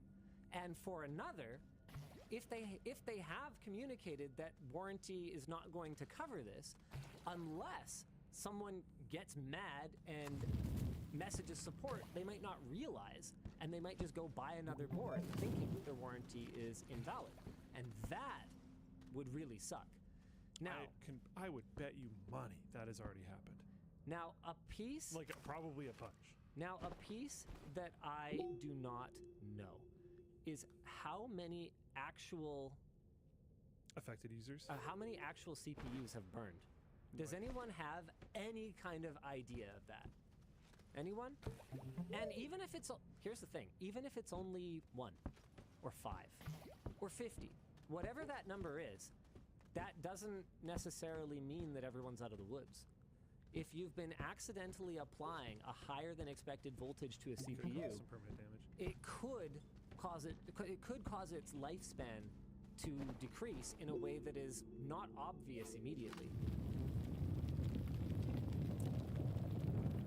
So this was pretty terribly handled. Yeah, we've got some people that are like really confused. All of Processor over on Floatplane says, this isn't how anything works, Linus. There's no such thing as brand trust unless you've drank the Kool-Aid. There is such a thing as reputation, though. Like, this is the kind of argument that sort of ended up creating, I think, a lot of the negative sort of circular arguments that existed back during the Trust Me Bro controversy. Is like, once we had the limited lifetime warranty up, the people who were still mad, so people would point out, hey, they've got their limited lifetime warranty up, everything is fine, and everyone is completely covered. People would say, oh, and by the way, this is like the same as these other brands that have a great reputation for covering their customers. And people would respond and say, yeah, but those guys have a great reputation, so, you know, obviously, like, their word is better. And then it's like, are you even listening to yourself? Because you can't apply that logic to one and not to another. Like I said, ASUS's reputation is not one that I would look at and go, yeah, obviously they're just 100% going to deal with this. It's not the worst, but it isn't that either. But that doesn't mean that no company can have a reputation for customer service. I mean, by that logic, why don't you just buy everything from some brand you've never heard of on AliExpress? I wouldn't. I would rather have some idea that I'm probably going to get taken care of. Right? Apparently I'm supposed to tell Ryan from customer service they're great. Okay, shout out Ryan from customer service. I wouldn't, even if I had, so I have never dealt with ASUS customer service. I've had a bunch of ASUS things and none of their stuff has ever died on me that I didn't just straight up kill, or it was like a decade old already. So that's good, but is not a reflection of their customer service at all. The only customer service that I've really dealt with in this realm is EVGA. I've told that story a bunch of times. I don't need to tell it again. It was very, very good. EVGA's customer support was the best customer support I've ever dealt with in any realm ever. But like, if I saw this, I wouldn't believe that they were going to handle it. And if they've had no communication that they're going to handle it, like, yeah, I don't know. I'm not willing to necessarily condemn until we like see what they actually do. But like, yeah, if I was a user and this happened to me right now, I would be royally pissed off. And I think they have a right to be. They're told that they're screwed and there was no follow-up communication. Like that can't happen. This has got to be resolved. At least during the Trust Me Bro thing, you were saying, "Trust me, bro, we're going to handle it." They aren't saying anything as far as my understanding goes. So like, what are people supposed to take from this? Like, that was the Trust Me Bro thing. There was some form of quote saying that you're going to be handled. The thing wasn't done. They wanted a warranty. That type of stuff wasn't handled yet, but you're like, it's coming. We're figuring it out. Trust me. This one, there is none of that. I'm not saying that is, if they come out and just go like, LOL TMB, we licensed it from Linus, whatever. I'm not saying that would like be good. But like, they're not even at least doing that. You know what I mean? Like, I don't know. This is rough. This is very rough. Yeah, I mean, and I do think they deserve some heat for this. Yeah, they do. The problem for me is I don't like getting dragged into their drama. And I'm looking at it this morning. I'm reading comments on the video from yesterday. Why isn't Linus talking and about this? I'm looking at this going, like, holy you guys, how have you not dealt with this? Make this go away. Yeah. What do you have to send out? What, a motherboard? 10 motherboards? 100? I don't care. Yeah. Put them in the mail. Yeah. What's wrong with you? Yeah. And there wasn't even enough time for us to have a WAN show yet. Yeah. And we don't cover motherboards. So everyone needs to relax when it comes to us. There's a bunch of people saying that we're like covering ASUS's butt, so I just wanted to be clear that we don't think that they did a good job. And I specifically said, I don't think they've earned a Trust Me Bro guarantee. Yes. So if it wasn't clear, Hopefully it is now clear. Yeah, hopefully, basically the only thing that I think people could look at from what we talked about and say, well, that sounds like butt covering, is when I mentioned that I don't think that AMD would be very happy with this situation if it was actually killing their chips. But really, that having been on the other side, there are absolutely fires. And there are people working on putting out those fires. And you are not privy to a lot of it. That's just not how this works. Not everyone at a company is authorized to speak publicly. Sometimes the people who are authorized to speak publicly probably shouldn't. This stuff is very real and definitely happens. And I'm sure that they were dealing with this. They clearly did an extraordinarily poor job. But no, I'm not in a position where I'm never going to work with them again or anything like that, because from my point of view, it's much more effective for me to just say, if you don't deal with this, I will never work with you again. And then they will deal with it, and then we will continue to work with them. I mean, that's my style of leverage. So, I guess it's not really that different from Jay's. Like if we look at a sponsor relationship like a romantic relationship, I'm basically saying privately, I'm withholding sex until you change your behaviors. And then Jay is posting on Facebook, I'm withholding sex from my spouse. So that's what we do. Oh man. So what we did with Yuffie is I'm never giving you this ever again. Yeah. But we did that one publicly. Well, that's different though.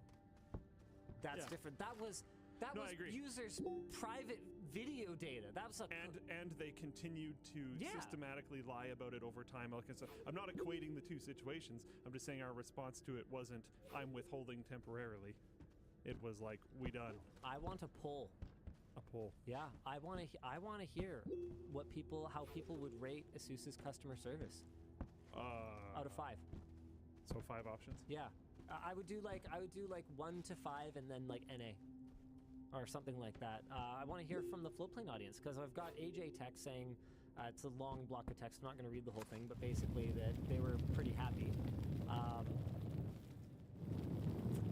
Yeah, no one else is really talking about it yet, but man, the reality of it is I've had really awful experiences with most of the Taiwanese tech companies at some point or another. And a lot of that was not, obviously, as a tech reviewer, where, I get the white glove treatment, right? A lot of that is when I was working at NCIX and seeing the way that they would treat their partners, right? Because have you guys ever heard the saying, a man who is kind to you and rude to a waiter is not a kind man? Yeah, I like that one. Yeah, those are words to live by, right there. And seeing the way that a company treats their partners is one of the ways that I evaluate the integrity of a company. And the number of the way that most computer hardware manufacturers will go to any lengths to try to deny a warranty claim is frankly kind of gross. It sucks.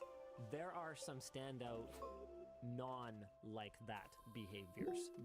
There are some standout companies that don't behave like that. Ones that come to mind. EVGA, although they were much more challenging to deal with as a retailer than as a consumer, I will tell you guys that much. Corsair. Corsair basically had a blanket policy with us, put it on a pallet, send it back to us. I've heard just small rumblings. It started very small. I've heard rumblings that it might not be that easy with them anymore, but overall, they've had a really pro-consumer approach to taking care of warranty issues and support issues during the time that I've worked with them, which is a long time. Logitech has basically a legendary reputation when it comes to replacements. My understanding, again, is more recently they've had some quality issues and people have had to do more RMAs, but they've still been really good about communication, getting stuff back to you. Are there any that you know of that just have spotless reputations? Noctua. Yeah, Noctua's one. Floatplane chat. Yeah, 100%. I would only want to speak from my own experience. Yeah, for sure. And it's just EVGA. That EVGA call was one of the like most insane things. I bet like that level of customer support was so insanely above and beyond. I don't know. I will always be friendly towards their customer support unless it's like drastically changed, which from what I've heard from the community, it hasn't. Every time I talk about EVGA customer support, everybody's like, "Yeah, they're great." So like, sounds good to me. Yeah, a lot of really good feedback for the ones I mentioned mostly. I'm kind of looking for other ones. Some good feedback for HyperX. Okay, that's good to know. We haven't actually worked with HyperX in a long time. We used to all the time. Yeah. I wonder if Brian's still there. Should email him. Be like, hey, are you like tired of sponsoring esports teams? Maybe want to come back to like tech media? that was basically the whole thing.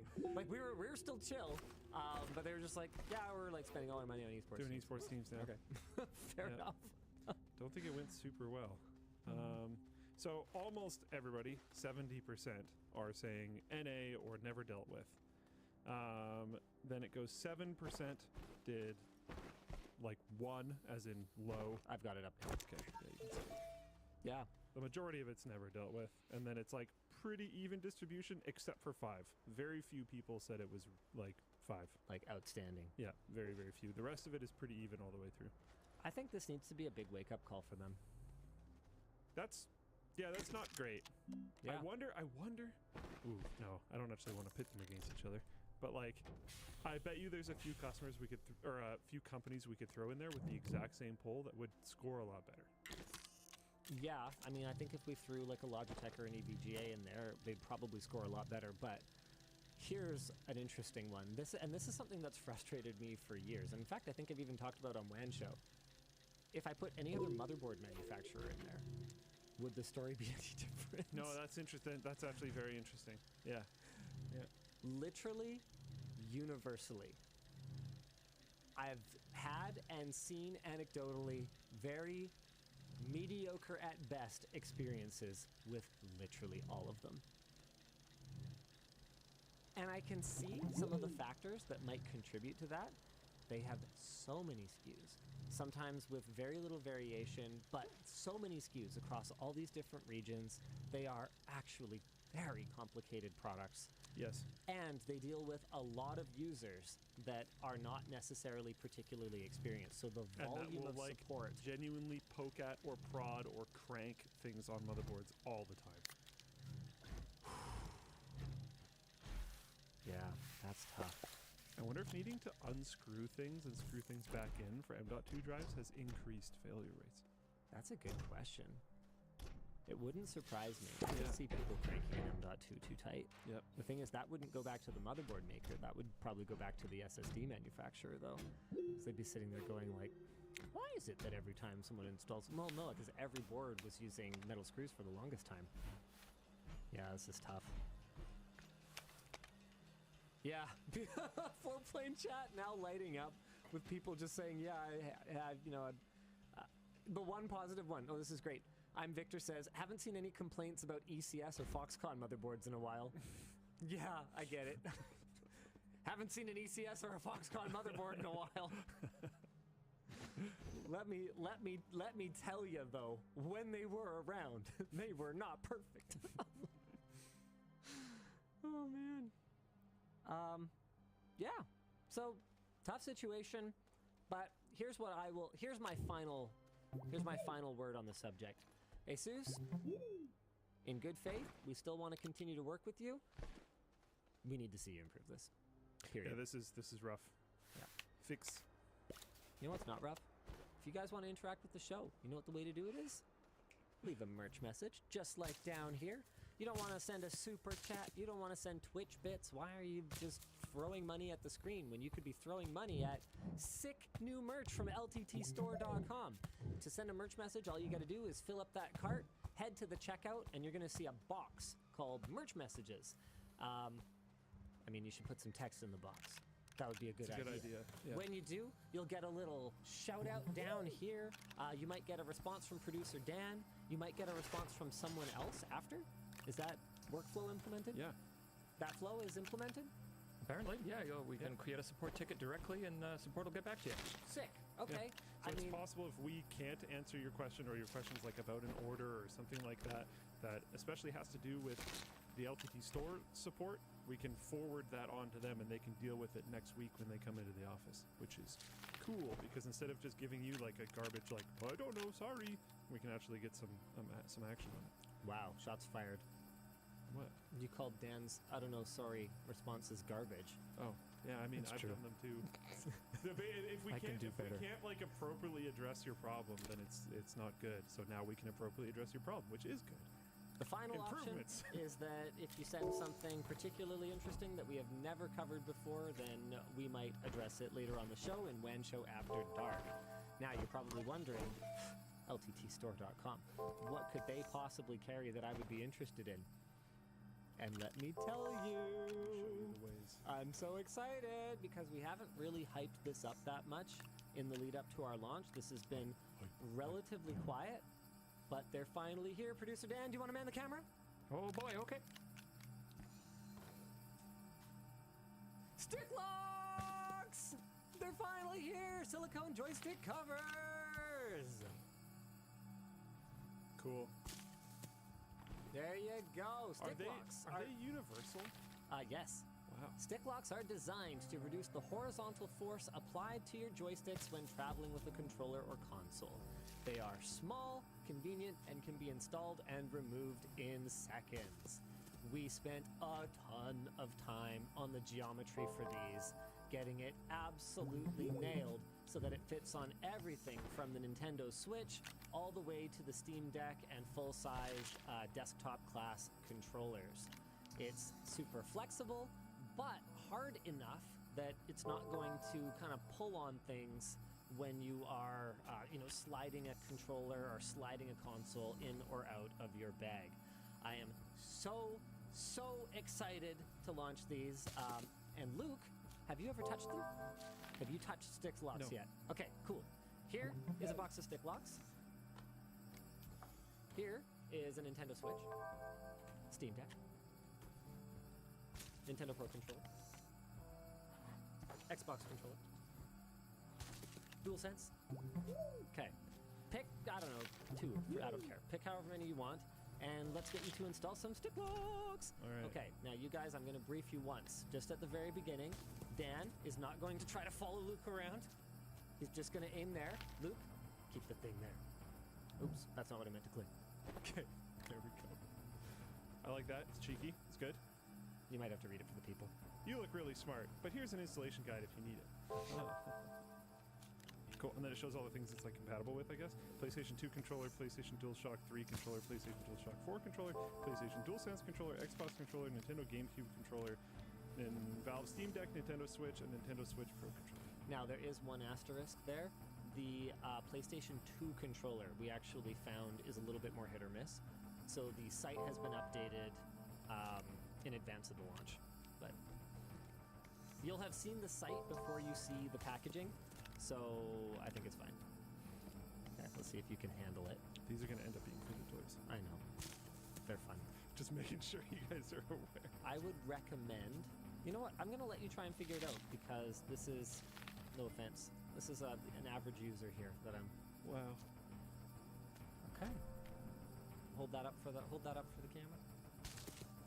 Oh, jeez. Like I said, So average user. you can see it on here, and I can like do that. Put more pressure on it. Come on, it's a stick lock. That's the whole point. And it, oh, that's kind of cool. So if I do get it to move by putting like, you can see my finger, I'm putting quite a bit of pressure on there. It goes back. Cool, right? Kind of pushes itself back a little bit. Yeah, that's sweet. Yeah. Is this how you're supposed to do it? No, not really. I mean, it is a two-hand operation. There's gotta that is a thing. Like we really did try to make it something that you could one-hand. It did end up being a two-hand thing. I personally find that the fastest way. I'm just going to come back out to the wide cam for a second here. You just squish it over top. I've got my own pack of stick without locks, inverting. So the way that I like to do it here, I'll take it. Yeah, sure. Is where's somewhere that you guys can actually see? Good gravy. Well, okay. The way that I like to do it is I do the two thumb method. put it on the stick. This is really hard to do while I'm also hosting, and then I put it on like that. So I'll get the 2 thumbs in there to kind of spread it open, and then get it over the, really? What's wrong with you? Then I'll get it over the joystick. Why don't you actually, instead of doing the Steam Deck, which is basically like the same as the... Oh, actually, yeah, leave those installed. Leave those installed. This is really good. So here's the Nintendo Switch Pro controller. Okay, see if you can do the Switch. The Switch. Yeah. Joy-Con. Okay, let's get... Okay.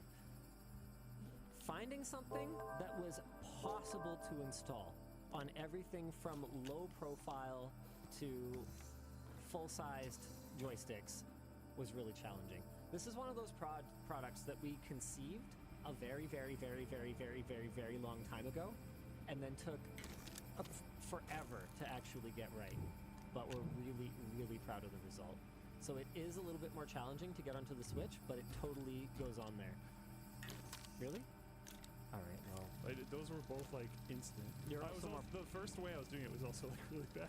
So I don't think I'm doing it the same way you do because I couldn't see your demonstration, but the new way I'm doing it is way better. You're also more practiced at it now, so that's probably a factor. Too.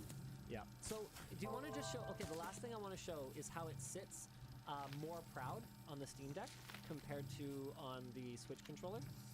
There you go. So you can see how the way the geometry is designed, it can flatten out more, or it can stand more tent-like, and either way, it prevents the stick from moving. Do you want to just give the sticks a little wiggle? Or try. You can try. Yeah, I'm moving the whole... That's clearly in place, and then this one is also in place. It is slick, too. I was doing this earlier.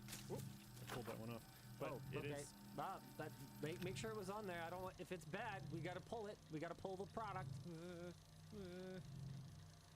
Mister, I found it so much easier to put on the Switch. It is a little... Okay. I find it a little more challenging to put on the Switch, personally. I thought I had it. It might have been how I pushed at it. There we go. But yeah, they're slick. So like you were mentioning, you put it in your bag, and it should actually be fine. Because it'll slide along materials, especially if you have an LTD bag that has like the like, I don't know what it is, but the like soft touch material. Yeah. It'll slide right along. Screen safe material, I think we call it on the product page. Yeah. Yeah! I'm so excited! So, stick lots are finally here. We're absolutely jazzed for them. So we've got some really great questions. I had someone asking, hey, does this help with stick drift? You know what? Unfortunately, it's not something that we can scientifically test with the equipment that we have today. But what we do know is that if something is moving around in your bag or getting caught on anything, that is probably not good for it.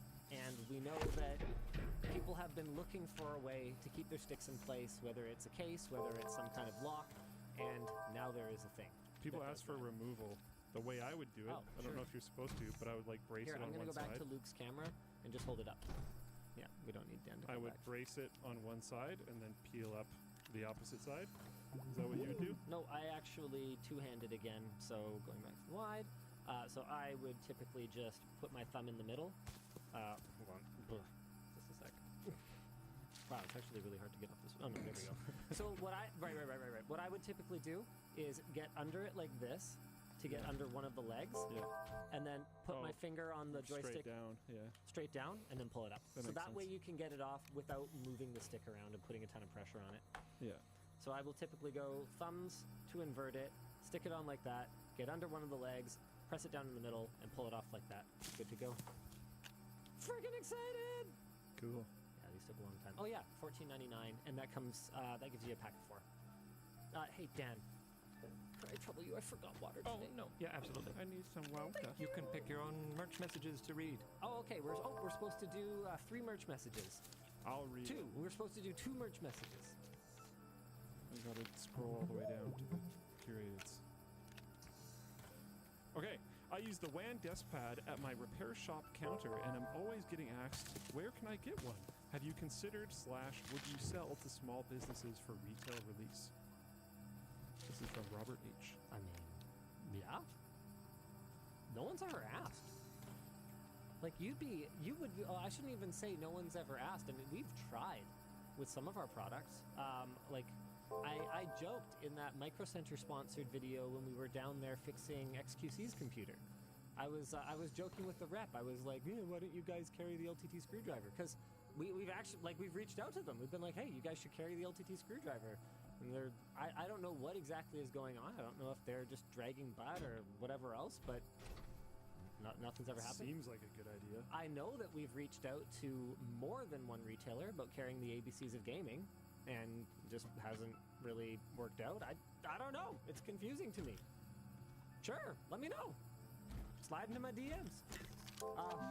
I mean, obviously, I think there's going to be some challenges for extremely small resellers. Like if you're asking, can you order 2 mouse pads? Yeah. That's honestly not much higher order volume than a user. So I could see us having some kind of like minimum order quantity or something to set up. I guess we don't really have any infrastructure for reseller to do accounts. that, no. Well, we're working on quantity discounts, right? For the bit selector. Yep. So maybe we could reuse some So you of that want to logic. just baked into the normal store though? Is that normal? Is that? I don't think that's. Some stores do. Like MasterCard has that. Yeah, that's a very industrial thing though. That's like an industrial thing that happens to also sell to individuals. You can do the whole thing. You should just send it, whole bottle. No. Would you like another? If only we sold larger water bottles. I carry my 64 ounce literally everywhere. But anyways, yeah, I don't know. Yeah, hit me One with more, another, please. One more. Oh, I meant more water, but yeah, sure. Let's see, which one did you read? Let's pick just one at random. What challenges have the Floatplane dev team overcome this week? This week? How about what challenges have they overcome today? That's a shorter list. Yeah. But still probably too long for WAN show. We're back to 6-hour WAN show. Yeah, I could send it. Yeah, so I think this week was largely we got all of the features that we want to have on the beta site onto the beta site last week. So now we're going through and doing like cleanup. So there was bug fixes to have. There was a couple hot fixes that were pushed this week. There was also some things pushed from Jaden and another person that I haven't actually asked if he's cool with me saying his name on stream yet. So I will not say his name, but from another person, kind of cleaning up some of the payments, upgrade, downgrade stuff that we pushed last week, so that it's a little bit more bug free now. There are still some problems with it, including some of the logic for upgrading and downgrading, which we're going to be changing a little bit, and increasing transparency to the user on when and why and how they can or cannot do that, just because we don't want any confusion there. We want it to be very obvious what limitations there are. So some changes there, but once those changes are done, we're basically done with that big push. So the beta will stop being a beta and it will just be the main site. The original aim for that was this week, but then there was some additional work that I wanted to get done in relation to payment upgrade, downgrade. So we're gonna finish those off and then we'll try to send it. But yeah. Okay, let's see if we can knock out a couple rapid fires here. We got about a minute left or so in this segment. Let's see. Oh, this is going to be a spicy one. If Asus doesn't fix things to satisfaction, does pulling sponsorship deals include the LTX 2023 headline sponsorship? Yeah, of course. I've already talked to Colton about it.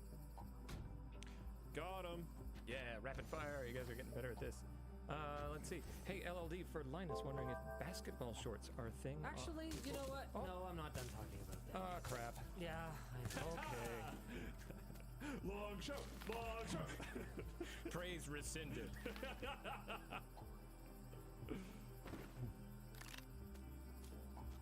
What have I ever done in the past to make people doubt that? For real though. You do have to wonder, like you don't necessarily know how long this person has been watching. I guess. How much they've viewed. This could be a new viewer. Yeah, I guess. They might just be someone who doesn't watch WAN Show, so doesn't filter off the content. If you don't watch WAN Show and you don't go on Reddit, nothing really happens. Yeah, Probably I guess that's fine. true. Like, We do keep the mainline content pretty just clean. evergreen. Yep. Is the word that we try not to have too many, wink winks, current controversy, ha Yeah. ha. Because we want our videos to be still, even if the part numbers of everything involved aren't that relevant. We want the learning outcomes, and we want the overall vibe to be just as fun 2 years, 3 years, 5 years down the road as they are the day that they're released. So yeah, we do tend to keep current events out of them to a degree anyway. And so yeah, okay, I guess you're right, but we have publicly dunked on our sponsors over and over and over and over again. And we have publicly broken up with sponsors who have not done right by our community. Trying to think of some of the most notable ones. Well, we dumped Tunnel Bear when they got acquired by someone shady. Yep. There was some clothing brand. We didn't publicly dump 5.4. Okay. We quietly dumped 5.4. Again, that was related to customer service issues. I don't even know if they're around anymore, but I don't know. it was I haven't hard heard to. of them. Basically, there were two main issues. I think the one that broke the camel's back was, so there were two things. One was we got some complaints from viewers that didn't get dealt with in a timely manner, and then the second one, the one that actually caused us to go, okay, this has to end, because they could have still just made it right by those customers and that would have been fixed. But the one that ultimately killed it was that it was kind of hard to cancel your subscription or something, and we were like, hey, you need to fix this. Yeah. And then they didn't. Yeah. So then we didn't work with them anymore. 5.4 still exists. They're a holding co of other intermittent shipping fashion brands. All right. Good for them. Yeah, sure. Yeah, so I mean, those are a couple notable examples. I mean, obviously there was the Anchor thing recently with the Eufy security cameras that were more like Eufy insecurity cameras. Yeah, an insecurity camera. My goodness, what would that be? So it has an automatic filter that adds 25 pounds, or what? Like,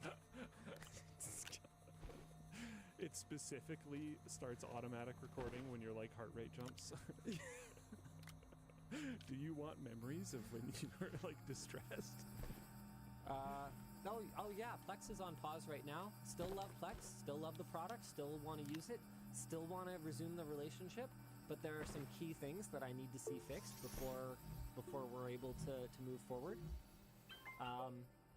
Yeah, I mean, that's the way that we can put pressure, right? That's the way we do it, because we think that there is a huge benefit to a relationship with us, marketing with us, but there's a certain bar you have to meet, and that bar is only going to continue to get higher as we rely on the lab to evaluate our sponsors more and more. It's something that is not in full swing yet, but as we continue to build out the team there, it's going to happen. Mm-hmm. All right. 2 more topics. Oh, yeah. What do you want to talk about? Google I/O? Sure. Google held their I/O developer conference this week. The presentation primarily focused on Google's ethical approach, in quotes, and integration of AI into its entire workspace suite. Composition assistance in Gmail, Google Docs, etc., ability to use text prompts to create draft spreadsheets and images and slides. Bard can handle 20 programming languages and will likewise use Docs, Maps, Lens, etc. as tools, similar to ChatGPT's plugins, which I'm not going to make a whole topic about it, but they announced will be usable by anyone who subscribes next week, including ChatGPT, be able to search the web and all this other kind of stuff. So cool. Google also demoed Google Search with an AI snapshot included at the top of search results, which could serve as a jumping off point for further AI-powered actions on Bing. There's a waitlist to access this feature, unsurprisingly, because that's how everything's working right now, which is part of Search Labs, who will introduce the future Project Tailwind, not to be confused with Tailwind, which will be a personalized private AI model that learns from your documents and acts as a tutor and research assistant. This is similar to their Vertex AI division, which will let businesses build custom AI tools with their choice of model, like Palm 2, Imagen, etc. Working with Character AI, a service that creates custom chatbots with different personalities, even ones based off celebrities. There's a chick on TikTok or something that is selling access to her AI, which pretends to be your girlfriend for $1 a minute. Yeah, I saw that. Crazy. Google is supporting their rhetoric about ethical AI development with concrete features. Meta tagging for AI images, ability that's to... a concrete feature, assuming that they actually do it and assuming that it's actually accurate. The second one, pretty big. Ability to spot and highlight potential malicious code. You can say what Linus just said yet again. Additional context to allow users to spot misinformation, such as notes on an image that show where and when it was posted on the internet. A universal translator whose dubbing and lip syncing are available only to authorized partners to prevent deepfakes. That will definitely work and never have any problems. Hardware announcements were relatively unsurprising. The Pixel Fold was exactly as leaked. Surprise, surprise. The Pixel tablet supports multiple users and can double as a Nest Hub. That's actually kind of neat. The Pixel 7a is very similar to the 6a with modest improvements in most areas. Notably, its refresh rate has gone from 60 to 90. That's actually pretty nice. Its main camera has a 72% bigger sensor and has a significant jump in resolution, 12.2 megapixels to 64 megapixels. Discussion question: what is the value of a company like Google emphasizing thoughtful, ethical approach to AI? I mean, it's only as good as their commitment. Yeah, it means nothing right now. And Google's commitment to anything is very questionable. Very questionable. I mean, I talked about this on that stream that we pulled down earlier this week. Oh, I guess I should probably explain that at some point. I talked about this on the stream, but you know, the biggest issue for me with Google's tablets, and it was tablets that I was focused on when I was talking about it on the stream, is that what do you need to do on a tablet? Right? What? No, really, like what? I never use them, so I don't know. Watch YouTube or something? Yeah, I mean, that was the number one response. Yeah, like watch YouTube, Netflix, something like that. Respond to email, browse the web. Sure. I find responding to email on a tablet very annoying, but like... Yeah, some people do it. But yeah, remember, sure. I don't know, the way some people reply to emails, like, okay. Like, they use email as, instant messaging, right? So, but browse the web and watch video were the number one and number two responses. Is there any reason that you couldn't do that on an Android tablet? Nope. No, of course not. So then why does everyone buy iPads? Because there's continuity in the ecosystem. Because you know that when your iPad cracks the screen or gets old, there's a new one that will work just like the old one, and all your stuff works, and you're good to go immediately. In my experience, a lot of apps on Android tablets are super janky and terrible. The experience is just kind of rough. Like, everyone I know that buys one is like, yeah, this thing sucks. Well, that's because Google's commitment to Android tablets has been lackluster. So they're not signaling the importance of the category by supporting it properly. They're not encouraging developers. They're not getting hardware out there at an affordable price in a way that will incentivize developers for the platform. And for consumers, they're not giving them the trust that if they buy an Android tablet, it will be supported for a reasonable amount of time, and once it reaches a reasonable end of life, there will be a new one for them to transition to.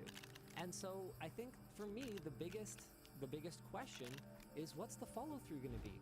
And, back to the whole, metadata tagging on AI-generated images and all that sort of thing. Like, what about when AI is not the Silicon Valley word du jour? What if we go back to Internet of Things?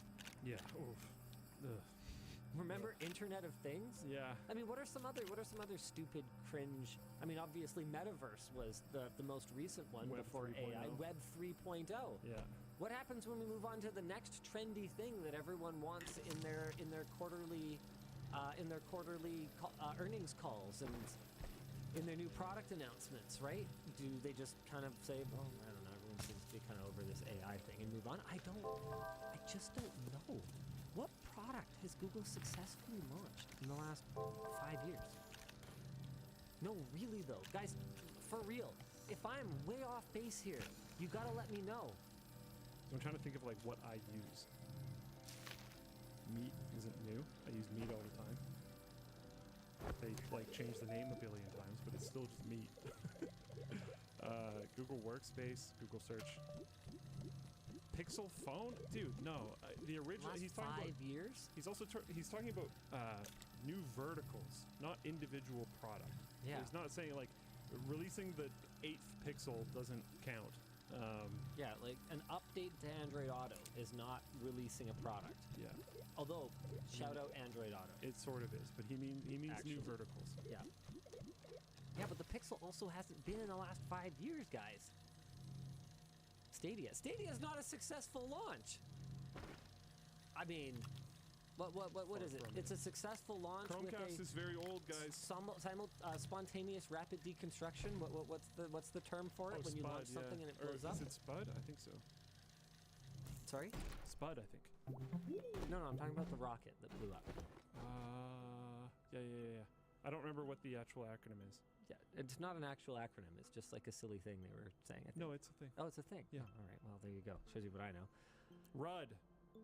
Rapid Unscheduled Disassembly. There we go. Yeah. Okay. Cool. So, I mean, yeah, sure. You could. Oh, come on. Pixel Fold. Okay, that is unproven, and you can't even buy it yet. Wireless Android Auto. No, that's iterative. That's a new feature on an existing product. See, this is what I'm talking about. With the R&D budget that Google has. Still watching. Pixel Watch is that not like 90% dead in the water? And didn't they just buy Fitbit? Like, it doesn't count if you just buy something. Hey everyone, and thanks then for watching us here. Items and even I don't know, I usages just don't get it. pages It's a whole thing. The What is it? The horizontal innovator's gauge and dilemma or light whatever it is that organic explains resources. why big companies can't invent anything anymore? Because it's just, it's available. impossible because it's like not worth their time to invent things. Yeah. But then if it's not worth your time to invent things, why do you employ so many inventors? Yeah. Why don't you just all wear suits? I don't know, man. More advertisements. I mean, yeah, certainly that. People asking, why was the stream taken down? The stream was taken down because the video did not meet our standards for quality, and because it was an archived VOD of a live stream, there was no way to really fix it and make it meet our standards for quality. It was definitely a team effort, why it kind of sucked. I want to shout out everyone who was involved in it because we all did our best to kind of turn this thing around extremely quickly when there were other distractions unrelated to the stream, unrelated to the video that were going on. I want to thank YouTube for their patience with the way the whole thing went down, because we pulled the video after because I was like, okay guys, here's what happened. The first couple minutes of the stream, what was it, Dan, like 3 or 4 minutes? For what? Sorry. For the stream earlier this week that went to the wrong stream key. Oh yeah, it was about 2.5 minutes, something like that, before we could figure out why. So the first couple minutes of it went to the wrong stream key, which was a whole thing because we had to have it scheduled because the feature that we were supposed to be showcasing, YouTube Shopping, was beta, so it had to be activated on a specific scheduled event. And we don't normally do scheduled events. We go live kind of like you go live on Twitch, where you just start streaming in your, well, in our case, in your encoding software and in our restreamer. So it just goes when it goes. There is no schedule. But we had to set up a schedule because they had to activate that feature. So we didn't go live to the scheduled one. We went live to our normal one that we use for WAN Show. So the title and thumbnail was wrong. And then for the VOD, once we actually got it switched over to the scheduled one, the first 2.5 minutes where I even explained what the crap was going on is all gone. Were missing. And so all we see is me sitting there confused because I'm trying to process, am I supposed to back up and we start again? What do you mean we streamed to the wrong key? What does that even mean? Because I haven't used the scheduled thing since YouTube fixed their live streaming, so I don't have to use it anymore. So I haven't touched it in like 2 or 3 years. What does that even mean? Do I start at the beginning? They're like, no, don't start at the beginning. I'm sitting here going, right, but what about the VOD? But I can't ask these questions because I am live on stream right now, having just sent a go live notification to thousands of people. And the problem with that is you don't get another one. So like you need it seems like it did send out a second one because it's technically a different stream destination. So we did get 2 notifications, which is even worse. Okay, but now he doesn't get another one of the right one. I think your daily limit is 4 or 5. Yeah, but you can't burst them, right? I don't think so. Can you? I'm not sure. Okay. What I do know is that the reason that you have a notification limit per day, the reason they're gated, is because of it's good. They should. viewer fatigue. Yeah. They're trying to protect you from yourself. Yeah. People don't want their phone I'm busy right now. But what is this? We don't need something like that for Flowplane, but you definitely need something like that for if you're like a YouTube or a Twitch. Absolutely. Definitely. So pretty much I was looking at it going, all right, what is the net benefit of leaving this up? The whole point of the sponsored aspect of this stream, because we're going to talk about Google I/O on WAN Show anyway. So the whole point of this sponsored stream is for them to showcase this feature that is only applicable to live. Pull the video, go find something else, upload that today. Yeah. And so that's what we did. Sorry, guys, I didn't mean to kind of leave people in the dark, but also people seemed to mostly not care. It didn't even manage to generate an outrage thread over on Reddit, so... Impressive. Yeah, it's actually quite impressive. Okay, we got people asking, did YouTube still pay you? Yes, apparently the deal is not dead. We do have some more stuff coming. We've got some shorts on the 3 new hardware devices, and then we've also got a second stream coming, but the second stream is going to have a far more structured format, and there'll be, a clear thing for us to talk about is the goal, I think. That's good. Yeah, freaking A. I mean, go ahead. I was just going to topic transition us. Oh, so if you have more to say, go for it. Well, speaking of the devices, I wanted to kind of talk about those a little bit. Pixel 7a looks killer. Would you ever go Pixel again after the experiences you've had? Actually, yes, probably. Really? Because there's one killer feature. You are basically like in an abusive relationship at this point, though. Yep.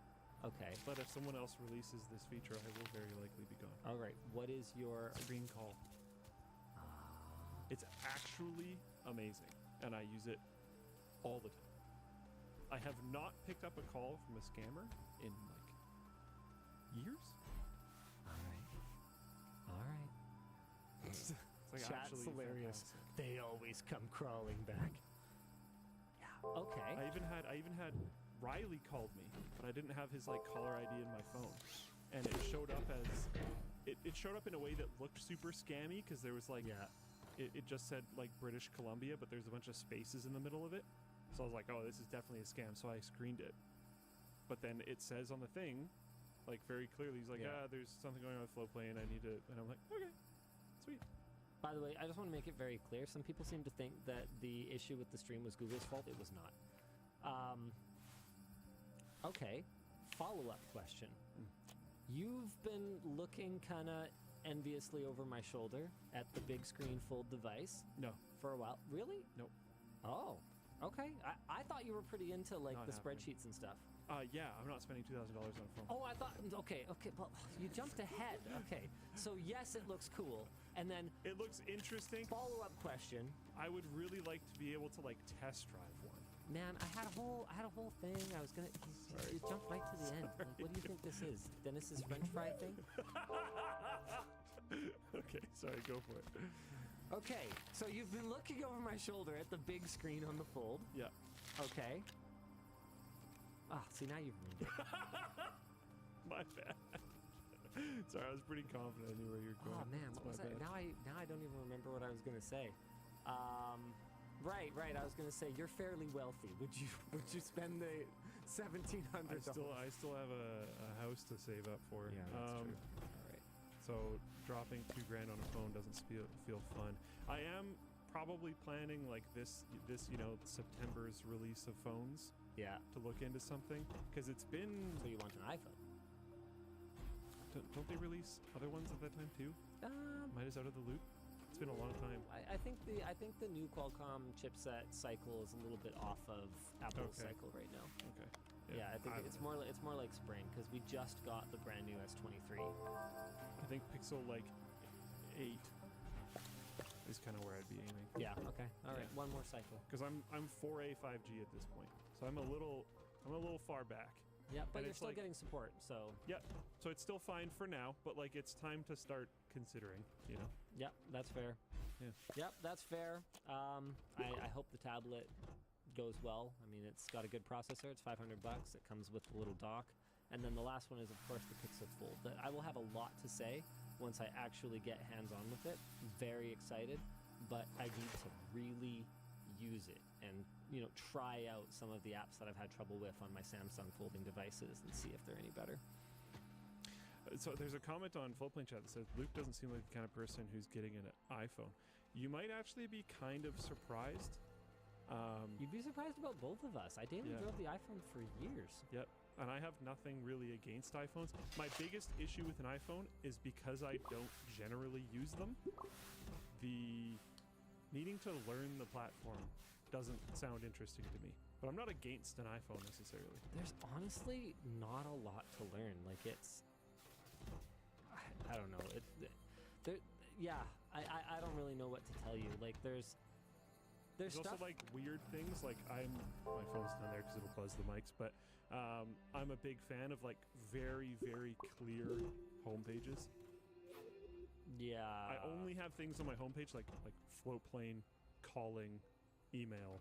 Like very like if I'm opening my phone, it is probably for one of these types of applications. I don't like the whole screen being full. I'd love someone to just like corner Tim Cook and ask, how is it actually possible on this green and blue marble that you guys do not allow me to put my icons wherever I want on my home screen? Yeah, that one's actually crazy. It's one of those things that's just so obvious that you just obviously need to obviously fix this, and it'll take like 20 minutes because you've obviously already done the dev work. You just haven't rolled it for whatever reason. It's like actually embarrassing how much that would influence my decision to get an iPhone. It's not even possible that some iOS engineer didn't just stay late one day and fix that for lulz on a creative day.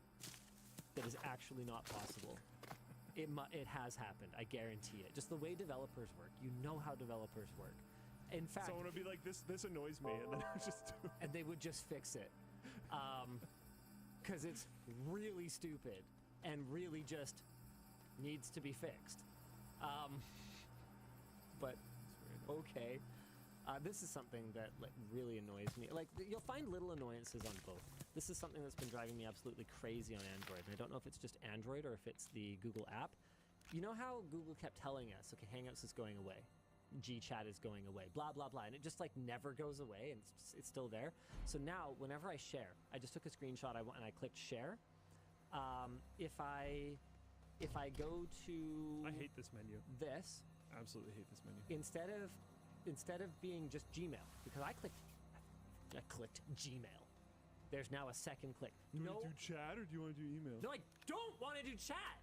I actually hate that menu so much that I will always go out of my way to not use it. The share menu? Yeah, I'll just download things or copy links and then manually go to the messaging app and do it that way. It's just like full of random things instead of the most recent people I talk to, and just. And I'm like, how does it think I'm going to share this to someone that I haven't talked to in like 5 years?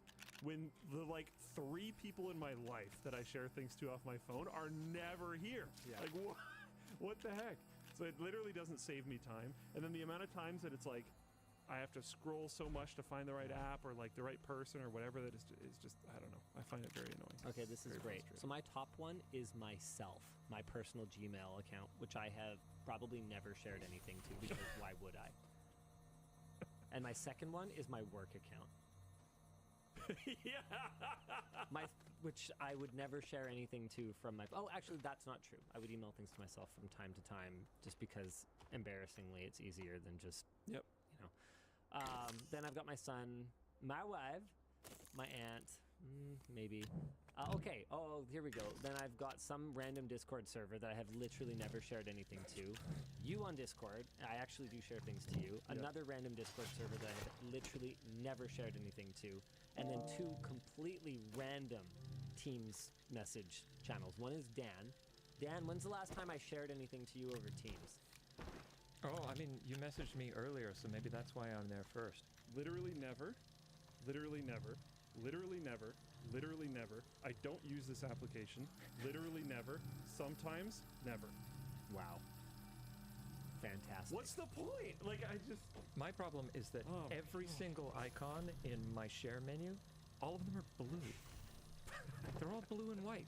I can't tell what any app is. Teams is blue and white. Facebook is blue and white. Twitter is blue and white. They're all blue and white. Share with I can't. Mom. Oh, shoot. No. Not that, Mom.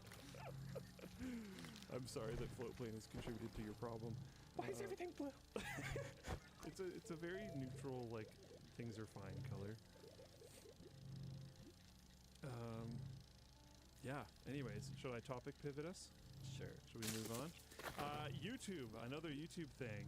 YouTube has confirmed that it is experimenting with blocking some users with ad blockers enabled from watching videos on the platform. Spicy. YouTube has previously addressed this issue, but it has been a few years since the last time. There's a screenshot of a YouTube notice to users with an ad block enabled that was posted to Reddit. That's just the YouTube logo. It says ad blockers are not allowed on YouTube. It looks like you may be using an ad blocker.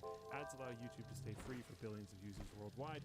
You can go ad-free with YouTube Premium, and creators can still get paid from your subscription.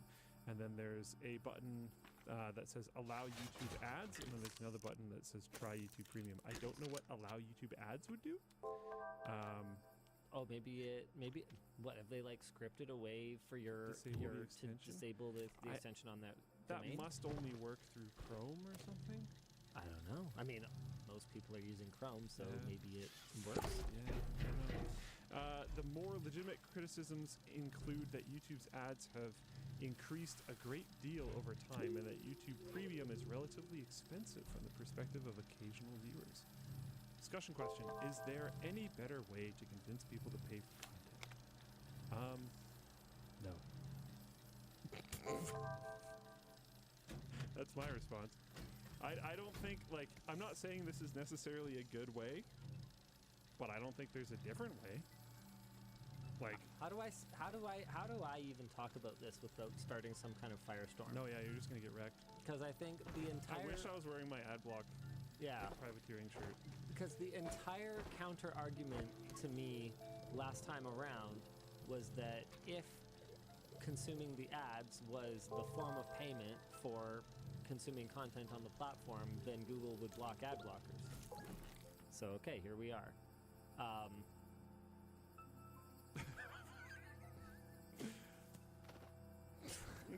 don't know what else to tell you guys. And I believe the main defense at that time was, well, it's like not actually like in the terms or something. I guess it is now. I guess so. Is that better? I mean, yeah. Are you happy about this? It's one of those things where. People are saying like Floatplane. I'm like, yeah, I think if people weren't subscribed on Floatplane and they had ad block on YouTube, and then this happens, I don't necessarily know that they're going to subscribe on Floatplane. Like, these options have existed. Yeah. Already. So if they weren't already subscribed to it, then that option is not the better way to convince people, because it already existed. And I actually didn't say you may not use ad blockers. I mean, we've even talked about it in the past. We showed people how to set up a freaking pie hole.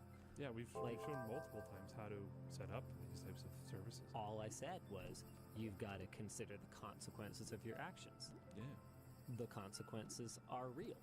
The more people block ads, the more a platform will become actually not sustainable. And they will introduce more draconian anti-ad blocking measures. That's just how it works.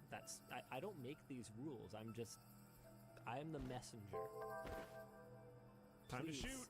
Please, no! Raise your weapons! Not shoot! Not shoot the messenger! I don't think they'll ever do anything about sponsor block, though. I don't know. That's not their thing, though.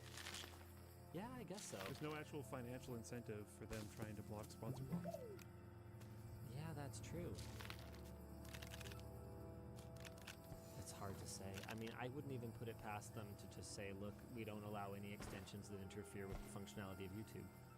Will that make YouTube a worse experience for some users? I mean, I don't think there's any I don't think denying it that. technically does, though. It just skips you forward in the video, right? I genuinely haven't used it. I don't know what it does. Yeah, it skips around in the video. Yeah. But I that's just using timestamp functionality. it just wouldn't surprise me. Yeah, no, for sure. Yeah.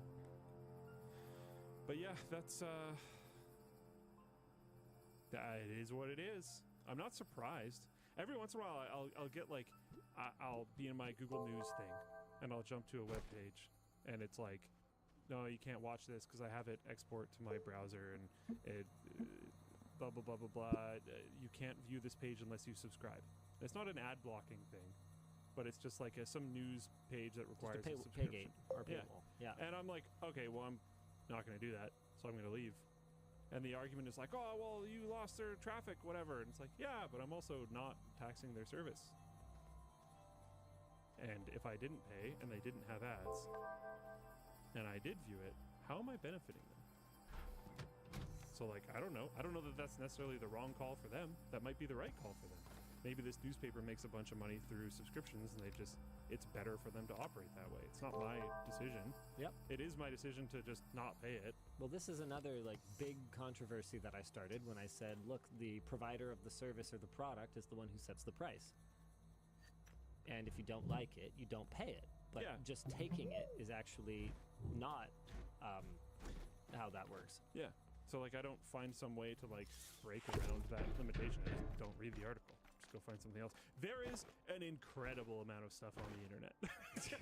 You really don't actually need to access that one thing. Truer words never spoken. It's like, actually, okay. There really is an incredible amount of stuff on the internet. Yeah. Your life will go on if you can't access that one video or article or whatever it is. Like, you'll be fine. So, I don't know. I don't have a lot to say about this. I am a YouTube Premium subscriber, so, like, this won't affect me. I watch a bunch of YouTube, so it's like, and I use YouTube Music. Yeah. I don't believe YouTube Music is the best, but it comes with YouTube Premium. Yep. And I'm not going to pay for anything else. Great value. So it is what it is. And when, like, I look at the bundle and I do consider that I do actually use YouTube Music all the time, like, I run it for basically at least 8 hours a day because I use it for just background noise when I'm working. I get the value out of my YouTube Premium subscription for sure.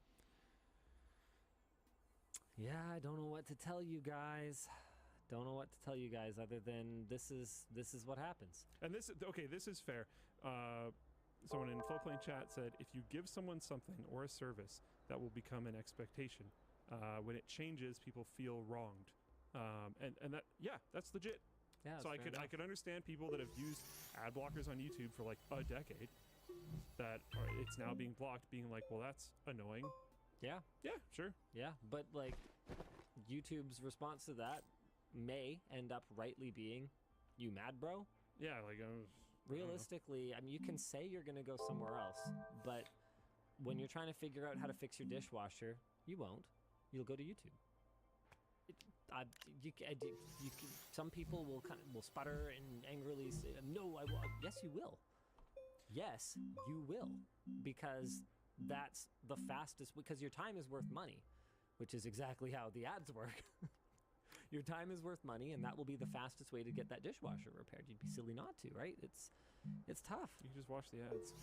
You can literally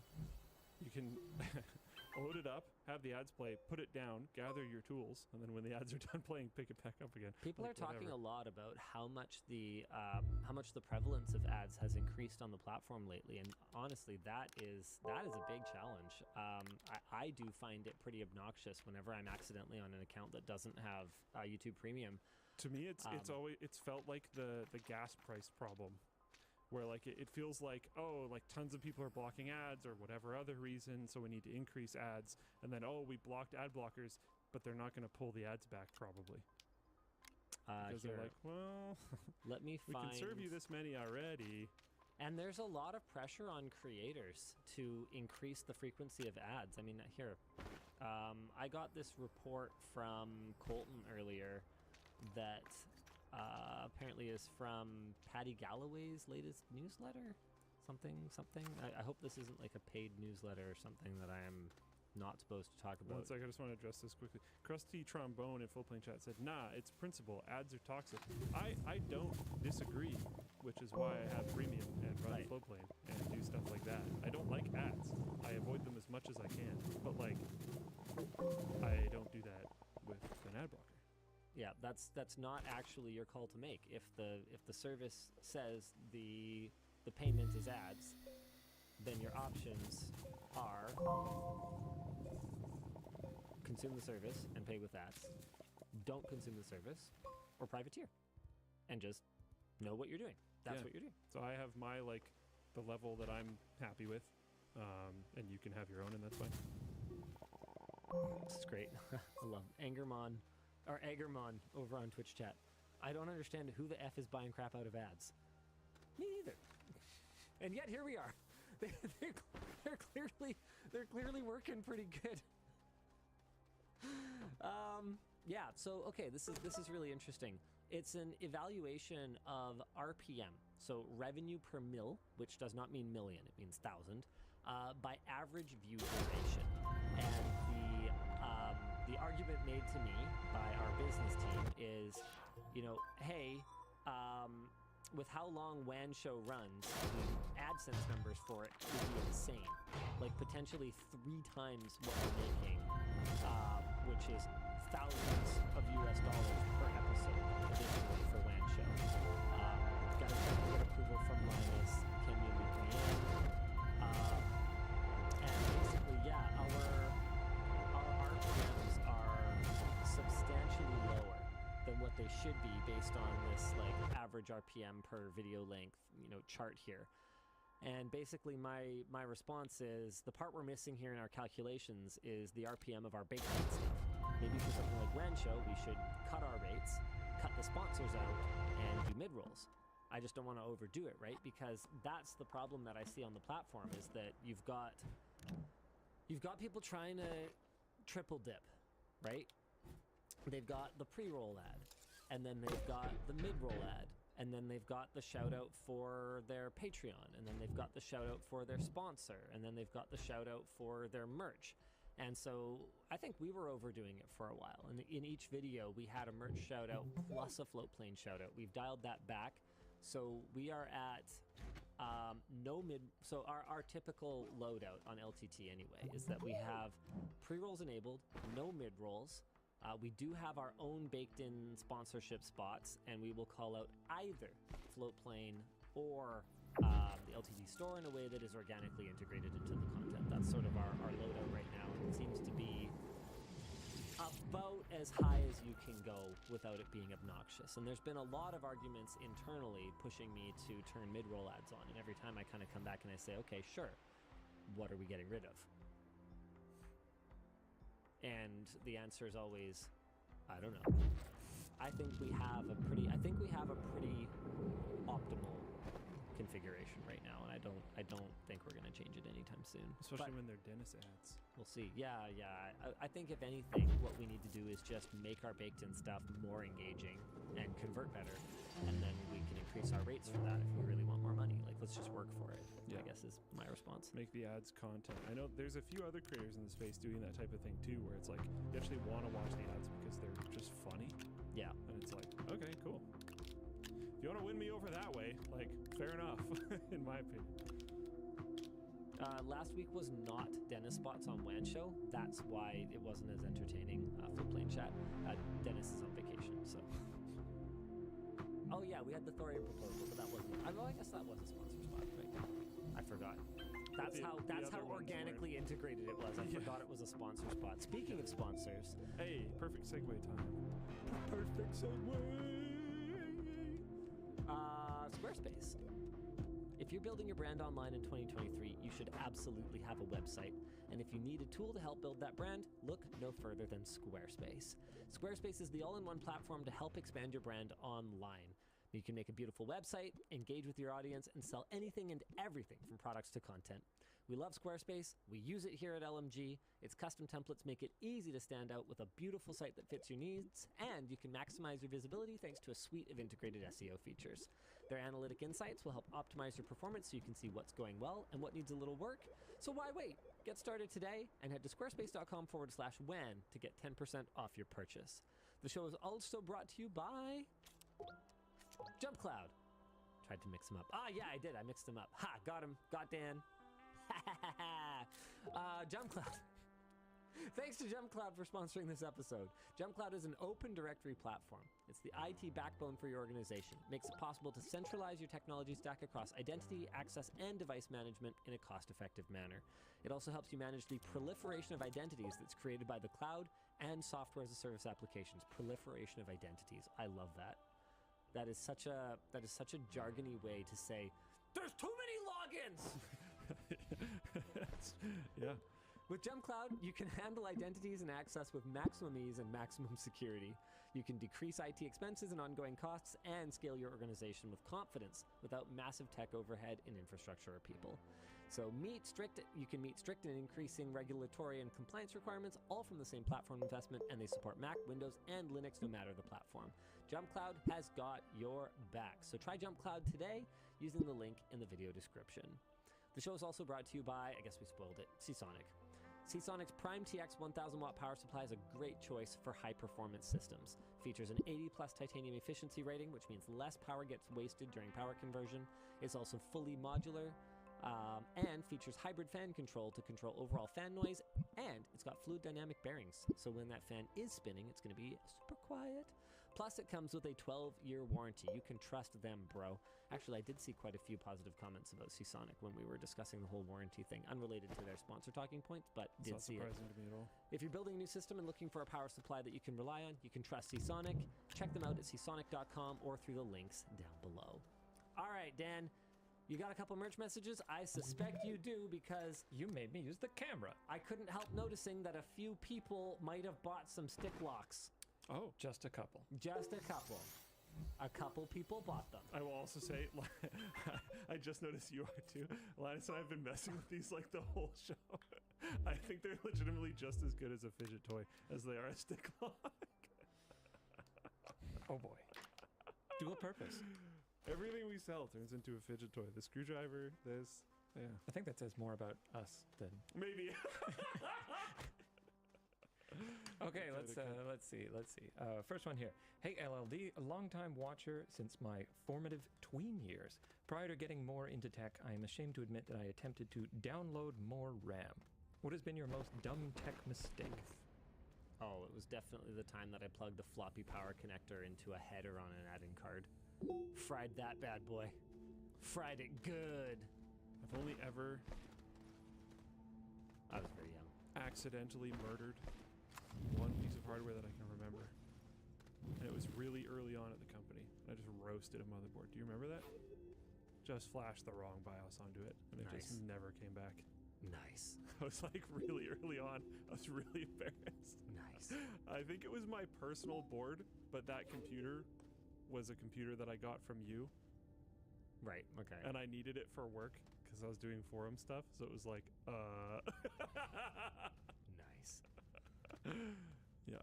And then you gave me, like, if I remember correctly, you gave me what was technically an upgraded board, but it was like, you know when you go high enough that like the support for it is bad and it's like actually worse experience because you're not going to use the features, and like, yeah, it was one of those situations. Nice. Yeah. And that was really unfortunate, but yeah. I can still hear them popping on the table there. Sorry. All right, next up. Wondering if you've ever considered exploring the technology behind power generation plants.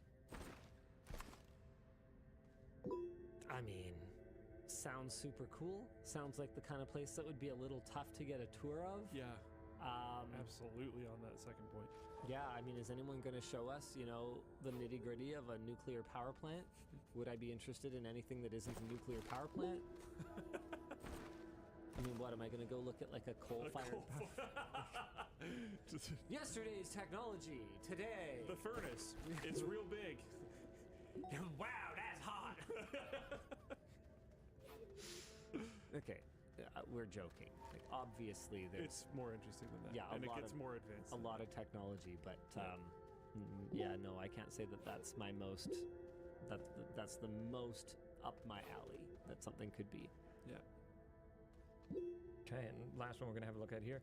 I've worked in both banking and engineering, and in both we solely use virtual machines for their increased security and work from home. As LMG grows, do you think you will switch to some, if not all, employees to virtual machines? Definitely not all. No. I think for high performance applications like video editing, it's not a clear enough benefit for security to outweigh the improved performance, and B, my understanding is it's not a supported use case for any of the major video editing software users, and working within a VM theoretically is completely transparent to the software, but in practice is not always completely bug-free. And Adobe Creative Suite does not need It's help. got enough bugs. Yeah, it doesn't need more problems. So I think we're going to use it in a best case scenario on a bare metal workstation basically forever. I could see some kind of thin client or some kind of VDI thing for just general workstations. In fact, I think we're going to do a video in the next little bit just kind of exploring VDI because we've never really dug into it. But I don't see us just rolling that out wholesale anytime soon. But yeah, I can't think of any reason that like a salesperson or someone in accounting couldn't just be working off a thin client or. We're gonna have to. Right now, we have one standard, and it's not good. Like it's not good to have one standard, I should say. The standard that was made might have been very good for an important subset of people, which would be high-performance users like editors. But we have so many different types of people at the company now in regards to what they do, that just having one doesn't make a ton of sense.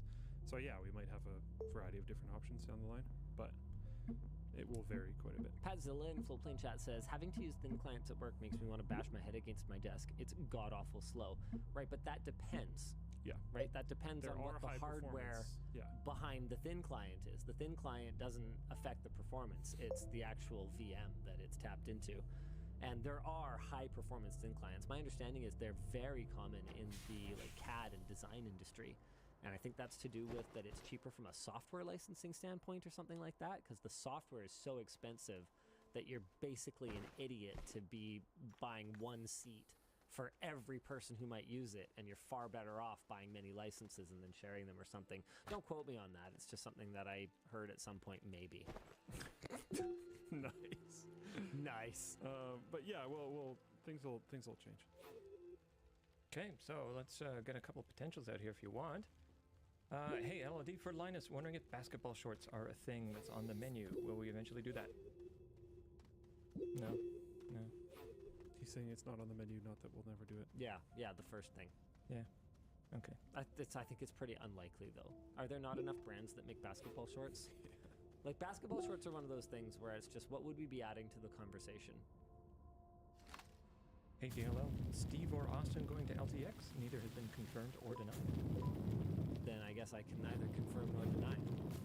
Exciting. Well, no, I mean, it's just, the thing is, like, it's not up to me to announce things like that for people. Okay, fine, I'll tell you what. I'll say this. They've both been invited, but life happens, right? People aren't always available. Even if creators are very busy people. Even if we were actually BFFs, right? That doesn't mean they can necessarily make it. It's LTX. It's not my wedding. I'm not going to be mad, right? If they can make it, that's awesome. I think it's going to be a great event. And if they can't make it, well, then hey, I'll see you next year. That's awesome. That'll be a great event too. It's all good. How about some more LTX ones? Hello, me, audio only me tomorrow. DLL, how do we buy products and have them waiting for pickup at LTX? Also, rest in peace hotel prices over the last 2 years. Oh. I don't know. It's not a thing yet. Oh, okay. Is that the answer? I believe.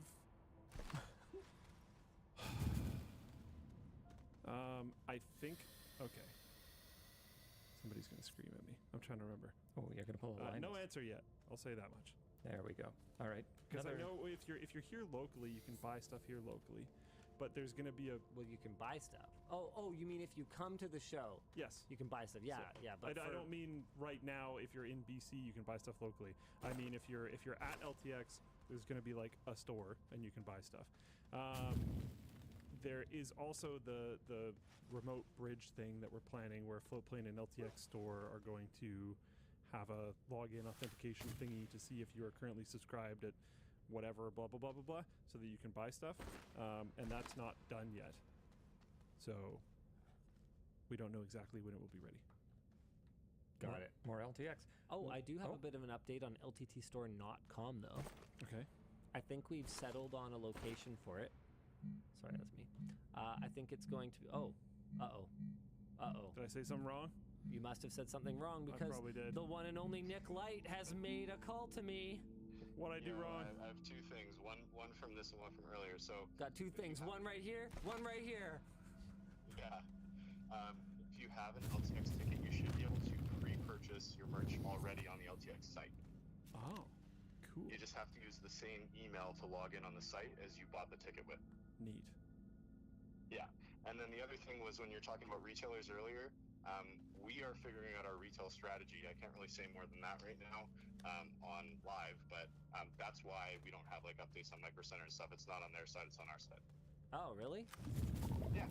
Oh, okay. So... Me after the show. Oh, okay. All right, sure. So, all right. Bye-bye. Later. We summoned Nick. We said too many things wrong. Let's see if we can do it again. Twice in the same show would be pretty great. We should see how many different people we can summon on one show. Oh, Tina's blowing up my phone. So that's two. Is he upstairs on Stickblocks? Because he worked on Stickblocks. He asked me to message him, and I ghosted him. Nice. Well, that's just rude. He will watch it back later. I don't know why he wants. I think he's just excited. Who knows?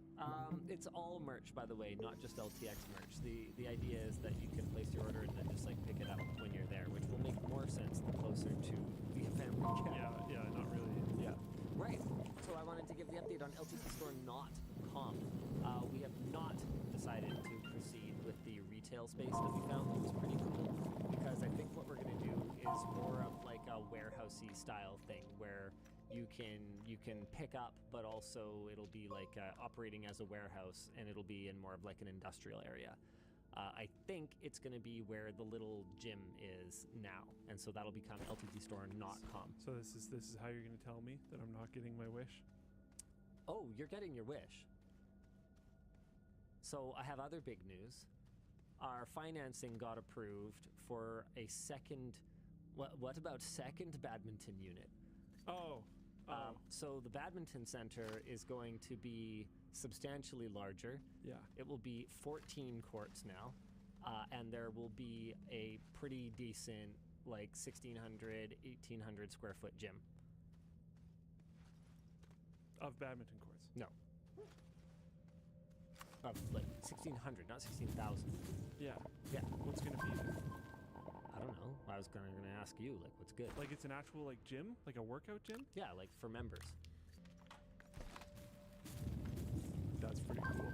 Yeah, so... I'm suddenly, like, way more excited. Yeah, I know. So wait, you're serious? Yeah. Oh, that's sick. That's sick. I've been trying to convince him to have the current one turned into a gym for a long time. And there's all these, like, liability problems, which are legit, so I understand. Yes. But it would just be sweet if it was, like, a thing. That's cool.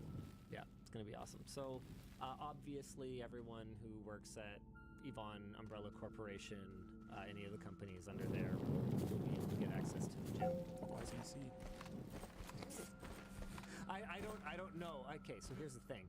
I don't know if I'll be able to just be like, yeah, you get it for free, because that could hurt the KPIs of the operations manager, who we have actually hired now. Who's going to be running that That's business. a lot of people to give access to that for free. Yeah, so that all have similar working schedules. And yeah, so I don't want to screw anyone over, just go like, hey, yeah, you know, your KPI is that you have to be profitable. Oh, by the way, you have 100 free users in your gym. Good luck. That's pretty funny. Sultan of Slack asks, so when's the pickleball tournament? Yeah, probably when I turn about 55. We'll convert it to pickleball. That's what I kind of have in mind. It's gonna be like, hey, everyone who was playing, everyone shut it down. Shut it down. Okay, we're moving the nets down. Moving the nets down. Okay, we're pickleball facility. Everybody Change the gets sign. wooden paddles now. Or whatever it is. I think it's wooden paddles. I don't remember. Yeah, I'm excited. I'm excited. It's gonna be awesome. Yeah, I'm super excited. Okay, what were you saying, Dan? When can we be expected to be notified if we are selected to volunteer at LTX? Oh, I don't think either of us are going to know. I have no idea. Yep. I would hope pretty soon. Yep. Like, if we haven't told people pretty soon, then it's going to be pretty tough for them to schedule. You know what I would do is post on forum, because I know that Chase is monitoring the LTX thread there. Yeah, post on the LTT forum. This might be a question for Tyna, but has there been any testing to see if the stick locks fit on the Steam Deck inside the OEM case? That's a good question. Tynan would probably know that. It used to be that our inventory was right on the other side of this wall here, and I could just run and grab a Steam Deck case, but it's not. So, I don't know. Yeah, we'd have to figure that out. And let's see, does the bag you are developing for consoles like the Steam Deck have some kind of stick protection built in? The Steam Deck's original case has some cutouts to give the stick space, for example. Yeah, it doesn't, but it's also very, very early in development right now, and that's not impossible, but it could be very challenging. So depending on the route we go, if we go Switch specific, then it could, but if we go universal, then it wouldn't be able to. Then you should bundle it with some stick locks. Hey, there we go. Sick. I think we should, yeah, we can move on here if you guys like. Yeah. Sure. 2 or 3 more topics, please. Let's talk about this watch thing. Yeah, let's talk about this watch thing because I am ticked. Oh boy. Fossil, who acquired Misfit in 2015, has discontinued support for Misfit watches, the companion app, and website. What this means, get this, is that users will no longer be able to adjust some settings, including changing the time. And am I right, they still sell them? The most recent models of Misfit watches were launched in 2018 and only stopped production in late 2019 and early 2020. Fossil still sells smartwatches based on Misfit's hybrid watch technology. Fossil doesn't appear to have made any announcement. It simply dropped Misfit from its brand page, and users found themselves unable to log in. Are you kidding me?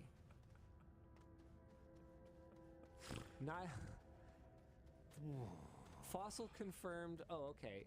We apparently contacted them. Oh, good job, WAN Show team. Fossil confirmed it was indeed dropping support for Misfit when contacted by Linus Media Group.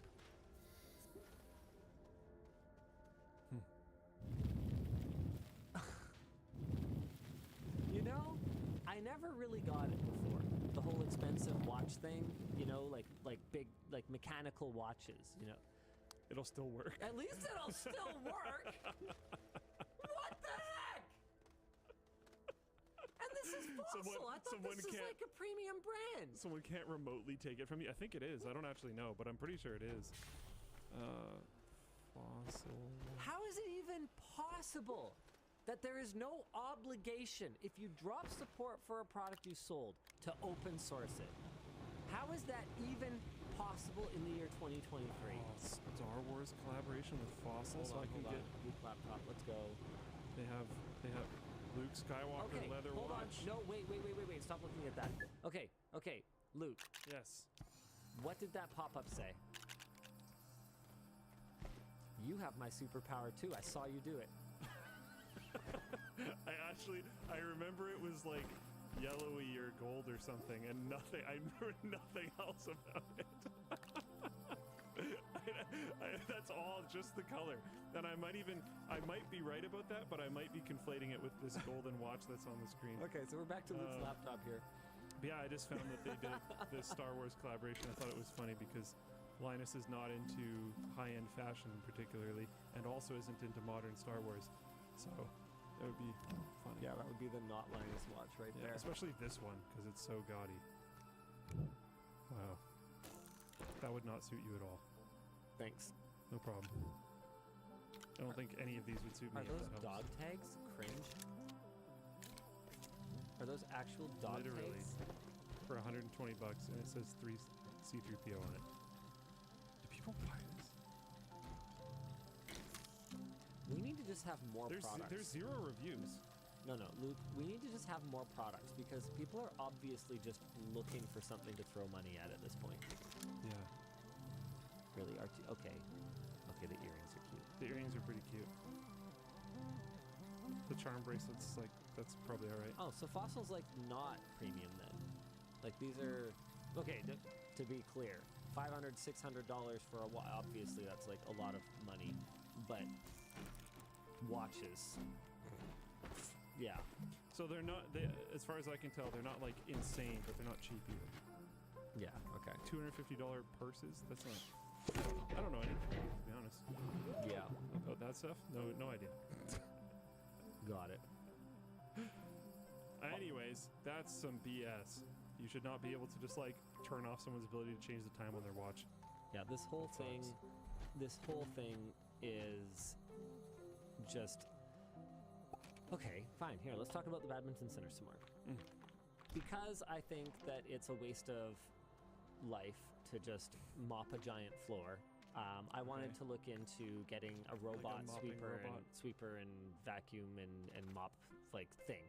I assume that has to be a thing these days. You know, given that I don't think anyone is manually mopping airports. Yeah, but you have like a consumer grade one. Yeah. So I want a commercial grade one that could do, 40,000 square feet, big. right? Yeah, exactly. So I rightly assumed that this is an actual product category that does exist. Naturally, if I remember the brand, I would name them because it's kind of hilarious and stupid. And they deserve to be called hilarious and stupid. But naturally, you go on their site, there's no information whatsoever about pricing, because why would there be? You have to contact someone. This is great. You contact someone so that you can get on a call with them. That person cannot tell you anything. Their entire job is to set up an appointment for you with someone from the sales team. I was like, okay, well, this was a giant waste of time. Thank you very much. Sure, fine. Schedule me another call, because if you can't tell me how much it costs, then I guess we're not having a conversation right now. So what's the point of talking about anything? Is that better than a robocaller? Would you prefer a robocaller in that situation? I mean, it might as well, but if you already have the online scheduling thing that I used to set up the first call, then it's just online scheduling with extra steps, right? Like it. Yeah. So anyway, they set up they set up the second call with me, and we got as far as price, and the price is about like to outright buy, because they offer like a subscription service or an outright buy price, and the price to buy is about like a mid-range car, which honestly could make sense. It could. Compared to paying a person. And I guarantee you, for 5 years or whatever, what you just said is exactly how it's priced. Of course, it's not priced based on the actual hardware. It's a mop, right? Like it's priced based on the value that it provides, which is not a wrong way to price something, but it's a little frustrating that was so high. But that doesn't mean that I wasn't considering it. I was considering it, and then I asked, what the process is like. Okay, so. How does it handle like vision? How does it navigate the facility? And they go, okay, well, we come out and we help you set it up. We get the mapping configured and the routing configured and everything, and then it runs on your schedule, and it goes and it does the thing. And I'm like, okay, super cool. What if I need to update the map for whatever reason? We reconfigure it. How is that done? And they're like, oh, we can help you with that remotely. You log into our cloud thing. And I go, okay, hold on a second. Can I just clarify something? Does this run on site or does it run in the cloud? Like, where's the processing actually handled? And they're like, that all runs on site. And I'm like, oh, okay, so the thing is actually, like, it has the processing built in. They're like, yeah, it uses the X sensor and Y sensor and whatever else. I'm like, okay, great. But you said that the reconfiguring was done through the cloud. And they're like, yes. And I'm like, okay, so in the event that you guys were to disappear for whatever reason, would I be able to reconfigure it without your cloud service? Well, we're not going to disappear. And I go, right, but that isn't what I asked. If you were to disappear, would there be any way for me to reconfigure this myself? Like, is there a web portal built into this unit that I can access through an Ethernet jack or something? And they basically were like, let me get back to you. And No. I got an email back that was like, you know, based on your requirements, I don't think we'll be able to move forward. And I'm like, based on my requirements, I think you guys are idiots. Because you are selling what will effectively become a $60,000-$70,000 paperweight in the event that, yeah, maybe you won't go out of business. Yeah, they kept assuring me that their business was growing really well. I'm like, that's not my concern. I'm concerned about this tens of thousands of dollars investment that is just junk if you just arbitrarily decide at some point that you don't feel like supporting it anymore. Just unbelievable. And it doesn't matter if they plan to be around. What if they get acquired? And whoever the new owner is wants to extract more value. What if they decide to just brick them? I just can't. I just can't, man. Yep, that's pretty brutal. Yep. Just frustrated. We're not going to disappear. A company doomed to fail. Andrew Nguyen, yeah, in full plane chat. Yeah, exactly. Because this is the kind of thing that it's industrial equipment. This is not something I expect to run for 3, 5. So someone in full plane chat said 20 years down the road you could still be using it. That's a long time. Yeah, that's a freaking long time. And you're not Boeing. No offense. Yeah. Right? You're not GE. No offense. When you are GE, I will still tell you to f off. Because that is still stupid. I can't handle it. Yeah. So like honestly, and this is another crazy thing. For $70,000, I mean, could we make our own? Maybe, actually. I mean, because someone linked in Floatplane chat. Yeah. Apparently, there's this scrubber that's made by a YouTuber, and it's a scrubber that looks to be marketed towards people that have aircraft hangars. Okay. Best scrubbers, because your hangar deserves it, is the tagline. Okay, hold on. Hangar scrubbers. Now, just a second here.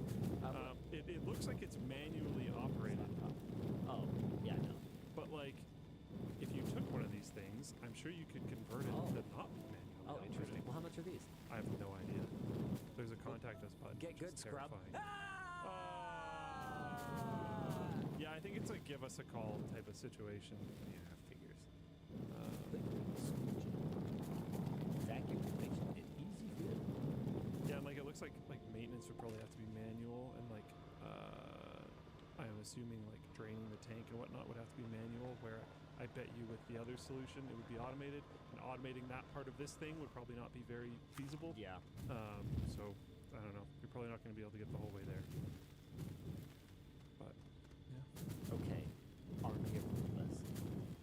I was thinking, like, my thing that does floor scrubbing, if you just had, like, I don't know, 12 of them or something, and you just zoned them all out, so they just, at a certain point at night, they just all at the same time just... Converging. Maybe. I mean, they cycle their own water, they do mopping, like, they do all this type of stuff. Exterminate!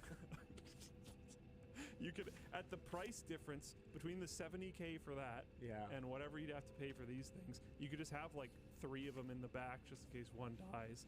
I don't know. Someone linked an auto scrubber. Yeah. Pacific Floor Care S28 disc 28-inch auto scrubber, $15,000. I mean, that seems pretty This looks like reasonable. someone's pushing it. Yeah. That's yeah. not the point. Yeah, I wanted an autonomous one. Yeah. Yeah. That looks like a handle. That's definitely a handle. Almost certainly a handle. So anyway, you know what?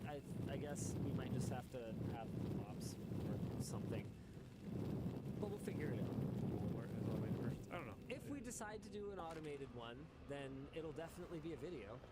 So remember how I said, hey, forget about the automatic scorekeeping with the machine vision team? We might need a machine vision team anyway. For a floor scrubber? For one floor scrubber. Well, we That sounds so much less worth it. Like, wow. It sounds a lot easier. Like, way easier. Can't you just put Roomba brains in it? Like, just rip the, like, motors out of a Roomba and just glue it to the dots of it. Yeah, but it doesn't matter. It's the same control system. No, I see what Luke's doing. No, we couldn't do that. But that would be such a cool business for like Roomba to expand into. So you've got the dumb thing, but then you just you just get brains. Oh, I see what you mean. Yeah. Yeah, so they just because I might want new sensors and a new brain, but it's a freaking mob. I don't need I don't need a whole new body. That would actually be like a modular approach to this. Could be kind of cool, legitimately. Use a spot to do it. It just walks around with an actual mop and bucket. That would be amazing. Yeah, we could set up an arm on the top. So, wow. How much is this thing? Oh man. People are just linking me like random. Just like every pusher. No, scrubber. this one looks to be actually automated. Oh, okay. Wow, it's from Karcher. I had a pressure washer from them from Costco. That's all I know about them. Literally all. Oh, it looks like you could push it, I guess, which is fine. That's whatever. This device requires instruction. Sure does. Request quote. All of these things are request quote, which means like it's a lot. I want to see the video. I scroll to it the exact same. Nice. We can just skip it. This is a 3-minute video. Docking station. Wait. Wow. No way. No way. What? Oh, that's battery charging. I thought that was like replacing fluid. Oh, I'm sure it will. Oh, shut up. Yeah. No way.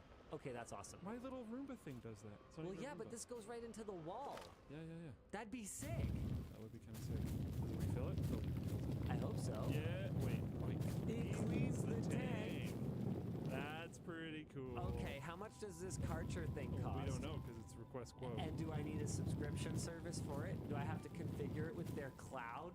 There we go. Fills with fresh water. Oh, this is kind of awesome. I love the hydrophysics they got going on. All right.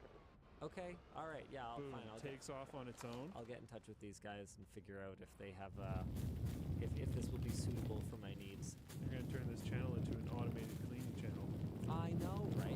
That's the thing I love about LTT is you can kind of do, whatever. Interesting things are interesting. Okay? Yeah, interesting tech, right? Yeah. Pre-sweep function. Pick up coarse dirt while scrubbing. Thank you, robot. Yeah. I just hope it's actually any good. It does detergent dosing. That seems neat. It has a warning beacon, just in case it's going to roll over someone playing badminton. Wow. And it dries. Yep. Scrubber Okay. dryer. There are options. All right. Another thing, if people want to just throw links at me like they currently are, another thing that we're trying to figure out is how we want to do like memberships and court rentals and stuff like that. And there's been a few things that I've kind of found, but I haven't found one that I think really fits perfectly yet. So if you go to like a local court gym, because I have found stuff for like weightlifting gyms, but I guess we're gonna need both at this point. But being able to rent specific courts and being able to rent like multiple courts at the same time, and also having your membership potentially play into that. We don't know how that might work yet. Maybe you get a discount on court rental, maybe something else, I don't know. Being able to have a membership on this other platform, all of those types of things. I want to ideally not make this stuff. Court reserve for tennis. Boom. This is why. Court reserve. Court reserve. Court reservation so far. Thank you, people. This is kind of cool. Apparently, you teach it by just manually driving around the perimeter of the area you want to clean. But it has to be free of obstacles. So I don't know how nets would factor into that. Well, we'll figure this out. Yeah. All right. What else do you want to talk about? Anyway, in conclusion, fossil bad. Yeah. Oh my god, you're talking about watches. Yeah. Yep. Chinese company releases new CPU. Yeah. Pictures courtesy of Tom's Hardware here. Chinese company PowerLeader has announced they will be entering the CPU market and unveiled their new chip, the PowerStar P3-01105, an obvious rebranding of the i3-10105. PowerLeader claims the CPU uses Storm Core architecture and made no mention of Intel whatsoever. The company claims the CPU will be launching soon with an annual target of 1.5 million units sold. We don't actually know anything more about it than this, and our hope was that we could generate a bit of discussion with you guys about how the heck PowerLeader might be getting a hold of 1.5 million chips to rebrand, and what exactly it is that they're trying to achieve here. What is going on? Oh. Hello, my wife. Do you want to come say hi to Wancho? You never say hi to Wancho. How come you're so shy? No, I'm gonna make you come say hi to Wancho to get the key. If you want the key, you have to come say hi to Wancho. Yeah, you can go home. You can go home after you say hi to Wancho. Wow. I'm gonna hold it over here. Wow.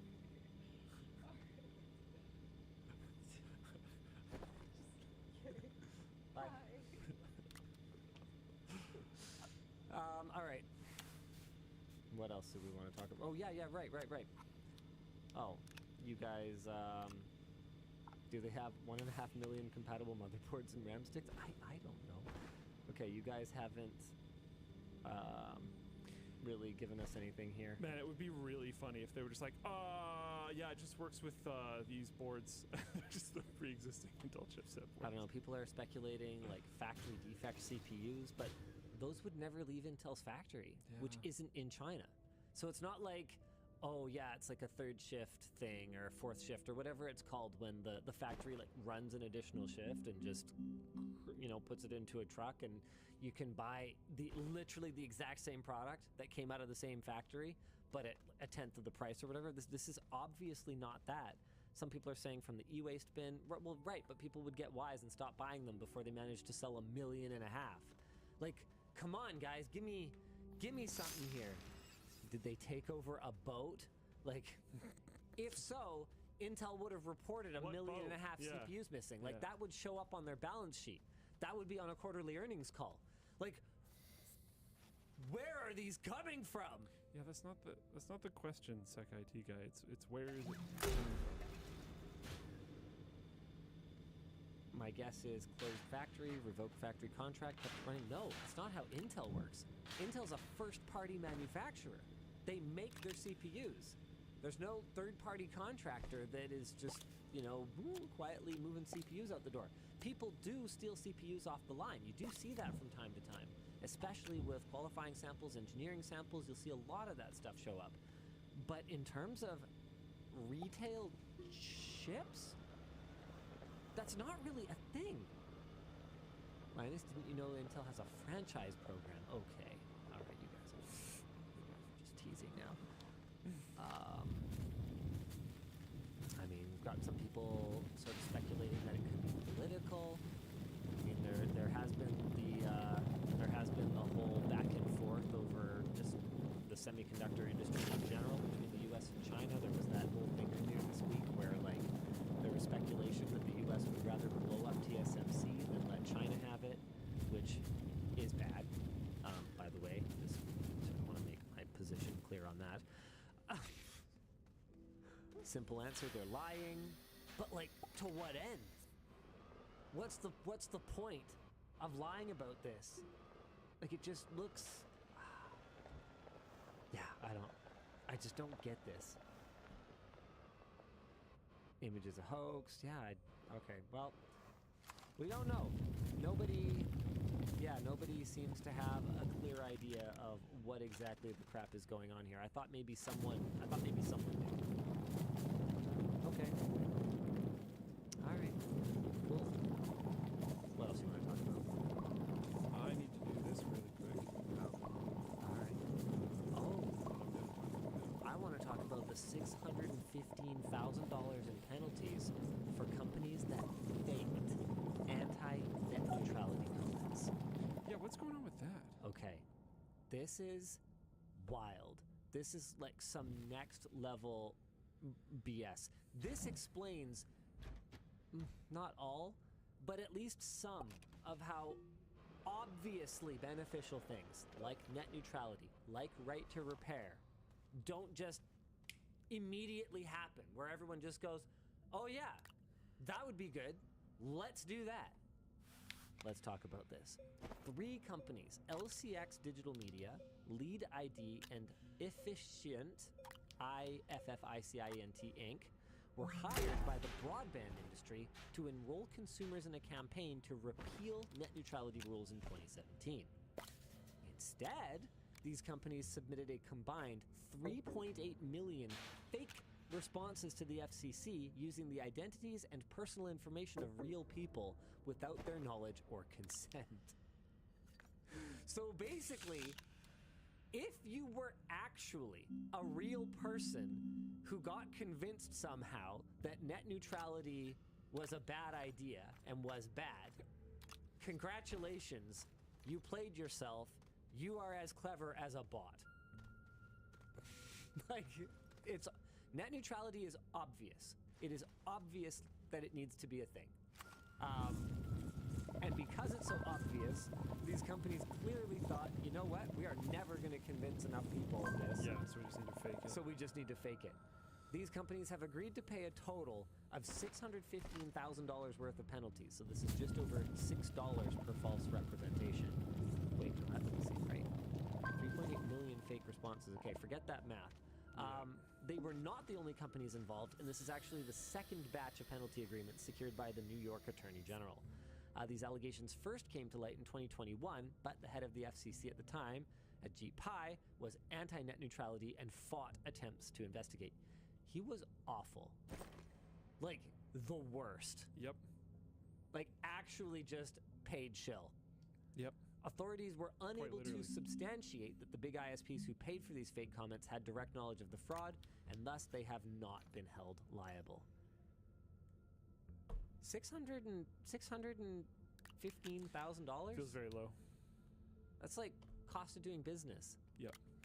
This is disgusting. These companies shouldn't be allowed to exist anymore, in my opinion. Force closed. What's that? I don't think these companies should be allowed to exist anymore. Yeah, I mean, I just don't understand why you can have like however many grams of weed or whatever, and In you jail. can go to jail. Yeah. Like, Just fraud. It's not a big deal. yeah. What? Yeah. Like the amount of money that was at stake in this net neutrality in this net neutrality argument. And like what? Are they going to overturn it now? Yeah, this is hilarious. Lapsed memory goes, the worst part is that this was known while it was happening. Yeah. And he specifically blocked any investigation. Yeah, exactly. Yeah, we got people talking about like 650 grand is less than what some companies will pay for like a TV advertising spot. Yeah, 100%. Think about Super Bowl spots. Yeah. Like, man. Yeah, and 600K between 3 companies? Like, okay. Yeah, Hunter Lair is saying, in my state, anything over an ounce is punishable by up to 20 years, and it's disgusting. Yeah, 100%. Like, why is white-collar crime just fine? It's okay. Isn't Elizabeth Holmes, like, still not in jail? Who's that? Theranos. Oh, really? She's not? I thought she was. Has avoided starting her more than 11-year prison sentence on Thursday by deploying the same legal maneuver that enabled her co-conspirator in the blood testing hoax to remain free for an additional month. Jeez. Okay. Because that would be an option if you had, an ounce of weed in your bag.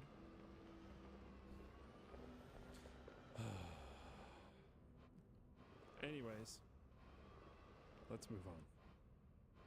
I want to talk about the Blink update. Okay. LTT. Yeah. Currently in second place. Doing good. But we will likely lose that spot when the next two projects come online. So if you guys want to join our Boink team, we are currently behind Anon Tech. Sign-ups are open for prizes. More people would be appreciated. We need people running number fields at home and Einstein at home. So go check it out, guys. You can get more information, hopefully at the link below. Do we have a link below to that, Dan? Hopefully we do. Otherwise, check it out on the forum. You guys can learn more there. And I think that's pretty much it for the topics. Should we switch over to When Show After Dark? Yeah. Dropped my fidget toy. How your fingers doing over there, Dan? Painful fingers. My fingers are painful. My fingers hurt. Well, now your back's gonna hurt. Because you just pulled landscaping, dude. It's a line from Happy Gilmore. I can't take credit for that. Okay. Ben Stiller in that movie. It's pretty great. Okay. Let's go. Let's go.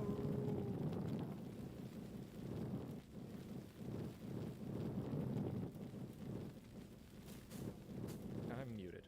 When you were leading a team of house painters, how did you wow customers and manage quality? Any stories from that era? He's starting his own painting franchise 6 months ago with 5 painters. Ooh. How did you wow customers? I mean, really, I don't know that I ever wowed anyone. We obviously did our best and, cared about quality. I didn't have a huge team. The biggest my team ever was me plus 2. So I ended up doing a lot more of the painting myself than I was supposed to. I wasn't a particularly good manager. So I was there on site most of the time, unless I was doing quotes. So managing quality was fairly easy. In terms of how to wow people, I mean, honestly, speaking from both sides, I'd say that if you're a contractor who shows up within an hour of when you say you will, you're gonna wow the customer. That's like, wow. If you don't do like a terrible job. Yeah, I had a guy, we just kind of gave up on ever getting around to moving the trampoline from the old place to the new place. And Yvonne found a guy on Facebook Marketplace who does it for like $200 or something like that. And she was like, you know what, I'm just going to do this so that, one of the kids has a birthday party coming up so they can all jump. And like, I was not going to have an opportunity to get it done. And guy showed up and did it at the agreed rate. And I tipped him like $50 or something like that because, wow, I couldn't believe it. You actually did it. Yeah.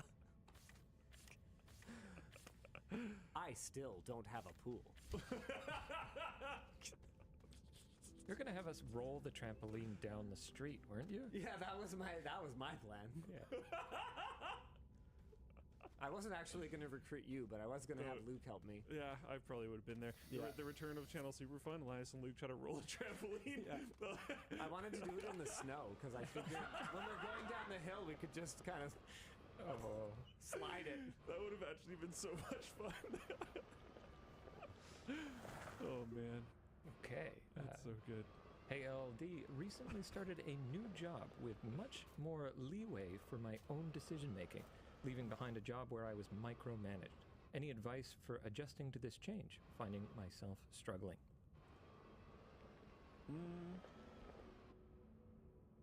You have to make decisions. You're going to make wrong decisions sometimes.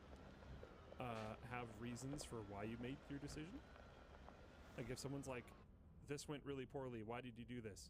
be able to justify it and be like, yeah, I mean, now that we've seen it gone poorly, it makes sense. But when I was originally making the decision, this is why I made it. And, you know, if I didn't have the information of this going poorly and I went back to it and I had this original information, I would still make that decision.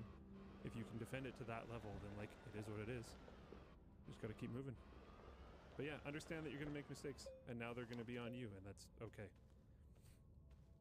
Hi Peeps, was looking for a video of yours from 2019, Christmas Buyer's Guide, I believe. Made my first computer with that. Can't find it anywhere. Is it common for you to delete old videos? No, it's very uncommon for us to delete old videos. I think only a handful of actually published videos have ever been deleted. One of them included a detailed floor plan of my old house, for example, that just kind of seemed ill-advised.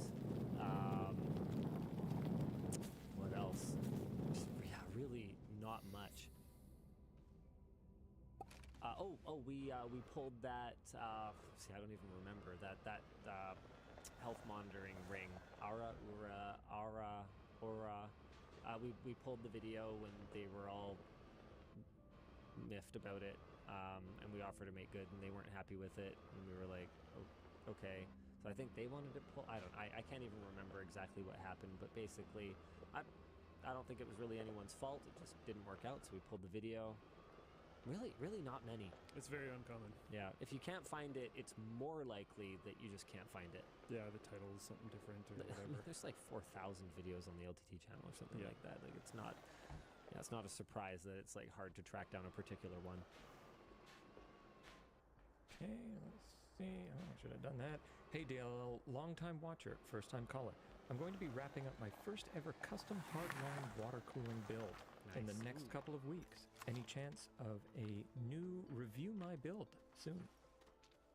Oh, interesting. Yeah, I mean, we ask people to submit bad builds, but I guess we've never actually asked the communities to submit their best builds. Maybe we should do that. We used to do that on Whale Show, actually. That's true. Super Build of the week. Time ago. Build of the week was a thing. Yeah. Huh. Maybe it's a potential idea for the reaction channel. Yeah. Reaction channel. Yeah. Hi LLD. I love listening to you guys on Saturdays when I'm out delivering mail. My PC is 20 feet away from the TV in my living room. What is the easiest option to use my PC on my TV? 20-foot HDMI cable? Yeah, pretty much. You might need to go optical, especially if you're running HDMI 2.1 at that kind of a distance.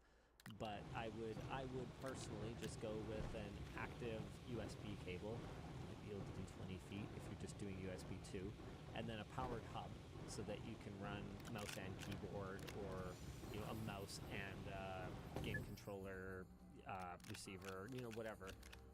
And then I would go with probably an optical HDMI 2.1 cable, assuming you want to do like 4K 120 hertz or something like that. By the way, we missed a topic that is actually kind of a big one. We could just do this real quick here, but the former Uber CSO was found guilty of concealing a data breach, and something, basically 6 years in prison, I think. I thought we talked about this last week. No, I don't think we did. Oh, okay. Yeah, but basically covered up a 2016 hack that compromised the data of 57 million users, including 600,000 driver's licenses. Yikes. That's really rough. So they withheld information about the incident, and it was only investigated and disclosed in late 2017 when Uber came under new management. He actually got another security chief position in Cloudflare in 2018, only stepping down in 2022 to prepare for his trial. Yikes. That's yeah, that's rough. I'm surprised nothing here is going towards the company, but it is what it is. Yeah. All right, Dan, hit me. Oh, apparently we just mentioned it last week. Back to curated. Despite early excitement, I haven't seen much buzz around the WinGP V4 lately.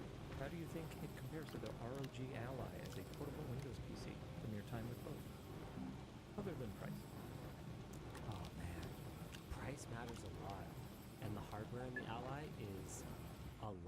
faster. The smaller brands, the GPDs, the Ioneos, the 1X players of the world, they're gonna have to have 7000 series Ryzen in order to compete with what Asus is doing with the Ally and with what Valve is doing with the Steam Deck, quite frankly, even though that's even older hardware. As we found in our review of the Ally, it still performs surprisingly well, especially in lower power envelopes. And you've got to imagine that a big part of that is thanks to the optimizations that Valve is able to make by just baking their own OS, taking their time, working through the problems, and really squeezing the most out of that hardware. Something that we didn't touch on, did not hit in our review and should have, is the differences between sleep on Windows and on the Steam Deck. Just instant sleep, instant wake. It's a more console-like experience is much more seamless on the Steam Deck, whereas on Windows it's like rough. Yeah, exactly. You're not really able to suspend it in the same way. With more employees in the labs building, how many times per hour are people and equipment moving back and forth? Are you going to have to hire someone just to drive a truck between the buildings? I mean, Oh, you mean between buildings? I thought you just meant inside the lab. We work in a hallway. God. Poof! There's a lot of people that work there. You start to realize that when you work in a hallway. Yeah, like 5% of the people you recognize. And it's fantastic when people decide to have impromptu meetings in the middle of our hallway. It's not that bad. I'm just complaining. Yeah, I don't know. I don't see it often personally, like needing to get things between the buildings. The only thing I normally need to get between the buildings is myself. So not a very good person to answer this, but from my observation point, it's really not that bad. Was there any lifespan testing on the stick locks? I mean, they're made of a very durable silicone rubber. Tell you what, if they fail, I got you. Sorry, that's not what it is. Trust me, bro. That's the one. That would be good on a shirt. I recently saw a video about linking ChatGPT to Home Assistant. It can't control anything yet, but it's only a matter of time. Linus, would you trust an LLM AI with keys to your home automation? Well, it depends, right? Because as long as it's... Ooh, yeah, so hold on a second. No, I don't want anything that is web-based. You can self-host. Oh, but you can self-host ChatGPT? Not Forms of ChatGPT, it. but there are multiple forms of it. Okay, so I was specifically responding to ChatGPT, but if we're just talking about, in general, an LLM, yeah, I don't see why not.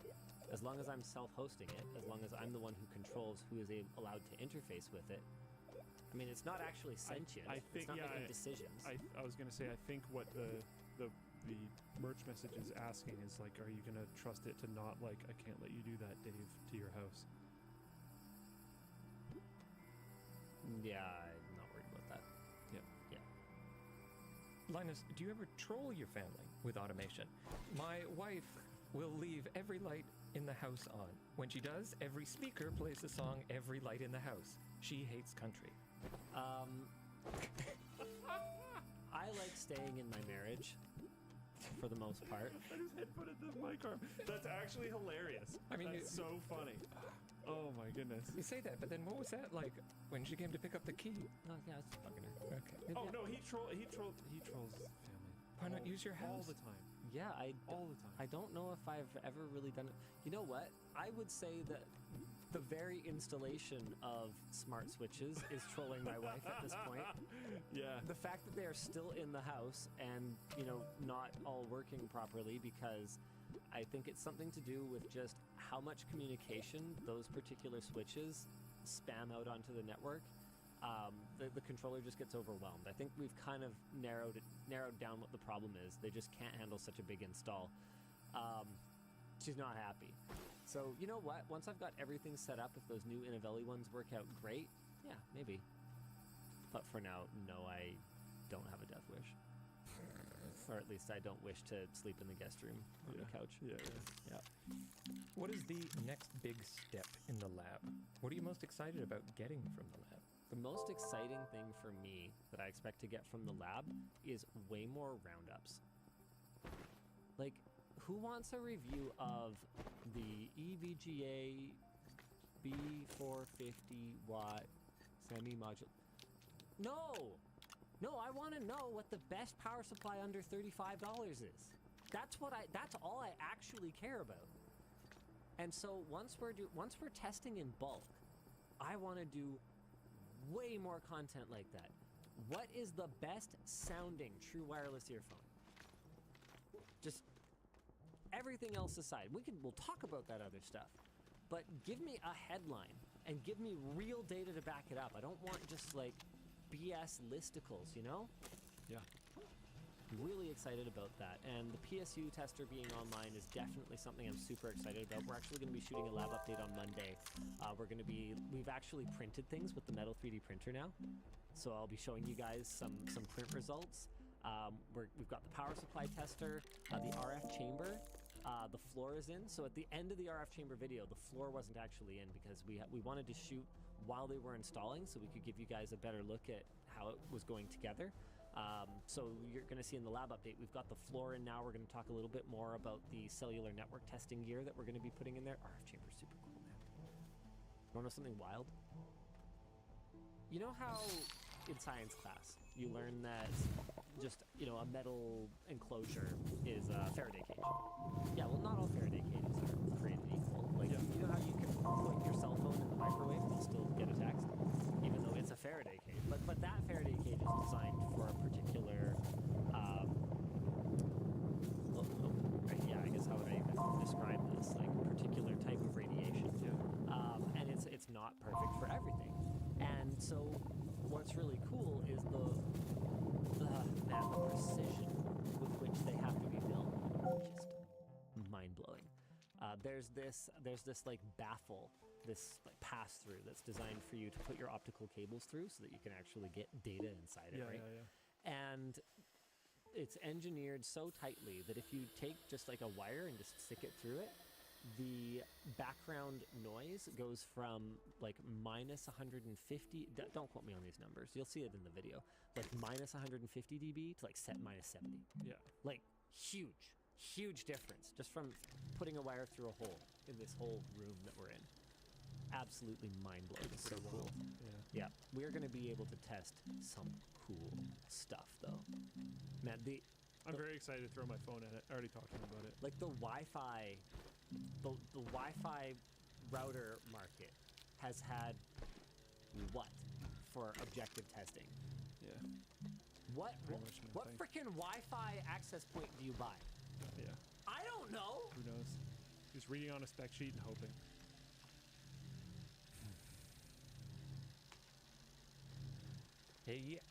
ALLD. I worked for Zeku, the in-house chip company for Oppo. Is it Ziku or Zeku? I'm not sure. I don't think it matters anymore. Let's do both. Ziku just closed yesterday without any warning. Why do you think Oppo chose now to lead the custom chip race? We have produced 2 working chips.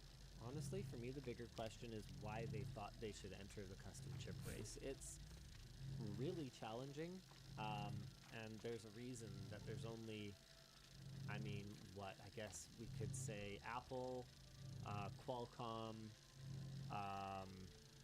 MediaTek actually has some decent designs these days, don't they?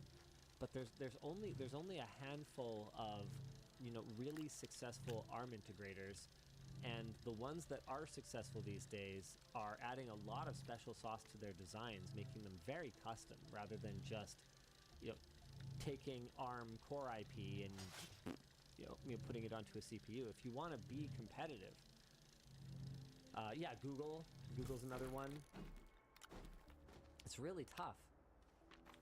And I don't see a company like Oppo, even at their scale, I don't see it making sense for them to try to develop their own chip IP. I don't get it. It's so hard. Okay, last curated one I've got here. Hi, WAN.dll. When looking at channel metrics, how do you take into account users that lie about their age? Old account created while underage, currently underage, privacy or humor reasons? We can't. We just assume that, well, okay, well, we can't. Google definitely has mechanisms in place to try to account for that. They will profile you based on the kind of content that you look at and the kind of behavior that you exhibit. But other than that, it's all just the best guess, right? It's a heck of a lot better than what we had before. That's what's turned Google into such an advertising juggernaut is, newspapers and magazines were just guessing. They don't actually know who's reading them. I mean, Cosmo, made a pretty educated guess that it's probably mostly women reading it, but they couldn't actually verify that. Well, in the same way, Google is making a pretty good guess that, someone who self-identifies as a 45-year-old man is probably a 45-year-old man, because who would lie about that? Do you want to be a 45-year-old man? Not necessarily. I think there's probably also a lot of habits with, like, if you're going to lie about your age, you're either going to pick, like, 100 or just barely acceptable, because why bother scroll further? Yeah. So, like, yeah, I don't know. Okay, that's all we got for curated right now. Let's go through some of these potentials. They might be spicy. Yeah, good luck, everybody. Have fun. Thanks for championing consumer rights. Right to repair. And calling out bad company behaviors. Why not call out Valve more for doing some things, like locking in proprietary modding and DRM? Wasn't even sure they did that, honestly. Well, DRM isn't bad. DRM, invasive DRM, or that compromises your privacy DRM is bad. Like, rootkits are bad, right? But DRM is not inherently bad. DRM is like should I also criticize Walmart for having a security guard standing at the exit to, check your receipt? Or Costco, sorry.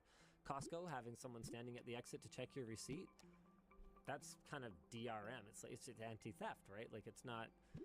I think Valve does enough things right that whether they deserve it or not, they get a lot of free passes. The way that they turn a blind eye to skins gambling is absolutely the most egregious thing that they're engaging in for profit, and just, ethics be damned.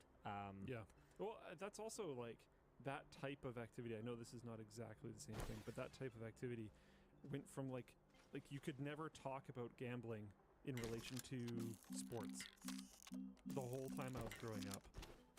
And now the, like, main advertisers of all of them are gambling websites. Yeah, it's kind of wild right now. Like, the world just, like, gave up on gambling, which is very interesting to me. Kind of depressing. Yeah. People are saying, yeah, DRM in theory isn't bad, but it precludes people running stuff. Wait, it precludes people running stuff however they want. It's all bad. No, I can't say that I actually agree. Someone said it's bad when it's no longer supported, but my understanding is Valve came out and basically said, yeah, we'll turn it all off if we ever close Steam. I don't know that that's actually in their user agreement. I don't know how that works with third-party developers. Clearly, Steam has grown beyond Valve's wildest dreams when they were first developing it. I guess there's plenty of time for us to be outraged when that happens, and it could happen. Like, I have no idea what Valve's ownership structure is. Does anybody know? They're privately held. Presumably, Mr. Newell still owns a significant amount of it. He's not getting any younger.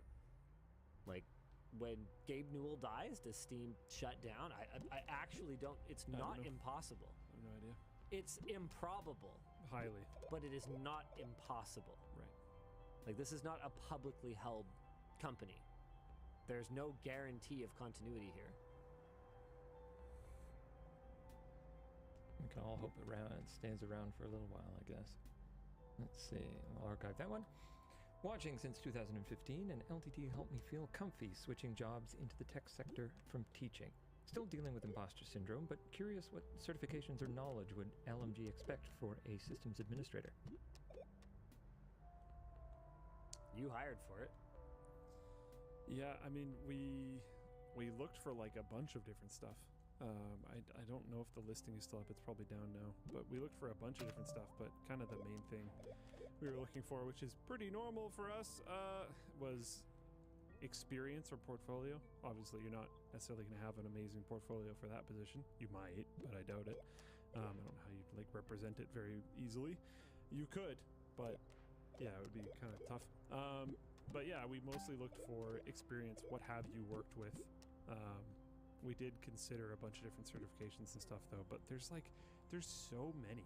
That specific space is just like absolutely covered with them. And most jobs will list the ones they actually care about. So I don't know. I would just look into that. Oops, we're all doing merch messages.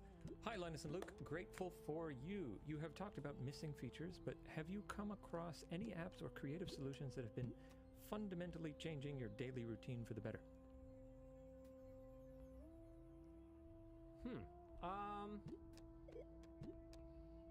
Any apps or creative solutions that have fundamentally changed your daily routine for the better? I mean, reminders were a big thing for me when those showed up on smartphones. The clock app. Yeah, I mean, being able to set alarms. I like the clock app that starts Google routines at my alarm times. Turns on all my lights. I have an app called Food Checklist that is, if maintained well, which we do a pretty good job of, kind of indispensable for shopping. We don't track anything in our fridge on it. You can, but we don't, just because the in and out is so fast. We'd spend more time on our phones than actually cooking. But for the freezer, it's great because before we were just awful about buying some like pre-done meal thing, dumping it in there, not using it, buying another one. Exactly. So our freezer would be full, and we'd be like, holy crap, we have like 9 of those pizza making kits. Why have we not made pizza in the last 6 months? It's ridiculous, right? Yeah, everyone should make pizza once a month. The thing that actually triggered it, I think, is Yvonne came back from Costco with a 2-pack of cinnamon raisin bread, while her parents also bought us a 2-pack of cinnamon raisin bread, and I think there were already like 5 or 6 loaves in the freezer, and I was like, okay, we need a solution. Can't continue. Yeah. And it's partially my fault because I'm super bingy. So I once ate an entire loaf of that in one sitting. Yeah. One sitting. And so when I'm at like my peak consumption of something, you actually cannot keep it in stock in the house. And then I'll just go cold on it and stop eating it. And then if you just keep like dumbly buying one, and I don't mean dumbly like intelligence dumb, like just kind of like autopilot buying them every time you go shopping, which would have been a perfectly reasonable thing to do, it's gonna pile up. Yeah. And if you have no way of knowing what's in the freezer, because okay, you try having 3 kids and running a company and like every crap everything that Yvonne does. You'd forget to check the freezer before you go shopping too. It happens. So yeah, Food Checklist. It's kind of great. And I think it was a one-time lifetime purchase. I don't think it's a subscription anymore. They also have a subscription option, obviously, but I was like, nah, it's stupid. So I bought the one-time thing. Hey, L&L, my wife and daughter are starting a YouTube channel, non-tech. At what point in their subscriber ramp should they start to work with Floatplane?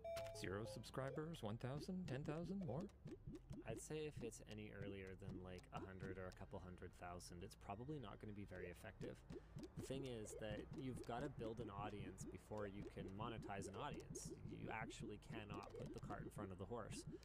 And you're only going to be able to monetize some percentage of that audience. So you look at, obviously it's not apples to apples because there are some subscribers to the LTT channel that subscribed 12 years ago and probably haven't looked at the content in over a decade, right? So it's, if I say, okay, yeah, we have 15 million subscribers on YouTube and we've only converted 42,000 of them to Floatplane, you can't look at that ratio and go, oh, well, I'll probably have a similar level of success.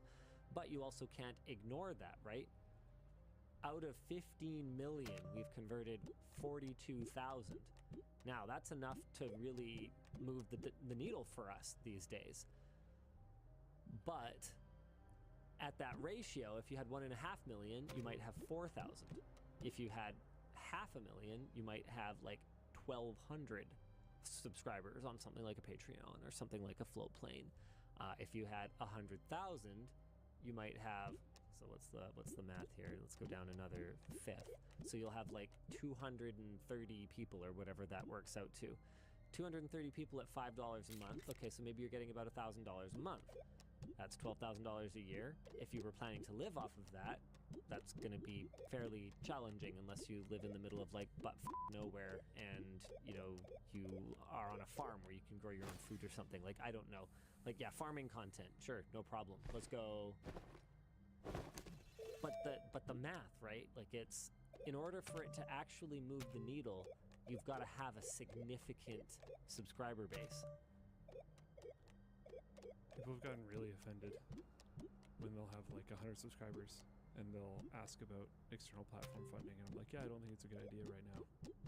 And this won't even be in like relation to Flowplay necessarily. They're like, should I start a Patreon? I'm like, probably not. And they get pissed, and I'm like, no, it's not. I'm not trying to belittle. We've talked about this on the WAN show before. Literally every single action you ever do has that means you're not doing some other form of action.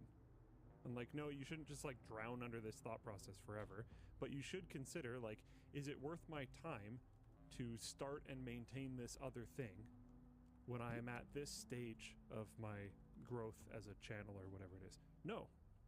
Work on just hard focusing on your main channel. Grow. There are inflection points, right?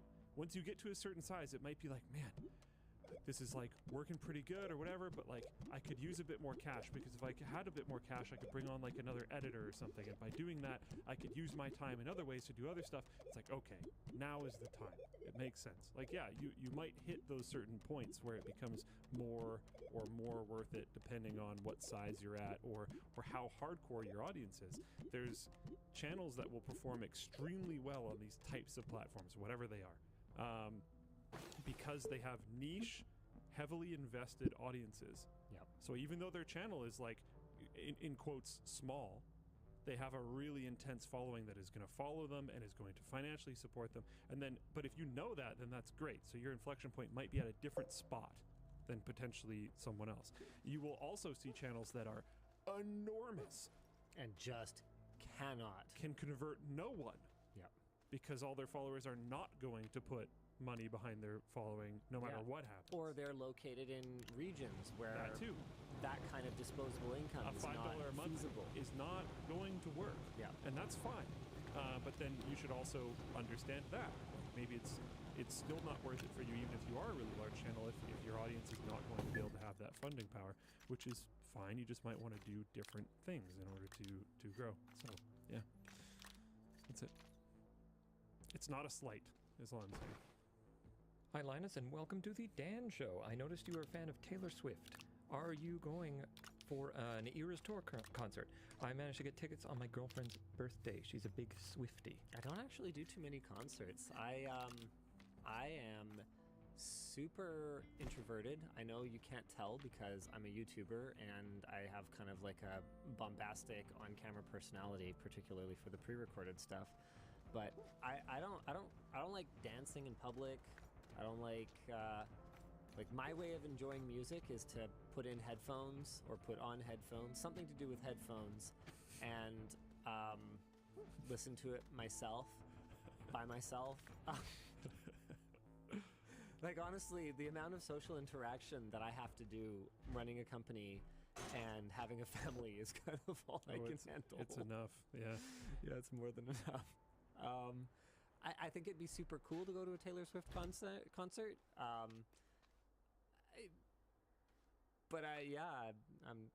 man, it's also like, it's a lot of work. Like, it takes hours. Like, I had someone, we actually sponsored a small badminton tournament. It was like $1,000 or something like that. Like, it wasn't a huge amount or anything, but what was stupid about it was that I had a ton of people notice that we sponsored it and ask me about it, because I know a ton of badminton people locally, and they were like, so you're playing, right? And I'm like, no. And they're like, you sponsored it. I'm like, yeah, but it's a double knockout tournament. I'm not good enough to win it. It's like an hour for me to drive there. I'm gonna play at most 2 sets or 2 matches, so I will play for about, they're probably going to be 2 sets to complete, so I will play for at most about 30 minutes, 40 minutes, and then I will drive an hour home.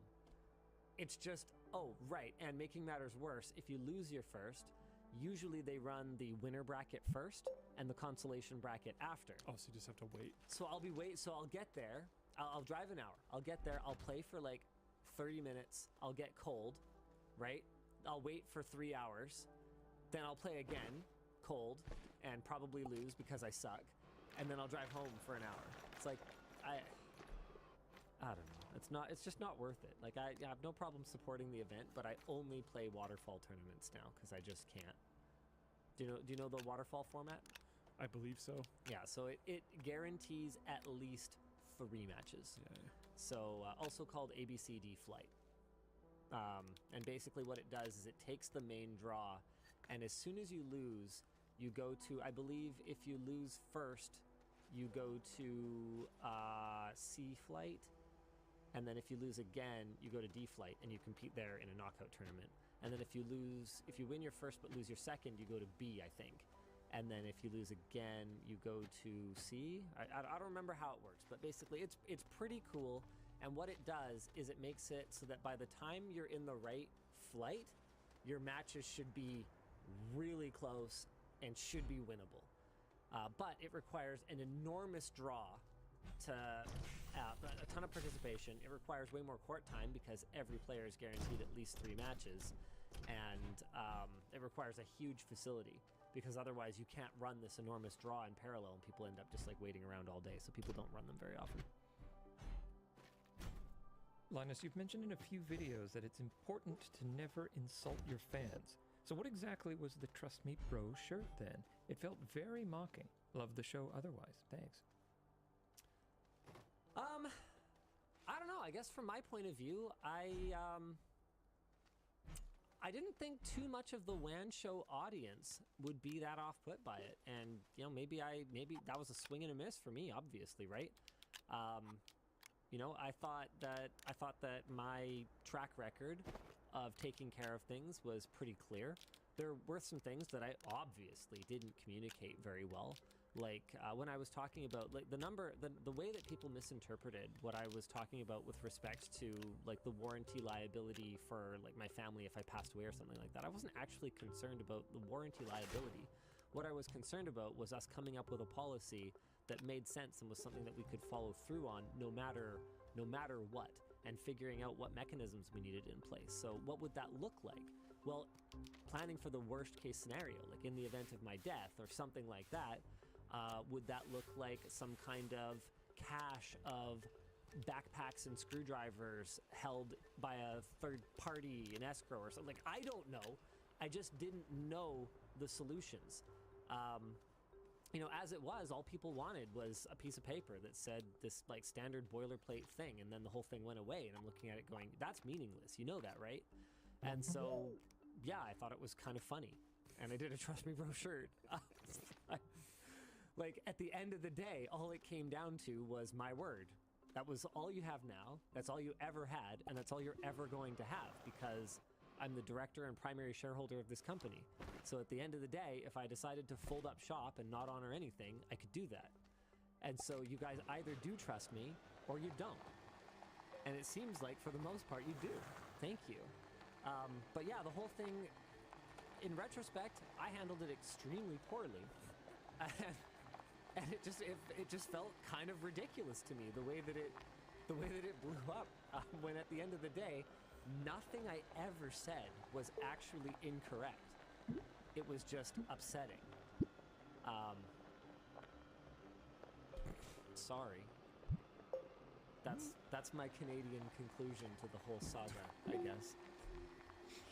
Okay, let's get some more curated in here. Hello, LLD. Staying up late to watch you from the European Union. What's your take on user benchmark? People will sometimes quote me their insanely wrong comparisons and anti-AMD propaganda that they take at face value. Yeah, the lab is basically, the lab's job is to make it so that sites like that don't exist anymore. There's another one that every time I try to compare like some laptop GPU to something, I always end up on this site and it's like worthless. It actually has no useful information whatsoever. I don't care how many stream processors it has. How fast does it go? And so the lab's goal is going to be to make a database that you can actually trust. Database of real data, not just a base. And that was based. Bonkers. Where's my bell? I've had at least a couple bells today. No, you don't have to do it. So I've been slacking on the bell. Yeah, it's fine. You've replied to a lot of merch messages. Hey, Linus, Luke, and Dan. Luke, I saw Theo talking about how you're a great developer manager. This is positive. Great. Stop crying. Wow. I started my job I'm as not a crying. junior. You're crying. I started my job as a junior developer 4 months ago, and I was wondering if you have any advice for devs starting out. Whoa, that's really broad. Wow. I don't know. Wait, he started a job? Is that what he said? So he has a job? Yeah. But they have a job? Yeah, he's been a junior developer for 4 months. Okay, been working for 4 months. I would check in with your leadership. Yeah, I would check in with your direct report, and if there's a person above that you are able to comfortably talk to about this stuff, I would check in with them and just see what they think you could do better in order to advance to not being a junior anymore. And you've only been a junior for 4 months, so you're like probably not that close. So don't expect like, oh, it's gonna happen right now. But expect maybe some feedback of like, basically ask them what it would take in their eyes for you to advance to the next level. What you would need to be displaying consistently as a skill or whatever else to be able to get there, and work with them to grow internally. That's what I would suggest. Hold on. Tarfeef 101 is still not getting the point over in Floatplane chat. If you gotta close the company to not honor the warranty versus just decide not to but stay open because there's no warranty, then that's not the same. One is better. That's not what I said. What I said was we would need systems in place to ensure that whatever we promised would be honored, even if the company were closed. That's what I said. It was always trust me, bro. It was always we got this. We were always gonna got this. We were never trying to get out of anything. I remember that era very precisely because I remember a plan that I had to try to come up with some kill switch where I could close your chat boxes. Because I was so tired of you reading chat and just like getting in fights with chat for entire streams. There was like at least a month there where that was like all that happened. I was like, this is so annoying. You're just getting baited into just everything. But people still, they're still like, I'm not a perfect communicator. I don't claim to be. Yeah, maybe you know what? Maybe we need to be under new management. Maybe they would do a better job. Maybe they wouldn't be reckless and die, and then you wouldn't have to worry about your warranty. Badman-related injury. Yeah, the whole company goes under. Yeah. Oh man. I mean, look, you can't just eat an entire loaf of bread like that and then go exercise. You're gonna keel over. That's how you get cramps. That's what my stupid doctor said before I fired him. It's raisins. It's got raisins in it. Tell It's me frozen. what to do. It's fine. There should be back and forth discourse. So I want to say that before I get into this. I'm not saying people shouldn't be critical or constructive, but it ties somewhat into the same concept that I brought up a billion times about the Blizzard press conferences. Yeah. Where like when people scream at the developers on stage because they say something that isn't PR great, that all that's going to lead into is them not putting devs on stage anymore. Yeah. And Same also, type of stuff. we would have never had to do any of that stuff because Shadow Slayer puts this really well. Historically, though, not Linus, denying basically every warranty request is very viable as a scummy tactic. We wouldn't have to do anything. We would just have to deny warranty requests. It's that simple. And whether you have a written one or not, it doesn't really matter. You could just deny it. Because pretty much every warranty has legalese, cover your butt wording in it that allows you to just deny it at your sole discretion. That's life. No company is going to go under over a warranty issue. They will try to weasel out of it. Fortunately, we're in a position where our primary business is not making products. Still, our primary business is still creating content. So we wouldn't go under. That's why I said at the time, if every single one of them got returned, It would suck, but it wouldn't kill us. So we actually can afford. Like, this is like how I've talked about why the warranty and service situation is so bad in the tech industry, because the margins suck. It's actually not sustainable to offer the kind of service that some other industries do. Like, when you buy a pair of, you know, let's just pick on someone that I consider to be kind of overpriced. When you buy a pair of Lululemon pants, okay, Lululemon yoga pants, those freaking things cost. Well, yeah, I expect a no questions asked warranty on this thing, because you could literally give me 6 of them for what I paid you. Yeah. By the time you've given me 3, you're still laughing all the way to the bank, right? Like, of course. They don't have that kind of margins in tech. So they tend to behave very, very differently. So we're kind of more like a Lululemon, where we don't actually make our money selling you backpacks. We certainly make money, but that's not how we make our living, I guess is what I should have said. So we can afford to take back every backpack if we really needed to. It's a very luxurious position because it allows us to behave in a way that's just not easy to compete with. The Trust Me Bro guarantee is freaking awesome. We got you. I mean, don't be a jerk about it, obviously, but we got you. Yeah. Those customer support people are real people, and they're nice people, and they're cool people. Be nice to them. I am never cremating another merch message. Thank you.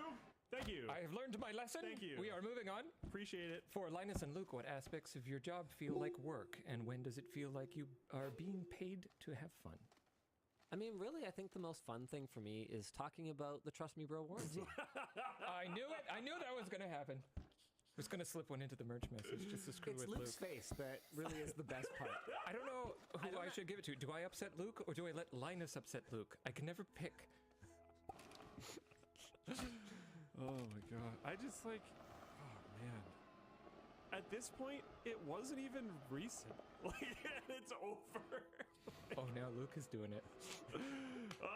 What's fun about your job? Is it this? You don't seem to like this. No, I actually really like this show. I barely consider WAN show work. The only portion of WAN show that's work is I can't technically do other things because I do WAN show. But like, I enjoy doing WAN show. I don't want to stop doing WAN show. We've had this conversation before. There have been points in time in the company's history where WAN show was an anchor. Like, a burden. It was a huge waste of time. These days, not so much. It's doing a lot better. But like, there have been times where we're like, wow, if we look at this logically, we should really not do this thing anymore. Yeah. And we've kept it going because like, it's just sort of cool. I don't know. I don't think either of us have ever actually understood why people watch it, but we like hosting it. Yeah, it's fun. I mean, maybe that's why they like watching it. Maybe. Because, okay, I figured it out. I figured it out. What? Well, neither of us would watch WAN show because we don't have to watch WAN show to hang out. I don't mind hanging out with you for 3 hours. You? No problem. Yeah. So that's it. Okay. So it's just like a hangout. Yeah, but we can do it anytime we want. We can just jump in Discord, but they can't. So they watch WAN show. Fair enough. Okay. Yeah. Okay, I think I finally get it. That makes sense. Nice. Nice. But yeah, I don't know. That stuff. There's a bunch of parts of my job that like, yeah, it obviously feels like a job, but I enjoy it. I don't enjoy... I enjoy making stuff, or like my team making stuff, if I want to be more accurate. I don't enjoy when those things have like hugely negative impacts on the company. Like if something that we do like goes down in a really bad way, that sucks. Mm-hmm. If it like kind of goes up in flames, but we're still able to hold things together and we can push through and we make like it. the roast. Super cool. Yeah. But when things like actually just critical, brutal fail in a way that like wrecks other people's jobs or days or whatever, that's like that kind of blows. But I mean, yeah, I think there's a lot of that around here. I think by and large people care about the rest of the team, so it's like I don't think anyone wants to waste anybody else's day. Yeah, I think that's pretty normal. Like I don't. It's there was a bunch of this Whatever. I don't think this is a big deal. There was a decent amount of this in when people talked about like what it's like working here, Right. where they were like, yeah, I think from the outside sometimes people forget that it's a job. Like it's a job. You have to do job things. Like, you have to actually work. Yeah, like remember that Reddit post where the person was complaining about like having to work here, essentially? Yeah, It's they're like, I didn't want to work when I showed up to work, and it's like, yeah, well, like you have to work really hard. yeah, it's like, yeah, yep. Okay, well, if you can find someone who will pay you to hang out at a social club, then by all means, go do that. Congratulations. I can't compete with that. This ain't it. I got bills to pay. Yeah, this is more like, I don't know. We're more like dogs chasing cars. Like we're just gonna, there's stuff to do. Like, Yeah. I don't know. It was always going to be like that. Yeah. Tieback says, I thought you guys weren't supposed to watch those videos. That's me. I can. I'm not allowed to watch. That's the only promise that I ever made, is that I wouldn't watch it, and I still haven't. Yeah. I haven't. And I don't think tons of people have said that all the time. That isn't a spoiler. I also didn't say who said it. Like, it doesn't matter. Yeah, well, I never said I wouldn't incidentally come across information about it. I just said that I will not watch it. And he doesn't watch it. I still haven't watched the first one. I think what I said with the first one is when and if I step out of the company, I'll watch it then. So I'm going to watch it someday, but not while I'm still working here with the people who were interviewed. I didn't want to... I don't even remember what I said. I should go back and watch it. Yeah, I didn't want to influence the process. I wanted to be as light touch as humanly possible on it, because I wanted it to be actually interesting. Yeah. If I'm standing over people while they're answering, they're not going to behave naturally, right? I mean, even as it is, like, I'm sure people pulled their punches a little bit. You should have seen the but stuff. I hope not. Should have seen the stuff Dan said about you, dude. Oh, really? It was brutal. He laid into you. How bad was it, Dan? It was it's pretty tight. I never said I wouldn't ask people about it after, I guess. What's up, Dan? You know, I mean, I had to go to the store and everything. To go to the store? Yeah. Am I missing something? I don't know who got the condoms. What? It's mostly about the end of my interview. I bought the cantaloupe for the prison phone video. Oh. Was that like on your first? Like, I had not been working here long. Excuse me, Daniel. We need you to go and purchase a cantaloupe. Oh, why is that, sir? Oh, we're gonna stick a phone in it. It's for somebody's butt. Yeah. Already. See you later, Dan. Bye. Anywho, I had no idea at all what you were talking about. here's the latest float plane exclusives. We've got Dan front and center on both of them. So if you guys were hoping for more Way to Dan, go. We also have a float plane exclusive coming to the WAN, about the WAN show coming to float plane. Oh, excellent. Yeah, that's this is the place to get all the behind the scenes. You can get extras from the interviews from What's It Like Working for LMG. We've got a lot of those full interviews. We've got cutting room floor from the build with my sister-in-law. This is a cool series, their first time. Yeah. We've got Sarah, Nick, and Colton up so far. It's reacting to their first time on camera. This is just a random behind-the-scenes compilation featuring, I think Dan's in it. A bunch of Jake people are Davis in from it. the labs in Yeah. it. Yeah, don't miss it. Float plane. Yeah. Float plane. Hey, any new beta site stuff to talk about? We mostly just like fix stuff this week. That makes sense. Yep. That makes a lot of sense. Cool. Well, we pushed all the things we wanted to push. Yeah, right? no. So- I'm not. But that makes a lot of sense. Yeah. Hey, Linus, have you tried streaming your PC to your phone over 4G as an alternative to buying an expensive handheld PC? I've done it. It looks good at 5 megabits connection, considering how low that is and the screen size. Looks good. Latency sucks. Man, we have a video on that. Remember the DIY thing? Yeah. Yeah, the DIY Shield. Yep. Yeah. I don't think we did it over cellular data, though. I think that was over Probably Wi-Fi. not. Probably Yeah. over Wi-Fi. Over cellular data, I mean, if you're playing a very sightsee game, sure. You're not going to be playing any Super Meat Boy, though. You can play like Vampire Survivors or something. You're going to chew. Boy, are you ever going to chew through your data cap, though? Wowee. Dear LLD, since the thumbnail for today is about shilling, can we get some more merch options that are just big logos, names, shilling? I know you aren't a fan, but can you just take my money anyway? Okay, so that's wow. You know what? That actually ties into something we were talking about earlier.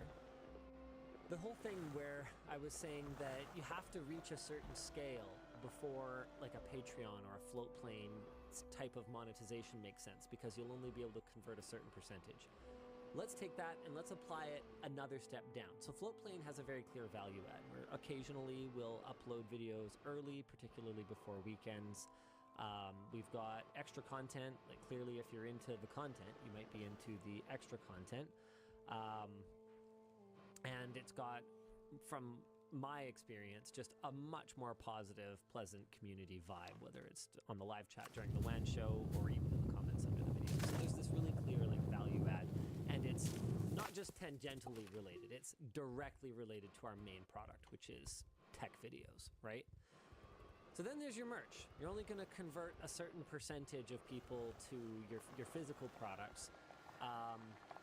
That's also kind of directly related to the main thing, because we like build computers. Oh, we have a screwdriver. We carry laptops. Okay, we've got a backpack, whatever. Stuff that just has your logo on it, that doesn't necessarily serve a clear function and isn't necessarily directly related to the service that someone was already enjoying from you, is going to be a much lower conversion rate. It's like a conversion rate on a conversion rate. And so if we were to make, I don't know, an LTT or a WAN logo wall ornament or something like that. First of all, I won't release anything that's crap, because I hate that, right? So it will have to be good, which means we have to invest significant development time in it.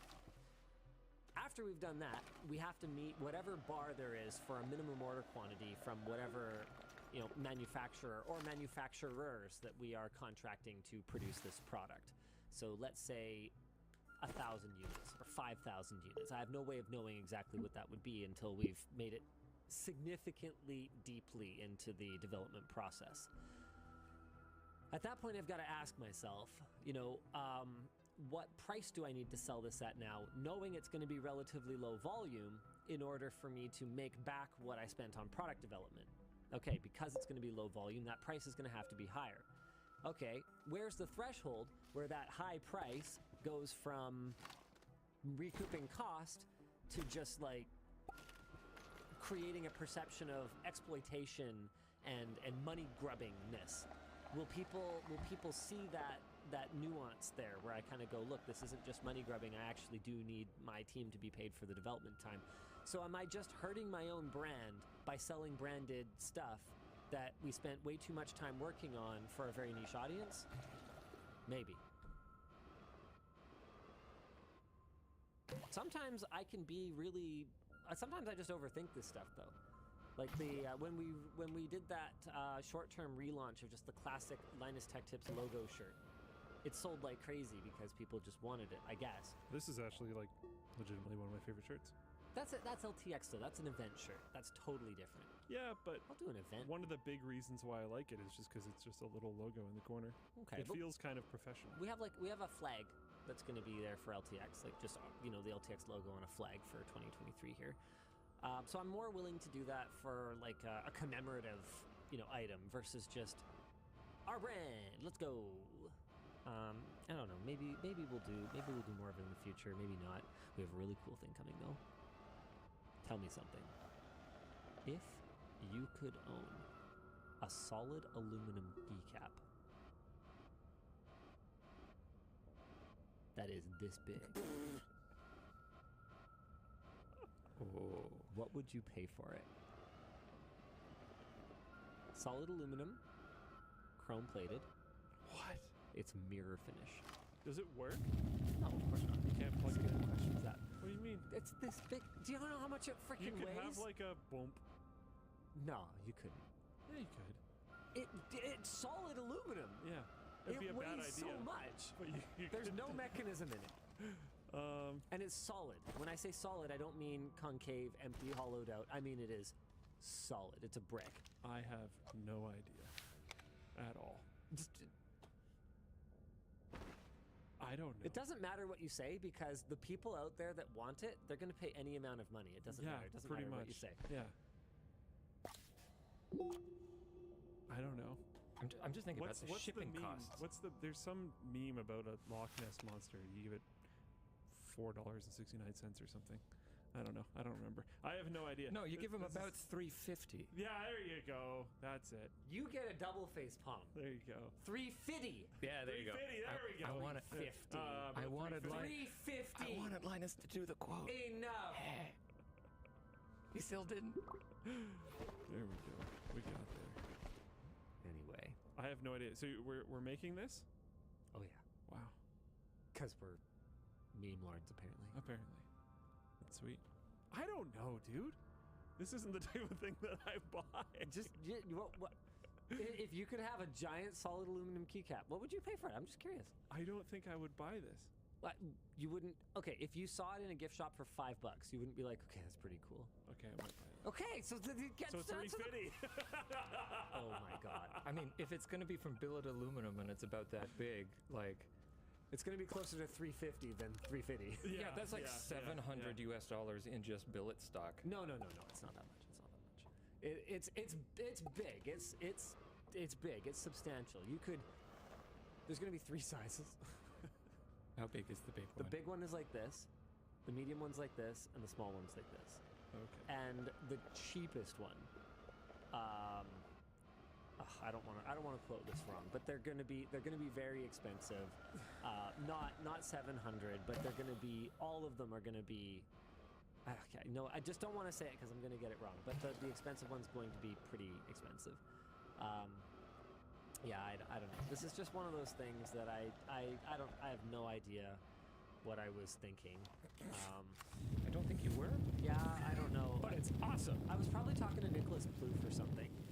Oh, that was really cool. Yeah, I don't know. Do it, Linus. Okay, let's move on. We'll have to send one to Glarcy's. Oh, We'll have to do like we'll have to engrave like. Okay, we should probably. Dan, can you send a note to Nick? You guys ever should send him a custom working with him? I want to at some point, but we haven't yet. It just hasn't lined up. Sorry, because he reached out to me like a long time ago about doing that. Yeah, I know. Okay. I'm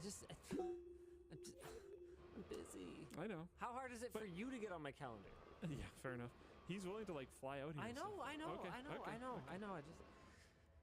It's tough. Okay. Yep.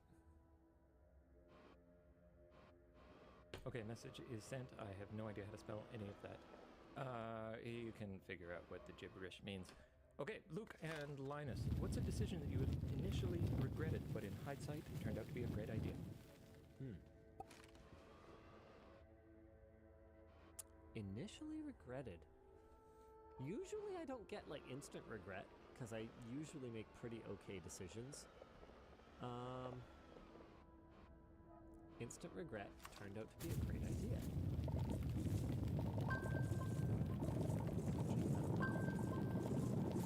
There's got to be some kind of.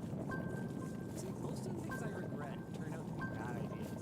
Like buying those stupid Blackmagic 12K cameras. That was instant regret and a bad idea. Like, right? Turned out to be a great idea. I saw this one early and I've been trying to think about it like this whole time, and I'm in the same spot. Usually I've thought about it enough that once I purchase it, my opinion on it isn't going to change. Or I guess it's not just purchases, right? But like once I do the thing or whatever, my opinion on it isn't really going to change for probably quite a while. I'm trying to think if there's anyone I hired that was like, wow, what a disappointment, but then they've turned out to be great. No, you took a lot longer to disappoint me. Did I? I was sleeping on the job like immediately. Yeah, but I wasn't disappointed. That was kind of my expectation for what you were being paid. So. Fair enough. Yeah. Yeah, I don't know. Yeah, I have to regret it instantly, and then it has to turn out to be a great idea. Yeah. If I regret it instantly, why don't I get a refund? Like, why don't I undo it? Yeah, exactly. Yeah, like there's I can't think of very many things that fit this. Someone said it would be the crowbar hammer for Luke, and it's like, well, no, because it turned out to not be a good idea. Yeah. So like that doesn't fit this. Like it's more like a cold feet thing. Like, but I never regretted, getting engaged, right? So if I'd regretted that, then that would have turned out to be a great idea. Yeah. Or like having kids. Maybe you instantly regretted it, but it turned out to be a great idea. Like that's the kind of thing we're talking about here. But I didn't instantly regret having kids. I instantly hated it, but I knew I was going to hate it. I can't stand There's babies. definitely things that I dreaded. Like Yeah. I did it and I was like, this sucks. I don't think this is great. I don't really necessarily have another option, but like I don't like this one. Blah, blah, blah, blah. And then in hindsight or down the line or whatever, it's like actually that was really good. For sure. But Yeah. like there was no. I instantly regretted allowing the crowd to decorate my car at LTX. Oh yeah. But that did not turn out That to be was a great bad, idea. That was just bad. Yeah. Look, in my defense, that year there was a significant lack of activities. Oh, there was, definitely. And I was trying to save it, okay? I was sacrificing. Do you remember our miscommunication during that show? No. You like. It's probably epic though, because I was extremely. You were kind of all over the place. I was extremely upset when I Yes. arrived the night before it was starting and realized some of the things that were going on, and that is not a knock against the team that was working on it. We were understaffed, underfunded, we had kind of no idea what we were doing. It was only our second attempt at this, and it was a much bigger space. Just, it was no one's fault, but I was like, holy shit, we need to fix this. What can we do? Yeah. And I will sacrifice my car. one of the things I thought of was decorate my car roof. And so we put out pens and